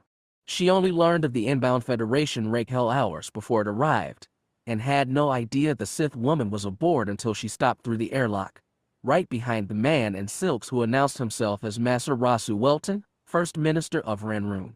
Reyna did her best to make the minister feel flattered until she could Melanthazar and hand the very important person over to him. Rasu explained that he'd been sent by Queen Indrexu herself to negotiate new shipments of supplies on Ranroon's behalf and kept throwing looks at Essen, implying that she was somehow part of the deal. But Reyna knew exactly what Essen was doing here. When Melanthazar finally showed, the big red-bearded man almost fell over himself to welcome the minister. Rasu seemed mildly appeased and followed Melanthazar to a room where they could talk one-on-one. Essen was relieved to have him gone. As they stood in the hallway outside the meeting room, she told Reyna, "I'm sorry for coming on short notice." Rasu insisted on it, actually, for security reasons. She smiled wearily. "He doesn't trust me. I hope you're getting along better with Indrexu." "Somewhat. You seem to be doing well. I'm too busy to feel bad for myself. We've managed to offload a bunch of the refugees down planetside, so we're not burning out our air scrubbers anymore. And Soren, a little anxious. I have this girl from Asteria looking after him most of the time. He's doing all right, but he keeps asking when his dad's coming back. You know about that, don't you?" Essen nodded. "Eric has reached out to me with the Force. I don't understand where he is or what he's doing exactly, and she'd come to Reyna for clarification. I can't tell you what he's doing, but we got a message from him saying he's got a new teacher who's showing him all about the Force. Whatever that means. A Jedi. I think this new guy is something else. And where is he?" "Idux. It's on the other side of known space, a Deegan system. Kind of by Rinvar but past Imperial control. A nothing world, basically. Which I guess is as good as any a place for a Force prophet to hide on. Prophet. That's what the Saheelan who recruited Eric has called him, the Prophet of Idux. They left on his ship." Essen's brow creased. "Where is the gravity scorned?" Reyna had almost gotten used to being left alone, but Essen kept rubbing it in. "Dad and Vadas got preoccupied in the expansion region. I've only gotten 2 messages from Dad. The first one said they were inbound to Vadas's homeworld. Those crazy priests that used to rule it are gone." "That's excellent," Essen brightened. His second message said things weren't so peachy, and they were looking into it. "What does that mean?" "How would I know?" Reyna couldn't keep bitterness from her voice. "I'm just holding down the fort while everyone else runs off. I'm sorry you feel abandoned." Essen touched her shoulder. "But it is safer here, for you and Soren especially." Reyna needed the reminder, things could have been a lot worse. "Have you seen much fighting?" "Yes. And the powers I have, they are not enough. So you're going to Idux. The rake hell we came on has a small shuttle that's hyperspace capable. It should get me there. A gift from the Queen. She must like you." A shortage of ships is not one of her problems, Essen said ambiguously. Shortage of time is. So I'm sorry, but I can't stay long. Reyna had expected that. Santasa was a way station, so she started to feel, was she? At least give us a couple hours to stock your shuttle for the trip. And in the meantime, pay Soren a visit. He's gotten lonely. I will. Thank you for everything. It's only my job. But I have to ask, do you plan on saying goodbye to the minister before you go? Essen's nose wrinkled. Neither of us would mind if I slipped away quietly. I thought so. Now come on. She started down the hall and waved for her to follow. Soren's waiting. He'll appreciate a familiar face. Obliques. What is to be done? Any story that stirs the hearts of his audience becomes a truth in itself. Pishaslak, when accused of falsifying history in his 93s and related hollow plays. 112th year of the Five Brothers. 11,347 Taya. The injured Jedi awoke from their healing trances shortly after the Dawn Chaser dragged their found horizon next to Centerpoint Station. It was good timing, because Daniel Kane was impatient to hear their full story. He was especially grimly interested to hear what had felled Sor, one of the Jedi's most unique and respected masters. He got what he wanted and was sorry he did. He, Moray, and Jekka went to the infirmary and listened to Vidiat tell her tale as she sat upright on her surgical bed. Her partner added words here and there but was mostly silent. It was clear Koltada's mind was on the cut-off stub of his right hand, now wrapped in layered bandages. Vidiat completed her story by saying weakly, "We only wanted to help people, and we did. We defused what could have been a colossal war, and this was how they repaid us." "You used your power to solve their crisis," Moray said, "but your power frightened them. They were afraid you were a threat to them, so they united to destroy you." "But we weren't a threat," Vidiat choked. Kane's heart ached for her. She was so young he could hardly believe she'd been knighted. Then she'd had to suffer the weight of a planetary Cold War, and now the death of a master. "People will always see threats when they are accustomed to being threats themselves," rasped Koltada. "Are you saying they should have never helped Devon at all?" asked Jekka. Koltada nodded, but Vidiat ran a hand across her face. "I don't know. We might have saved an entire planet, full of civilians and children and innocent people who knew nothing about us. But was it worth Master Sor's life?" Kane sighed. "I'm not ready to answer that question. As a Padawan, he'd assumed that being a knight would answer all questions about what a Jedi should be. As a knight, he'd hoped his doubts would dissolve once he became a master. Now he was a master, albeit young for the rank, and he felt more overwhelmed by the universe than ever. Maybe if he'd stayed in the core things might have made sense, but here in the vast unknown the Force was too elusive. Moray gave a wheezy sigh. "Nothing can change Sor's fate. I've repaired your bodies the best I can, though you should take time to heal. After that, we can set about repairing your ship." Now they were in the realm of the material, and Kane felt more comfortable. He gave the newcomers a short summary of his explorations on Centerpoint and explained how they could use his ancient machinery to help repair the horizon. "You say the station is not Rakuten in origin?" Koltada tilted his head. "What is it?" "I don't know," Kane admitted. "I've studied archives and the remnants of Rakuten technology for years, and this is different. It could be Gree or something else entirely. The universe is full of mysteries," Moray said. "Our time would be better spent investigating them than policing the galaxy." That was sure to kick off old arguments for the new audience. Kane could have tried to stop it, but no, this conversation was bound to happen. So he let it happen. "What happened at Devon was awful," Jekka said, "but things are different here. We've joined with the Corellians as equals. Yes, we have special skills, but we obey their rules, take their orders, and respect their authority. And we've done good because of it. We saved a ship from pirates right before we rescued you, and it was hardly the first time." "How do you know they won't turn on you?" asked Vidiat. "Because we have a real partnership, and it's been proven. We've been working with the UPSF for a year, and they've seen the results. The Devaronians saw results too," Moray pointed out. "Those results frightened them, and they became murderous. That's tragic, but I refuse to believe it's inevitable," Jekka insisted. "I'm sorry to say this, because we all respected Master Sor, but he may have made a misstep somewhere. That only brought Vidiat lower. I was the one who interacted with the Devaronians. If anyone could have earned their trust, it was me, but I didn't." Kane reached out and squeezed her shoulder for meager comfort. He told the room, I understand the temptation to hide from the rest of the galaxy. It's a dangerous, confusing place. But we're Jedi. We have a duty to use the Force responsibly, and that means helping others, even if they repay your help with betrayal. Asked Koltitha bitterly. I'm sorry that this happened to you, Jekka said, but we still have precepts to honor. I heard Sor speak with some other masters once. He said that a Jedi is only a Jedi when he or she acts. He said that to me too, Vidia whispered. Whatever mistakes he may, or may not, have made, he was wise, said Kane. I want you to take time, heal, and repair your ship. Don't rush to any decisions. We can direct you to Jedi listening posts deeper in the core if you want, or you can stay here. And do what? Asked Vidia. Work for the greater good, Jekka said.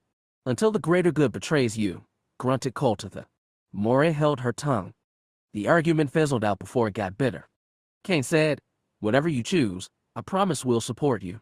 The galaxy is huge and dangerous, and our work is hard, but Jedi will always be there for each other. Always. At this alone, everyone nodded agreement. Chapter 8. Andreu. For many in the galaxy, especially those who never deal with them directly, huts are viewed with a mix of contempt and amusement. Their decadent habits and blubberous bodies have acquired the tint of comedy, as though they are mere caricatures of gluttony. When studying Xim, we must remember that the huts of his age were fundamentally different from the beings we know today. Beli's Haran, civilizations of the Outer Rim, 16 BBY.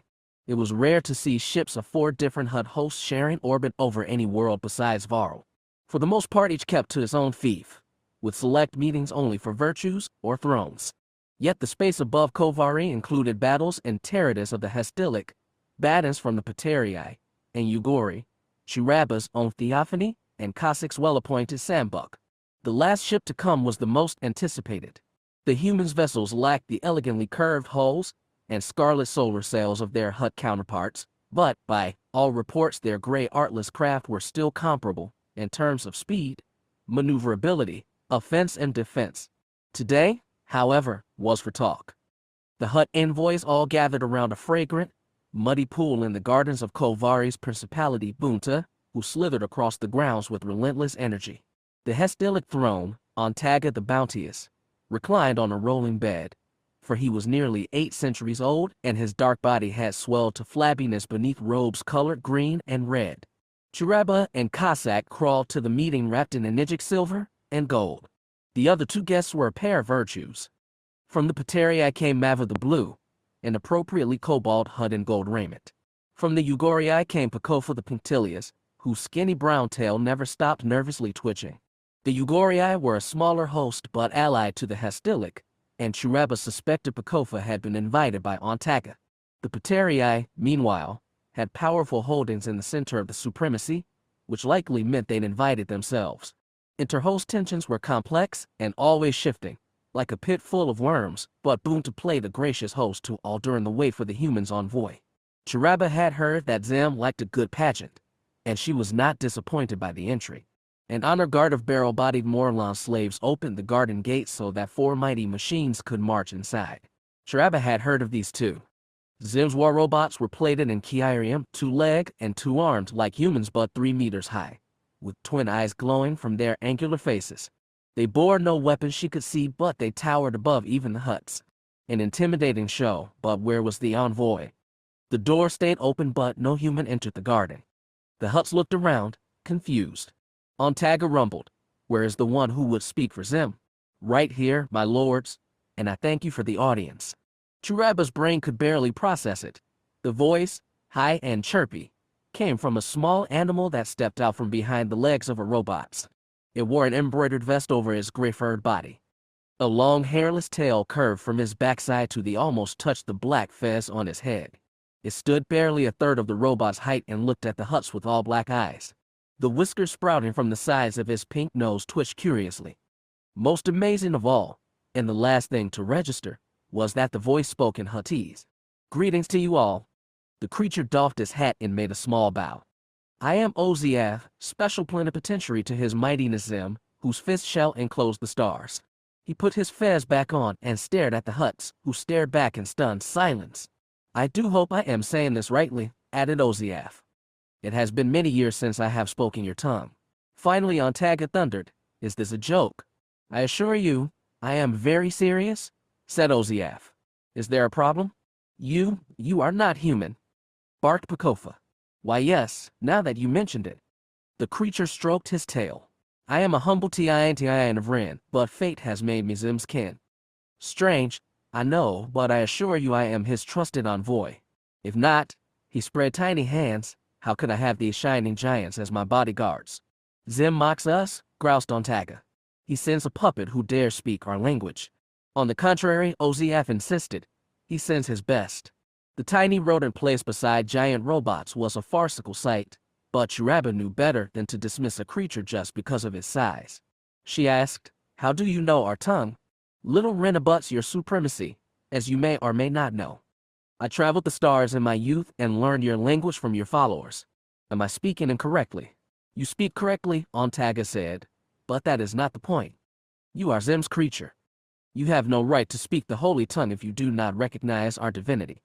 Oziaf blinked. He seemed honestly surprised. "I am unfamiliar with these rules," he admitted. "If you wish, one of these robots has a translation matrix built inside his vocoder." "No," said Cossack. Ontaga glared at him for speaking out of turn but didn't interrupt. "We recognize your mistake was made in ignorance. You are not to be blamed for it. Personally, I am flattered that you learned to speak the holy tongue, even if you are an unbeliever." "I agree," said Mava the Blue. "Let this audience continue." Ontaga growled, but Bunta said, "As principality here, I choose not to take offense. Let us finish introductions. I am Bunta, and Kovari is my charge. This is the glorious throne of the Hastilic, Ontaga the Bounteous." The aged Hut growled again and added nothing. Once Cossack, Chiraba, Mava, and Pekofa introduced themselves, Oziaf doffed his hat again. "I am most honored to meet you all. Again, I am Oziaf, special plenipotentiary to Mighty Xim. That means I inform, advise, and perform special duties as needed. A position, I understand, like your virtues. Now, I believe we are here to discuss the fate of our respective empires." It was true, but unexpectedly bold to say it. Chiraba asked, "What does Xim want from our supremacy?" "What all great leaders want. Trade. Wealth. Respect. The honor of being recognized, one great civilization to another. If you prove yourself worthy, you may find a place of honor serving us," said Ontaga. "Xim is the master of 1,000 worlds, and the number grows every day. He wishes to be your equal." The word sounded strange coming from the little creature's lips. Had Oziaf made a mistake speaking? It was the only thing that made sense. No short-lived, puny-brained biped could ever equal Huts anointed by the holy light. The idea was as absurd as it was blasphemous. Cossack, ever composed, asked, "What does Xim ask of us, specifically?" "He wishes you respect any claims he makes on worlds in this region of space." "Will he respect worlds we claim?" asked Mava. "Of course, so long as you respect his." "And what is a claim?" asked Chiraba. "A military base, an orbital station, one human on the ground, any world on which our official agents have set foot first." Cossack chuckled. "You are inviting a competition. Xim is competitive by nature, but he does not wish to start a race. Rather, he would be quite happy to draw a line." "There are no lines in space," said Ontaga. "Only a void that we grace one planet at a time." "In the literal sense, yes," Oziaf allowed. "However, as I understand it, your hosts have set territories. You do not intrude on each other's worlds unless you receive permission. So in practical terms there are lines you recognize. Xim once is recognized by you?" It was true, then. The tiny creature really was trying to barter with the Huts like they were equals. Chiraba preferred dealing with gullible Nictus who knew their place. Ontaga did not restrain himself.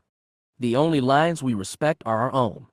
You dictate nothing to us, biped. I'm more at home on 4 paws, I'll have you know." Oziaf's whiskers twitched. "In any case, I'm merely an envoy for the mighty Xim who, as you recall, has already amassed an empire roughly comparable to your own. And he's done it, I might add, in a much shorter time than you grew yours. Xim is in a hurry because his little human life is over in a flash," said Chiraba. "What happens when he dies? Will his empire remain under a new monarch? Will it collapse into pieces?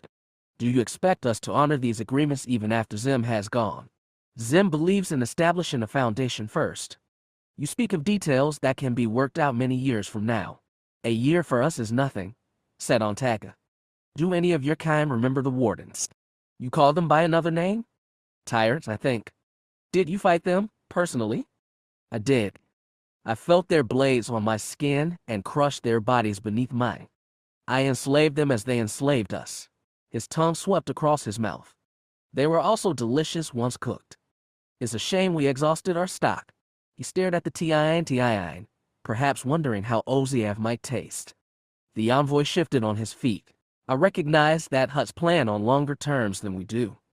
Xim is willing to set terms in perpetuity, and while he cannot personally guarantee anything after his death, he is still fairly young for a human. I doubt this will become an issue for another half-century or so. You ask for our respect, Cossack said. We admit Xim has done much to earn it. But we need more if there is to be any agreement. What else is necessary? We are owed tribute from all our servants. One as rich as Xim must have great gifts to give, and in exchange for those gifts you will offer, what? The possibility that we will consider his lines. Oziav's whiskers twitched again. He seemed unimpressed. You should be honored, Mava told him. If you represented a lesser being, you would be punished for your insolence. I am sure Xim will take comfort in that, said Oziav. I will take your generous offer back to him. Do it, said Antaga. We look forward to hearing his response. Negotiations finished shortly thereafter. The envoy walked out of the garden, followed by his 4 stomping robots. When the doors closed behind him, the Hutts exhaled, squirmed, and belched. Impudent creature, Antaga growled. What is this Xim? He seeks to impress us, but he insults us with his pet. Don't be dismissive, said Shraba. Remember the demon? Tiny creatures can be the most dangerous. The only things Xim and his pet are dangerous to are themselves, pronounced Pakofa.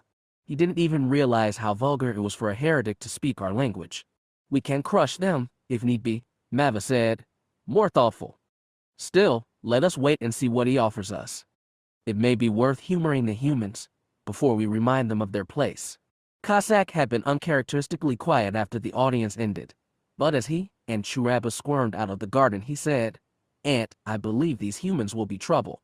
They are foolish to think they are equal to us. Didn't you warn me not to underestimate bipeds? Yes, of course. She sighed. I suppose I was expecting a more fearsome foe, like ones I fought when I was young. Xim is fearsome, even if Oziath is not. He's expanded his empire with alarming speed. That's the thing about bipeds. They're short-lived and simple-minded, but they breed fast and build faster. I'm less worried about being defeated than overrun. Is that why you wriggled into this meeting? Yes. I'd rather deal with him sooner than later. After a moment, Churaba asked, Has the Blazing One expressed opinion on the humans? If he does not share them with me, said Cossack, or any other throne. Ardestag is inward-looking. I don't think he appreciates what these humans represent. The words edged close to blasphemy. Even Churaba, Cossack's loyal virtue, didn't like hearing them. Without Ardestag, there would be no supremacy.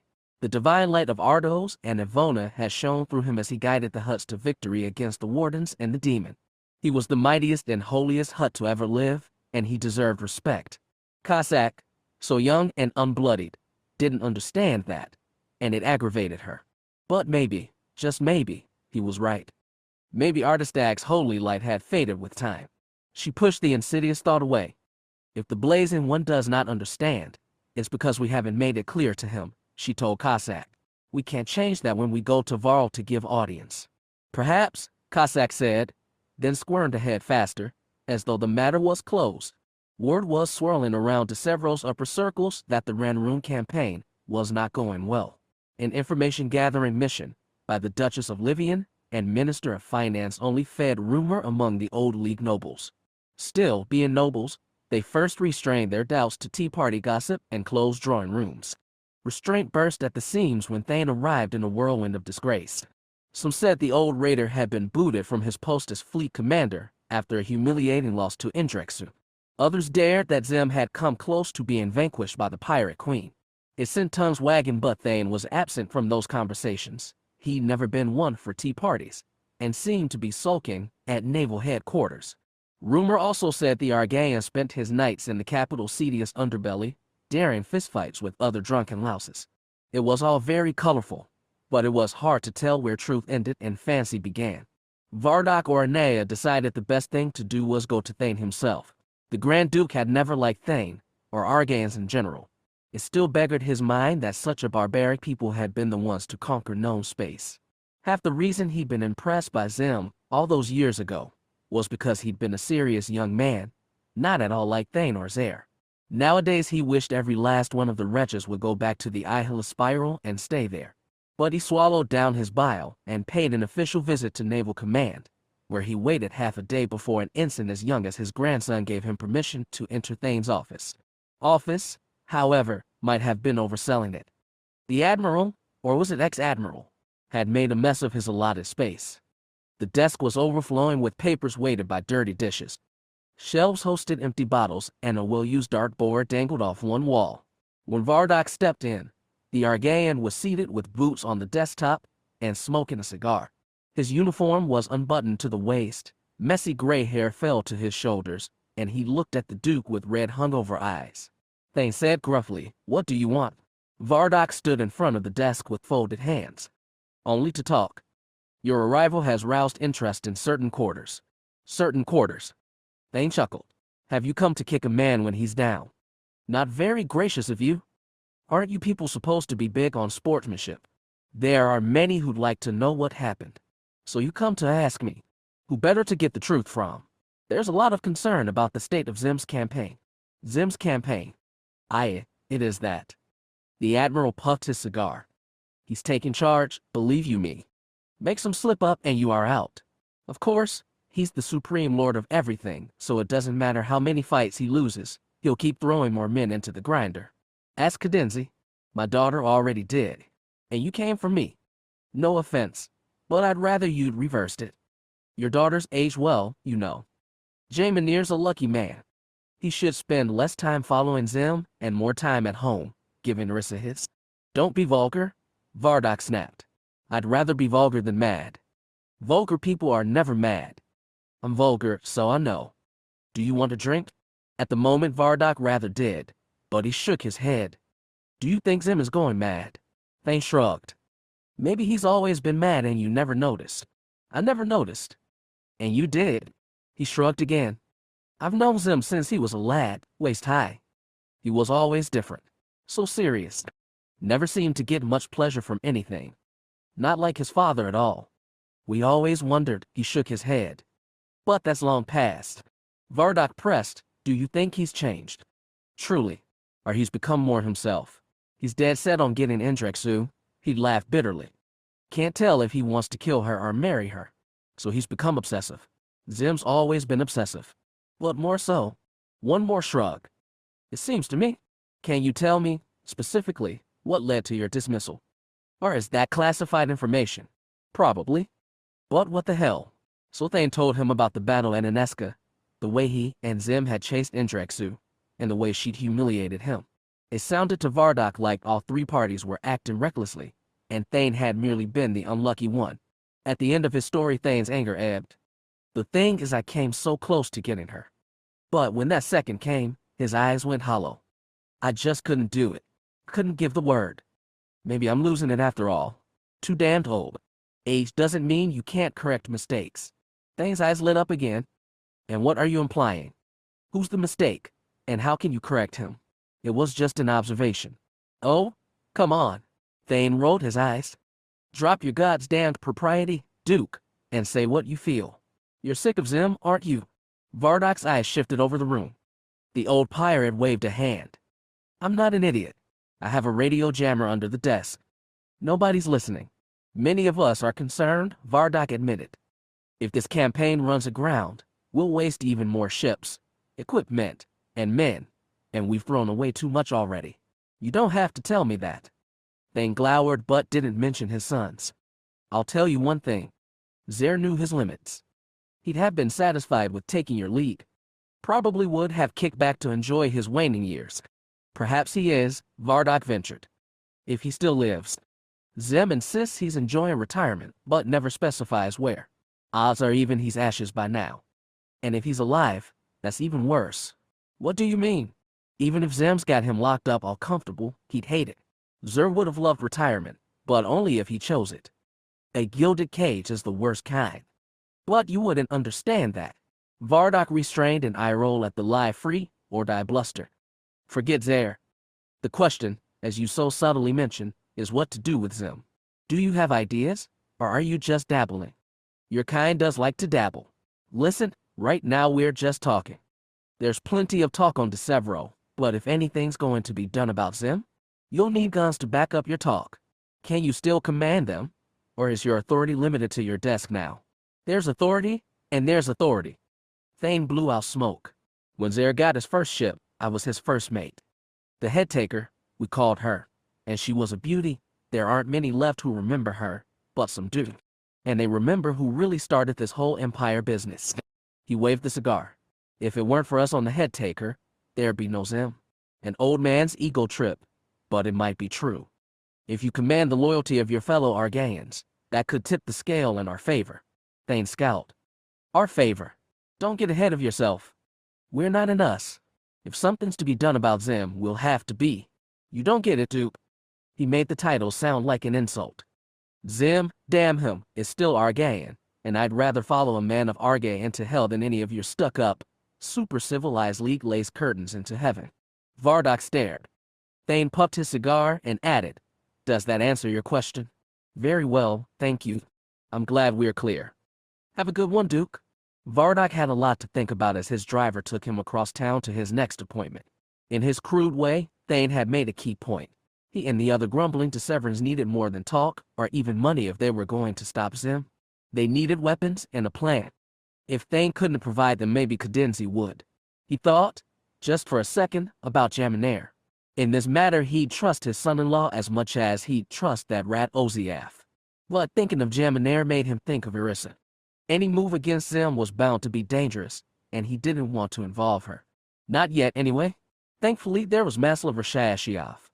If only Irissa had married him instead, but that was an old regret. An hour after seeing Thane, Vardock was glad to step into the man's familiar and very kempt office atop the finance ministry's tower. The capital city's spires looked beautiful from this vantage. You would have never guessed the empire was at its brink. He summarized his meeting with Thane and watched Maslaver's expression droop as he did. At the end, the minister said, Well, he was honest. Did he really call you a lace curtain? He did. At least we know where we stand with him and can act accordingly. Are we acting? Is that what we're doing? Maslaver's eyes darkened. This is serious. Because if we're just going to talk about this, we should stop talking. He was right. This was dangerous talk, and action would be more dangerous still. If Thane's right and Xim is becoming unhinged, he could drive us all to ruin. Every last one of us. Then we act. Yes, but how? You met Cadenzi? How did he seem to you? He won't turn against Xim, not yet anyway. Well, if we can't rely on the Argaeans, what about the cronies? They have to be sick of him. Everyone's sick of him. The question is, who's going to do something about it? Maslaver frowned. I have cronies contacts, including some in the military. Admiral Felric. Not directly. I'll have some quiet conversations and see what I can get. We can't do anything about weapons. Xim is too well protected, Vardock sighed. Even if we do turn an admiral, there's still those damned war robots he drags everywhere. Those robots can be destroyed. Yes, but not easily, especially the latest model. Maslaver looked thoughtful. Xim commands those things with transmitted signals. There must be some way to shut them all down. I can't send out feeling to Lorik, perhaps. Lorik was Xim's director of special projects, an archaeologist-turned-administrator who'd overseen the development of the war robots, and who knew what else. Lorik is loyal to Xim, Vardock said. He has to be. Loyalty is one thing. Money is another. In my position, I can shift plenty of the latter around. I don't like the idea of building a new government on bribes. Neither do I, but it has to be built on something. We have to consider that Xim's empire might not last when he's gone. The Argaeans will be trouble unless we can co-opt them, and we'd have to keep the cronies happy, and the Three Kingdoms. Cadenzi would help there, Maslaver pointed out, then broached. What about your son-in-law? Jaminair is loyal to Xim. I know. So what are you going to do about him? Vardock looked to the window, like he could escape the question out there. If this was going to happen, there'd have to be a reckoning with Jaminair. The only question was when. Carefully, he said, "You understand why I haven't brought Orissa with me. What do you think she'd do? Jaminair is her husband, but she loves Marco. Then we don't need to worry about her." Not in the way Maslover meant, but Orissa had always had a little more heart than a Livian noble should. She wouldn't get out of this unhurt, but it was better she'd lose her husband than her son. The emperor of almost all mankind had a habit of showing up on his father unannounced. Sometimes he caught Xer in the middle of a meal, other times when he was lounging in his living room or tooling with his garden. This time, Xer came out of the bathroom one afternoon to find Xim sitting on his sofa. First came surprise, then indignation, then a tiny rush of relief. Their last meeting had carried a mark of foreboding. Nonetheless, Xer said in his driest tones, "Well, you're not dead yet." "I've missed too, father," Xim said without mirth. Xer looked down on his son. Xim had an edgy posture, hunched a little forward, hands on thighs. Despite having barged in like this, he was distracted. That meant the campaign for Ranroon wasn't going according to plan. To needle his son, Xer asked, "So, how went the war? When's your big triumphal procession? Any chance you'll get me a seat? The campaign is ongoing." Xim's eyes flicked to his father's. "You can't sit down, you know?" He could, but Xer liked looking down on his son. He didn't get the chance often. Crossing arms, he prodded. "Tell me more. I do enjoy your war stories, boy." "No, you don't." Which wasn't entirely true. Xer got a vicarious thrill from hearing about his son's victories, though it was always tinged with bitterness. Xim wasn't in a bragging mood this time. He was sullen and closed off, like he'd often been as an adolescent. Back in those days, Xer had never expected his too quiet son to amount to much. When Xim volunteered no more, Xer gave an impatient sigh. "I'm getting myself a drink," he said, and without offering went to the kitchen. A minute later, he returned with a glass of water. Xim eyed it, frowning slightly. Xer said, "I'm looking after my health nowadays." That got an amused snort. Xim finally leaned into the sofa's plush back. He looked around the room, then back to Xer and said, "I've been curious about my mother."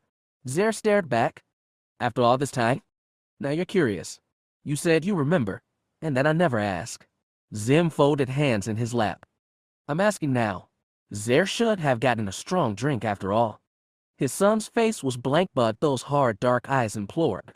"You must have heard rumors back on Arge," he said. "I never trusted rumors. And there were so many." After a pause, Xim added, "They mostly said my mother was dead." Xer admitted as he took the opposite chair. "For a long time now." "What was her name?" They were really doing this. In his long captivity, Xer often retreated into his past glories, but this was one place he'd not often looked. Even before losing his throne, he tried not to think about that woman. Now he tried to summon her face, the sound of her voice, and found them gone. But he remembered her name. "Thalis Alana," he said. Xim showed surprise at the Stilimiry name. Before Arge's pirates had started pillaging the Cronese worlds, ones from Stalimer had done it. In Xer's youth they had been in decline, the Argeans on the upswing. Stalimer's once proud raiders had been one of the first absorbed into Xer's empire. Nowadays they were more a memory than a people. "Was she a pirate?" Xim asked. "Like you." "A pretty good one." Xer found himself smiling. He couldn't remember Thalis's voice or face anymore, but the way she'd made him feel emerged like a block of warmth from a cold sea. "Were you enemies?" Xim bent forward again, intent. Xer couldn't remember the last time he'd seen his son so earnest. "Not like you and Indrexu," he said. "When you were young, Stalimer and Arge fought. You conquered them?" "My father conquered them," Xer corrected, "but that was after I met Thalis Alana." He savored that sonorous name. It had been decades said he said it aloud. "She had a reputation as a pretty good raider when I got my first ship. The head taker, you know, with Thane. We pulled a few raids on a few small ships, Cronese mostly, one Cadenthian, I think, but we wanted to go bigger. Thalis, she'd been harassing the Cronese too. Her ship wasn't much bigger than the head taker, so she couldn't go after the big haulers either. But I thought, together." He twined two fingers. "We could get something special." "Your first feat of empire building," Xim said thoughtfully. "Pa. We weren't building anything. We were after booty, and we got it. Gods, what was his name? I can't remember, but it was a big carrier inbound to Alger. And afterward, naturally, there was celebration, and one thing led to another. He'd been young then. Young, ambitious, bold, virile. It was so sweet to remember, and so bitter. He normally didn't let Xim draw him into the past, but he couldn't help himself. That had been his first great victory. A shame the details were all so faded, but at least he remembered the glow of triumph. Quietly Xim asked, what happened after that? Oh, we went our separate ways. I never thought much about her, not really. Now the memory got bitter. A year or so later, things were getting worse between us and Stalamer. Their king sent envoys to Argay to ward off a war. They didn't, but Thalas was there. And so were you. I couldn't believe it. He trailed off. Xim asked, what? Zer shifted uncomfortably. You asked before if you had bastard half-brothers lying around. Well, you don't. Not that I know of, anyway. I wasn't like you, boy.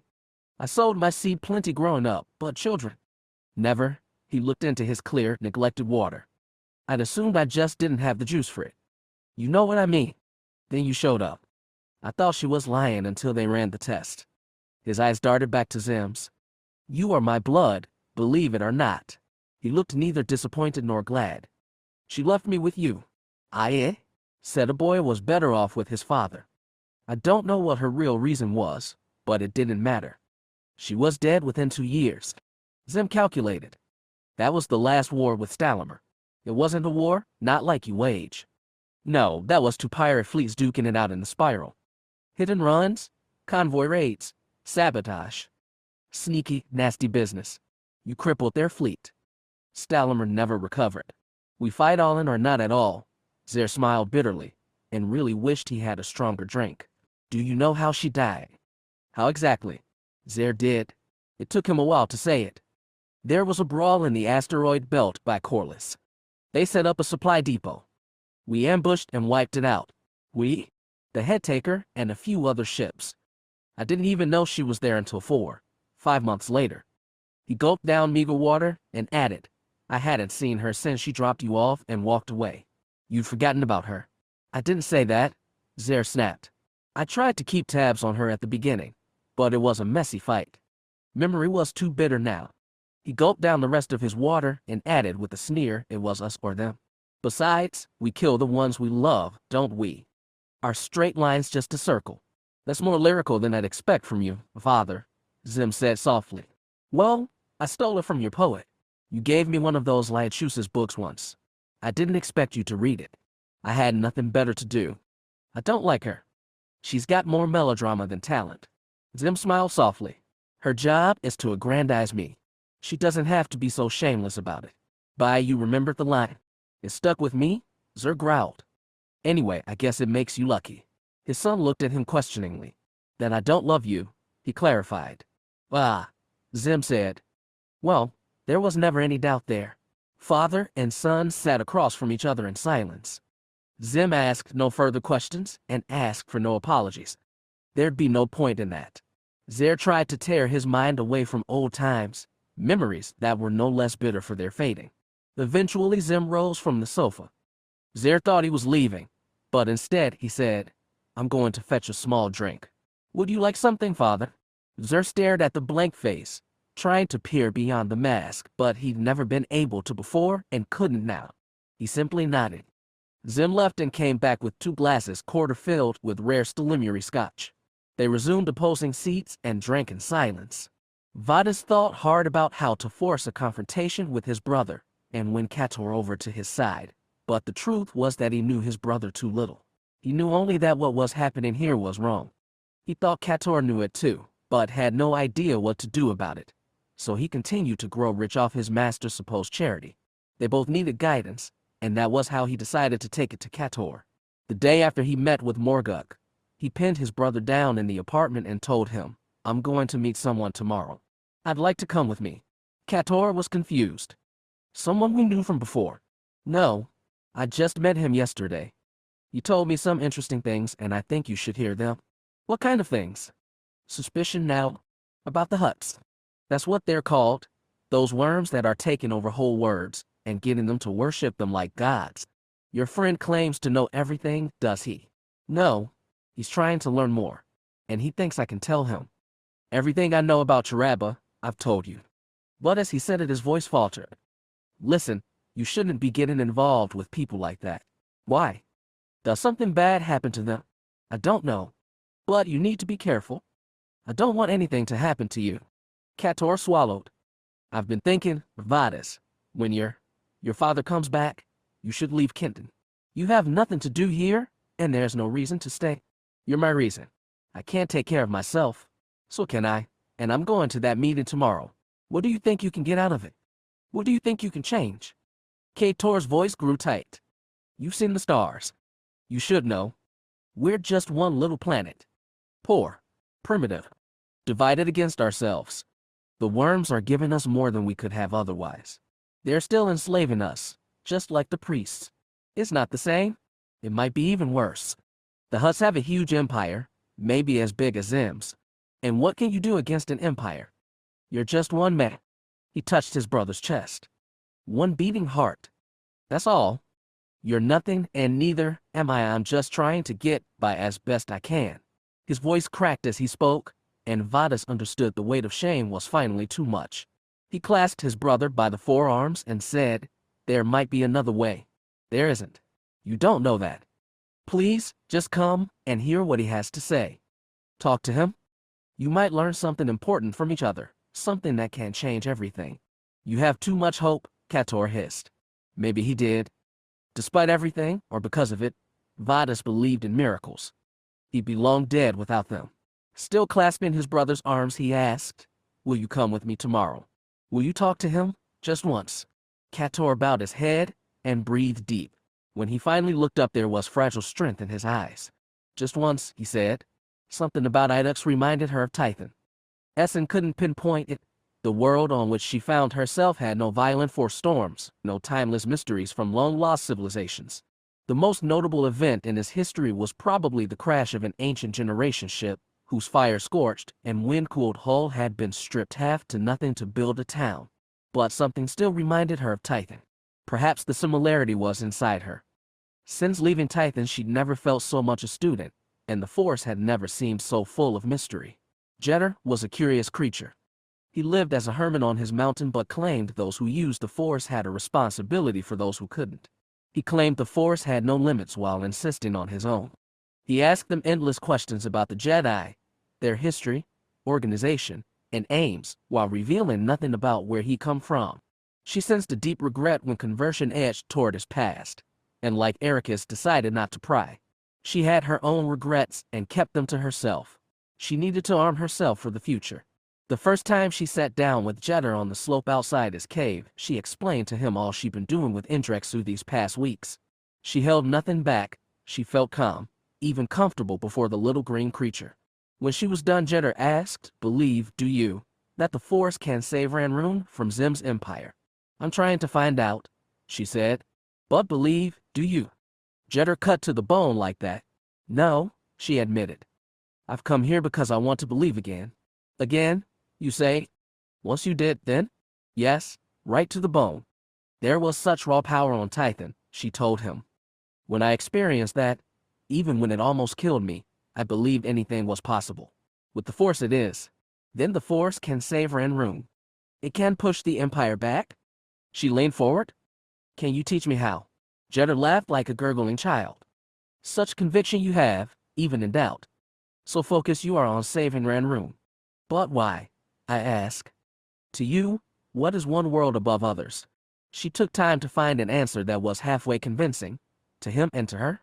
Ericus and I laid low for many years because we were afraid of being caught by Xim. I hated it, but there didn't seem to be another choice, and while we hid, the Federation crumbled bit by bit. All that's left is Ranroon now. Atonement, do you seek?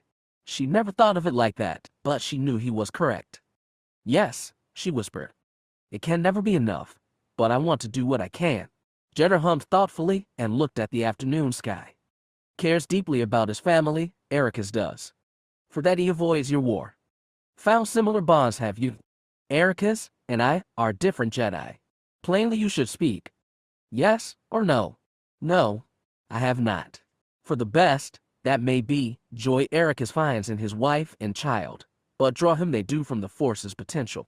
She tried to tell Ericus that for years, and was relieved that someone finally agreed. He'll never believe that. Reyna and Soren are everything to him. Said this he has. Warned him I have that worse they might bring him. Essen looked at him hard. Have you felt something in the Force? Not for nothing do they call me a prophet. No visions have I seen, but a feeling I have that his family will bring him grief. Told him I have. Did he believe you? Push aside my warning, he did. She wasn't surprised. His family is the center of his universe. They're why he didn't join me. Yet his help you seek now. Yes. And yours if you're willing. A warrior, you think me? Jeddah looked amused. Dash around with one of your laser swords, should I? A silly picture? The Force my tool is. Nothing else? To win this war we need greater weapons than lightsabers. That's why I've come to you. I can feel the minds of my enemies during battle. Just once I even affected them. But I need to do more. Minds you seek to command. Souls to compel. Yes. That's what I need. She'd never put it that way, but yes. It's the only way to save Ranroon. Ambitious you are. Different from Ericus. He has his loves. I have mine. And love what, do you? She spread her hands, the Force, and all it can give me. Jeddah gave his gurgling laugh again. Approve of you I do. Teach you I shall. You and Ericus, together. And so he did. That night, once evening fell, Jeddah invited them to eat around his campfire. Cold wind blew across the mountainside, and the Jedi huddled by the flame for warmth, but Jeddah seemed unbothered. He shared a stew with them, bland to Hassan's tongue but filling. As night deepened, more stars filled the sky. Looking up, you felt like you were falling into infinity. It was like being Indrexu's figurehead again. When the meal was done, Jeddah smothered the fire with the touch of the Force. Then the stars really came out. Sitting beneath the sky's glittering jewels, and deep as black, Ericus hugged himself and said, the view's amazing, but I'm missing the fire. Comfortable this evening is. For you, maybe? We're a little less durable. Right? Essen. I'd like some warmth, she agreed. Inside you warmth is. Cultivate it. Sustain yourself you can if the Force is your ally. Ericus and Essen could barely make out each other's faces, but there was no need for eyes when the Force bound them. They moved close together, shoulder to shoulder, and called on his power as defense against the wind. It was a struggle at first, for the gusts really bit, but they soon learned to share warmth between them. They didn't tell Jeddah. They didn't need to. Stronger you become when together, he said, but the beginning, this is it. Guide you further I shall. Hold together, sustains yourselves, and follow. In that moment they felt a hand being offered to them. As one mind, they took it. And then, in a dizzying rush, they were pulled toward the stars. Did she actually look up, or did she see with something beyond eyes? Essen didn't know, but the cosmos whirled around them, her and Ericus together. They became flotsam in a mighty torrent, powerless as moons and planets, stars and stardust, rushed them on all sides. Time became nothing, and they knew the cooling of magma into worlds, the cosmic violence of a supernova, and the calm coalescing of nebulae. They felt like they were being crushed and torn apart at once, yet Jeddah's voice spoke in their minds. Hold together you must. Only a foundation this is. From crude matter the Force does not spring, but from life. So he showed them life. Seeing without eyes they witnessed plants, then animals, then sentience flourish on countless worlds. They saw generation ships arrive as great metal wombs packed with the embryos of civilization. They saw the children of far-flung humans flourish across 100 planets, collapse beneath the yoke of the tyrants, then rise anew. Gradually they began to realize these were not just any worlds. There, wrapped in ghostly mists, was Abrixen. Covered in rippling fields lay Renvar. Udusk sat haloed by Imperial warships, and icy Ranroon waited for their wrath. Decevro teemed with cities, Chandra preened with old elegance, and Raxus Prime was lush with his famous gardens. Finally there was plain Santasa, circled by a single space station that glowed from inside with the most precious life of all. Did Ericus gasp aloud? Or did Essen hear without ears? Before you all worlds lay, Jeddah told them. The Force you command, and through it command them. Our gravest responsibility these are. Ericus pleaded, it's too much. We can't be guardians of everything. Guardians we must be. For this reason our power was given. Even Essen, who'd always held that belief in her heart, felt crushed by the weight of billions. What can we do for so many? Possible all things are with the Force. He kept saying that, but she tried to command battles and failed. She was too small and too alone. All things were not possible for her. Alone you are not, Jedi urged. Together you stay even now. Defending yourselves you are against the cold and the wind and the night. But we are still only two, Essen said. 3 we are, and 3 is infinity. Possible all things are, but only with belief. Essen and Ericus tried to believe, but it was so hard. The Force was so powerful, the universe so vast, and they were still only small. She felt Ericus tried to break away and return to his body on the mountainside. He yearned even more to be with his family. But the universe was inescapable. Ours this is, Jedi urged. Accept it we must. Only then can we share its weight. I don't want this burden. Ericus cried. Your burden it is. Accept. Embrace. Fear you must not. Let the Force be one with you to discover what is possible. What is it you crave? Justice. Peace. End to war. Yours every desire can be, but only through the Force. Essen tried to believe. She recalled the immense power of Tithan's 4 storms, which she'd feared, and yearned for just as she did the unbridled enormity of the cosmos. She couldn't believe anyone might tame it, yet if anyone could, surely it was a Jedi. Because if a Jedi could not, then what was the Force for? Determined, desperate, Essen forced herself to believe. She held Ericus close, compelling him to believe as well. He ceased to struggle and allowed them both, to flow with the cosmic torrent. They felt the Force around them in all its terror and might, felt it pass through them, felt their own place within it. Know the Force you do? Jedi said, comforting. And knowing, command you may. They knew, they accepted, and the cosmos no longer seemed a terrible thing. Holding tight together, with Jedi as their guide, the Jedi felt like they could know and command everything, that they might save all those fragile, frightened lives from themselves. It felt like they were standing atop the highest summit, looking down on every kingdom in creation, and all of it was theirs. This was their final intoxication. It came, and it was gone. Suddenly they were falling again, falling for forever. Then they were on the mountainside, in blackest night, assailed by wind. They shuddered against each other and, with effort, called on the Force to warm their freezing bodies. Jedi was a disembodied voice in the dark. This time they heard him with mortal ears. Possible all things are, great beings you will become once you embrace your potential. I don't think, we can't do it on our own. Ericus's teeth chattered. Your teacher I am, and guide I will be. His voice went gentle. Just beginning your lessons are. Essen said, I can't stay here forever. I have people waiting on me, counting on me. And save them we shall, together. They heard his tight smile in the dark. 3 we are, and with the Force 3 is enough. The sidewalk outside the cafe was empty, but lights from the overhang blazed on his barren tables and turned them into beacons in the night. Vadis and Kator felt terribly exposed as they stood beneath the glare, looking out on the street's sparse evening foot traffic, but they didn't linger for long. After less than a minute, a whistle drew their attention across the street. Shadow-shrouded Vreshan waved to them, and they followed. He didn't expect you both to come, the ruddy Kajansa said, but I'm sure he'll be pleased. Who is he? Asked Kator irritably. You'll find out soon enough. You wanted me to come, but you don't trust me. Do you trust us? Kator did not reply. They allowed Vreshan to lead them in silence down several narrow alleys. Instead of taking them to the old quarter, however, he stopped abruptly at an unmarked side door. He knocked 4 times, and the door swung open. Vadis and Kator followed him inside, and immediately had hands on them. Vadis gave an embarrassing yelp, but Kator struggled, kicking and swinging his arms. Yet they were not held long. Large hands patted them down, feeling them around the waist, chest, and forearms for weapons before dropping away. When he was released, Vadis could finally see that they were in the dim back room of some shop. Hands tools and building materials stocked the shelves along the walls. Standing behind them were 4 unfamiliar Nikto, 2 red Kajansa, 1 green Kadasa, and a grayish Ralsa. The Kadasa announced, they're clean. Good, Morguk said. He simply emerged from blackness on the other side of the room. I am sorry, but we had to be sure. Sure of what? Spat Kator.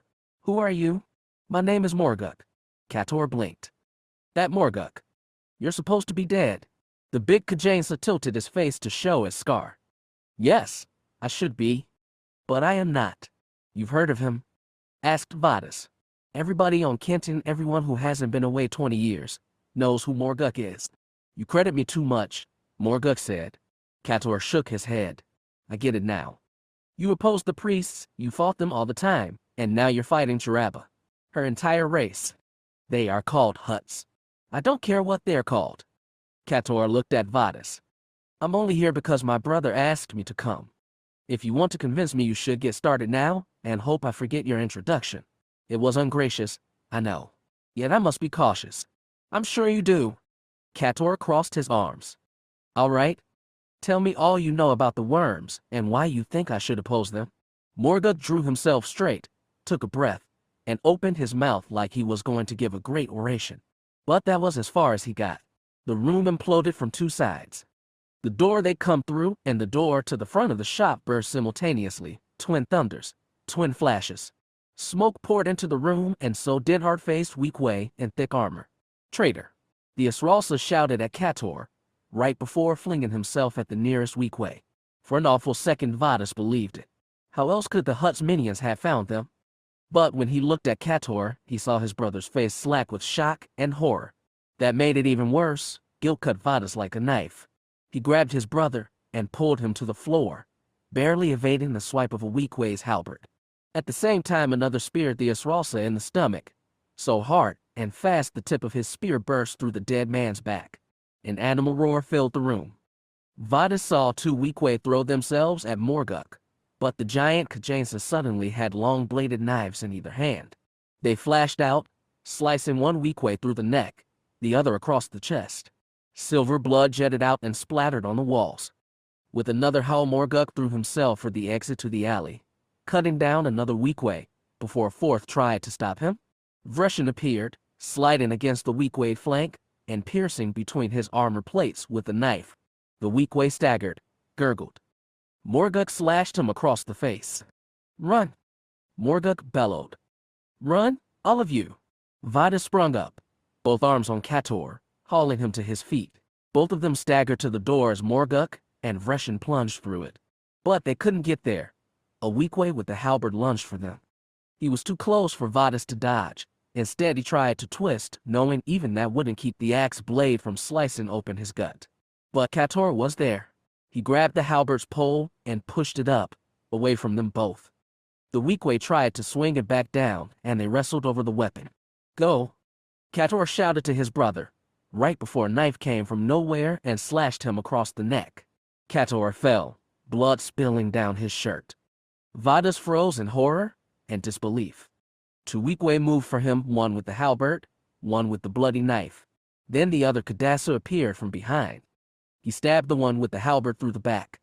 The one with the knife spun on the newcomer and lunged, but the Kadasa grabbed the long weapon and slashed the knife bearer from a safe distance. As both bodies fell, the Kadasa dropped his weapons and lunged for the door. But Vadis fell to his knees beside Kator and shouted, Wait, we have to take him. We have to? The Kadasa froze, looked at him, then bent to help. Together they grabbed Kator by shoulders and feet and hauled him into the alley. A few bodies in the room behind them were standing and fighting, but most had fallen on each other to make a carpet of blood and corpses. Vadis didn't know how long they ran for, or how far. When they stopped and laid Kator in a dark alley, he fell beside his brother and felt his bloody neck and face for any signs of life. There was nothing. He was already dead. Vadis stared at the blood on his hands, his brother's blood. In the night it looked like a black and immortal stain. Like a voice from the sky, Morguk said, We must go.